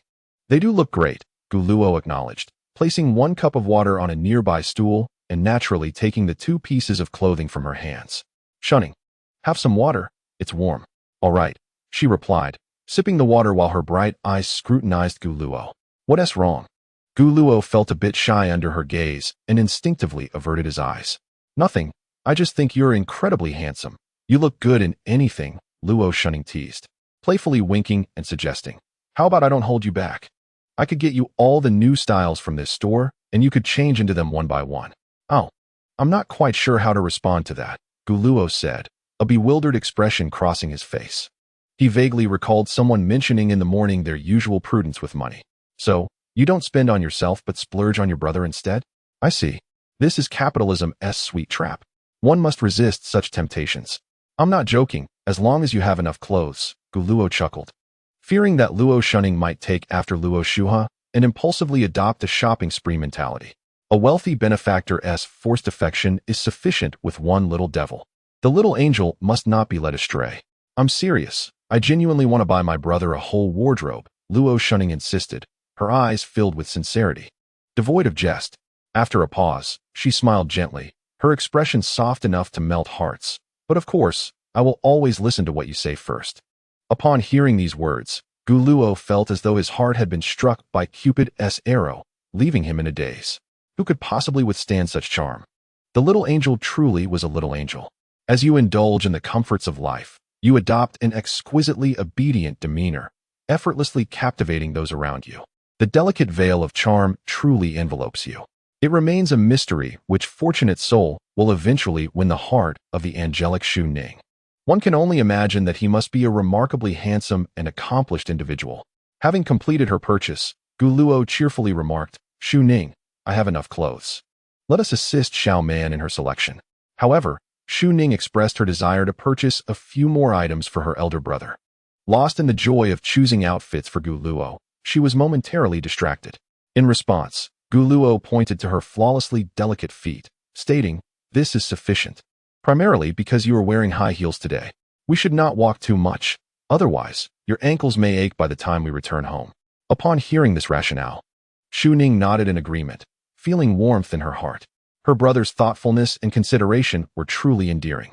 Though she was genuinely excited and interested in shopping, she willingly relinquished the idea of continuing their outing, concerned for her comfort. As these thoughts swirled in her mind, she began to engage in a delightful self-reflection. If one were to measure her fondness, it would undoubtedly be soaring. The tender thoughts of a gentle girl are equally soft, especially towards those she holds dear. She instinctively perceives the purest intentions behind their actions. Seeing Xu Ning acquiesce, Guluo finally breathed a sigh of relief internally. The crisis had been averted. He genuinely feared the emergence of unforeseen circumstances. Today, this outing must not falter. Yet, just as Guluo entertained these thoughts, Xu Ning exclaimed, "By the way, elder brother, since we are here, let me take you to customize a suit. There's a small shop nearby that does exquisite tailor-made suits." Upon hearing this, Guluo felt a wave of darkness wash over him. Was the slap of reality arriving so swiftly? Had the little devil, Xu He, even dug a pit for suits? Moreover, that little imp was likely acquainted with the shopkeeper, and surely, the angelic Xu Ning was too. If they were to venture there, it would undoubtedly lead to disaster. Guluo quickly devised a strategy in his mind. then donned a renewed smile, saying, "Shu Ning, perhaps we should save that for another time." His tone was imbued with a hint of regret and a touch of anticipation. He truly relished the moments spent shopping with Shu Ning. Thus, the suit could wait until their next outing, as purchasing everything at once would eliminate any reason to venture out together again. He felt as though he were behaving like a scoundrel, yet he recognized the cost of deception. Each step felt precarious, akin to walking a tightrope. A single misstep could lead to a cascade of calamities. "All right then, I, too, thoroughly enjoy shopping with you, elder brother," Shu Ning replied, completely defenseless against this line of reasoning. Internally, she was filled with delight, her emotional needs thoroughly satisfied. With a flutter of anxiety in her heart, Guluo managed to maintain a gentle smile as she suggested, "Let us go buy some clothes for Xiao Man, all right," came the reply. Thus, the two embarked on an excursion to a women's clothing store. "Shue shue, I told you so. It seems that my brother and Senior Shu Ning are merely out to shop for clothes," Gushi Man remarked with a light-hearted smile directed at Lu Shue Shue. "Indeed, Brother Gu appears to be just an ordinary sibling to Senior Shu Ning," Lu Shue Shue concurred, her previously anxious heart finally at ease. "We were just overthinking. My brother knows how to conduct himself." Yes, yes. After observing for some time and confirming that there was no unusual behavior, Lu Shue Shue turned to Gushi Man and said, Man, I'm going to grab a drink. What would you like?" "Definitely the grape taro balls, but today, let us go for 7/10 sugar instead of half." "All right, you stay here. There's a Rue Shui Xing Chung across the street. I'll be back shortly." With that, Lu Shue Shue strode purposefully towards the opposite street, removing her mask along the way. Wearing a mask for too long can indeed feel stifling. Dear customers, good news. The Rue Shui Xing Chung on Kaizhou Avenue has grandly opened. Bring your loved ones to enjoy our special opening promotions, with exclusive activities for families, couples, and friends. Buy one drink, get one free. Couples receive a buy one get one offer. Upon hearing this, Lu Shue Shue instinctively conjured a delightful image of herself and Gu Luo enjoying milk tea together, where he would tenderly ruffle her hair, followed by various intimate gestures. The mere thought of it made her cheeks flush with warmth. Business was thriving at Rue Shui Xing Chung that day, with several young couples present. As Lu Shue Shue entered the store, numerous gazes were drawn toward her. It was inevitable. Which young man could resist the allure of a cute girl with twin ponytails dressed in white stockings? Moreover, this girl possessed a fair and charming visage, reminiscent of a character straight out of an anime. As the saying goes, reject juvenile aesthetics. It starts with you. Several young men in the store began to stir, eager to acquire Lu Shue Shue's contact information. Such a rare gem as her was not often encountered. If missed, one could only wonder when the next opportunity would arise. "I would like 2 cups of grape taro balls, at room temperature, one with 7/10 sugar and one with full sugar. Please," Lu Shue Shue quietly requested the attendant. "Certainly, please take this ticket. It will be ready shortly." "Thank you," Lu Shue Shue said as she accepted the ticket. She initially intended to find a place to sit while she waited, but at that moment, her attention was captivated by a photograph on the wall behind her. Chapter 52. The Little Devil's Deadly Move 2. In the photograph, a beautiful young girl beams with joy as she links arms with a handsome young man. Lu Shue Shue parted her lips, feeling as if a swarm of bees buzzed chaotically in her mind. The individuals captured in the image were none other than Brother Gu and Senior Shunning. The radiant smile could undoubtedly belong only to Senior Shunning, and it was impossible for it to be Senior Shua. But when did this occur? Why was Senior Shunning so intimately entwined with Brother Gu? If their relationship had progressed to such a level, why did they behave today like ordinary siblings? Could it be that they had sensed her and Man trailing them? The thoughts swirled in her head, leaving her feeling utterly perplexed. Lu Shue Shue bit her lip and glanced back at the photograph.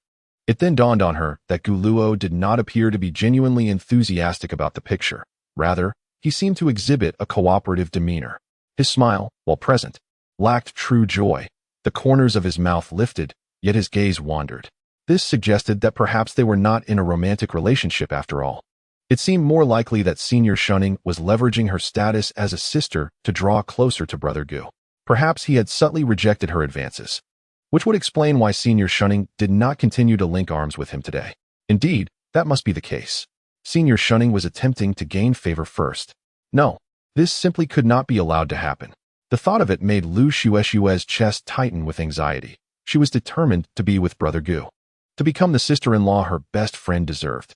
Therefore, she resolved to take the initiative. There was no time to waste. Senior Shunning had already made her move, and she needed to catch up. At this moment, she found her heart firmly set on Brother Gu, with no affection for anyone else. Grape taro balls are ready. At that moment, the cheerful voice of the shop assistant broke through her thoughts. Lu Shueshua sighed softly, then walked over to collect the grape taro balls placed on the counter. However, just as she prepared to exit the shop, a seemingly delicate young man obstructed her path. "Excuse me, may I?" Before he could finish his sentence, Lu Shueshua dismissed him with a curt reply and swiftly maneuvered around him, hastening out of the store. On an ordinary day, she might have been more polite, but today, this unfortunate soul had unwittingly crossed her path. With her fruit tea in hand, Lu Shueshua returned directly to the intersection where she had parted ways with Gu Shimon, only to find that she was not there. It seemed Brother Gu and the others had moved on to another shop, and Little Man had gone ahead with them. Realizing this, she promptly sent a message to Gu Shimon. "Lu Shueshua, man, where are you now?" After a considerable wait, Gu Shimon finally replied, "Gu Shimon, I'm at the small park over here." Setting, Lu Shueshua, "All right, I shall head over immediately." Lu Shueshua stowed her phone and hurried towards the small park. There, she spotted Gu Shimon on a bench, her expression slightly askew. Man, what troubles you?" Lu Shueshua quickly seated herself beside her. I'm fine," Gu Shimon managed to force a smile. Moments earlier, after Gu Luo and Luo Shuqing had chosen clothes for Gu Shimon, just as they were about to leave, Luo Shuqing suddenly said, "I still need to buy some clothes. It's a rare opportunity to come here, and I might as well pick something up for Shu He and Shu Ling too. Will you accompany me? It's that shop, sweetie lady, right across the street. Just wait for me in the store's lounge." Gu Luo's brow furrowed with confusion. Are you truly pushing him to the brink? He absolutely cannot enter that shop. Just yesterday, Luo Shuha had taken him into the changing room. When they emerged, many of the staff wore knowing smiles that spoke of youthful eagerness. But what excuse could he conjure? This was not akin to purchasing a suit. He could not use the pretext of wanting to return with her. What to do? Gu Luo felt his scalp prickle with anxiety. He suspected that this entire scenario was orchestrated by the little devil, for only the little devil truly understood the little angel. The little devil had blocked every avenue. Was this what it felt like to spar with a master? One misstep could lead to a precipice. Alas, it had come to this. The only option left was to resort to the usual tactic, self-detonation. Gu Luo suppressed his mortification and awkwardly confessed, "Shuqing, there's something I wish to tell you." "What is it?" Luo Shuqing blinked her large, expressive eyes. "Well, while browsing earlier, I spotted a rather exquisite piece of lingerie that I believe would suit you splendidly. May I gift it to you as a token of gratitude for the clothes?" Finally, he had uttered the words. The sheer absurdity of this social faux pas made him wish he could vanish into the ground. Ha, gifting lingerie. Ha, what a peculiar notion. Is this not a bit strange? A certain someone had completely lost their composure.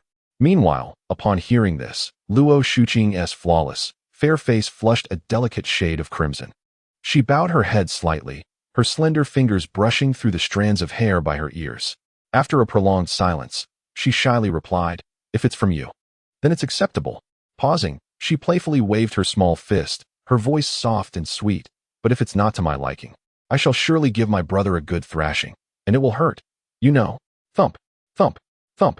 Witnessing Luo Shuqing's adorably bashful demeanor, Gu Luo's heart raced uncontrollably, nearly overwhelmed by her cuteness. How could there exist such tender and adorable little angels in this world? Moreover, Luo Shunning has indeed consented. What does this imply? The little angel does not shy away from his approach. Their relationship undoubtedly embodies mutual pursuit. Then let us proceed. Gu Luo's cheeks flushed with warmth. Though they were merely going to purchase clothing, the sensation was entirely distinct. The time spent with the little devil was rife with awkwardness and thrill, yet being with the little angel stirred the deepest emotions within his heart. Thus, guided by his memory, Gu Luo led Luo Shunning to another clothing store. Upon entering, a saleswoman promptly approached them. "Dear customers, how may I assist you? Our store is having a promotion today." After the saleswoman delivered her lines, Luo Shunning remained silent, slightly lowering her head, bashfully glancing at Gu Luo. "Ahem, over there," Gu Luo said, steering them towards a display near the window. This was a piece he had briefly glimpsed at the entrance. a pure white garment adorned with contrasting patterns of petals and flower centers. Simple, yet exquisite. Your taste is impeccable, the saleswoman exclaimed, swiftly retrieving the bra and elaborating. This bunny cup lingerie is crafted from latex cotton, ensuring a soft, lightweight, and breathable experience. Pausing for effect, she added with a smile, furthermore, it features memory underwire, making it the ideal choice for a lovely figure like yours. Indeed, it was quite appealing, and Luo Shunning evidently adored it. Maintaining her professional smile, the saleswoman inquired, "What size does our lovely lady wear?" 75, Guluo instinctively replied, only to be struck with sudden realization. "Very well, I shall fetch it from the stockroom. You may browse in the meantime." The saleswoman flashed a slight smile before turning to leave. In that moment, Luo Shunning's face flushed deeper. She gazed at Guluo, rendered speechless for a while, her heart brimming with shyness and astonishment. How could Guluo possibly know her bust size? Did he notice? Perhaps during their cooking sessions, Guluo. Oh, this is truly embarrassing. The more she pondered, the more her thoughts spiraled, her earlobes gradually turning crimson. "Shu-Ching, let me explain," Guluo lamented, feeling as if he could slap himself in frustration. Now it was truly impossible to clarify. "Was it because I wished to gift you lingerie that I secretly observed your measurements beforehand?" "It's fine. You don't need to explain. I understand," she replied, her voice diminishing to a whisper until it was nearly inaudible. "What do you understand? It's all a misunderstanding." As a loyal supporter, he was surely already labeled as part of the chest faction in the little angel's heart. Before long, the saleswoman returned hastily with the lingerie in hand. "Please wait for me in the lounge," said Luo Shunning, and with that, she hurried away, clutching her undergarments as if fleeing. Observing this, Guluo could only let out a resigned sigh. Upon settling down in the lounge, he began to ruminate on how to elucidate the situation to Luo Shunning, yet found himself at a loss for words. It felt as though any explanation would be superfluous, only serving to further obscure the matter. Time slipped by, and suddenly his phone vibrated. Guluo opened it to find a message from Luo Shunning. Luo Shunning, photo. It was a top-down image of the pristine white undergarment. The lines of the garment were exquisitely defined, exuding an air of boldness. Upon viewing it, Guluo's eyes widened in astonishment. Instinctively, he pressed and saved the image, then enlarged it. He couldn't help but marvel at the fact that this little angel truly captured the moment. Unbeknownst to him, at that very moment, Luo Shunning stood behind him, observing his every move. Chapter 53. Brother, I understand. Like the moon suspended in the night sky, pure and unblemished, once one's gaze meets it, it becomes impossible to look away. Guluo, having stolen but a glance, swiftly closed the photo. A mere glance was pure appreciation. Lingering too long would mean indulging in admiration. Now, how should he respond to such a photograph? It was evident that the angelic Shunning had taken the shot immediately after changing her attire. He needed to formulate an appropriate compliment before she emerged from the changing room. Time was of the essence. Simply replying with beautiful would be woefully insufficient. Moreover, with no one else around. This was a private interaction meant solely for the two of them. Yet, faced with such a photograph, how should one respond? Guluo found himself lacking in experience. Unable to conjure a perfect reply, he opened his browser and typed in how to compliment a girl's outfit. In no time, a plethora of suggestions appeared. 1. Gentle and sincere tone. Wow, this outfit enhances your complexion beautifully. 2. Playful and lively tone. Darling, you look absolutely stunning in that outfit. 3. Professional and detailed tone. The design of this outfit is remarkable. However, he was struck by indecision. Some responses seemed appealing, but which one to choose? His finger glided gently across the screen, repeatedly comparing options, attempting to find the most fitting reply for his little angel. He leaned towards the playful and lively tone.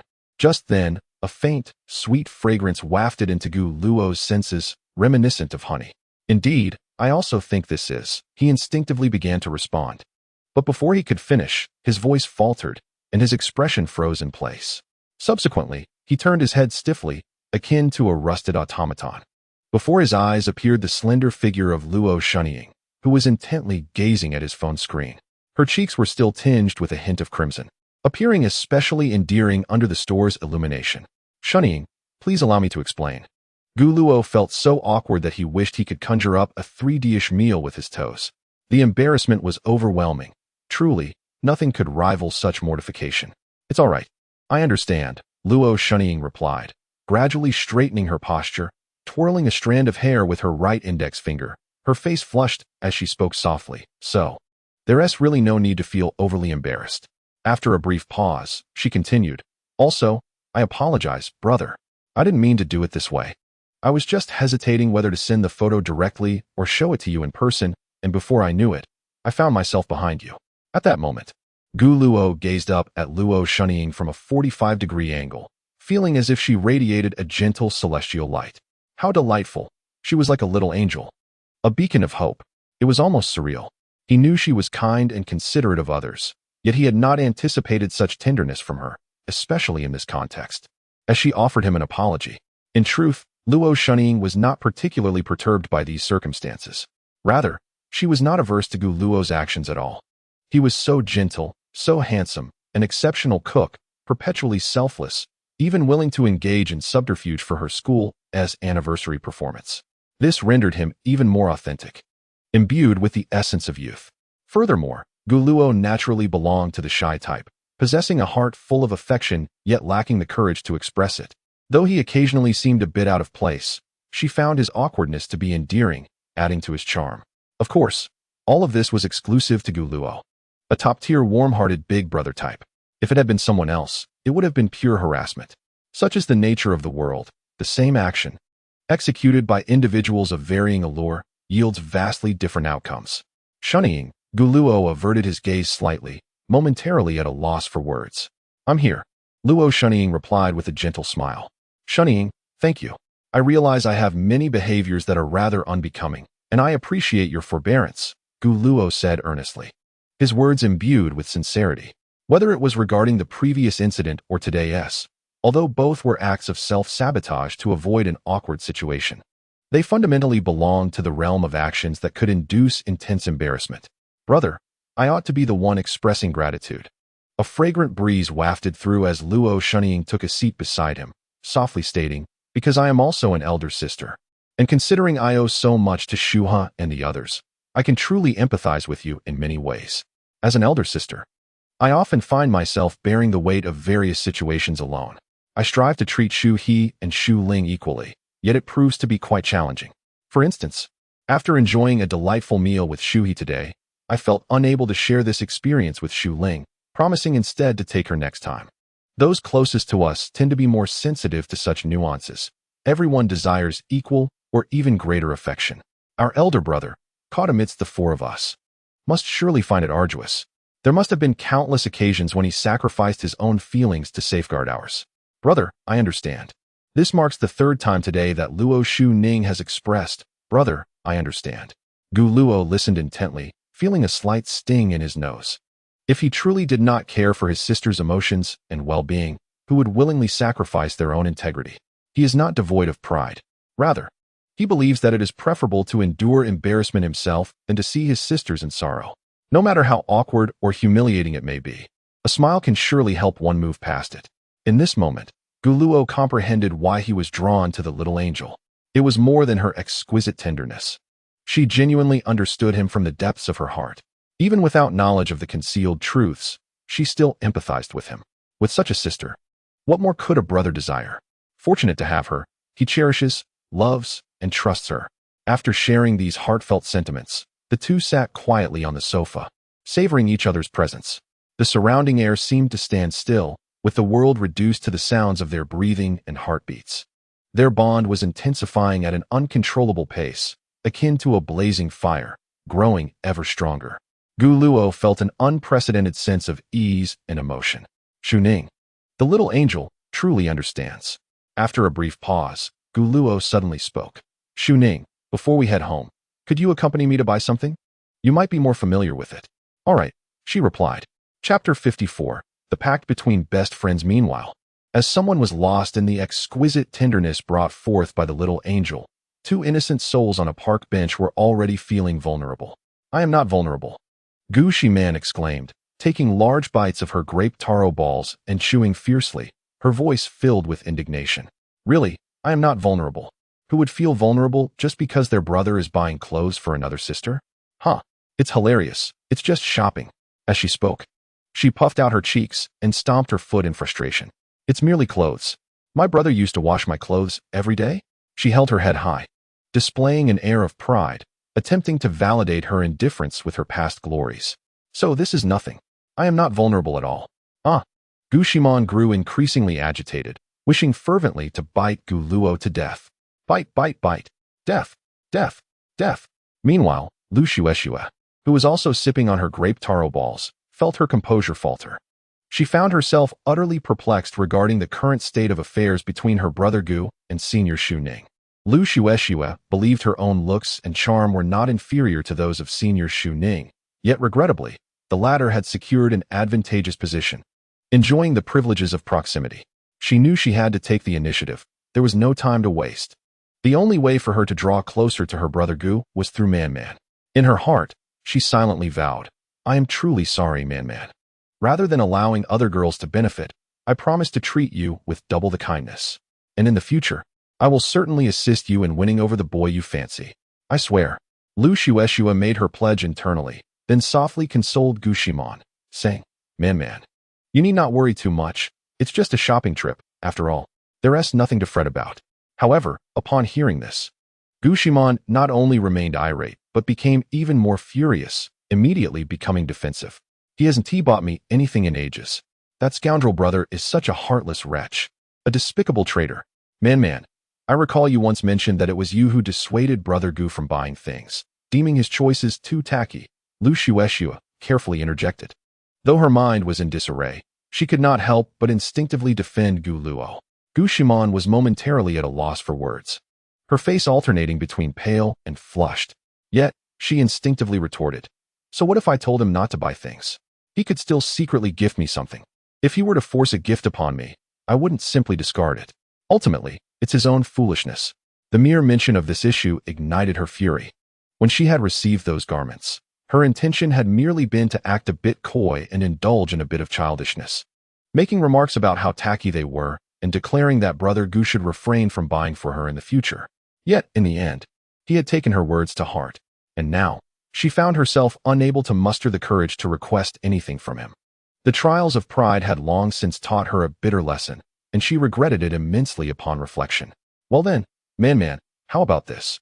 Lu Shueshue pondered her words carefully and spoke in a low voice. Tomorrow I can prepare some snacks in advance, and then we can take them to Brother Gu's class. You mentioned that he doesn't wish to reveal his relationship with Senior Shu Ning at school, so wouldn't this turn the school into our domain? Upon hearing this, Gushimon contemplated momentarily before her expression brightened with gratitude. She set down her grape taro balls and immediately embraced Lu Shueshue, exclaiming appreciatively, Yes, this way. School will indeed be our territory.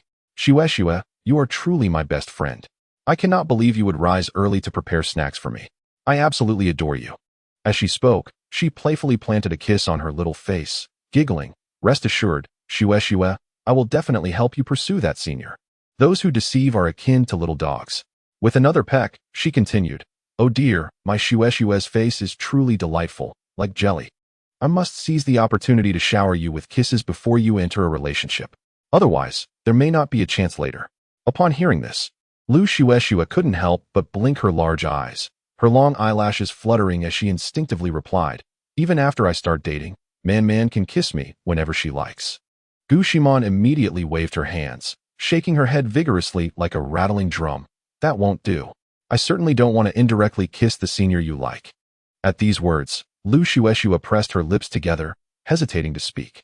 If Man were to become like Senior Shunning and her peers, as siblings by fate, it would be disastrous. She would feel too embarrassed to compete for his affection. Yet, truth be told, if that were the case, sharing with Man wouldn't be so bad. Lu Shueshue genuinely wished to share everything with Gushimon. As for Senior Shunning, she was determined to contend for his attention and would never easily concede. By the way, Shueshue, when do you plan to start pursuing that senior? Gushimon's mood lifted slightly, leading her to indulge in some gossip. She was genuinely invested in Lu Shueshue's love life. After all, they were the best of friends. Upon hearing this question, Lu Shueshue's fair and adorable face flushed a shade of red, and she shyly responded, Very soon. I will definitely inform Man when the time comes. Her voice was soft, like a gentle breeze, tinged with unmistakable shyness. Kunkin. Gu Shimon immediately made a gesture, proclaiming in the name of friendship that she would wholeheartedly support Xuexue. Upon hearing this, Lu Xuexue's face reddened even more, uncertain whether it was from shyness or guilt. Then, she slowly extended her little pinky, earnestly stating, Man is the most important person to me, and I promise, in the name of friendship, to help you attain happiness. Yes. Pinky swear. Gu Shimon also extended her pinky. The two fair little fingers intertwined, gently swaying together. Shortly thereafter, the two extraordinarily sweet girls simultaneously chimed in, Pinky swear. Hang yourself, no deceit for 100 years. Those who deceive are akin to little dogs. The sound of their vow rang out, clear and melodious, echoing through the park, as if bearing witness to the beauty of their friendship and promises. Chapter 55. You old rascal, I am determined to have you for life. What does shunning mean when she says she owes something to Shuha and Shuling from the past? Why does shunning refer to Luoyang as mother instead of mom? What prompted shunning to suddenly retreat from the public eye years ago? Why does Aunt Luoyang disapprove of hiring a nanny in their home again? What does Shuha mean by mentioning marriage and having 2 daughters? Gu Luo lay quietly on his bed, the soft glow of the room's lighting casting a gentle illumination upon his face, revealing a hint of daydreaming. His phone's notes contained a list of concerns regarding his younger sisters, each query resembling a tiny key. This habit of his had been cultivated over time. He would privately document various issues related to his sisters, regardless of their significance, and strive to understand and resolve them. Initially, his notes solely featured Gu Shimon, with every nuance of her emotions and preferences meticulously recorded. However, now he had 2 more sisters to consider. As for Shu Ling, she was a carefree foodie, blissfully immersed in the world of culinary delights, exuding joy akin to that of a carefree little bird, seemingly devoid of any worries that required his attention. Once he successfully completed a special task, he would delve into understanding these new dynamics. The utility of this knowledge was secondary. As an elder brother, he felt a profound obligation to comprehend his sisters' pasts and their innermost thoughts. Yet, there was cause for joy. Gu Shimon had recently exhibited remarkable growth, as if she had suddenly matured. She was no longer prone to her previous whims, and her displays of arrogance had diminished. Truth be told, Gu Luo cherished his sister's little bouts of pride every time he saw Shimon pouting adorably in defiance. It was as if a gentle hand was tenderly scratching his heart, filling him with affection. Indeed, Shimon had grown up. At that moment, Gu Luo gently set aside his phone and allowed his gaze to drift towards the ceiling. Strangely, however, he found that his heart was not as elated as he had anticipated. Instead, a subtle sense of melancholy enveloped him. This sensation resembled autumn leaves, softly drifting down to settle within his heart, yet refusing to dissipate. It was challenging to articulate. Gu Luo yearned for Gu Shimon to flourish, to become independent and strong, yet selfishly wished she would remain eternally youthful, so she could stay by his side, indulging in her whims and allowing him to pamper her. But how could that be? Ultimately, Shimon would marry one day. She would inevitably leave this home to establish her own family. Why, all of a sudden, did he feel the urge to fetch a kitchen knife? Gu Luo rubbed his temples, attempting to dispel this unsettling thought, yet the more he pondered, the heavier his heart felt, reminiscent of a father grappling with the inevitable marriage of his daughter, filled with reluctance and anxiety. The thought of passing his cherished treasure, held tenderly in his hands since childhood, into the care of another man was overwhelming. He couldn't bear to contemplate it. Deep breaths, deep breaths. Just as Gu Luo endeavored to steady his emotions with deep inhalations, there came a gentle knock at the door. Come in, he called, his voice tinged with fatigue but quickly regaining its warmth. The door opened, revealing Gu Shimon, who entered slowly, cradling a pink basin. What is it, little Shimon? Gu Luo straightened his posture. Upon hearing his words, Gu Shimon's face instantly flushed slightly, and she awkwardly replied, You smelly older brother, wash my clothes for me. You can just leave them in the bathroom, Gu Luo responded, somewhat perplexed. He was primarily responsible for washing the family's laundry, with the exception of undergarments and delicate items. In the future, you must wash my clothes secretly, Gu Shimon added, her cheeks reddening even further. Huh, why? Gu Luo inquired, his expression revealing his confusion as he unconsciously glanced at the small basin Gu Shimon was holding. Upon seeing it, he was momentarily taken aback. The clothes bore a panda design, exuding a particularly adorable and cartoonish charm, brimming with youthful spirit. Noticing Gu Luo's gaze, Gu Shimon nearly fled in embarrassment. But the thought of him accompanying another girl to shop for clothes today ignited her indignation. Summoning her courage, she feigned annoyance and retorted, "What are you staring at? Isn't this the same style you bought me last time?" Guluo scratched his head, "But I've never seen you hang this set on the drying rack. Did you just buy it? Mind your own business." Gu Shimon pouted, her cheeks resembling those of a cute little squirrel. She would never admit that her pride led her to discreetly purchase 1 or 2 items and then wash and dry them in secret. There was no way she would embarrass herself in front of her older brother. "That's not acceptable," Guluo sighed softly, his expression growing complex. "You're grown now. You should wash your own clothes. Besides, you'll eventually get married. You can't expect me to do your laundry then, can you?" Despite the reluctance and the urge to lash out, some truths had to be spoken. He had no right to keep his sister by his side forever. However, upon hearing his words, Gu Shimon immediately erupted in anger.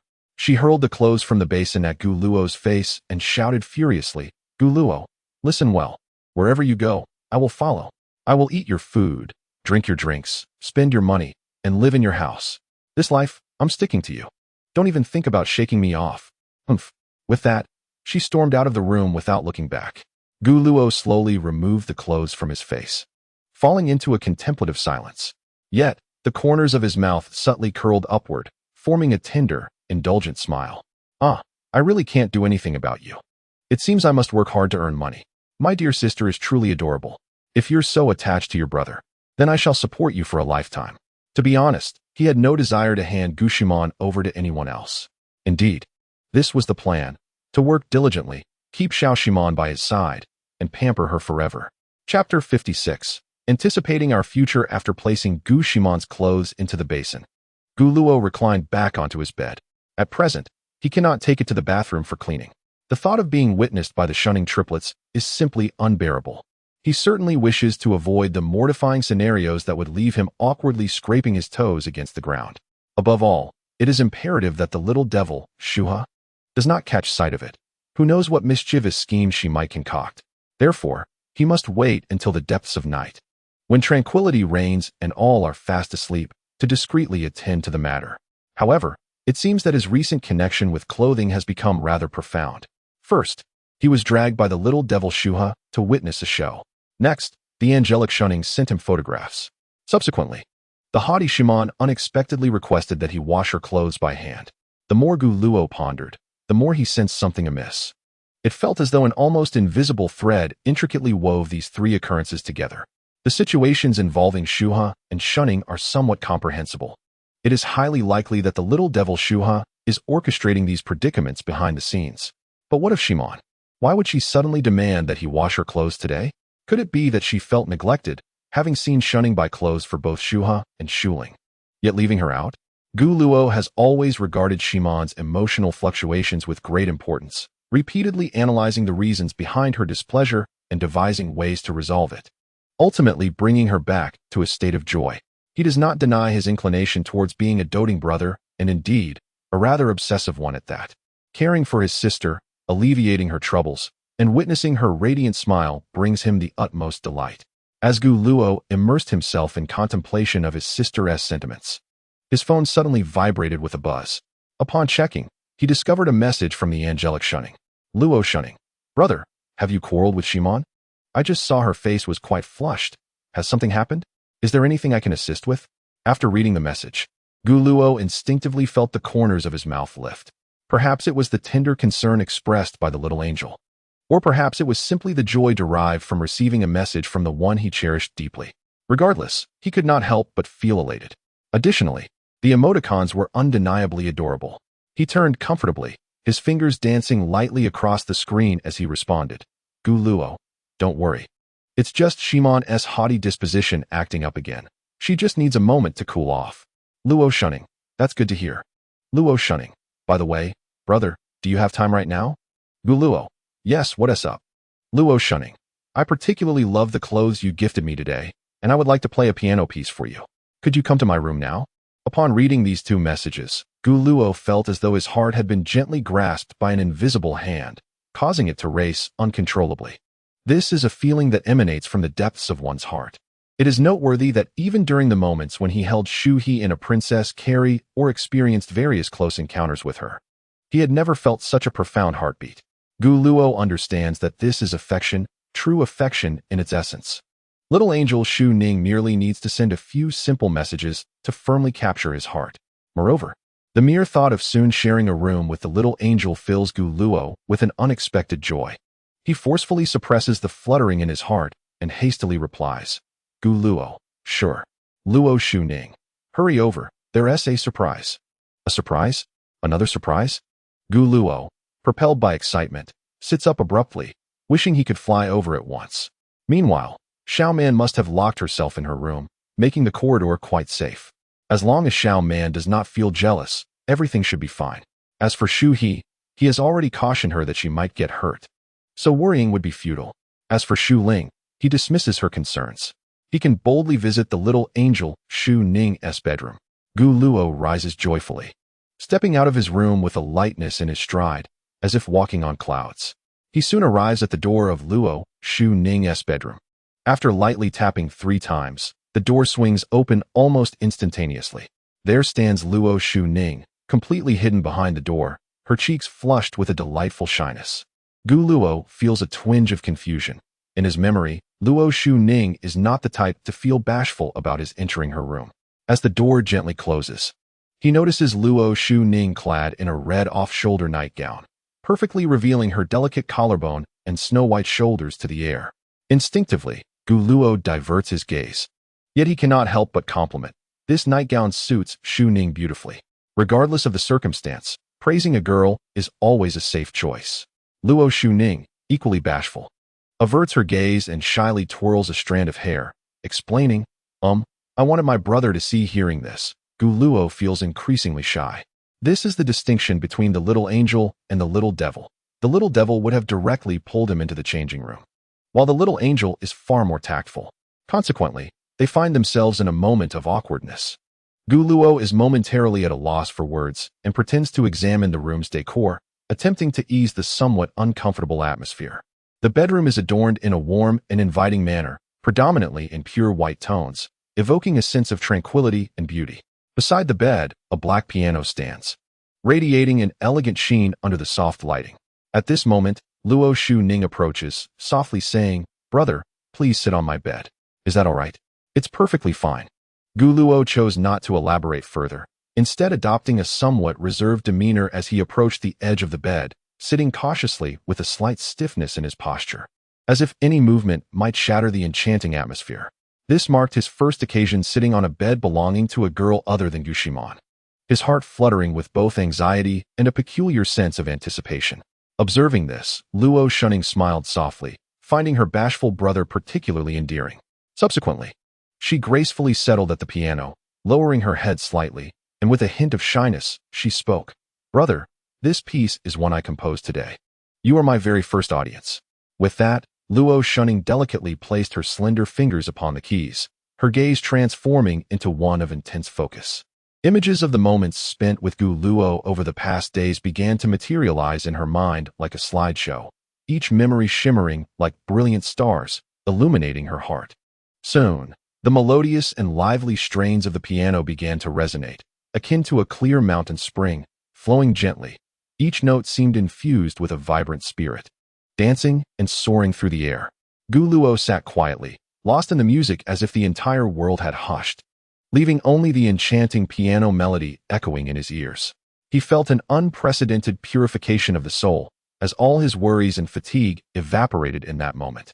Before long, the tempo of the piano quickened, transforming the once soothing melody into something more fervent, brimming with youthful exuberance and sweetness. It was as if he could perceive the delicate emotional transitions of a young girl through the piece, from initial shyness and anticipation to later determination and passion. The entire composition spoke of 2 simple words, affection.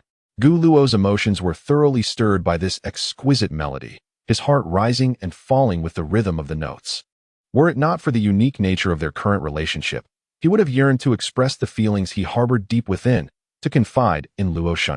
Yet, he recognized that it was still too soon. Love requires time to mature and accumulate. The future is long, and he was willing to wait patiently. The piece was brief, and Luo Shu soon concluded her performance.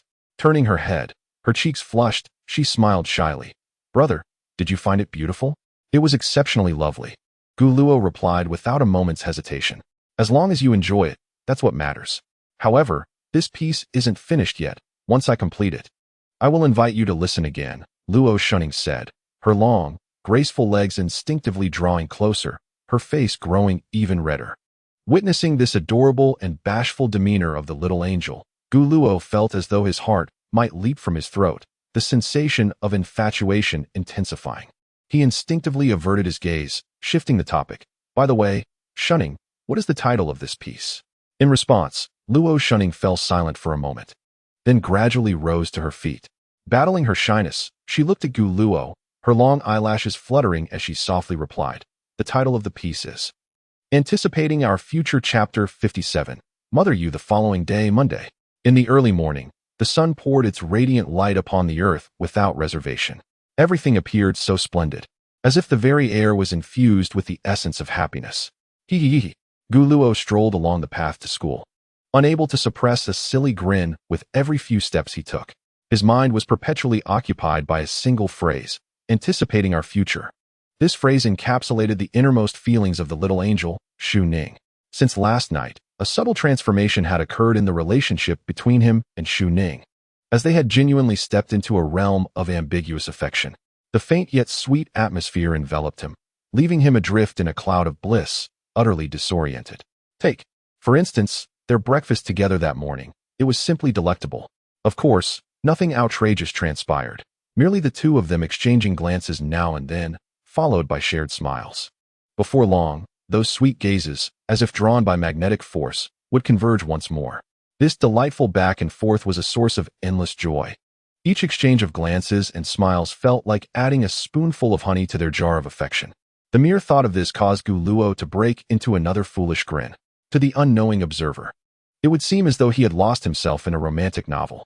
Good morning, Senior Gu. Morning, Senior Gu. Good morning, Junior.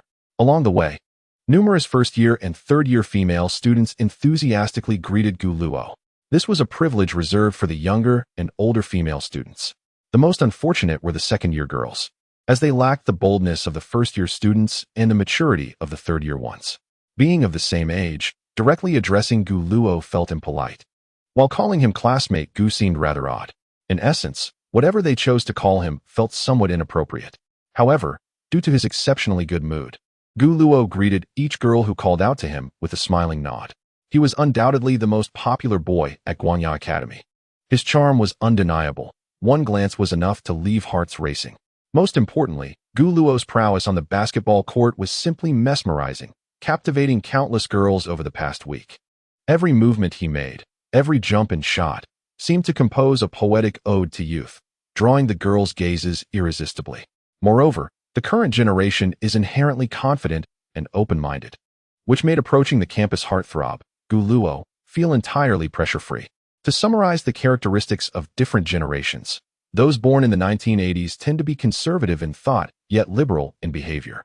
Those born in the 2000s exhibit open-mindedness in thought, but conservatism in behavior, while those born in the 2030s embrace both open-mindedness and liberated conduct.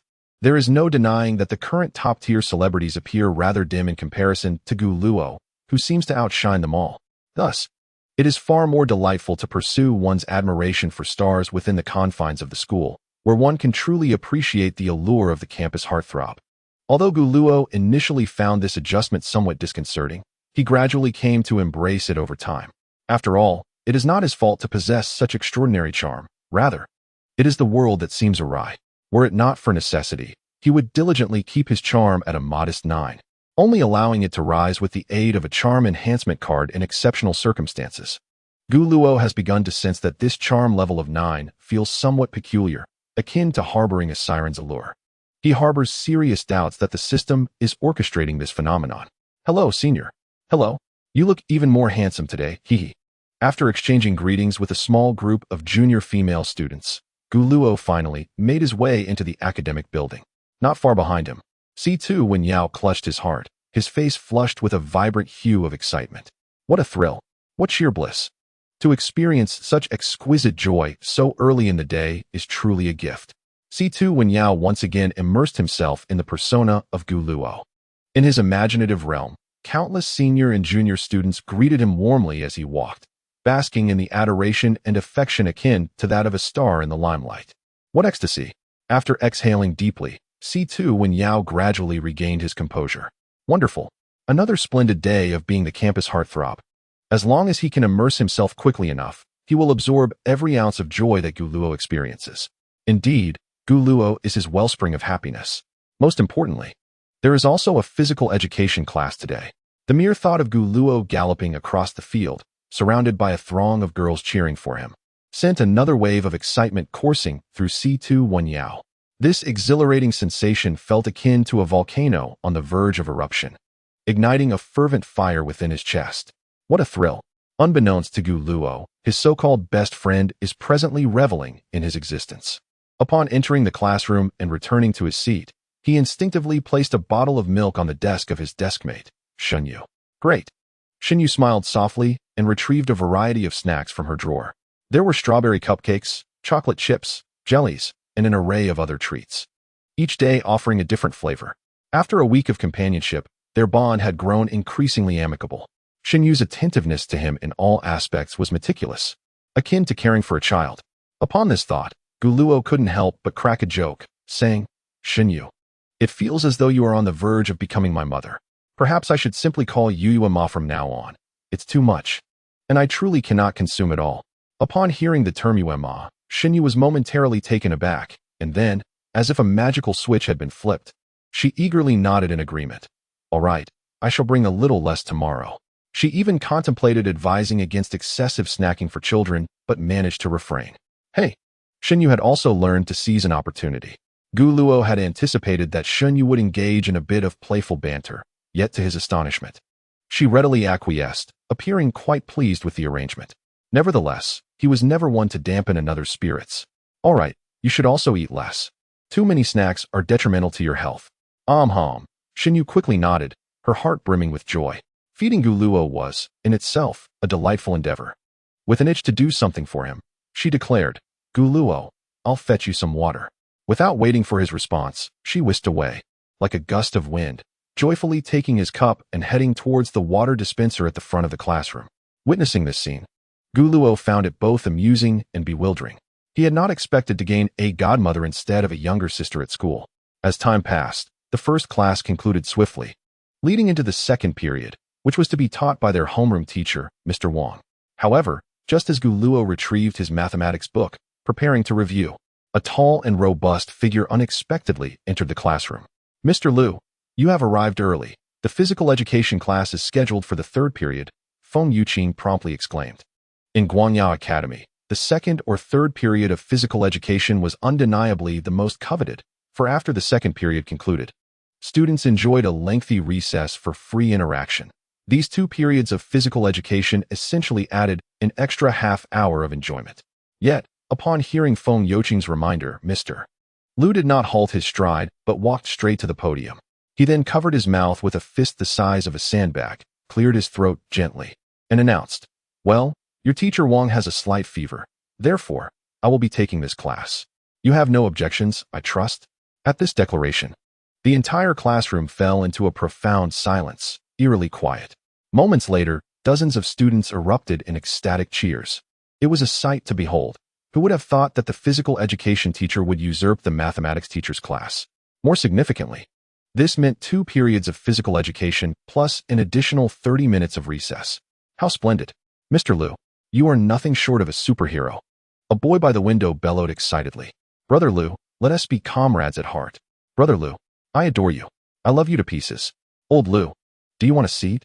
Just as he was about to finish his exuberant proclamation, an English dictionary came flying from behind, striking him squarely on the back of his head with a thud.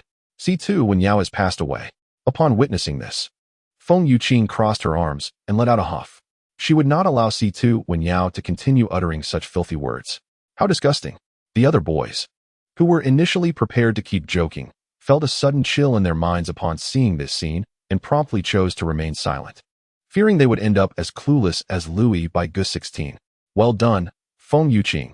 You shall represent us in the shot put at this year's sports meet," Teacher Liu exclaimed, giving her a thumbs up.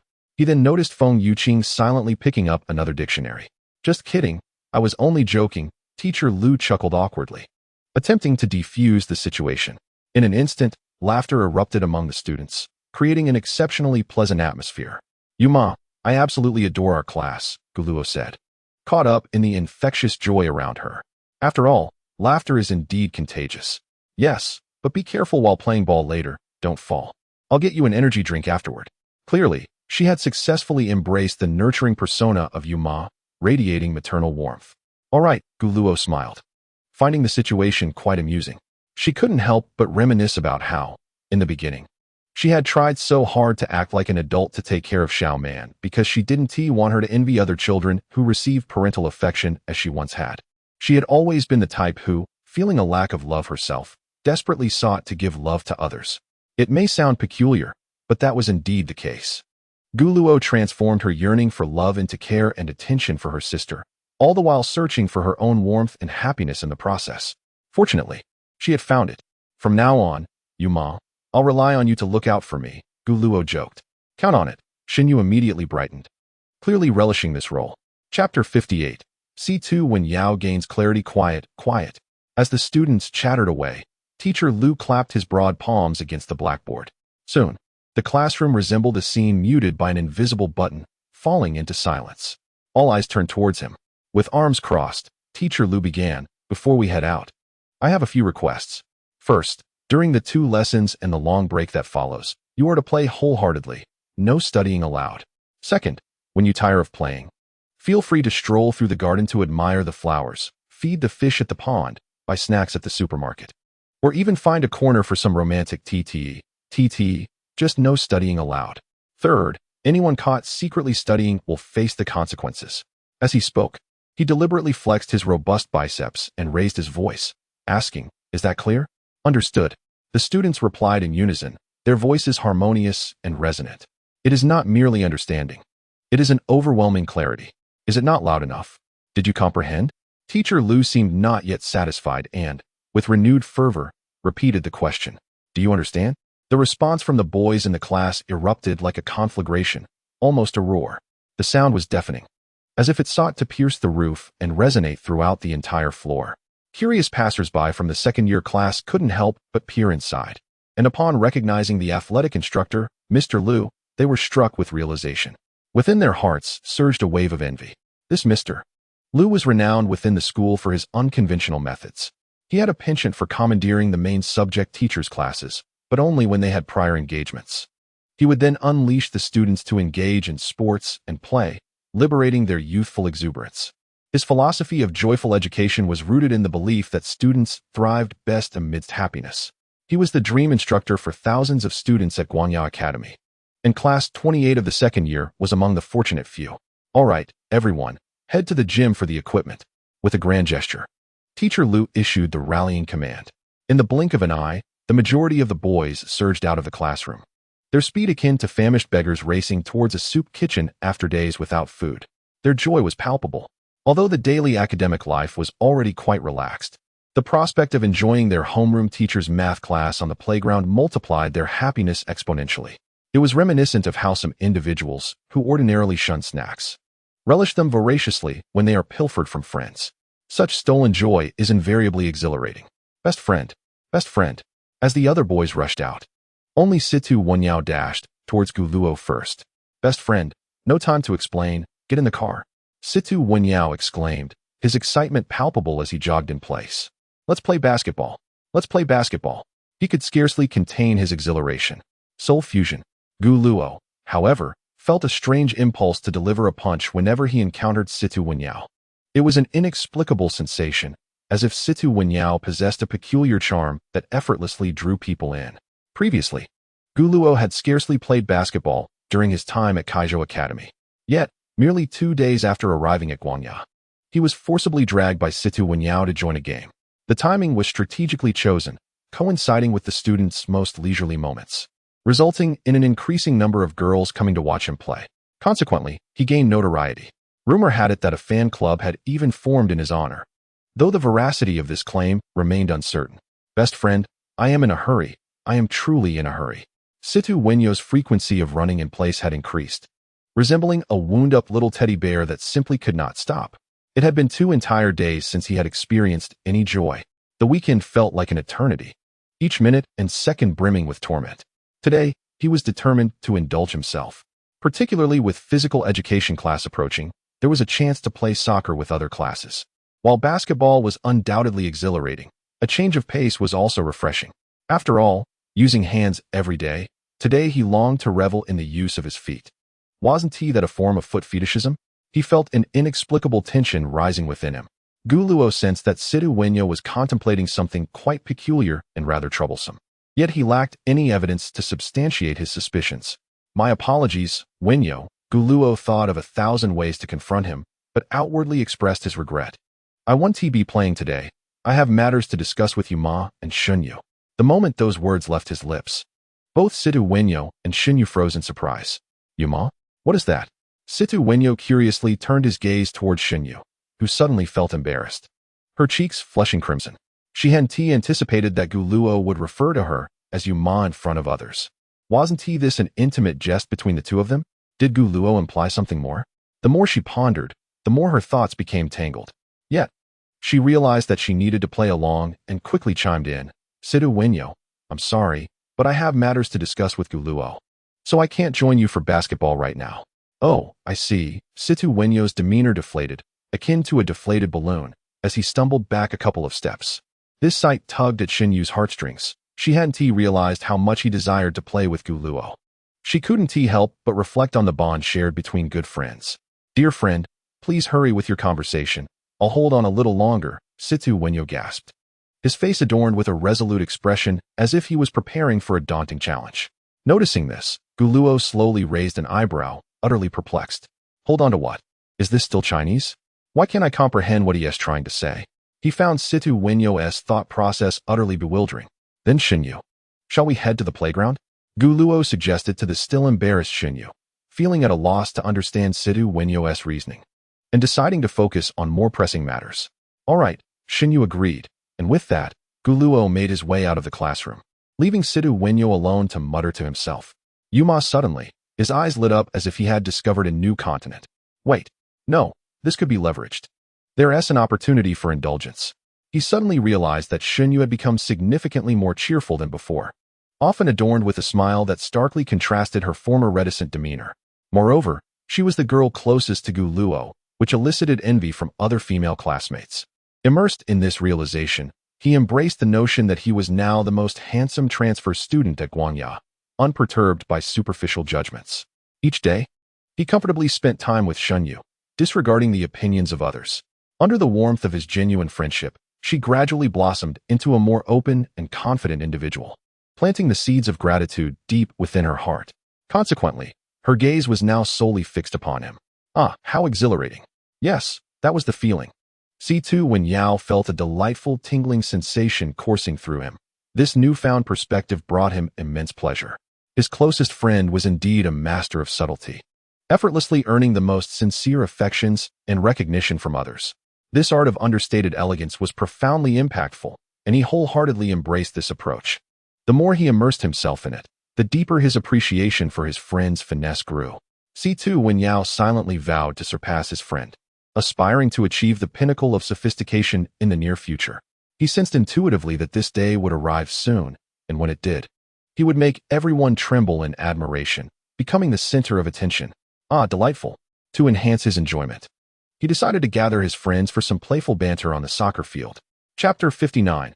Haji Yao. The sunlight filtered through the clouds like a delicate veil, accompanied by a gentle breeze that wafted through Guangya, carrying the intoxicating fragrance of September blooms. Guluo and Shinyu strolled side by side to a quiet corner of the playground near the garden, a serene refuge from the cacophony of their classmates' laughter and games, where only the soft rustle of the grass and the occasional chirp of birds could be heard. At this moment, Shinyu lifted her hand to smooth her wind-tousled bangs, hesitating before asking, Guluo, is it truly acceptable for you to call me that in front of others? She genuinely feared the rumors that might circulate about Guluo, especially since he was the most renowned heartthrob in school, with every move scrutinized by countless admirers. Apologies, Guluo replied, plopping down onto a stone bench. It's perfectly fine. Shinyu almost blurted out a response, but her voice quickly dwindled to a whisper. However, I worry that someone might gossip about you. Upon hearing this, Gu Luo patted the bench beside him and smiled gently. We are friends. If it comes to it, we can always entertain ourselves. As long as you don't mind. After a moment's hesitation, Xinyu finally spoke. You must be like other boys, quite fond of those charming and beautiful girls, right? Like the Luo shunning trio, for instance? At this, Gu Luo paused briefly before nodding affirmatively, his gaze sincere and earnest, indeed. Upon hearing such an unhesitating response, Xinyu couldn't help but chuckle, responding lightly. I thought you might say something about inner beauty being the true beauty because of me. If you had, I would have felt rather uncomfortable. Those burdened with insecurities often become acutely aware of others' gazes and words. The most ostentatious platitudes, though intended kindly, can wound deeply. Akin to a soft blade that appears gentle yet inflicts profound pain. I am not a saint. It is only natural to be drawn to beautiful girls.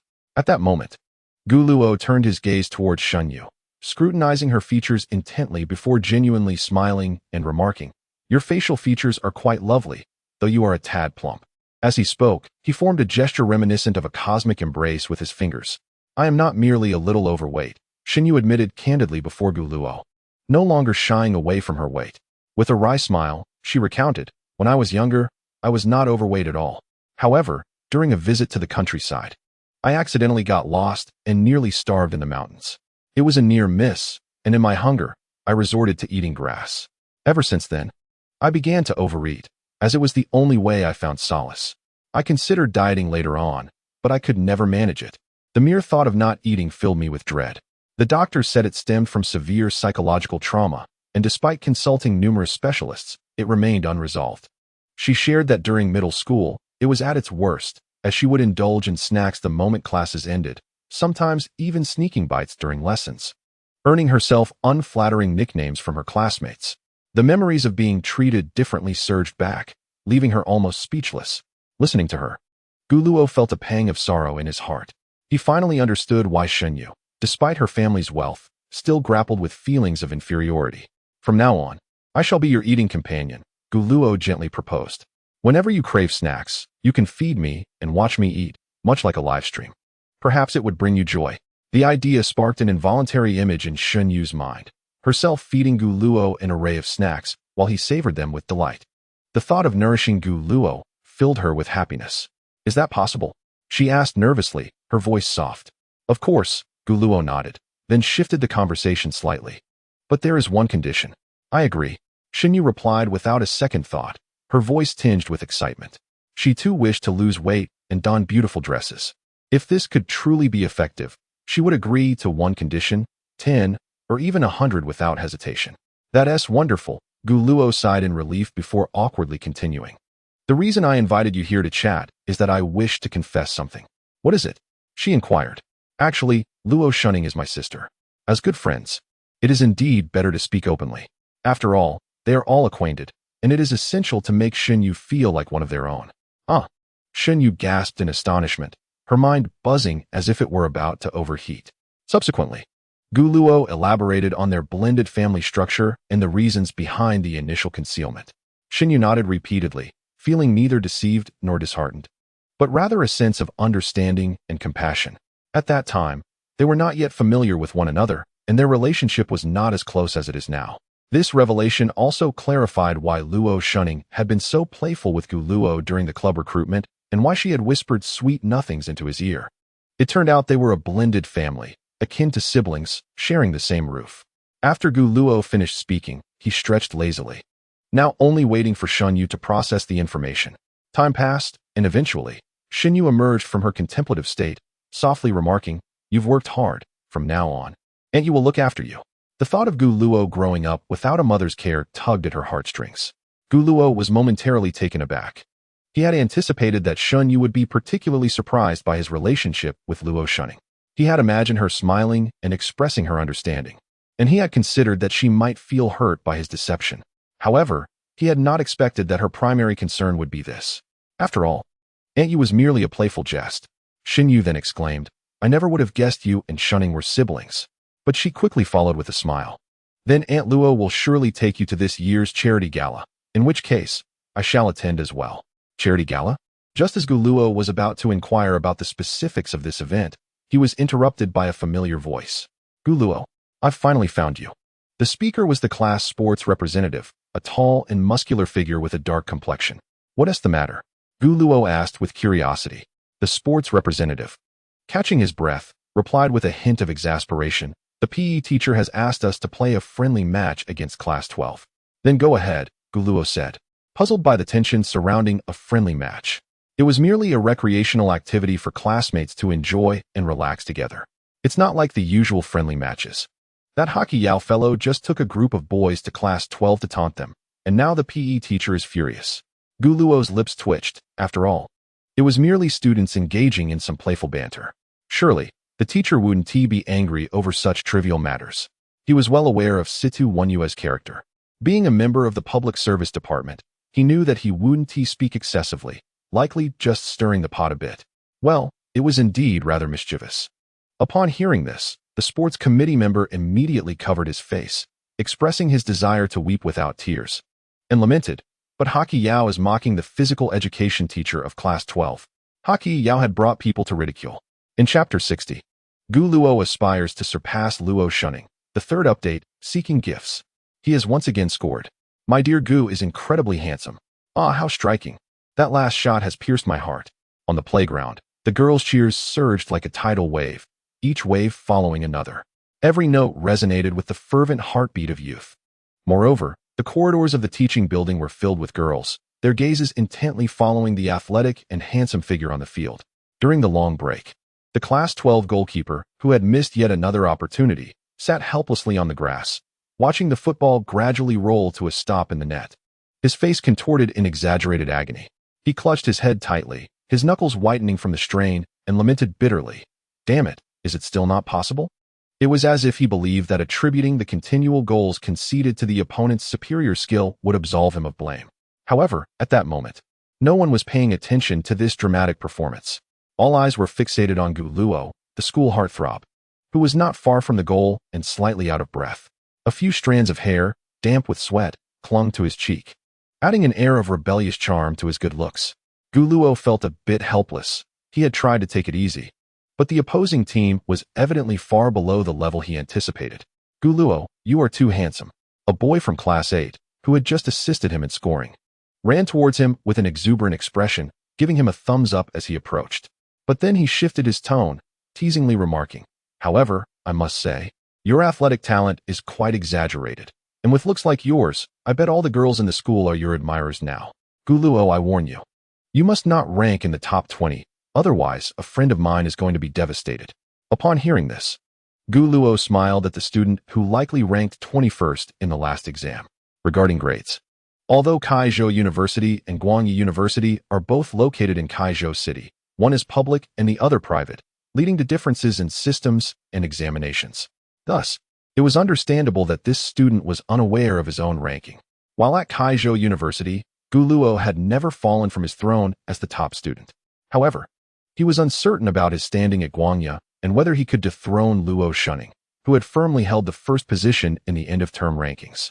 Indeed, in the first-year final exam, Luo Shunning ranked first, Luo Shuha placed 6th, and Luo Shuling was the 10th-ranked goalkeeper.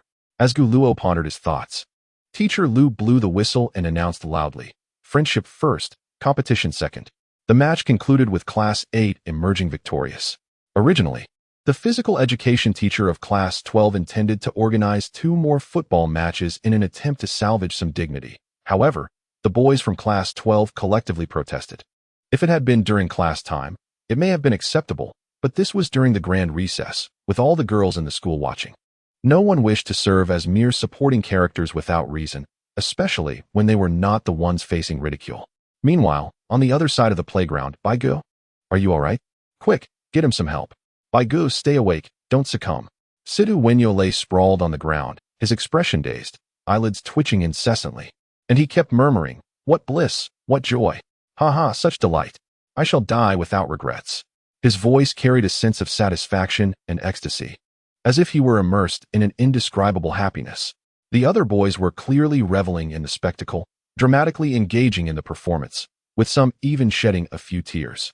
Gu Luo, the falsely adored darling of Class 8, and Situ Wenyo, the true favorite of Class 8, stood in stark contrast. Gu Luo enjoyed immense popularity among the girls, yet was notorious among certain circles of boys. Two boys from Class 1, having just exited the restroom, were casually conversing as they walked towards their classroom. Passing through the corridor, they observed the excited and cheering girls, their faces displaying disdain. One of the boys sneered, sighing, "These girls are so superficial, merely enamored with appearances." "Indeed," the other replied. "One might think Gu Luo is a celebrity from the way they fawn over him. It's all an act. He only plays football during recess to show off." "Well, regardless, our classmate Luo shunning is certainly above such triviality," the first boy asserted. As they spoke, just as they were about to enter the classroom through the back door, they noticed a familiar figure amidst the crowd, enthusiastically cheering, Luo shunning. The class representative and the dream girl of all the boys.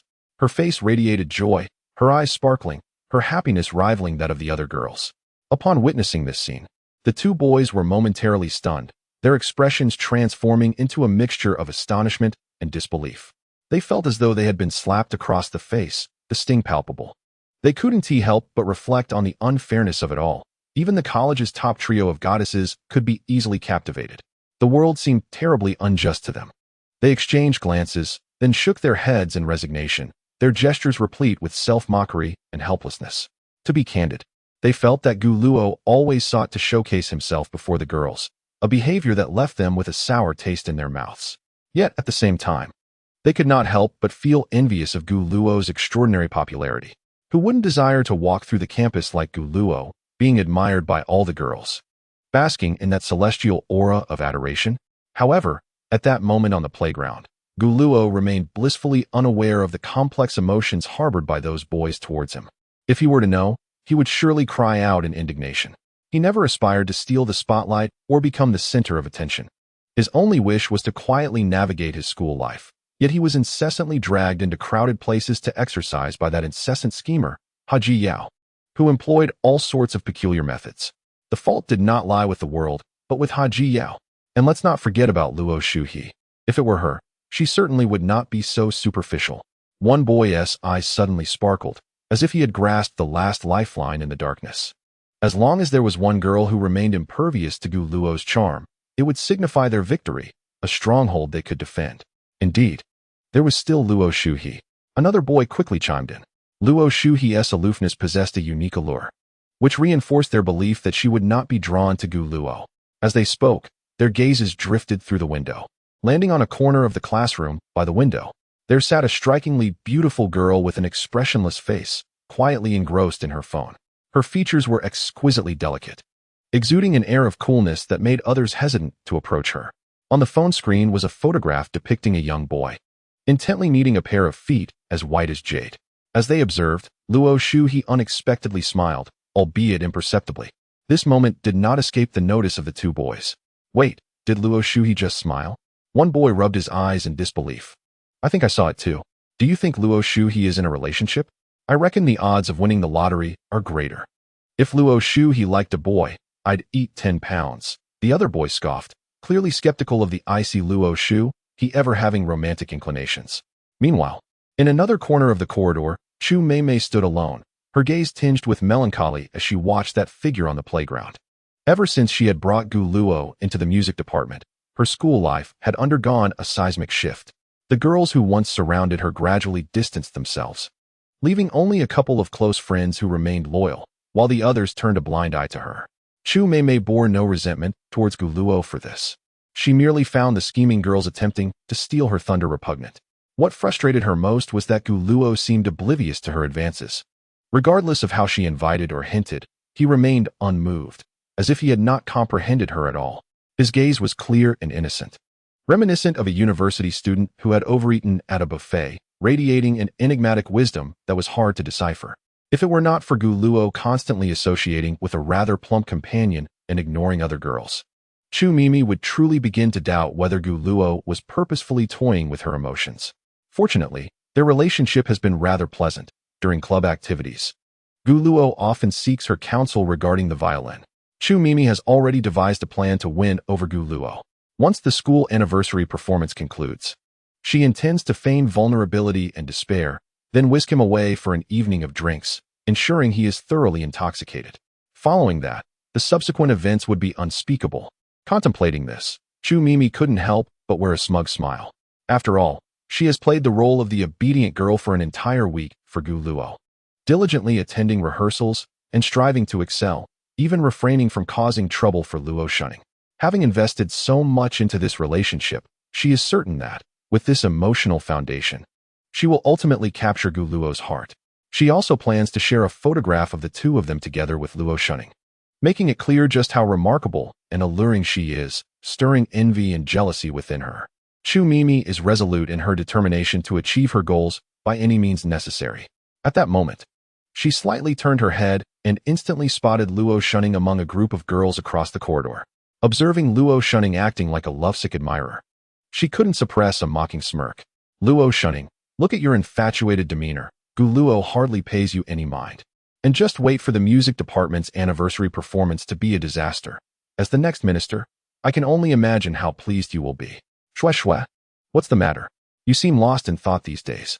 In another building's corridor, in a corner, Lu Shue was still gazing blankly at Gu Luo's figure on the playground when Gu Shimon snapped her back to reality. Her cheeks flushed as she stammered, "It's nothing. Just pondering some matters." "Oh, I see. You must be thinking about that senior, right?" Gu Shimon immediately donned a knowing smile, clearly having caught on. She then swiftly scanned the playground, noting that while not many classes were engaged in physical education, there were still 4, excluding a freshman class. The targets lay within the remaining 3 classes. Coincidentally, one of them was her brother's sophomore class, Class 8. Something feels off. Gu Shimon's mind raced, her thoughts whirling. Suddenly, her eyes sparkled with excitement as she eagerly asked, "Shue Shue, the senior you like is from Class 8, right?" "My brother's class." Upon hearing this, Lu Shue's eyes widened in shock, as if struck by lightning. Her fair complexion flushed a deep crimson, so intense that it seemed it might bleed.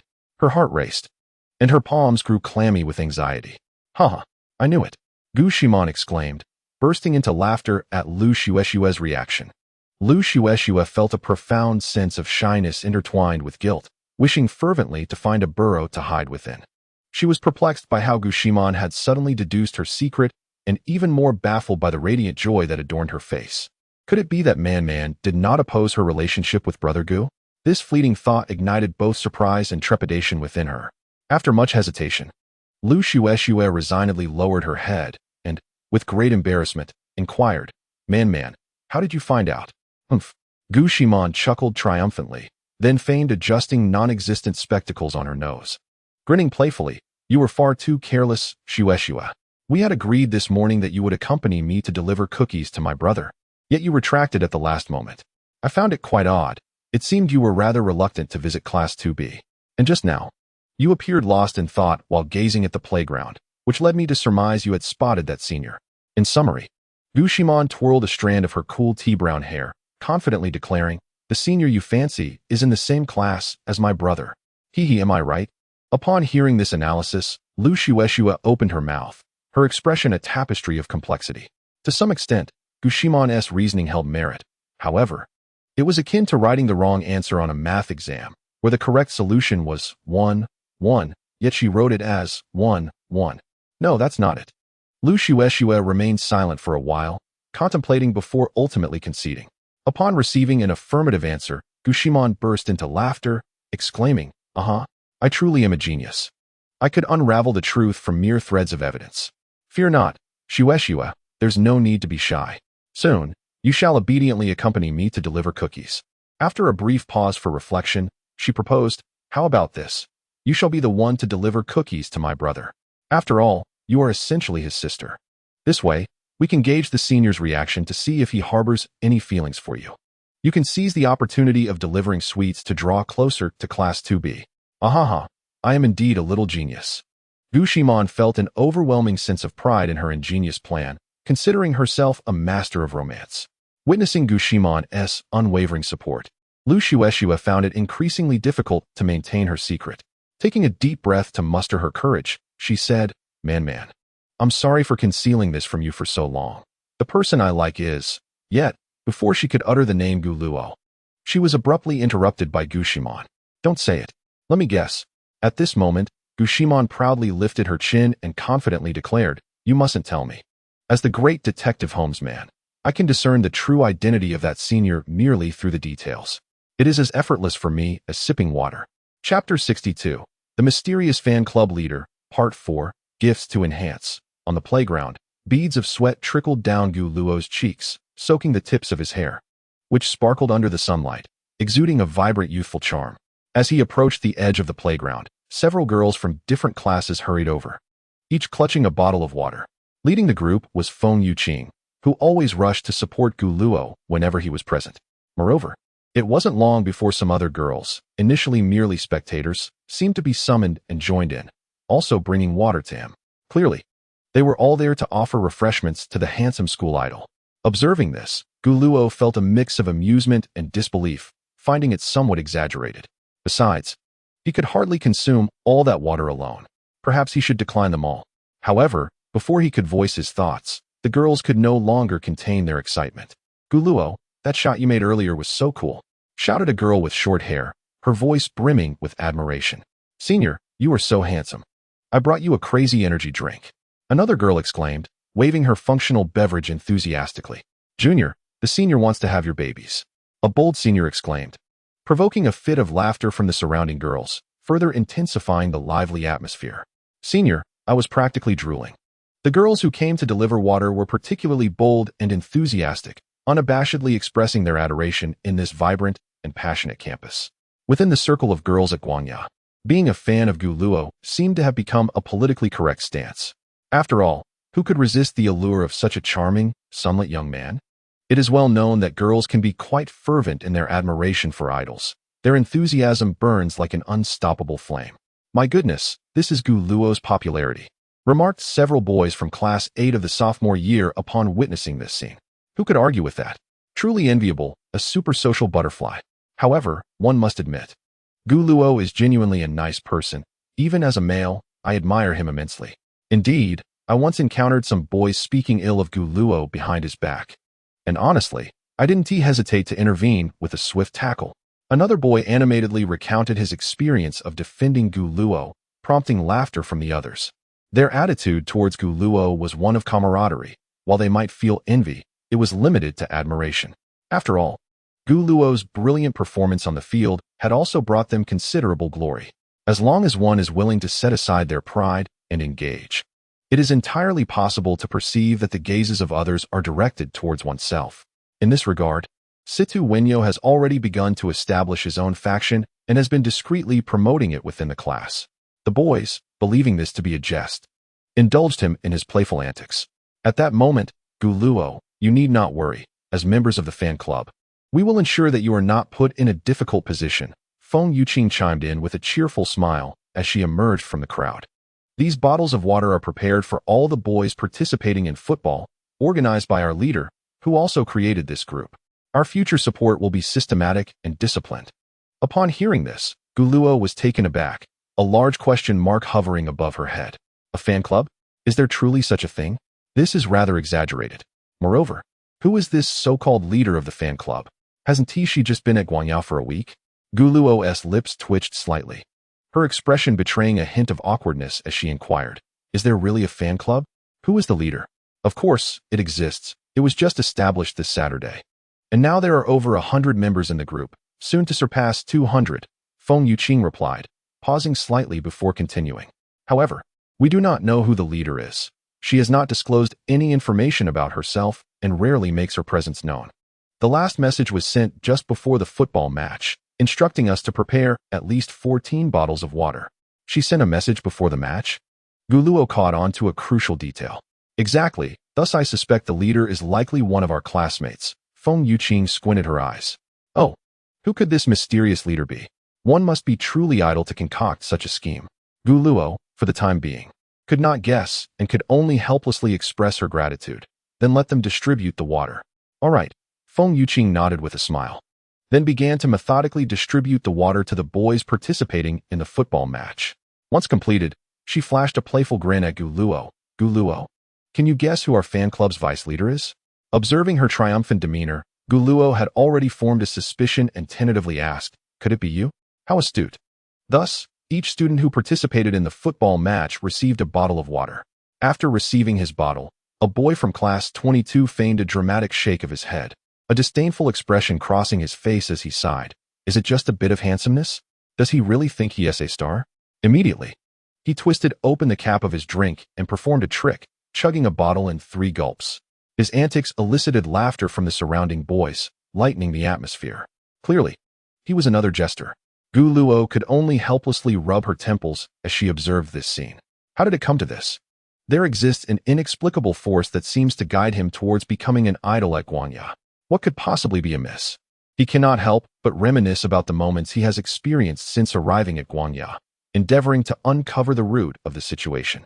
Furthermore, who is this so-called leader of the fan club? At this very moment, on the opposite side of the playground, a chorus of voices cries out, "Do not look, my dear Baigu, for it may indeed prove fatal." Yes, Baigu, should you gaze, it could truly be your demise. Quick, shut your eyes, do not look. A group of dramatic performers has fully immersed themselves in their roles, weeping copiously. At that moment, Situ Wenyao's face flushed crimson as he struggled desperately, murmuring, "Hurry. Help me up. I can still enjoy this. I can still revel in it." This is a pivotal moment of delight.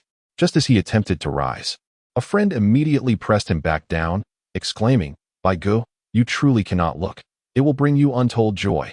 Quick, cover Baiji's eyes. We must not allow him to continue experiencing this delight. Life can indeed be absurd. On the same playground, one side is filled with the passionate admiration of girls for Gu Luo, brimming with affection and reverence, while the other side is a comedic farce, rife with absurdity and mirth.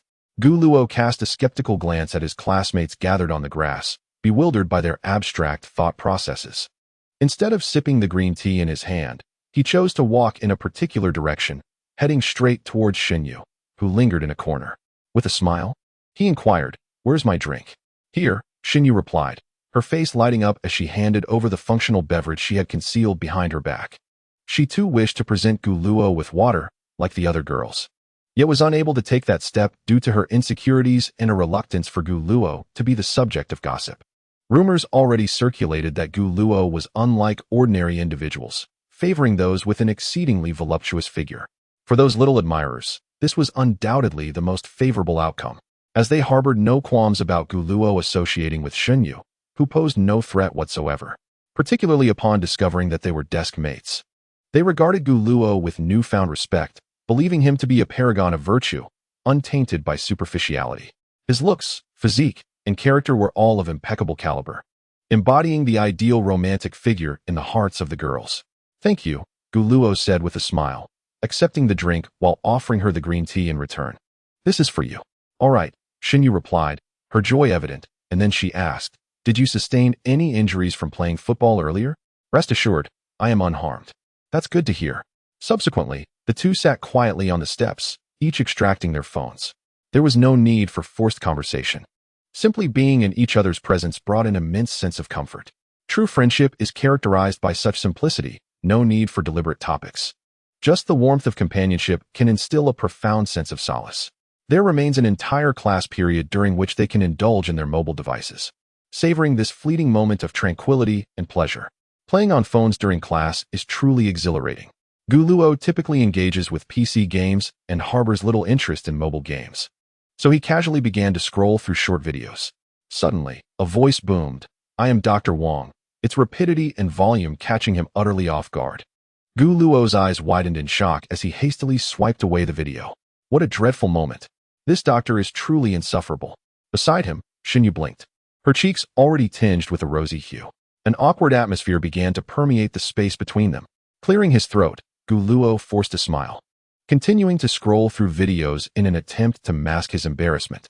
However, fate conspired against him as he stumbled upon a video of a sultry woman dancing in black stockings. His vision darkened as he swiped down again, only to encounter the back view of a petite girl in double ponytails wearing white stockings, moving rhythmically to lively music. With another flick of his finger, he was confronted by a provocative pole dance featuring a man in white socks and a scruffy beard. For some, this moment was an ultimate blow, plunging both into complete silence. Gu Luo exited the short video app, feeling utterly defeated. Curse you, phone. Chapter 63, My Dear Brother-in-Law.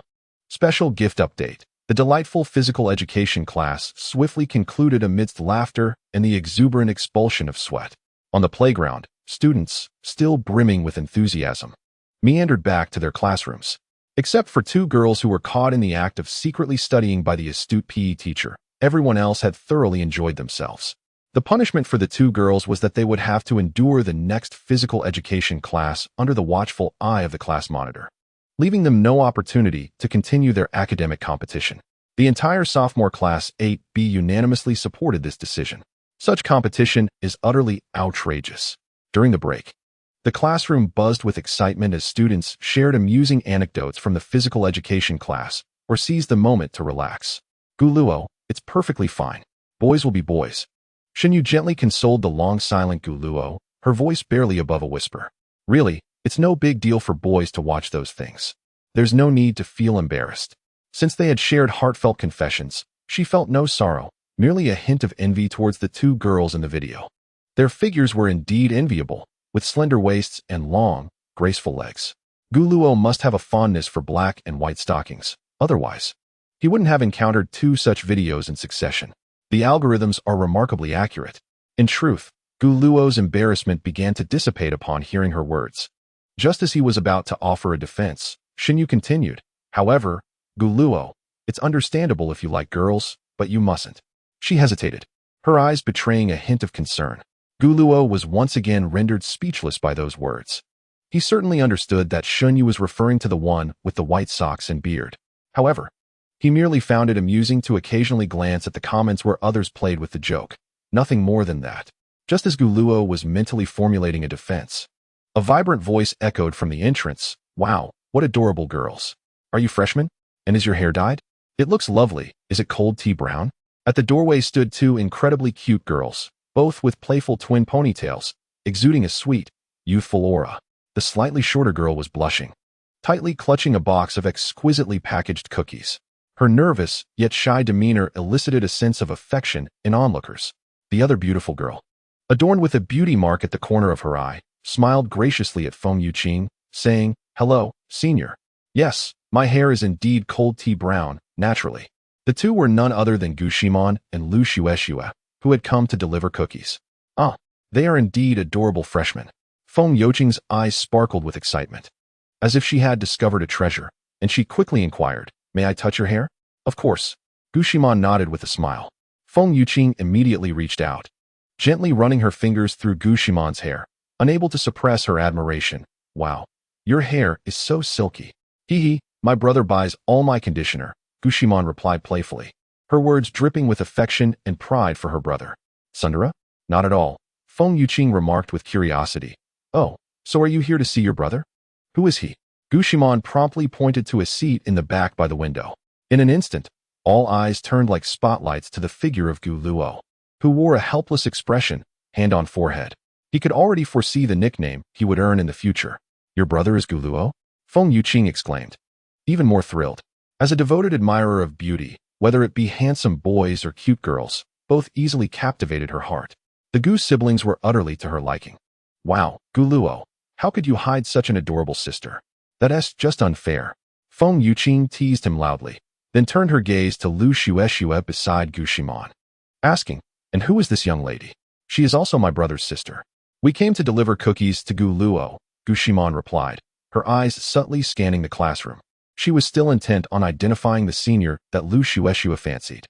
However, after a thorough glance, she concluded that aside from her own brother's striking handsomeness, the other boys were rather ordinary. Among the handsome individuals, only one or two come close, yet when compared to Guluo, they are utterly overshadowed, instantly losing their luster. It can be said that without comparison, there is no harm done. So, who exactly is the senior that Shueshue admires? They are all younger sisters. So come forth quickly, Feng Yuqing exclaimed, her face lighting up as she took hold of the delicate wrists of both girls. She then headed straight towards Guluo. "Brother Gu, these are the cookies I made by hand this morning. If possible, I hope you will give them a try." After placing the cookie box on the table, Lu Shueshue immediately hid behind Gu Shimon, too shy to look Guluo in the eye. Guluo sat up slightly, gazing at the exquisitely packaged box on the table, and with a smile expressed his gratitude, saying, "Thank you, Shueshue. I will eat them all." Internally, he marveled at how easily this little girl became bashful. Back in middle school, every time they met, she would almost instantly hide after calling out Brother Gu. Today, coming to present cookies in front of so many people must have been spurred on by Gu Shimon. With this thought, Gu Luo turned to the observing Gu Shimon and asked, "Shimon, why have you suddenly come here?" Upon hearing this, Gu Shimon quickly withdrew her gaze. Thinking that this senior was indeed hard to find, she then cheerfully replied, "Brother, the first year is exceedingly dull. Can I often bring Shui here to play?" Gu Luo found himself momentarily at a loss for words. He was already quite conspicuous at school, and if he were to flaunt two such adorable younger sisters by his side every day, he would surely incite the envy of other boys. Landing at the top of their hit list. Of course, Feng Yuqing interjected, answering before Gu Luo could respond. "Yes, yes," a boy shouted loudly. "I'm the class monitor." "And I agree. I agree too. Gu Luo, I advise you not to be ungrateful," a boy half-jokingly threatened, his tone laced with envy. "Agreed, agreed. Gu Luo's sister is the sister of all of us in Class 8. Exactly, the younger sister must come to play often." The crowd responded in a lively uproar, filling the classroom with excitement. It was a jest, after all. Such a charming beauty was a delight to behold. Moreover, they were all Gu Luo's sisters. So there was no need to fear competition. It was laughable. No matter how charming Gu Luo was, he could never lay a hand on his own sister. Amidst the chorus of agreement from the boys, only Situ Wenyo remained hunched over his desk, his body twitching slightly, lost in a blissful reverie. How delightful! What a new thrill! Unlocking new positions. Observing this, Gu Luo's mouth twitched in amusement, and he could only smile wryly, saying, "All right, but please send me a message in advance when you come." "Okay."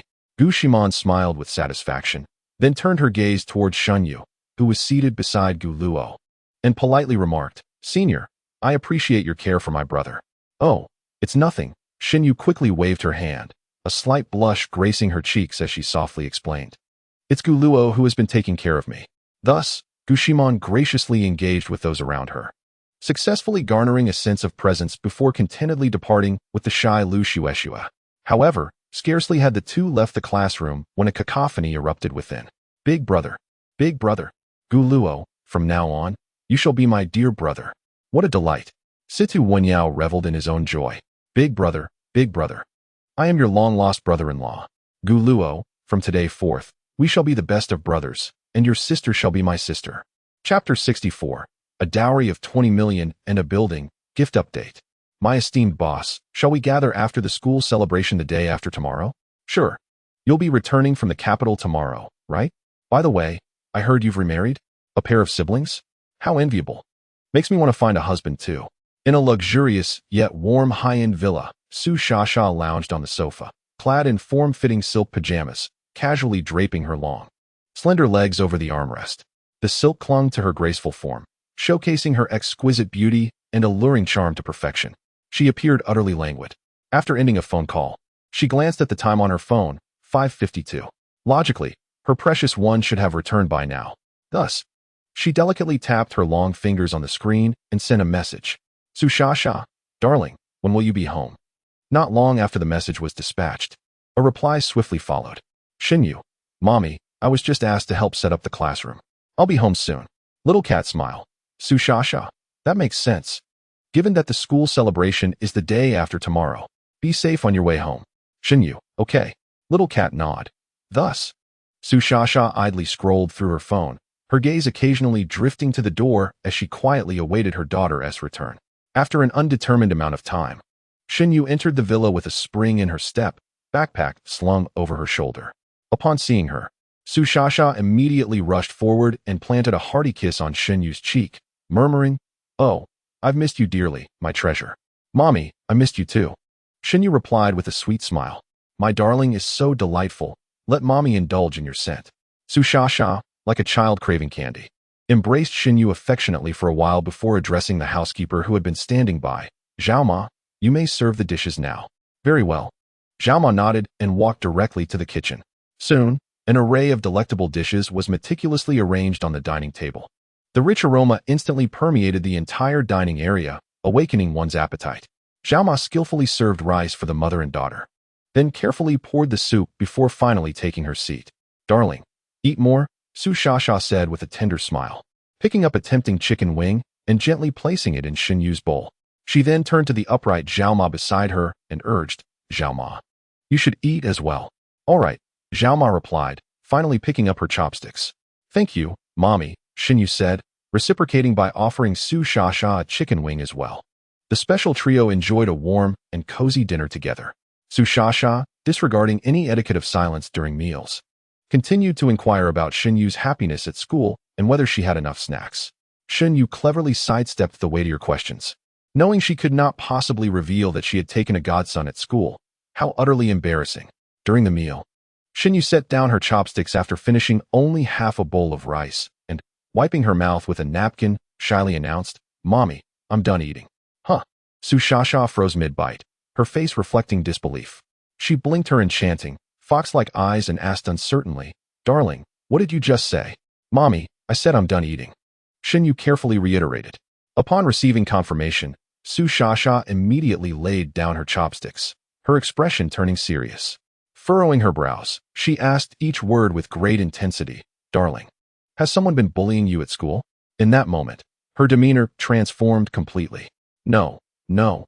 Xinyu quickly waved her hand, realizing her mother had misunderstood, yet struggled to find the right words to explain. Her face gradually flushed, and lowering her head, she whispered, I just want to lose weight. Upon learning that her daughter had not been bullied, Su Shasha sighed in relief, though her expression remained grave. She earnestly said, Darling, can you really manage without eating? If you're hungry, just have some snacks. Don't worry, Mommy will head back to the room now. After saying this, Xinyu hurriedly dashed upstairs. Once back in her bedroom, she immediately took out her phone and opened a video. In it, Guluo was smiling as he accepted her offerings. As she watched, the lingering fear of hunger gradually dissipated. It truly worked. Xinyu was overjoyed and thought about immediately sharing this good news with Guluo. However, just then, memories of the alluring black silk mistress and the white silk loli from physical education class flashed through her mind, halting her sending action. She pursed her lips. No. She wanted to give Guluo a grand surprise. Chapter 65. Brother, I have you figured out in the restaurant downstairs. Su Shasha gently set down her chopsticks, her gaze drifting into a reverie.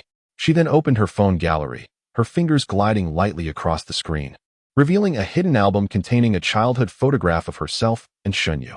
In the image, Xinyu resembled a delicate porcelain doll, exquisitely crafted and irresistibly beautiful. Her large, sparkling eyes seemed to harbor countless stars, reflecting an innocent curiosity about the world. Su Shasha gazed at the photograph for an extended period, seemingly lost in profound reminiscence.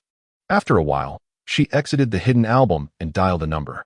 Good evening, Teacher Wang. I wish to inquire about a few matters.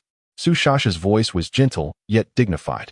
I understand Shun Yu has been experiencing some issues at school. Oh, I see. A transfer student, is he? Do you happen to have a photograph of Guluo? A simple ID picture will suffice. I apologize for the inconvenience. After hanging up, Su Shasha soon received the photograph sent by Teacher Wang. Her eyes instantly brightened. What a handsome lad, she mused. Having encountered numerous charming young men and top-tier celebrities in the entertainment industry, she had never seen anyone quite so striking. This was a beauty of near perfection, devoid of any flaws.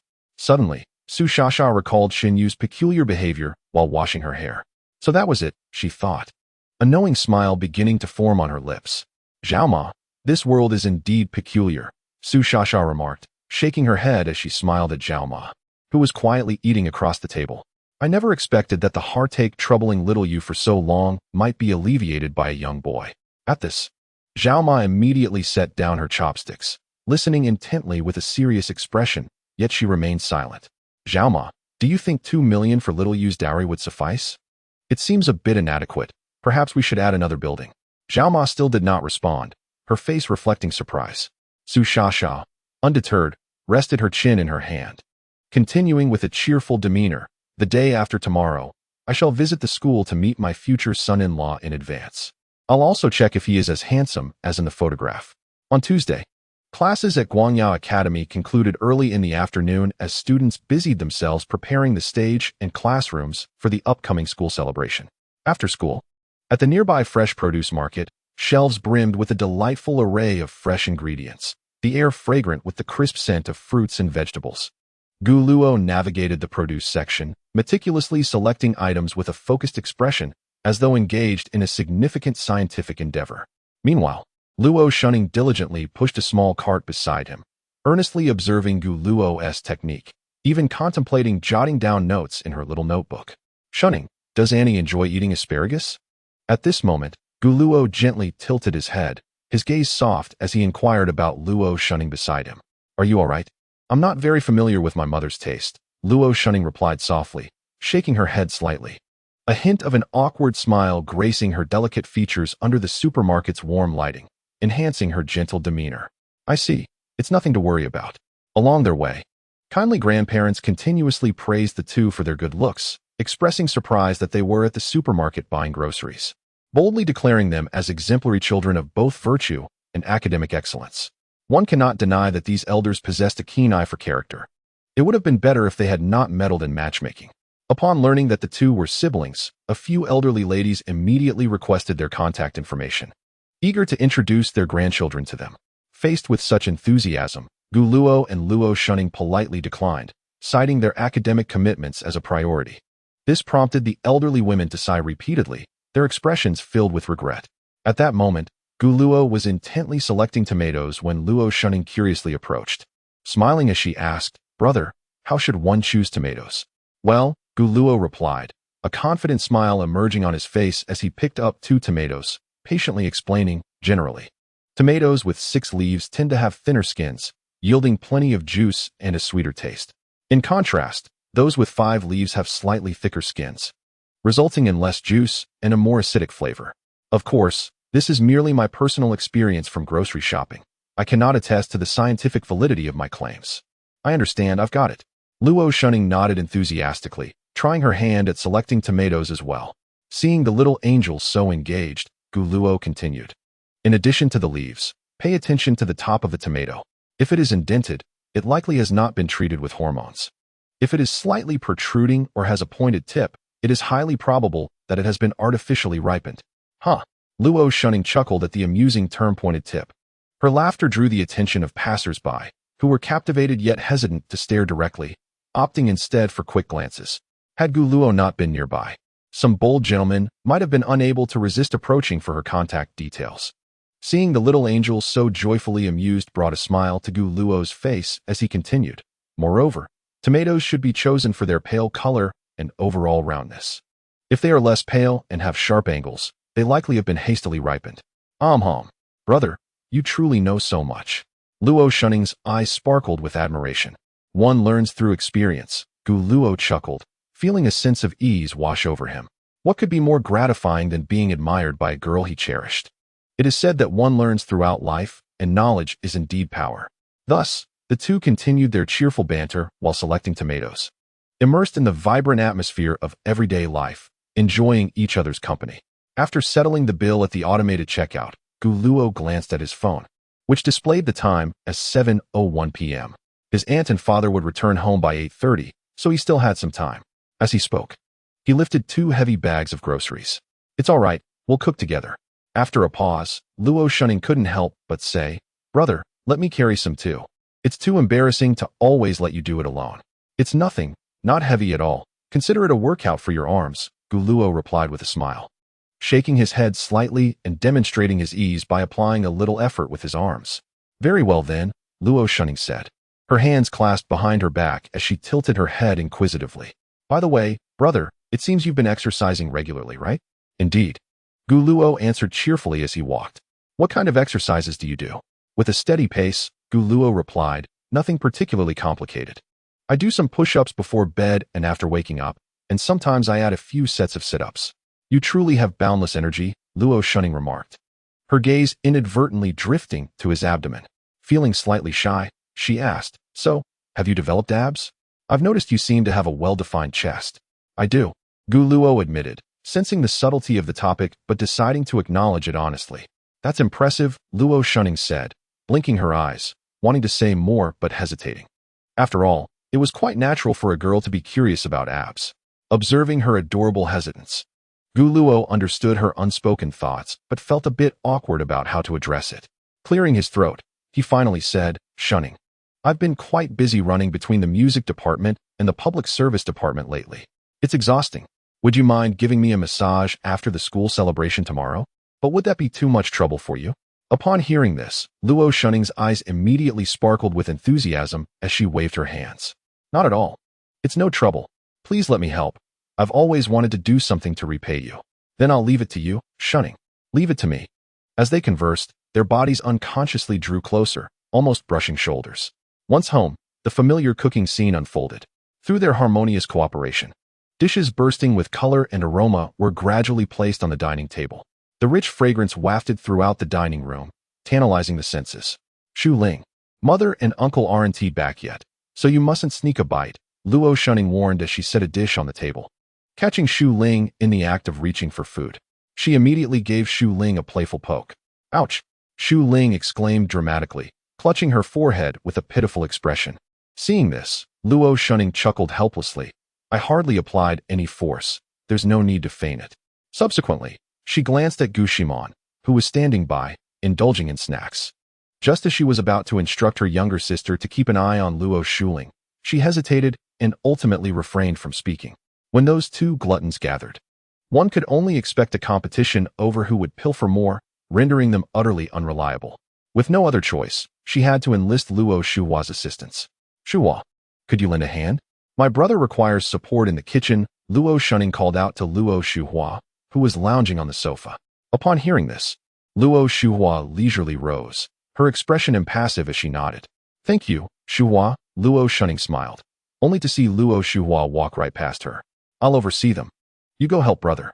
For a fleeting moment, Luo Shunning's smile froze, but it quickly returned as she nodded and replied, All right, thank you, Shuhua. Meanwhile, in the kitchen, Gu Luo was vigorously stir-frying ingredients over a blazing flame.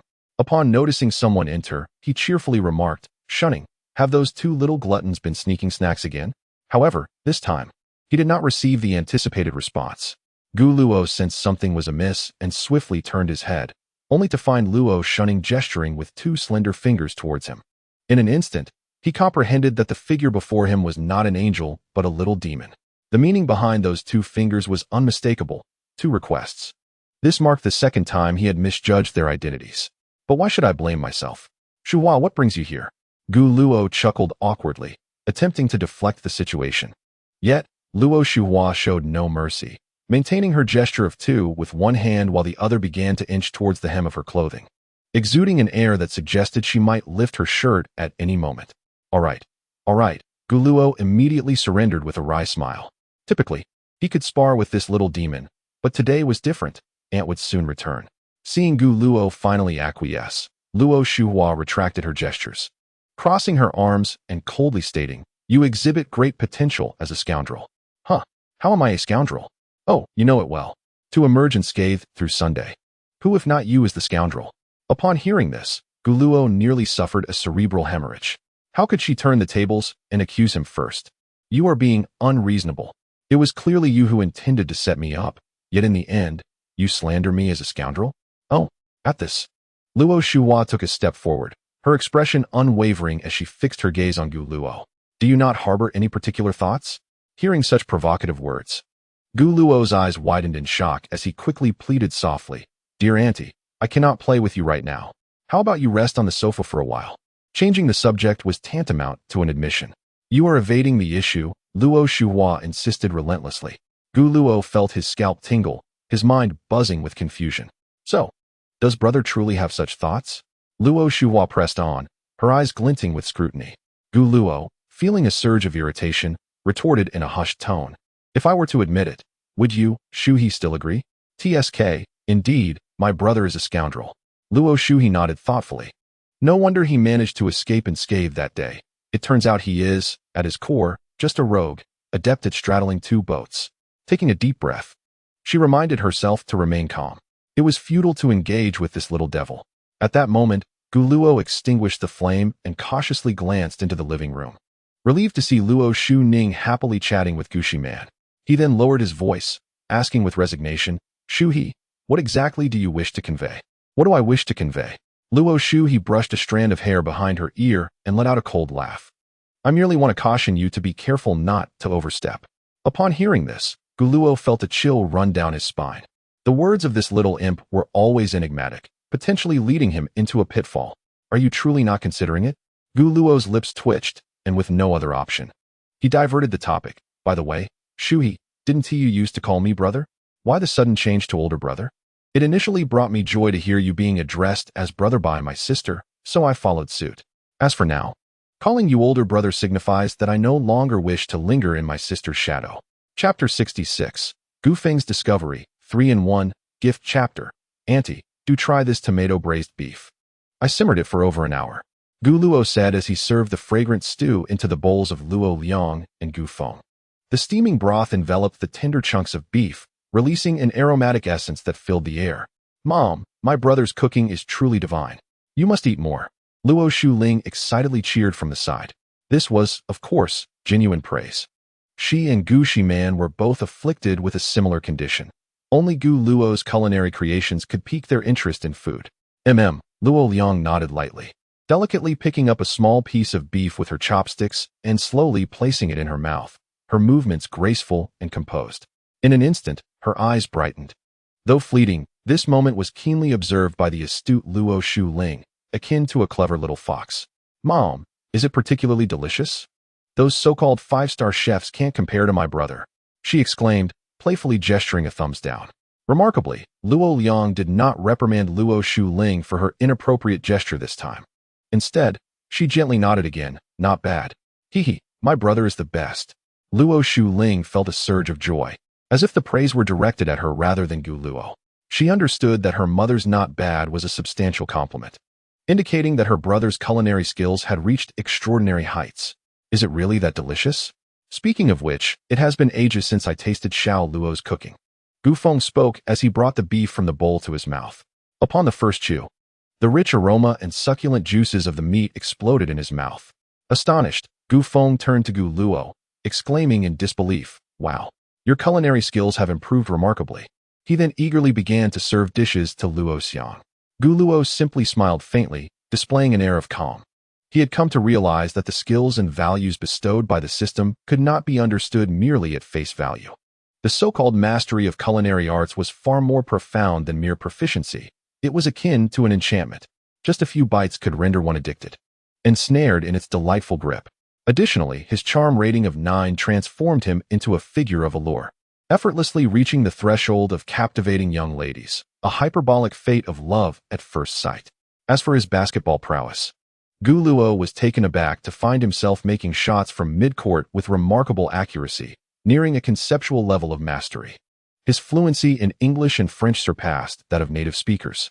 However, despite possessing such a formidable system, Gu Luo's daily thoughts were solely consumed with the desire to care for his sisters and relish the beauty of everyday life. Perhaps only someone as devoted to their sisters as he was could be fortunate enough to be bound to a system designed for pampering them.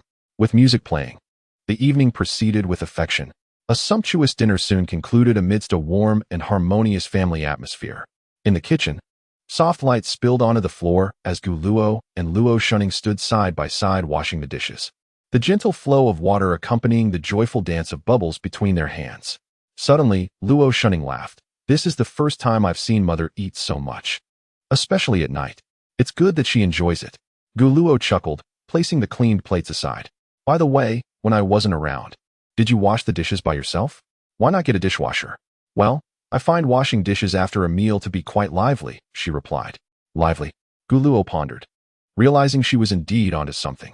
One could only say that Luo Shunning was unlike any typical young lady. She was like the girl next door, gentle, sweet, genuine, devoid of any airs. Actually, I thought about buying a dishwasher at the beginning of this semester, wanting to indulge in some laziness now and then, Luo Shunning confessed, playfully sticking out her tongue. So why didn't you? Gu Luo inquired. Because my brother came, and I find washing dishes together with him to be a joyful and enjoyable experience. At her words, Gu Luo paused his dishwashing, feeling his heart melt. He shared her sentiment. Cooking and cleaning with his little angel was an utterly blissful experience. Me too, he replied, and with that, Gu Luo and Luo Shunning exchanged a smile. At that moment, Gu Luo could not help but envision the little devil, and a sudden headache overcame him. He sighed internally, realizing that he had indeed promised to confront his feelings for Luo Shuhi. Was it really possible? Such matters were hardly agreeable to anyone, were they? The ache in his head intensified. It was perplexing. Although his heart belonged to the little angel, Why did thoughts of wanting it all linger? Could it be that he was indeed a scoundrel, or was it merely the essence of manhood? He shook his head, refusing to dwell on it. The little devil was undeniably tempting, presenting herself in a manner that was almost too enticing, deliberately concealing certain secrets that beckoned exploration, much like certain insidious authors. To claim that there was no space in his heart for Shu, he would be pure self-deception. It was a struggle for Gu Luo, as he felt guilty towards Luo Shu Ning while also feeling a twinge of remorse for Luo Shu He. How could he possibly reconcile both? His mind was racing. He needed to think. At that moment, Gu Feng cheerfully entered the kitchen and addressed the two. Xiao Ning, Xiao Luo, once you finish washing the dishes, let us take a stroll outside. Hearing this, Luo Shu Ning did not respond immediately, but instead cast a subtle glance into Gu Luo's eyes. In that fleeting moment, an unspoken understanding passed between them. She then smiled and said, "Sure, uncle." Gu Feng, the seasoned admirer, possessed an astute perception. He quickly picked up on the silent exchange between the two children. Did they resemble an old married couple? Suddenly, as if a thought struck him, he turned to Luo Shu Ning and inquired with a smile, "Xiao Ning, does Xiao Luo take good care of you both at home? If he dares to bully you, just tell uncle, and I shall not spare him." Upon hearing this, Luo Shu Ning hastily waved her hands. No, he takes very good care of us. Every morning, he wakes up early to prepare us nutritious bento boxes, and he always volunteers to handle the chores, keeping our home impeccably organized. Her words flowed rapidly, extolling Gu Luo in every possible way. Meanwhile, Gu Luo felt a blush creeping up his cheeks. Who could withstand such praise from the little angel? Is that so? After listening to Luo Shu Ning's 3-minute tribute, Gu Feng nodded thoughtfully, his gaze discreetly flitting between the two children. In his heart, he had already drawn a conclusion, inwardly cursing that insufferable boy while simultaneously affirming, "Truly, he is just like me." With that thought, Gu Feng decided to lend a helping hand to the two. He urged, "Xiao Luo, hurry up with the washing. We're heading to Donghu Park for a walk soon." Gu Luo nodded in agreement, promptly accelerating his dishwashing efforts. And Luo Shu Ning mirrored his actions. The two individuals collaborated with remarkable synergy, their movements both swift and steady, as if they were partners who had rehearsed countless times. The freshly washed plates danced lightly in their hands, soon being arranged neatly within the cabinet. Typically, their dishwashing sessions unfolded at a leisurely pace, a reflection of their desire to linger in each other's company. Unbeknownst to them, the kitchen had quietly transformed into their private realm of intimacy. Gu Feng gently retreated outside the kitchen, observing the scene within, a smile of contentment unconsciously gracing his lips, his eyes filled with warmth. They were truly a perfect match. His son and Xiao Ning seemed like a pair crafted by the heavens. If they were to have a child in the future, regardless of whether the baby resembled the father or the mother, it would undoubtedly be exceptionally beautiful. As Gu Feng immersed himself in delightful daydreams about the future, envisioning the joys of becoming a grandfather, an unexpected chill crept up his spine. This sensation was all too familiar. It arose whenever he was scrutinized by Luo Liang. "Uncle, why do you look so happy?" At that moment, a melodious voice pierced his reverie. Gu Feng instinctively turned to find a beautiful face, devoid of expression yet reminiscent of Luo Liang's, belonging to Luo Shu He. She stood there quietly, like an iceberg, emanating an aura of cool detachment. "Xiao He." Gu Feng's face immediately brightened with a smile, relief washing over him. He slightly raised his hand, gesturing towards the dining area to indicate they should speak there. Luo Shu He nodded gently and followed him. "Shu He, does Xiao Luo take good care of you?" Gu Feng inquired with a smile. "Brother takes good care of us." Luo Shu He replied succinctly, her voice devoid of any inflection. "That is good to hear," Gu Feng said, his smile widening. He then feigned casualness, seemingly nonchalantly asking, "So, is the relationship between Xiao Luo and Xiao Ning quite good?" At his words, Luo Shu He instinctively felt the urge to frown, but she restrained herself and shook her head. "I'm not too sure about that." After a brief pause, she spoke directly, "Uncle, are you inquiring whether Gu Luo and Shu Ning have mutual feelings for each other?" Gu Feng was caught off guard by the question, carefully glancing towards the living room to ensure no one was eavesdropping before he subtly nodded, explaining, "That is part of it, considering they are both young." "Uncle, do you not oppose this?" Luo Shu He tilted her head slightly, her icy demeanor now tinged with a hint of playfulness. "There is nothing to oppose. It is entirely normal for young people at this age to develop feelings for one another. We are not those rigid parents who interfere in your relationships." "I understand." Luo Shuhe replied thoughtfully. So, how is the relationship between Xiao Luo and Xiao Ning? Not as good as mine with Gu Luo. Luo Shuhua's response was succinct yet powerful. Gu Feng, caught off guard once more, wore an expression of sheer astonishment. My relationship with Gu Luo was quite close. Apart from helping his sister squeeze toothpaste, he would only assist me with that task as well. Moreover, Gu Luo had even embraced me. Embraced me? Gu Feng felt his mind spinning, overwhelmed by the deluge of information. He instinctively gestured and inquired, what kind of embrace? A princess carry a hug. Luo Shuhua recounted with a serene demeanor, as if discussing something utterly trivial. Gu Feng's mind was inundated with too much information, leaving him momentarily speechless. What is happening? What is truly going on? His son and Xiao He are a couple? Thus, the ambiguous atmosphere between Xiao Luo and Xiao Ning was merely an illusion. They were, in fact, just siblings with a close bond? As a devoted admirer, had he truly overlooked such a significant detail? After a considerable pause, Gu Feng managed to regain his composure and asked, So, Xiao He, are you and Xiao Luo in a romantic relationship now? Without hesitation, Luo Shuhua nodded, stating that they were indeed in the ambiguous stage, just a thin veil away from clarity. As long as you don't oppose it, uncle. No opposition, no opposition. Gu Feng quickly waved his hands, a smile stretching across his face. He then awkwardly probed, what about Xiao Luo and Xiao Ning? Uncle, please don't misunderstand. Gu Luo and Xu Ning merely cook together every day, which is why their relationship appears so close. There is nothing else between them, Luo Shuhua patiently clarified. Her voice still cool, yet crystal clear. Understanding dawned on Gu Feng, and he internally lamented his own aging, realizing he could not even discern whom his son fancied. No worries, uncle. You can discuss my relationship with Gu Luo with mom in private, Luo Shuhua suggested, slightly bowing. I truly like Gu Luo, and if mom disapproves, I hope you can intercede on my behalf. All right, but let's not rush into this, Gu Feng replied with a smile, reassuring her, for now. You both should prioritize your studies. Take your time with this relationship. I will certainly advocate for you in the future.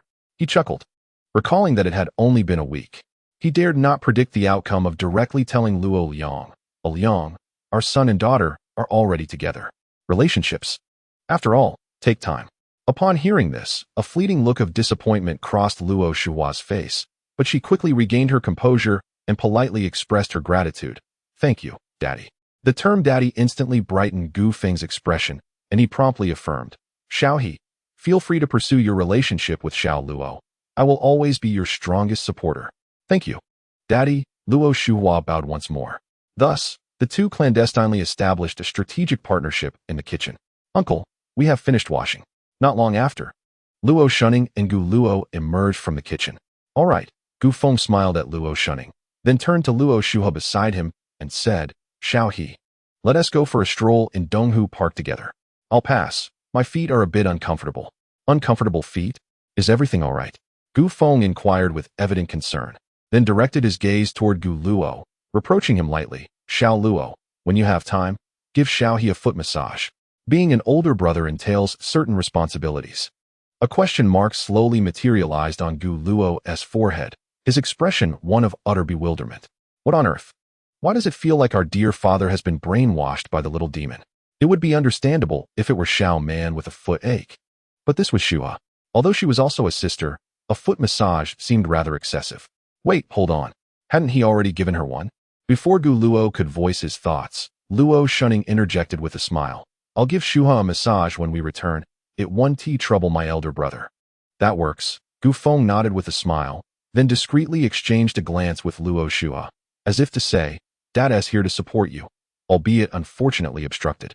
Luo Shua subtly blinked in gratitude. Thank you, Dad. Witnessing this, Gu Feng felt an even deeper affection for Luo Shua. Perhaps it was because she was the first to call him Dad, which imbued him with a unique sense of closeness. Or perhaps their mental wavelengths inexplicably aligned, allowing for a particularly smooth exchange. Or maybe it was simply his profound love for Luo Liang that extended to appreciating those who shared a similar disposition, like Luo Shua. It must be said, his son and Xiao He seemed to be a match made in heaven. Xiao He was the perfect daughter-in-law. Gu Feng effortlessly overturned his previous thoughts from mere moments ago, his resolve remarkably wavering. Meanwhile, Luo Shunning was in the living room, giving Luo Liang a massage. Her technique, though novice, was filled with sincerity, as Luo Liang slightly closed his eyes, relishing his daughter's attentive care. After finishing her meal, Gu Shimon retreated to her room to indulge in anime, lost in the captivating plot. Thus, it was just Luo Shunning, and Gu Feng who descended the stairs together, walking towards Donghu Park. After leaving the house, Luo Shuha remained silent for a considerable time. Subsequently, she slowly approached the refrigerator, opened the door, and retrieved a box of yogurt. Yet, she did not immediately open it. Instead, she stared at the packaging for a long while, her eyes revealing a complex array of emotions. Chapter 68. The unfamiliar Luo Liang. As night fell, the breeze on the road was gentle and cool, akin to tender hands caressing one's face, bringing a sense of tranquility and comfort. Gu Feng had initially been quite eager to create opportunities for Gu Luo and Luo Shunning to have some private moments during their evening stroll, in hopes of fostering their emotional development. Fortunately, he had learned the true situation from Luo Shuha beforehand. Otherwise, he would have made a fool of himself, unwittingly playing matchmaker. However, to speak candidly, he harbored a subtle suspicion that there was something amiss between Gu Luo and Luo Shunning. Could it be that this young man was playing both sides? Unthinkable, absolutely inconceivable. He knew his son all too well. Gu Luo would never engage in such a ludicrous act. Yet, he was taken aback by how swiftly the relationship between Gu Luo and Luo Shuha had developed. Thus, Gu Feng quickened his pace slightly, moving ahead by a step, occasionally glancing back to share light-hearted banter with the two behind him. Meanwhile, Gu Luo and Luo Shunning walked side by side, the moonlight casting elongated shadows of their figures. Occasionally, their shoulders brushed against one another, only to part quickly, as if the air between them was charged with an unspoken sentiment. The trio, amidst laughter and merriment, unknowingly ventured deep into the park, ultimately resting on a wooden bench. Xiao Ning, Gu Feng said, his expression suddenly turning serious after they sat down. He slightly turned toward Luo Shunning, his tone gentle as he inquired, "What are your thoughts about your mother?" Taken aback by the unexpected question, Luo Shunning hesitated, momentarily at a loss for words. How did she perceive her mother? In her recollections, her mother was perpetually busy, functioning like a wind-up machine, devoid of time to spend with her and her sisters. This had been the case throughout her upbringing. Although she held the title of mother, she felt little warmth or affection during her formative years. Gu Luo, sensing Luo Shunning's discomfort, quickly interjected, "Dad, why are you asking this all of a sudden?" Ignoring Gu Luo's interruption, Gu Feng continued, "Xiao Ning, in truth, your mother has often found herself constrained by circumstances, yet she loves you all immensely. Liang, that woman, is quite stubborn. She yearns to connect with you and communicate openly, yet she finds herself unable to voice those desires, burdened by a profound sense of guilt that weighs heavily on her heart, especially concerning you, Xiao Ning." At this, Gu Feng emphasized his words. "Liang has confided in me more than once that she feels she owes you the most, having allowed you to endure such a solitary childhood."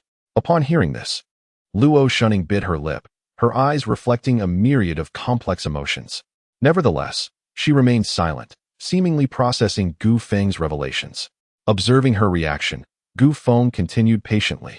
"Liang, at her core, is rather proud. She has repeatedly sought my assurance that Gu Luo could adequately care for you. Despite my repeated reassurances, she remained unconvinced. It was only on the day of your first meeting, when Xiao Ling was late, that Gu Luo stepped up under pressure and spoke on her behalf, which ultimately won Liang's approval. That is why Liang was so eager for Gu Luo to move into the apartment. She genuinely hoped someone would look after you well. To the world, she may seem cold, but within her heart burns a fierce warmth." Upon hearing this, Gu Luo blinked, reminiscing about their first encounter, when he genuinely believed that this was a subtle act of revenge from his aunt. However, upon reflection, if it were indeed retribution, she would not have dispatched someone to meticulously gather all his belongings from Kaizhou Academy. Meanwhile, Luo Shunning's eyes began to glimmer, akin to stars ignited in the night sky. She had never envisioned that her seemingly cold and stern mother harbored such sentiments beneath the surface. At this moment, Gu Feng comfortably leaned against the backrest of the long bench, stretching languidly as he savored the gentle evening breeze, and slowly began to speak. "There are many matters that cannot be judged solely by appearances. Take Xiaoling's tardiness, for instance. You might perceive Liang as one who overreacts, lacking compassion and being unyieldingly stern. Yet, in truth, She is a fragile woman who has single-handedly upheld the company for many years amidst fierce competition. Without stringent demands and an iron-fisted approach, she might have long been devoured by her rivals, leaving nothing but remnants behind. Furthermore, Liang not only attends the annual Kaijo charity gala, but also frequently donates anonymously to various foundations. She consistently engages in these benevolent acts without seeking recognition. Liang, that girl. Gu Feng seemed to have opened a floodgate, articulating many thoughts that Luo Liang had long wished to express but found difficult to voice. He unveiled the hidden sacrifices and the tender emotions kept deep within, laying them bare before Luo Shunning. Little Ning, although Liang has owed you much in the past. Upon discovering your scoundrel of a father's intent to secretly take you abroad, she promptly chose to divorce him, striving to make amends.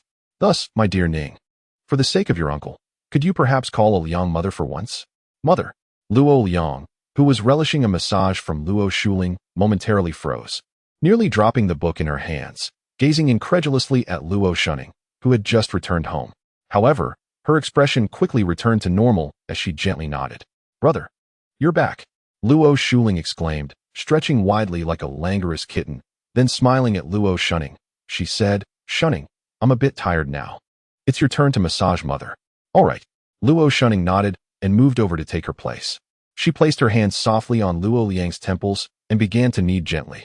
Observing this, Luo Shuling casually walked over, linking her arms with Gu Luo and Gu Feng, and grinned, Brother, uncle, come accompany me for a round of games. That night, no one knew what Luo Shunning and Luo Liang discussed. They may have reminisced about those warm moments that had been overlooked, perhaps confided in each other their longings and grievances, or simply relished the rare closeness they shared. As for Gu Luo, he finally understood why the old dragon could find his way ashore. It was all about sincerity. It is noteworthy that tonight, 2 more questions have emerged on the Sister Complex diary. Does Xu Ning's biological father wish to secretly take her abroad? Will he allow her to endure such a childhood alone? What does this mean? Did the 3 sisters not grow up together? Once the school celebration concludes and everything settles, I shall endeavor to understand. Time is on my side. I shall undoubtedly protect my sisters. Chapter 69. The little angels request the following morning. Gentle sunlight streamed through the window, illuminating the cozy kitchen. Good morning, brother, greeted Luo Shunning, her face alight with joy as she entered the kitchen with a lively step, her voice brimming with vitality and affection. Good morning, Shunning, Gu Luo replied, turning with a tender smile to return her greeting. What shall we have for breakfast? How about sandwiches? I love everything you make, brother. Thus, the 2 harmoniously collaborated to prepare breakfast, filling the kitchen with a warm and sweet aroma. As Gu Luo sliced the carefully selected tomatoes from the previous night, he suddenly remarked, I feel like Shunning is different from before, much more relaxed and cheerful. In response, Luo Shunning beamed an angelic smile and replied, her voice soft and sincere, Yes, I owe that to uncle and you. Sometimes I can be too stubborn, just like mom. It seems that certain words are harder to express to those we are closest to.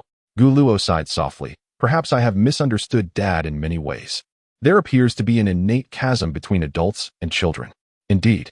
But enough of this. We must focus on the school celebration performance today. Gu Luo shifted the topic, punctuating his words with a gesture of encouragement.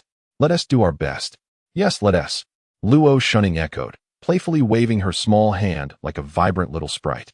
However, a hint of concern crept into her voice as she asked, Brother, do you think Chu Mimi would really do something like that? I don't know, but it's better to be safe than sorry. We must prepare for every eventuality. Gu Luo's tone was steady, instilling a sense of reassurance. Upon hearing this, Luo Shunning playfully tucked her hands behind her back, taking a small leap towards him, and mischievously winked. You are so kind to me, brother. You are also very good to me. Gu Luo chuckled, then naturally and affectionately offered her a slice of the cut tomato. Oh. Luo Shunning opened her mouth like a well-behaved kitten, blissfully savoring the tomato slice. Her expression transformed into one of sheer happiness as she exclaimed, It's tangy and sweet. Absolutely delicious. You truly are a master at selecting groceries, brother. Fantastic, fantastic. You are the best. You flatter me. Gu Luo couldn't help but laugh. I dare say this tomato could never be as sweet as your little mouth. The little angel's compliments were indeed a balm for the soul. How does brother know my mouth is sweet? Luo Shunning narrowed her eyes, a mischievous glimmer dancing within. Upon hearing such a direct question, Guluodon's eyes widened slightly. Brother, why are you silent?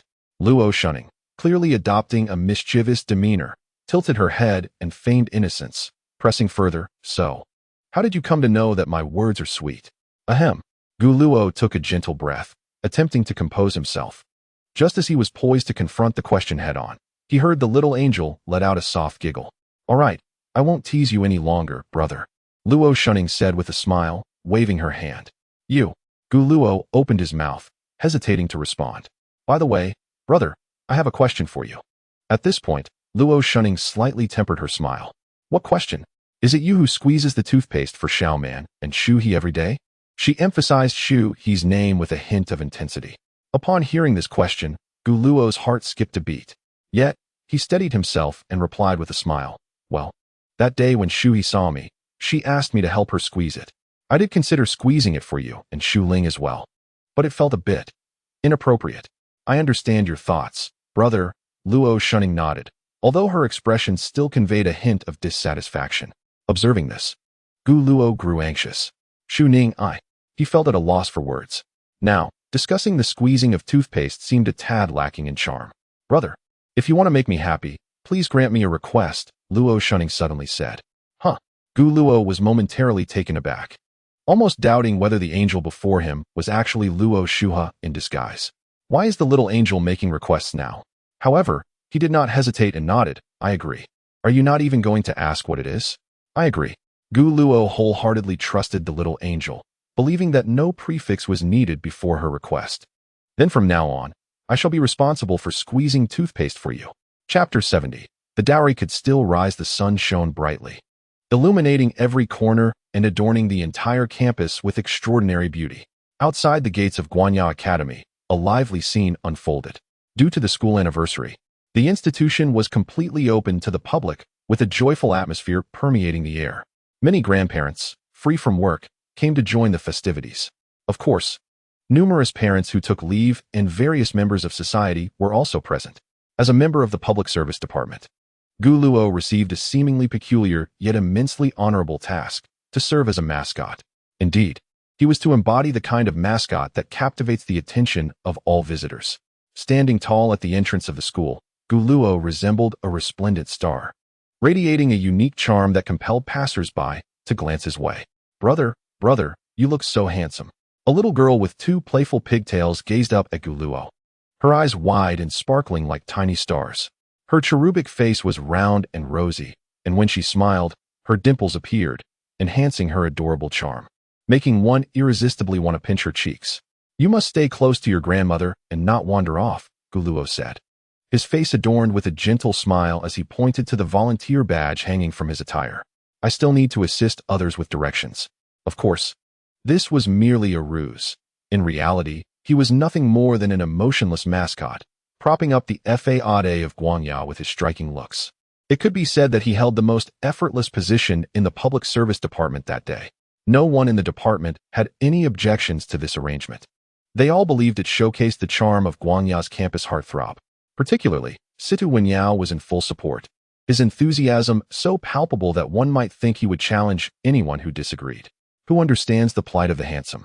Guluo mused internally, engaging in a self-deprecating mockery while dealing with the little girl who had been clinging to him for a full 5 minutes. The girl's grandmother stood nearby, a benevolent smile on her face, capturing the delightful moments of her granddaughter's childhood on her phone. Brother, you are so handsome. Will you marry me when you grow up? The little girl asked, her big, glistening eyes innocent and sincere. Guluo was momentarily speechless, managing only a wry smile and silence. Such matters should not be taken lightly. An outright rejection might bring tears to this naive little girl. He had underestimated the allure of a 9-year-old, who could effortlessly capture the hearts of blossoming young girls, and even the innocent, naive ones. How positive, he thought. Little sister, there are many club performances inside, and so many delicious candies. If we delay, we might miss out. Guluo began to rack his brain to distract her, as he felt the eyes of many upon him, fearing he might be misjudged as a lowly enthusiast. Of course, there was nothing wrong with that. It was simply a bit peculiar. However, the little girl was undeterred, clutching his pant leg tightly as if terrified he might suddenly escape. Gu Luo could only manage a wry smile at her persistence. He gradually crouched down and gently pinched her chubby little cheek. With the situation at hand, he decided to enjoy this delightful little trouble. One must admit, her face was a delight to touch, soft and fluffy like cotton candy. The little girl beamed with joy, her smile ever present, and her tiny dimples made her even more irresistibly sweet and charming. The little girl's grandmother stood nearby, cheerfully recording a video on her phone and eagerly sharing it with the family group chat. She remarked, "I specially took a day off for Xiaojun today. She is currently clinging to that handsome young man, insisting that he grow up to marry her." She added, "Xiaojun is certainly more charming than that 30-year-old single glutton. Soon, that person will be living alone in an old-age home, spending their days in solitude." The younger daughter quipped, "Mom, you could just read my ID instead." The elder daughter chimed in, "That young man is truly handsome. If only I were 10 years younger." The brother-in-law humorously interjected with a husky reference. Unbeknownst to Gu Luo, he had inadvertently almost sparked a family commotion. Noticing that the grandmother showed no intention of supervising the little girl, he reluctantly took her hand to prevent her from wandering off. Although she was already smitten and unable to move, it was better to be cautious, especially given the large crowd present. He pondered whether the performance venue would be able to accommodate so many people. However, on second thought, considering that the school's anniversary celebration had been held for many years, he reassured himself that the institution would have everything well organized. While Gu Luo was lost in thought, a gentle, elegant fragrance wafted through the air. Instinctively, he turned his head to see a stunningly fashionable woman, adorned with stylish sunglasses, standing beside him. Her beauty was captivating, exuding a blend of allure and a hint of languor, appearing to be in her 20s, with a graceful figure that radiated charm with every gesture. Despite being surrounded by the beauty of his younger sisters daily, Gu Luo found himself unable to resist acknowledging the breathtaking allure of the woman before him. "Do you need any assistance, miss?" he inquired, addressing her as miss since her exact age eluded him. "You called me miss?" Su Shasha playfully blinked her large eyes behind her sunglasses, unable to suppress a laugh. "Very well, then I shall acknowledge you as my little brother." As she spoke, she discreetly scrutinized Gu Luo from head to toe, inwardly marveling at how he appeared even more handsome in person than in photographs. His features were exquisitely perfect, and his unique charm was undeniable. No wonder her precious daughter was determined to endure the hardships of dieting. Even at her age, she would likely find herself irresistibly drawn to him. Who wouldn't be enchanted? Clearing his throat, Gu Luo sensed that this woman's demeanor and words were somewhat peculiar. Yet he maintained a polite smile and asked, "Is there anything I can assist you with?" At this moment, the little girl beneath him puffed up her rosy cheeks in indignation, looking up at Su Shasha with a fierce expression, as if declaring her sovereignty.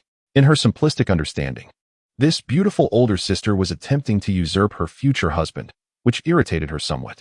Su Shasha, with an elegant motion, tucked a stray lock of hair behind her ear and asked, her smile radiant, "Little brother, do you think I am pretty?"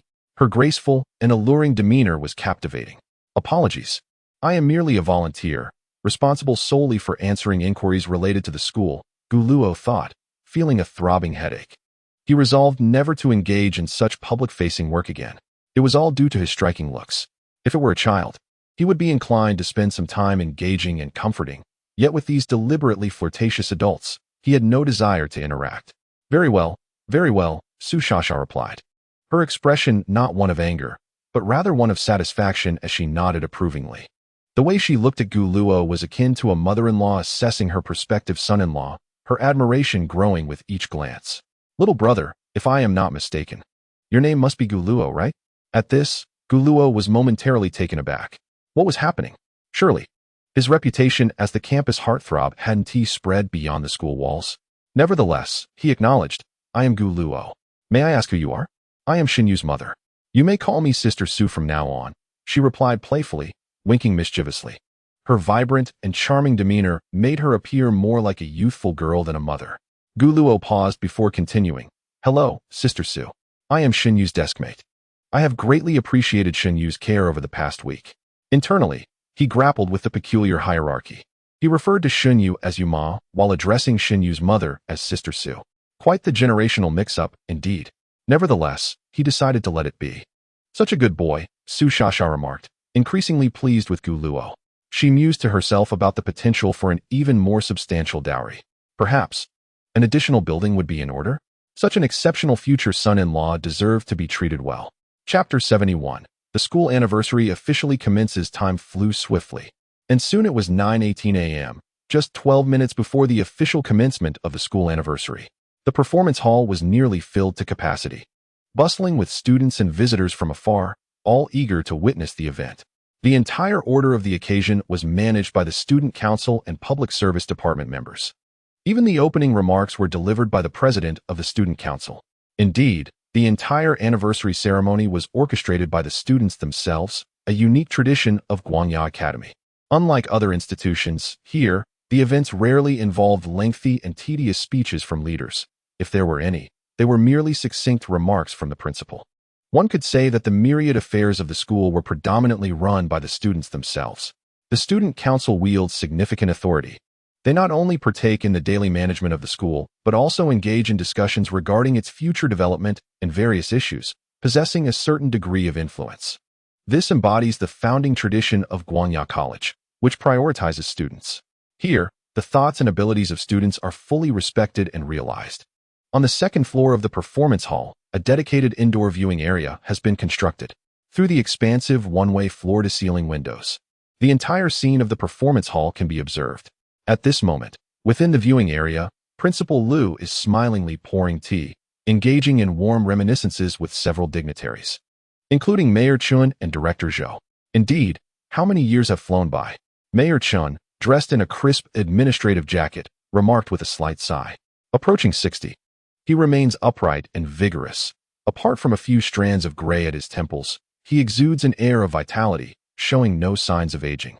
Time has etched some marks upon his face, yet it has also bestowed upon him a demeanor of maturity and composure. Mayor Chun has also turned gray.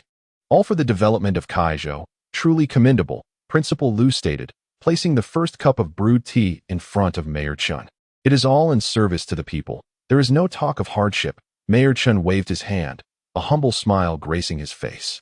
Meanwhile, in front of the floor-to-ceiling windows, Luo Liang and Su Shasha, along with several Guangya alumni, are gathered in small groups, chatting amiably. The atmosphere is relaxed and congenial. Those who have entered this room are mostly old acquaintances, some even former classmates, allowing for a comfortable interaction devoid of excessive formality. "My dear Luo, I've missed you terribly," Su Shasha exclaimed, akin to a fond little girl, naturally linking her arm with Luo Liang's, her face beaming with joy. "Weren't we just together last week?" Luo Liang, maintaining a neutral expression, continued to gaze quietly out the window. However, he showed no resistance to Su Shasha's affectionate gesture. "Well, I missed you too. After this, let us gather. I want to see what your brother-in-law and your children look like," Su Shasha remarked, her excitement palpable. Luo Liang remained silent, tacitly agreeing. "By the way, I must tell you, my precious daughter has a crush on a particularly handsome boy," Su Shasha said with enthusiasm. "Honestly, I just met him. He is stunning. Plus, Xiaoyu has overcome her fears and started to lose weight. She will surely win him over." The more she spoke, the more animated she became, as if envisioning her daughter's bright future. "Is that so? That sounds wonderful," Luo Liang nodded, his response succinct, revealing no interest in the gossip. Yet, he harbored a sense of joy for Su Shasha's daughter in his heart. Su Shasha, clearly accustomed to his demeanor, paid no mind to it, and continued to chatter away, sharing snippets of her life. "Luo Liang, soon we will be able to hear Ning Ning sing, right?" At that moment, a middle-aged woman standing on the opposite side spoke up with a smile. "I am truly looking forward to it. I particularly enjoyed listening to Ning Ning's songs back then. It's a pity they were all taken down, and I didn't download them in advance." Upon hearing this, all eyes in the room turned towards Luo Liang. They were somewhat aware of the reasons behind Luo Shuqing's withdrawal from the industry, and mentioning it now inevitably stirred memories among everyone present. In truth, her departure was for the best. The entertainment industry is fraught with peril, and Ning Ning, being so innocent, could easily fall prey to unsavory elements. Another industry veteran chimed in. "I heard from my child that Ning Ning is now the deputy head of the music department, and she will officially be promoted after today's anniversary celebration. Haha. Isn't that just like Luo Liang? Speaking of which, wasn't Luo Liang the head of the music department back in the day? Do you still remember that?" "Of course. That year, I was a junior, and Luo Liang was a sophomore. I secretly harbored a crush on her for an entire year. Haha. Too bad you never had a chance. The laughter that ensued from the crowd lightened the atmosphere even further. All right. We'll soon be able to enjoy the splendid performance brought by Ning Ning.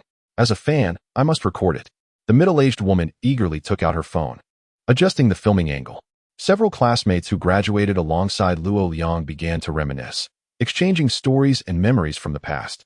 Luo Liang, however, remained silent, gazing quietly out the window. Yet, a hint of subtle tension and anticipation shimmered in her eyes. After all, it was her daughter's performance. And how could she not be concerned? Everyone, don't be nervous. I believe you can do it.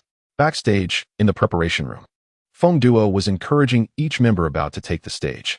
But I'm still quite nervous, a girl admitted, her voice trembling slightly. As the first act to perform, the pressure was palpable. If anything went awry, it would not only tarnish an individual's reputation, but also that of the entire Guangya. The audience outside was filled with visitors who had come with high expectations. The mere thought of someone hitting the wrong note, someone pulling the wrong string, or even the deputy head singing off-key sent shivers down their spines. It's all right, I believe you can do it. Seeing her distress, Feng Duo promptly walked over to the girl, gently patting her shoulder to offer comfort and strength. Ren Lei, observing this moment, turned to Luo Shuqing and softly asked, "Darling, are you nervous?" "Not really," Luo Shuqing replied with a slight smile, her expression radiating confidence and composure. In truth, aside from a minor concern about Chu Mimi possibly causing trouble, she felt no anxiety whatsoever.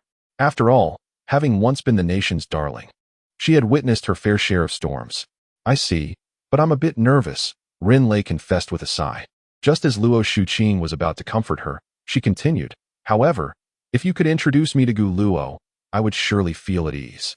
Luo Shuqing retracted a comforting remark and cast a small sidelong glance at her close friend. "Hee, I simply wish to be your sister-in-law. What fault is there in that?" Ren Lei playfully stuck out her tongue. "You indeed." Luo Shuqing shook her head helplessly, yet a smile lingered on her face. Accustomed as she was to her friend's playful banter, of course, it was merely a jest. Meanwhile, Chu Mimi stood quietly in a corner, cradling her violin, her expression serene as she observed Luo Shuqing and Ren Lei sharing whispered words. A hint of indifference and disdain flickered in her eyes, as though the world around her bore no relevance. This was the calm that precedes the storm. She couldn't help but smirk inwardly, thinking, soon, we shall all meet our doom. All shall perish together. Time slipped by imperceptibly, and soon it was 9:30. Sunlight streamed through the grand windows of the performance hall, casting golden threads of light that illuminated the stage and the expectant faces below. Students from the Student Union and the Public Service Department systematically transported the instruments required by the music department onto the stage, their metallic components glistening in the sunlight, contrasting beautifully with the warm texture of the wooden parts. At that moment, Luo Shuqing, accompanied by the members of the music department, ascended the stage with grace. The students and guests clearly showed their respect. As soon as they stepped onto the stage, the entire gymnasium was engulfed in enthusiastic applause, the sound reverberating like a tidal wave in the expansive space. Soon, the performance commenced in earnest. The cellist gently positioned her instrument between her knees, slightly closed her eyes, and took a deep breath. Gradually, she drew the bow across the strings, producing a deep, rich tone that flowed like a warm current, each note infused with profound emotion. This steady timbre served as the bedrock of the music, establishing a solid foundation for the entire performance. Following this, Ren Lei's nimble fingers danced across the black and white keys. The piano's clear and melodious sound intertwined with the cello's rich tones, effortlessly creating a soothing and tranquil atmosphere, as if transporting the audience to a serene sanctuary, refreshing the spirit. The gentle musical motif was thus established, and everything unfolded flawlessly according to the rehearsal's plan. The audience gradually immersed themselves in this enchanting musical ambience. Some closed their eyes slightly, savoring the touches evoked by each note, while others remained transfixed on the stage, fearing they might miss any splendid moment. However, at that very instant, a sudden disruption occurred. Chu Mimi, the violinist, raised her bow. At what was supposed to be a key moment guiding everyone deeper into the musical narrative, she struck a note of unexpectedly high pitch. This abrupt high note shattered the previously harmonious atmosphere, like a sharp dagger piercing the tranquil surface of a lake. As the members preparing to play the flute and strum the guitar were suddenly taken aback, their minds seemed to have been abruptly pressed on pause, leaving them in a state of blank confusion. The two exchanged bewildered glances, their eyes filled with uncertainty and panic. Was this truly the piece they had meticulously prepared? How could it have changed so suddenly? Why had no one informed them? Yet, instinctively, they began to perform in a mechanical manner. The flutist endeavored to maintain her composure, playing softly in accordance with the original rhythm, striving to preserve a semblance of harmony in the music. In contrast, the guitarist appeared visibly flustered, her fingers uncontrollably dancing to the erratic tempo set by the misguided rhythm, having previously caused mischief alongside her fellow performer. Perhaps this shared history led her to subconsciously follow the flawed beat. In an instant, the entire performance descended into chaos. The cacophony of instruments clashed and collided, the once enchanting melodies devolving into a disarray akin to a farcical debacle. The audience wore expressions of astonishment. The previously immersive atmosphere had dissipated, replaced by utter confusion. What was happening? This was not at all what I had witnessed during the music department's rehearsal. Were the violinist and guitarist deliberately causing disruption? The rhythm was entirely off. Was this not tarnishing the music department's reputation? What do you know? This must surely be an innovation from the music department, if you savor it carefully. Is there not a certain chaotic beauty to it? Mate, I can't even tell if you were serious. Chapter 72. Wishing to throttle Chu Mimi from the viewing platform. Principal Liu watched the chaotic scene unfolding on stage, his previously gentle smile gradually solidifying into a mask of concern. What on earth was happening with the music department? This was undoubtedly a slap to his face as the principal. Today, a school anniversary was not merely an ordinary event. It was a concentrated showcase of Guangya students' talents and capabilities, intricately linked to the forthcoming donations from alumni. Had everything proceeded smoothly, it would have surely brought joy to all, satisfying every party involved. Yet, with this performance in disarray, how was the school to receive donations from alumni afterward? Was this truly the caliber of students Guangya was producing? How embarrassing. Moreover, this was a disastrous start, with the very first performance setting a poor tone, casting a shadow over the entire anniversary. Most critically, among the alumni attending the celebration were not only business elites, but also two significant figures from the political realm. Just the thought of this made Principal Liu's head throb with anxiety. Sister Liang, something seems amiss. At this moment, Su Shasha released her grip on Luo Liang's arm, her delicate brows furrowing slightly. Her gaze was fixed intently on the stage, desperately seeking a thread of reasonable explanation amid the turmoil of the performance. Yet, all efforts proved futile. There was simply no justification to be found. Luo Liang remained silent, standing composedly, her calm gaze fixed on the unfolding mayhem on stage. However, her inner turmoil belied the calm facade she presented. It was her daughter who was to perform, and under such unfortunate circumstances, how could one possibly sing? At that moment, a middle-aged woman nearby gradually lowered her recording device, her face etched with confusion, and inquired, "Is this the music department's innovation for this year?" Yet, the only response she received was a profound silence, for all present understood that, despite any alterations, the performance had unquestionably faltered. The so-called innovation was merely an exercise in self-deception. Mayor Li and Director Zhou exchanged glances, then silently lifted their teacups, sipping the tea without uttering a word. The room gradually descended into quietude, with veiled gazes directed towards Luo Liang. After all, Luo Shunning was the deputy head of the music department. If even a modest school celebration could be so thoroughly mismanaged, it would undoubtedly tarnish the reputation of the Luo family. In the audience, Feng Duo's complexion had turned pale, as if all vitality had been drained from her. Her fists were clenched tightly, her face a mask of disbelief and rage, her lips trembling slightly. She couldn't comprehend why Chu Mimi would dare to disrupt such a crucial event. What could possibly motivate her? Hadn't she already urged Luo Shunning to withdraw repeatedly? All along, she had strived to maintain harmony within the group, meticulously managing relationships. So why had such an irretrievable mishap occurred? The more Feng Duo pondered, the more her anxiety intensified. An inner fire of fury blazed within her, compelling her to rush onto the stage and strangle Chu Mimi. As the head of the department, she bore the primary responsibility for this performance. The accolades the music department had amassed over the years were on the verge of being obliterated today. Feng Duo felt as though she were about to become the scapegoat of the music department, the weight of this burden nearly rendering her breathless. Meanwhile, not far from her position, a third-year student with clear eyes spoke up. I assure you, it's not a deliberate disruption. Surely, Guanya's students wouldn't intentionally cause mayhem in such a setting, would they? He had come to Guanya to join the festivities, as he had no classes on Wednesday. After a brief pause, he continued, this must be some form of innovation. I attended last year's Guanya anniversary as well, and the music department truly impressed me. I still vividly recall a guitarist with a high ponytail who left a lasting impression with her skillful technique and vibrant performance. Let us see how this unfolds.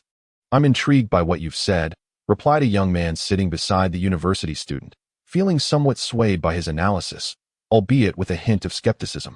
Just you wait, it's definitely an innovation. Otherwise, I'll eat 100 pounds, declared the third-year student emphatically, his gaze inadvertently drifting to Feng Duo in the corridor. Wait, doesn't she resemble that outstanding guitarist from last year? Yet upon closer inspection, he realized she was not the same. Last year's guitarist radiated an exuberant youthful spirit, frolicking about like a lively sprite, utterly adorable, in stark contrast to the anxious girl before her, whose face was etched with worry. It must be an illusion, surely.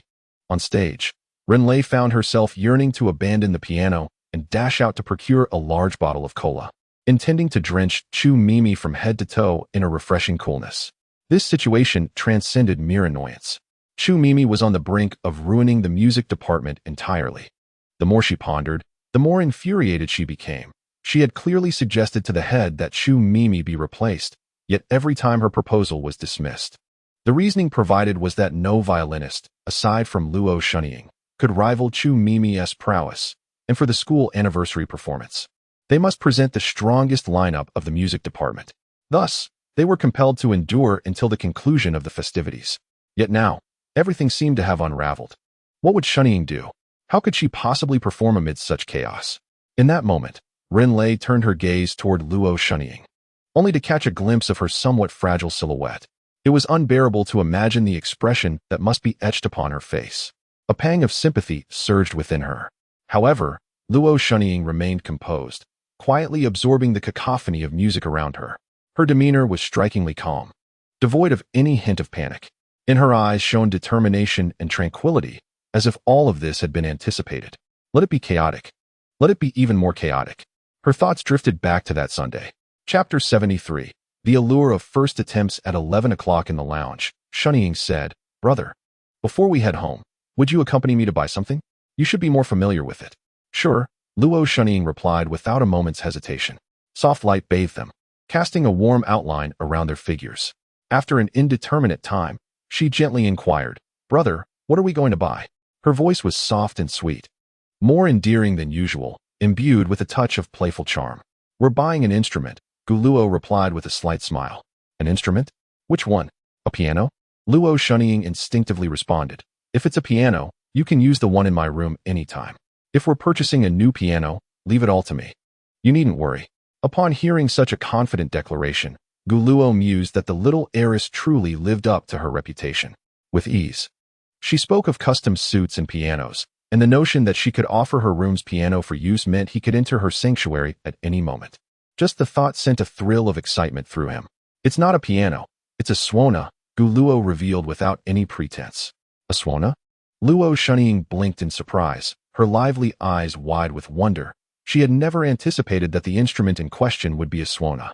In this contemporary era, individuals skilled in playing the suona are indeed a rarity. Apart from rural areas where this ancient art is still passed down, one seldom encounters the suona's presence in bustling cities.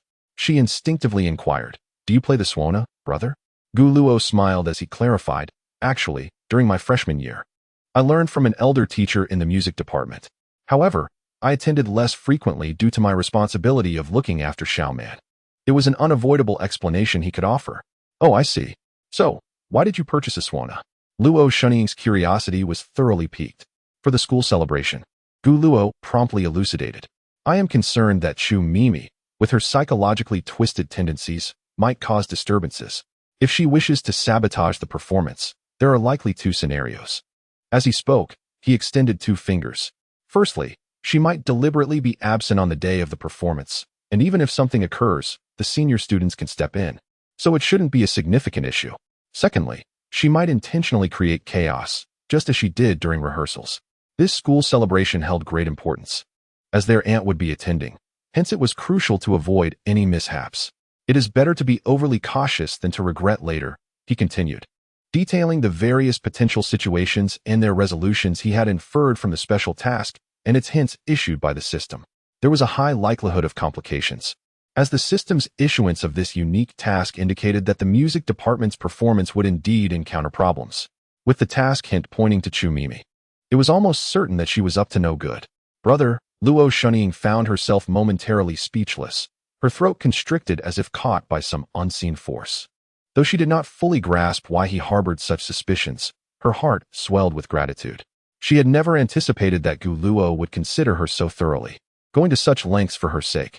Had it not been for him, she could only imagine the distress Chu Mimi would have inflicted upon her. Brother, why are you so good to me? Luo Shunying gazed at Gu Luo, her eyes brimming with tenderness. Because you are my sister, he replied without hesitation. Is that all? She asked, tilting her head slightly, her eyes sparkling with anticipation. She yearned for a more profound answer. Because I do not wish to see Shunying hurt.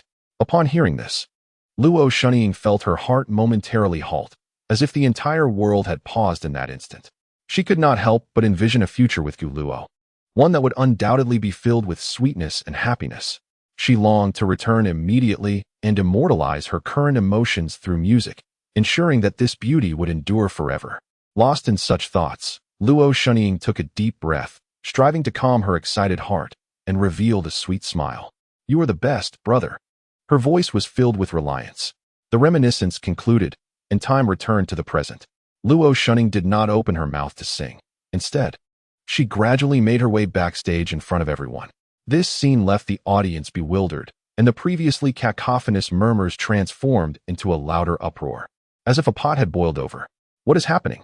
Has even the lead singer fled? Luo Shunying is no longer singing?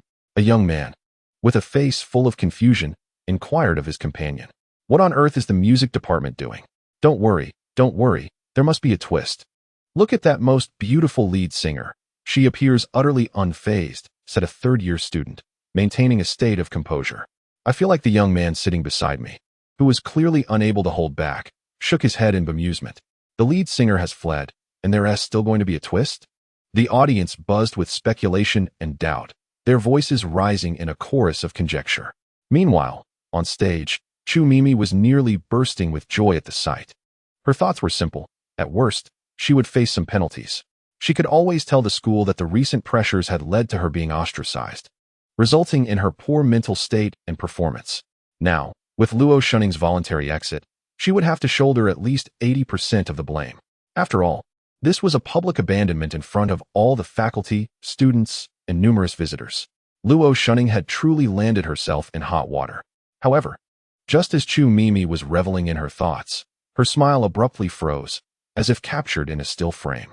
There stood Luo Shunying, not only returning but also holding the hand of a young man, who was clutching a strangely familiar yet foreign instrument in his other hand.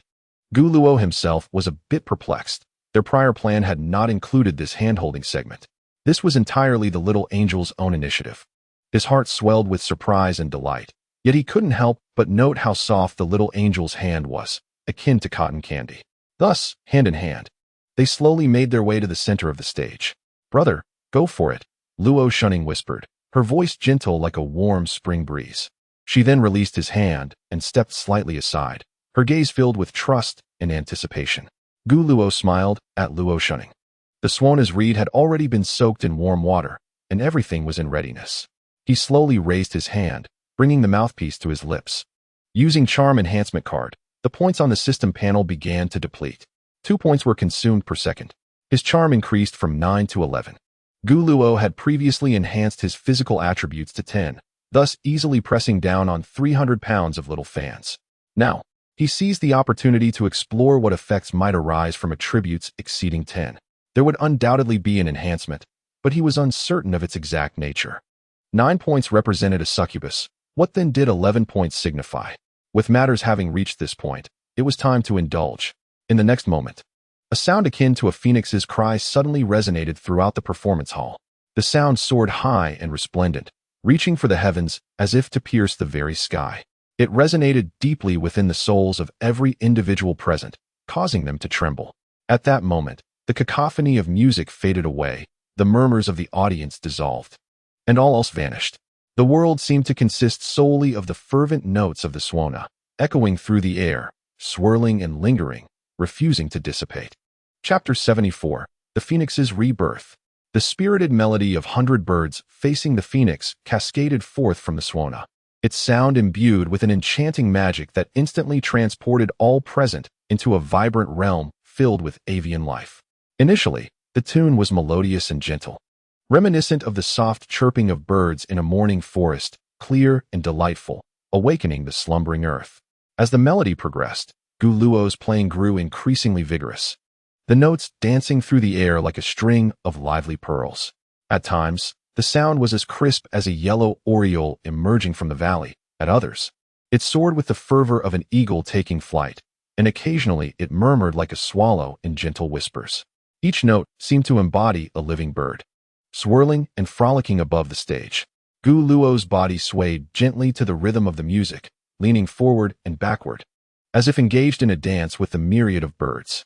Gradually, the music reached its climax, the tempo accelerating, and the notes surged forth like a tempest.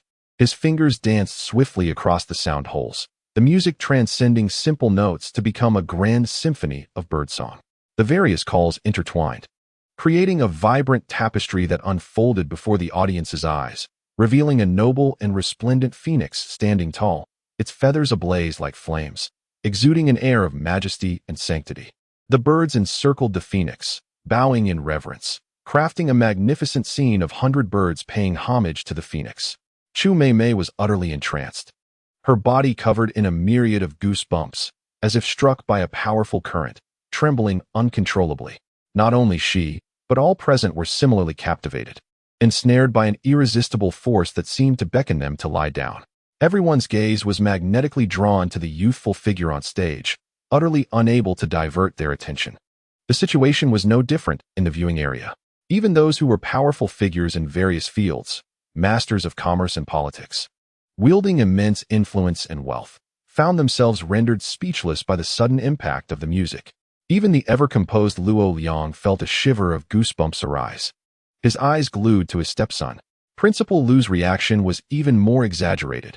His eyes widened in astonishment, his expression shifting from initial anxiety at the apparent mishap during the performance, to shock as the lead singer departed, then to confusion upon Gu Luo's entrance with the vocalist, culminating in sheer astonishment at Gu Luo's Suona performance. The rapidity of his emotional transitions resembled a thrilling roller coaster ride. There was no time to react. At that moment, Mayor Li and Director Zhou held their teacups, their hands frozen in midair, neither drinking nor setting them down, as if they had forgotten the very existence of the tea. The souls of all present seemed to have been drawn away by the raucous instrument, immersed in a world of music, oblivious to the passage of time and the surroundings. On stage, the solo performance of the Suona reached its pivotal moment, concluding with a breathtaking rendition of the Nirvana sound, sustained for 60 seconds, the phoenix rising anew. This was the Nirvana version of 100 birds paying homage to the phoenix, meticulously reimagined by Gu Luo, sourced from a parallel realm known as Earth. Opting for a solo, he chose to conclude in this soul-stirring manner, ensuring that all would remember this moment through the most impactful finale. For safety's sake, he activated the physical enhancement card, elevating his physical prowess from 7 to 9. Gu Luo's cheeks puffed slightly as he continuously channeled breath into the Suona. In an instant, the sound of the Suona surged with fervor, resonating as though a phoenix was singing majestically, beckoning the homage of 100 birds. During those 60 seconds, Gu Luo's body felt as if supported by an invisible force. His arms held the Suona steadily, devoid of tremor. With the enhancement of his 11 points of charm, the Suona's notes possessed an extraordinary allure, captivating every individual present. Each person was shaken by the exuberant music, as if their very souls were drawn inextricably into its depths. Time seemed to freeze in that moment, the world narrowing down to Gu Luo, the Suona in his hands, and the transcendent sound of Nirvana. The expressions of the audience contorted in various degrees, some even forgetting to breathe.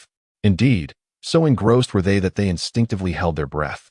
not daring to utter a sound, fearful that even the slightest movement might shatter this enchanting musical reverie. Time slipped away in this surreal atmosphere, each second stretching like an eternity. As the final note faded, Guluo exhaled gently, his countenance remaining composed. He then offered a slight bow to the audience. This entire performance had depleted his points entirely, leaving him financially bereft. Yet it was worth it.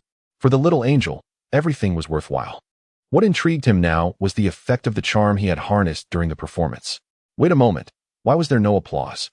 Guluo stood on stage with the Suona, surveying the expressions of his fellow musicians and the audience below. Everyone's faces were peculiar, flushed with a deep crimson. Goodness!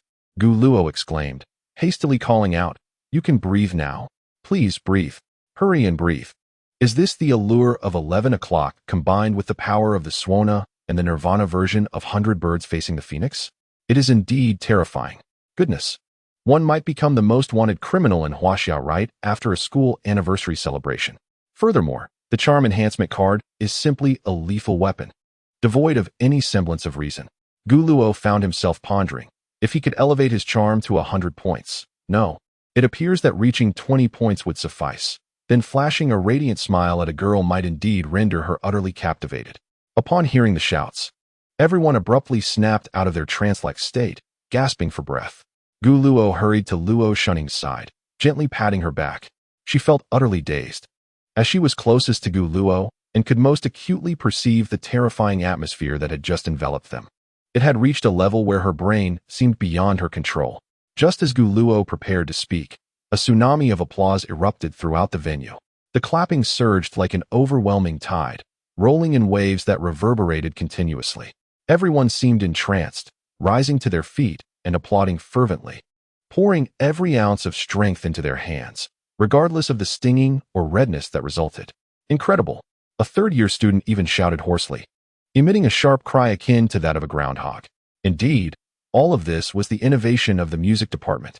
They had first deliberately created chaos to stir the audience's emotions, followed by an extreme reversal that challenged the limits of those feelings. The symbolism was easily comprehensible and could be interpreted in myriad ways, yet the essence remained, a rhythm of soothing chaos and rebirth. Most importantly, this final rebirth, rising anew from the chaos, it possessed a complete narrative. Moreover, the performances of the music department members were extraordinarily impressive. Their expressions were so convincing that one might think the Suona player was genuinely salvaging the situation. Tonight, one must boast for a full 2 hours upon returning to school. Not a minute less. His only regret was not recording this performance. It felt like a loss of 1 billion. At this moment, the guitarist turned to Chu Mimi, astonished, and asked, "Wow, Mimi, was this all part of your plan with Guluo and the others? You all took this to the extreme, even keeping us in the dark." The cellist shook his head in complexity, feeling as if he had just ridden a roller coaster. It was exhilarating. This was undoubtedly the most outstanding performance in the history of the Guangya Music Department. Without exception, Gu Shun led the way. Meanwhile, Chu Mimi remained in a daze, only now realizing that she seemed to be a part of something much larger. Chapter 75. Guluo is my son inside the viewing platform. The entire space was still permeated with the enchanting atmosphere of lingering melodies. As the crowd regained their composure, Su Shasha eagerly pointed at Guluo, who was preparing to take his bow on stage, and exclaimed to Luo Liang, "Sister Liang, look, that charming young man is my future son-in-law. Allow me to introduce him. His name is Guluo. Isn't he exceptionally handsome and remarkably talented?" It was evident that she had wholeheartedly embraced Guluo as one of her own, akin to the joy one feels for their own child. Su Shasha possessed unwavering confidence in her daughter. She believed that once her daughter successfully shed the extra weight, with their family's inherited beauty, there was no way Guluo would remain indifferent, especially since she had heard from the homeroom teacher that Guluo and Shun Yu had been inseparable lately, further solidifying the foundation for their burgeoning relationship. All that was left was to await the day when their feelings would erupt. In the now overly quiet room, Su Shasha's words were crystal clear to everyone present. Upon hearing this, a middle-aged woman expressed her astonishment. "Shasha, is this boy Shin Yu's boyfriend?" As she spoke, she continued recording the scene on her phone, clearly unwilling to miss any captivating moments. Although it was not the case at present, it soon would be. Su Shasha wore a confident smile and replied with poise, "I even made a point to meet him this morning. With a slight lift of her chin, her tone brimmed with certainty. It is only a matter of time before he becomes part of our family. I must pay a visit to his family soon. Indeed, congratulations, the middle-aged woman said, though inwardly she began to calculate. She found it hard to believe that such an outstanding and handsome young man would genuinely be interested in Su Shasha's daughter, who was a bit on the plump side. Clearly, Su Shasha was merely asserting her claim. After all, who wouldn't relish introducing such an exceptional young man to their family? Most importantly, Gu Luo's looks were simply impeccable. Without delving into other merits, his striking appearance alone was enough to captivate any woman. Moreover, any student who could gain admission to Guanya Academy must possess some level of capability or be extraordinarily accomplished. Any one of these attributes, combined with Gu Luo's good looks, constituted a formidable combination. Su Shasha was proud of her daughter's discerning taste. Gu Luo, at present, seemed to devote his attention solely to her daughter, avoiding interactions with other girls entirely. Su Shasha immediately divulged everything she knew. Luo Liang stood quietly to the side, her expression impassive as she listened, wanting to say something but hesitant to speak. Similarly, Principal Lu wore a complex expression, his gaze shifting between Su Shasha and Luo Liang. He knew Gu Luo's true identity, and it was apparent that Su Shasha was oblivious to this fact. How awkward. Should he intervene and offer a gentle reminder? By the way, Lu, how are Gu Luo's grades? Does he have any acquaintances in our circle? The middle-aged woman then turned her attention to Principal Lu. Gu Luo is a transfer student this semester, having consistently ranked first at Kaizhou Academy prior to this. When Principal Lu mentioned whether there were acquaintances among his family, his expression grew increasingly complex.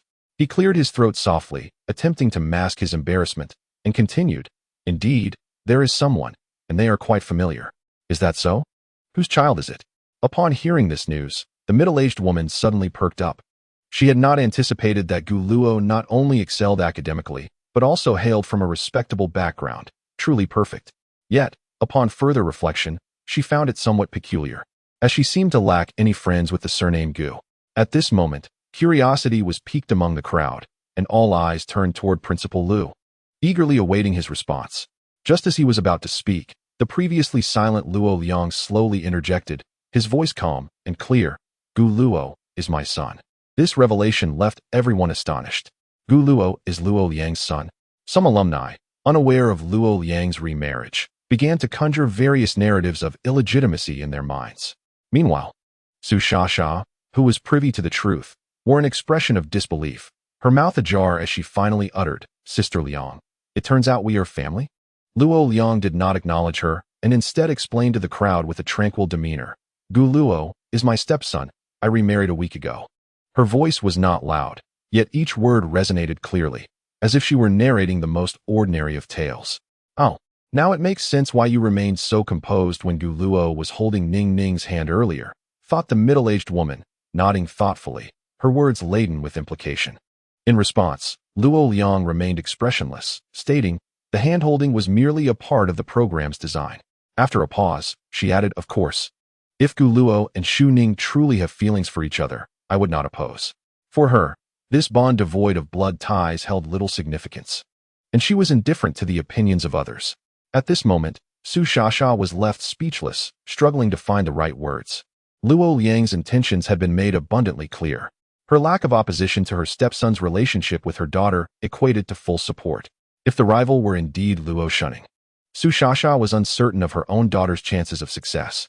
The thought of Gu Luo and Luo shunning residing under the same roof, their proximity coupled with their exceptional qualities, filled Su Shasha with a sense of unease. Yet, she genuinely admired Gu Luo, and she knew her daughter harbored genuine feelings for him. It was a challenging situation, but not insurmountable. If necessary, she, the future mother-in-law, would personally step in to assist, orchestrating a strategic intervention. Luo Liang. At that moment, Mayor Li, who had been silent until now, gently set down his teacup, a warm smile gracing his face as he slowly spoke. "If possible, I would like to arrange for Xiao Luo to visit the government courtyard and perform a Suona piece for our esteemed elders. What do you think?" No sooner had Mayor Li's words settled than Director Zhou, seated nearby, chimed in, "I have a modest understanding of the Suona. Yet I must confess I have never encountered this particular piece.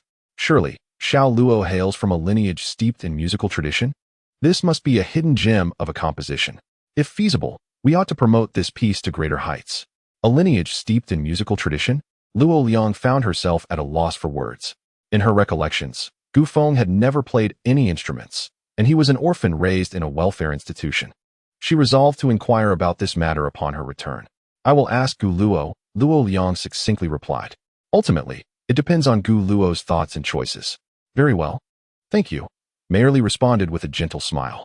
Notification, special task completed, special task rewards, skill mastery card X1, intelligence point X1, physical attribute point X1, 1000 points. Brother, Gu Luo, points, 1026, charm, 9, intelligence, 9, physical attributes, 8, 1000 points along with attribute points. A bountiful harvest indeed. Gu Luo felt immense satisfaction with this reward. With an intelligence score of 9, it should be sufficient to surpass the achievements of the little angel. Contemplating this, a subtle smile of anticipation played upon his lips. It was time to excel. On stage, as the members of the music department bowed in gratitude, they deliberately left a spot for Gu Luo, Luo Shunning, and Chu Mimi. Indeed, there was even a place reserved for Chu Mimi. Now, even Ren Lei believed this was a premeditated innovation by the trio. Confusion and a tinge of sadness swirled within her. She never expected Shunning would keep this from her.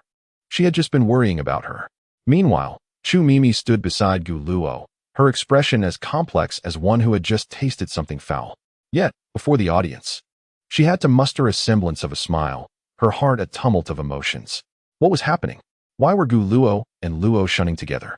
It felt as though they had anticipated her disruption. She racked her brains, unable to comprehend the situation. The pressure was building within her, and she felt as if she might explode. Yet, the only certainty for Chu Mimi was that she now resembled a mere clown, a clown forced to smile through her struggles. Much like a rat caught in the sunlight, with all its ugliness and distress laid bare for the world to see. Chapter 76. The thoughts of all parties. Even as Gu Luo and his companions quietly departed from the backstage, the applause within the performance hall surged like relentless waves, undulating in a continuous cascade. Such a soul-stirring spectacle is indeed a rare gem, a serendipitous encounter that cannot be sought after. The spirited sound of the Suona seemed to possess an enchanted quality, reverberating in the ears of the audience. It evoked a peculiar urge to lie back and surrender to the moment. Gu Luo, an unknown voice first pierced the air, its resonance akin to a stone cast into a tranquil lake, instantly stirring a torrent of waves. Gu Luo, Gu Luo. The students joined in fervently, their synchronized and passionate cries seemingly poised to shatter the venue's ceiling.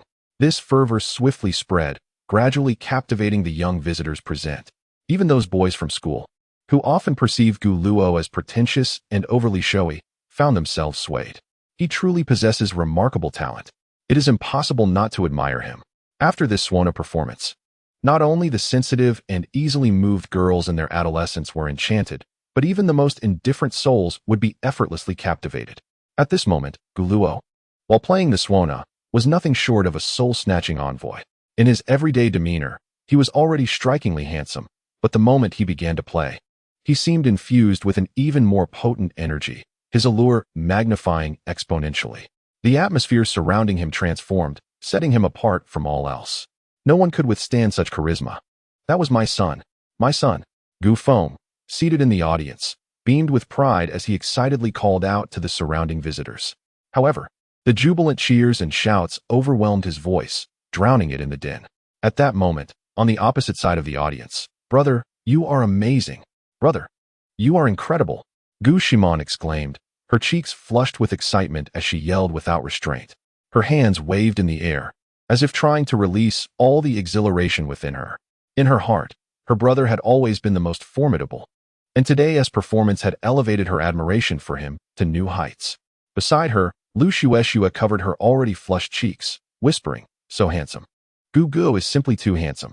At that instant, an abundance of girls, no, it could be said all the girls in school, were surely smitten with Gu, leading to fierce competition. Fortunately, apart from his interactions with Shunyu, Gu rarely engaged with other girls, including the three sisters of the Luo family. Thus, she and Shimon could confidently approach class 2 to 8 to find Gu. This school was their domain. As for Shunyu, she posed significantly less of a threat compared to the other girls. Upon contemplating this, Lu Shueshua, gradually lowered her small hand that had been pressed against her cheek, then clenched it into a tight fist, rallying her spirits. Her adorable little toes, snugly encased in white knee-high socks, curled in unison. She resolutely vowed to overcome her instinctive shyness whenever she encountered Brother Gu. With bold determination, she would pursue him openly, preparing an array of delightful treats for him each day. Moreover, she intended to inquire with Man about which anime female character Brother Gu favored, as she could certainly embody that essence. Lu Shueshue was acutely aware of what boys her age typically admired. When the time came, she would cleverly present various personal photographs under the pretext of seeking his assistance in selecting the most appealing ones. After all, winning a boy's heart necessitated the full utilization of one's own advantages. The lively atmosphere within the performance hall lingered for quite some time. Gu Luo's Suona performance sparkled like a brilliant meteor, leaving an indelible mark on the hearts of the audience, evoking endless reminiscence. It was only when the student council president ascended the stage, microphone in hand, and called for order that the hall gradually fell into silence.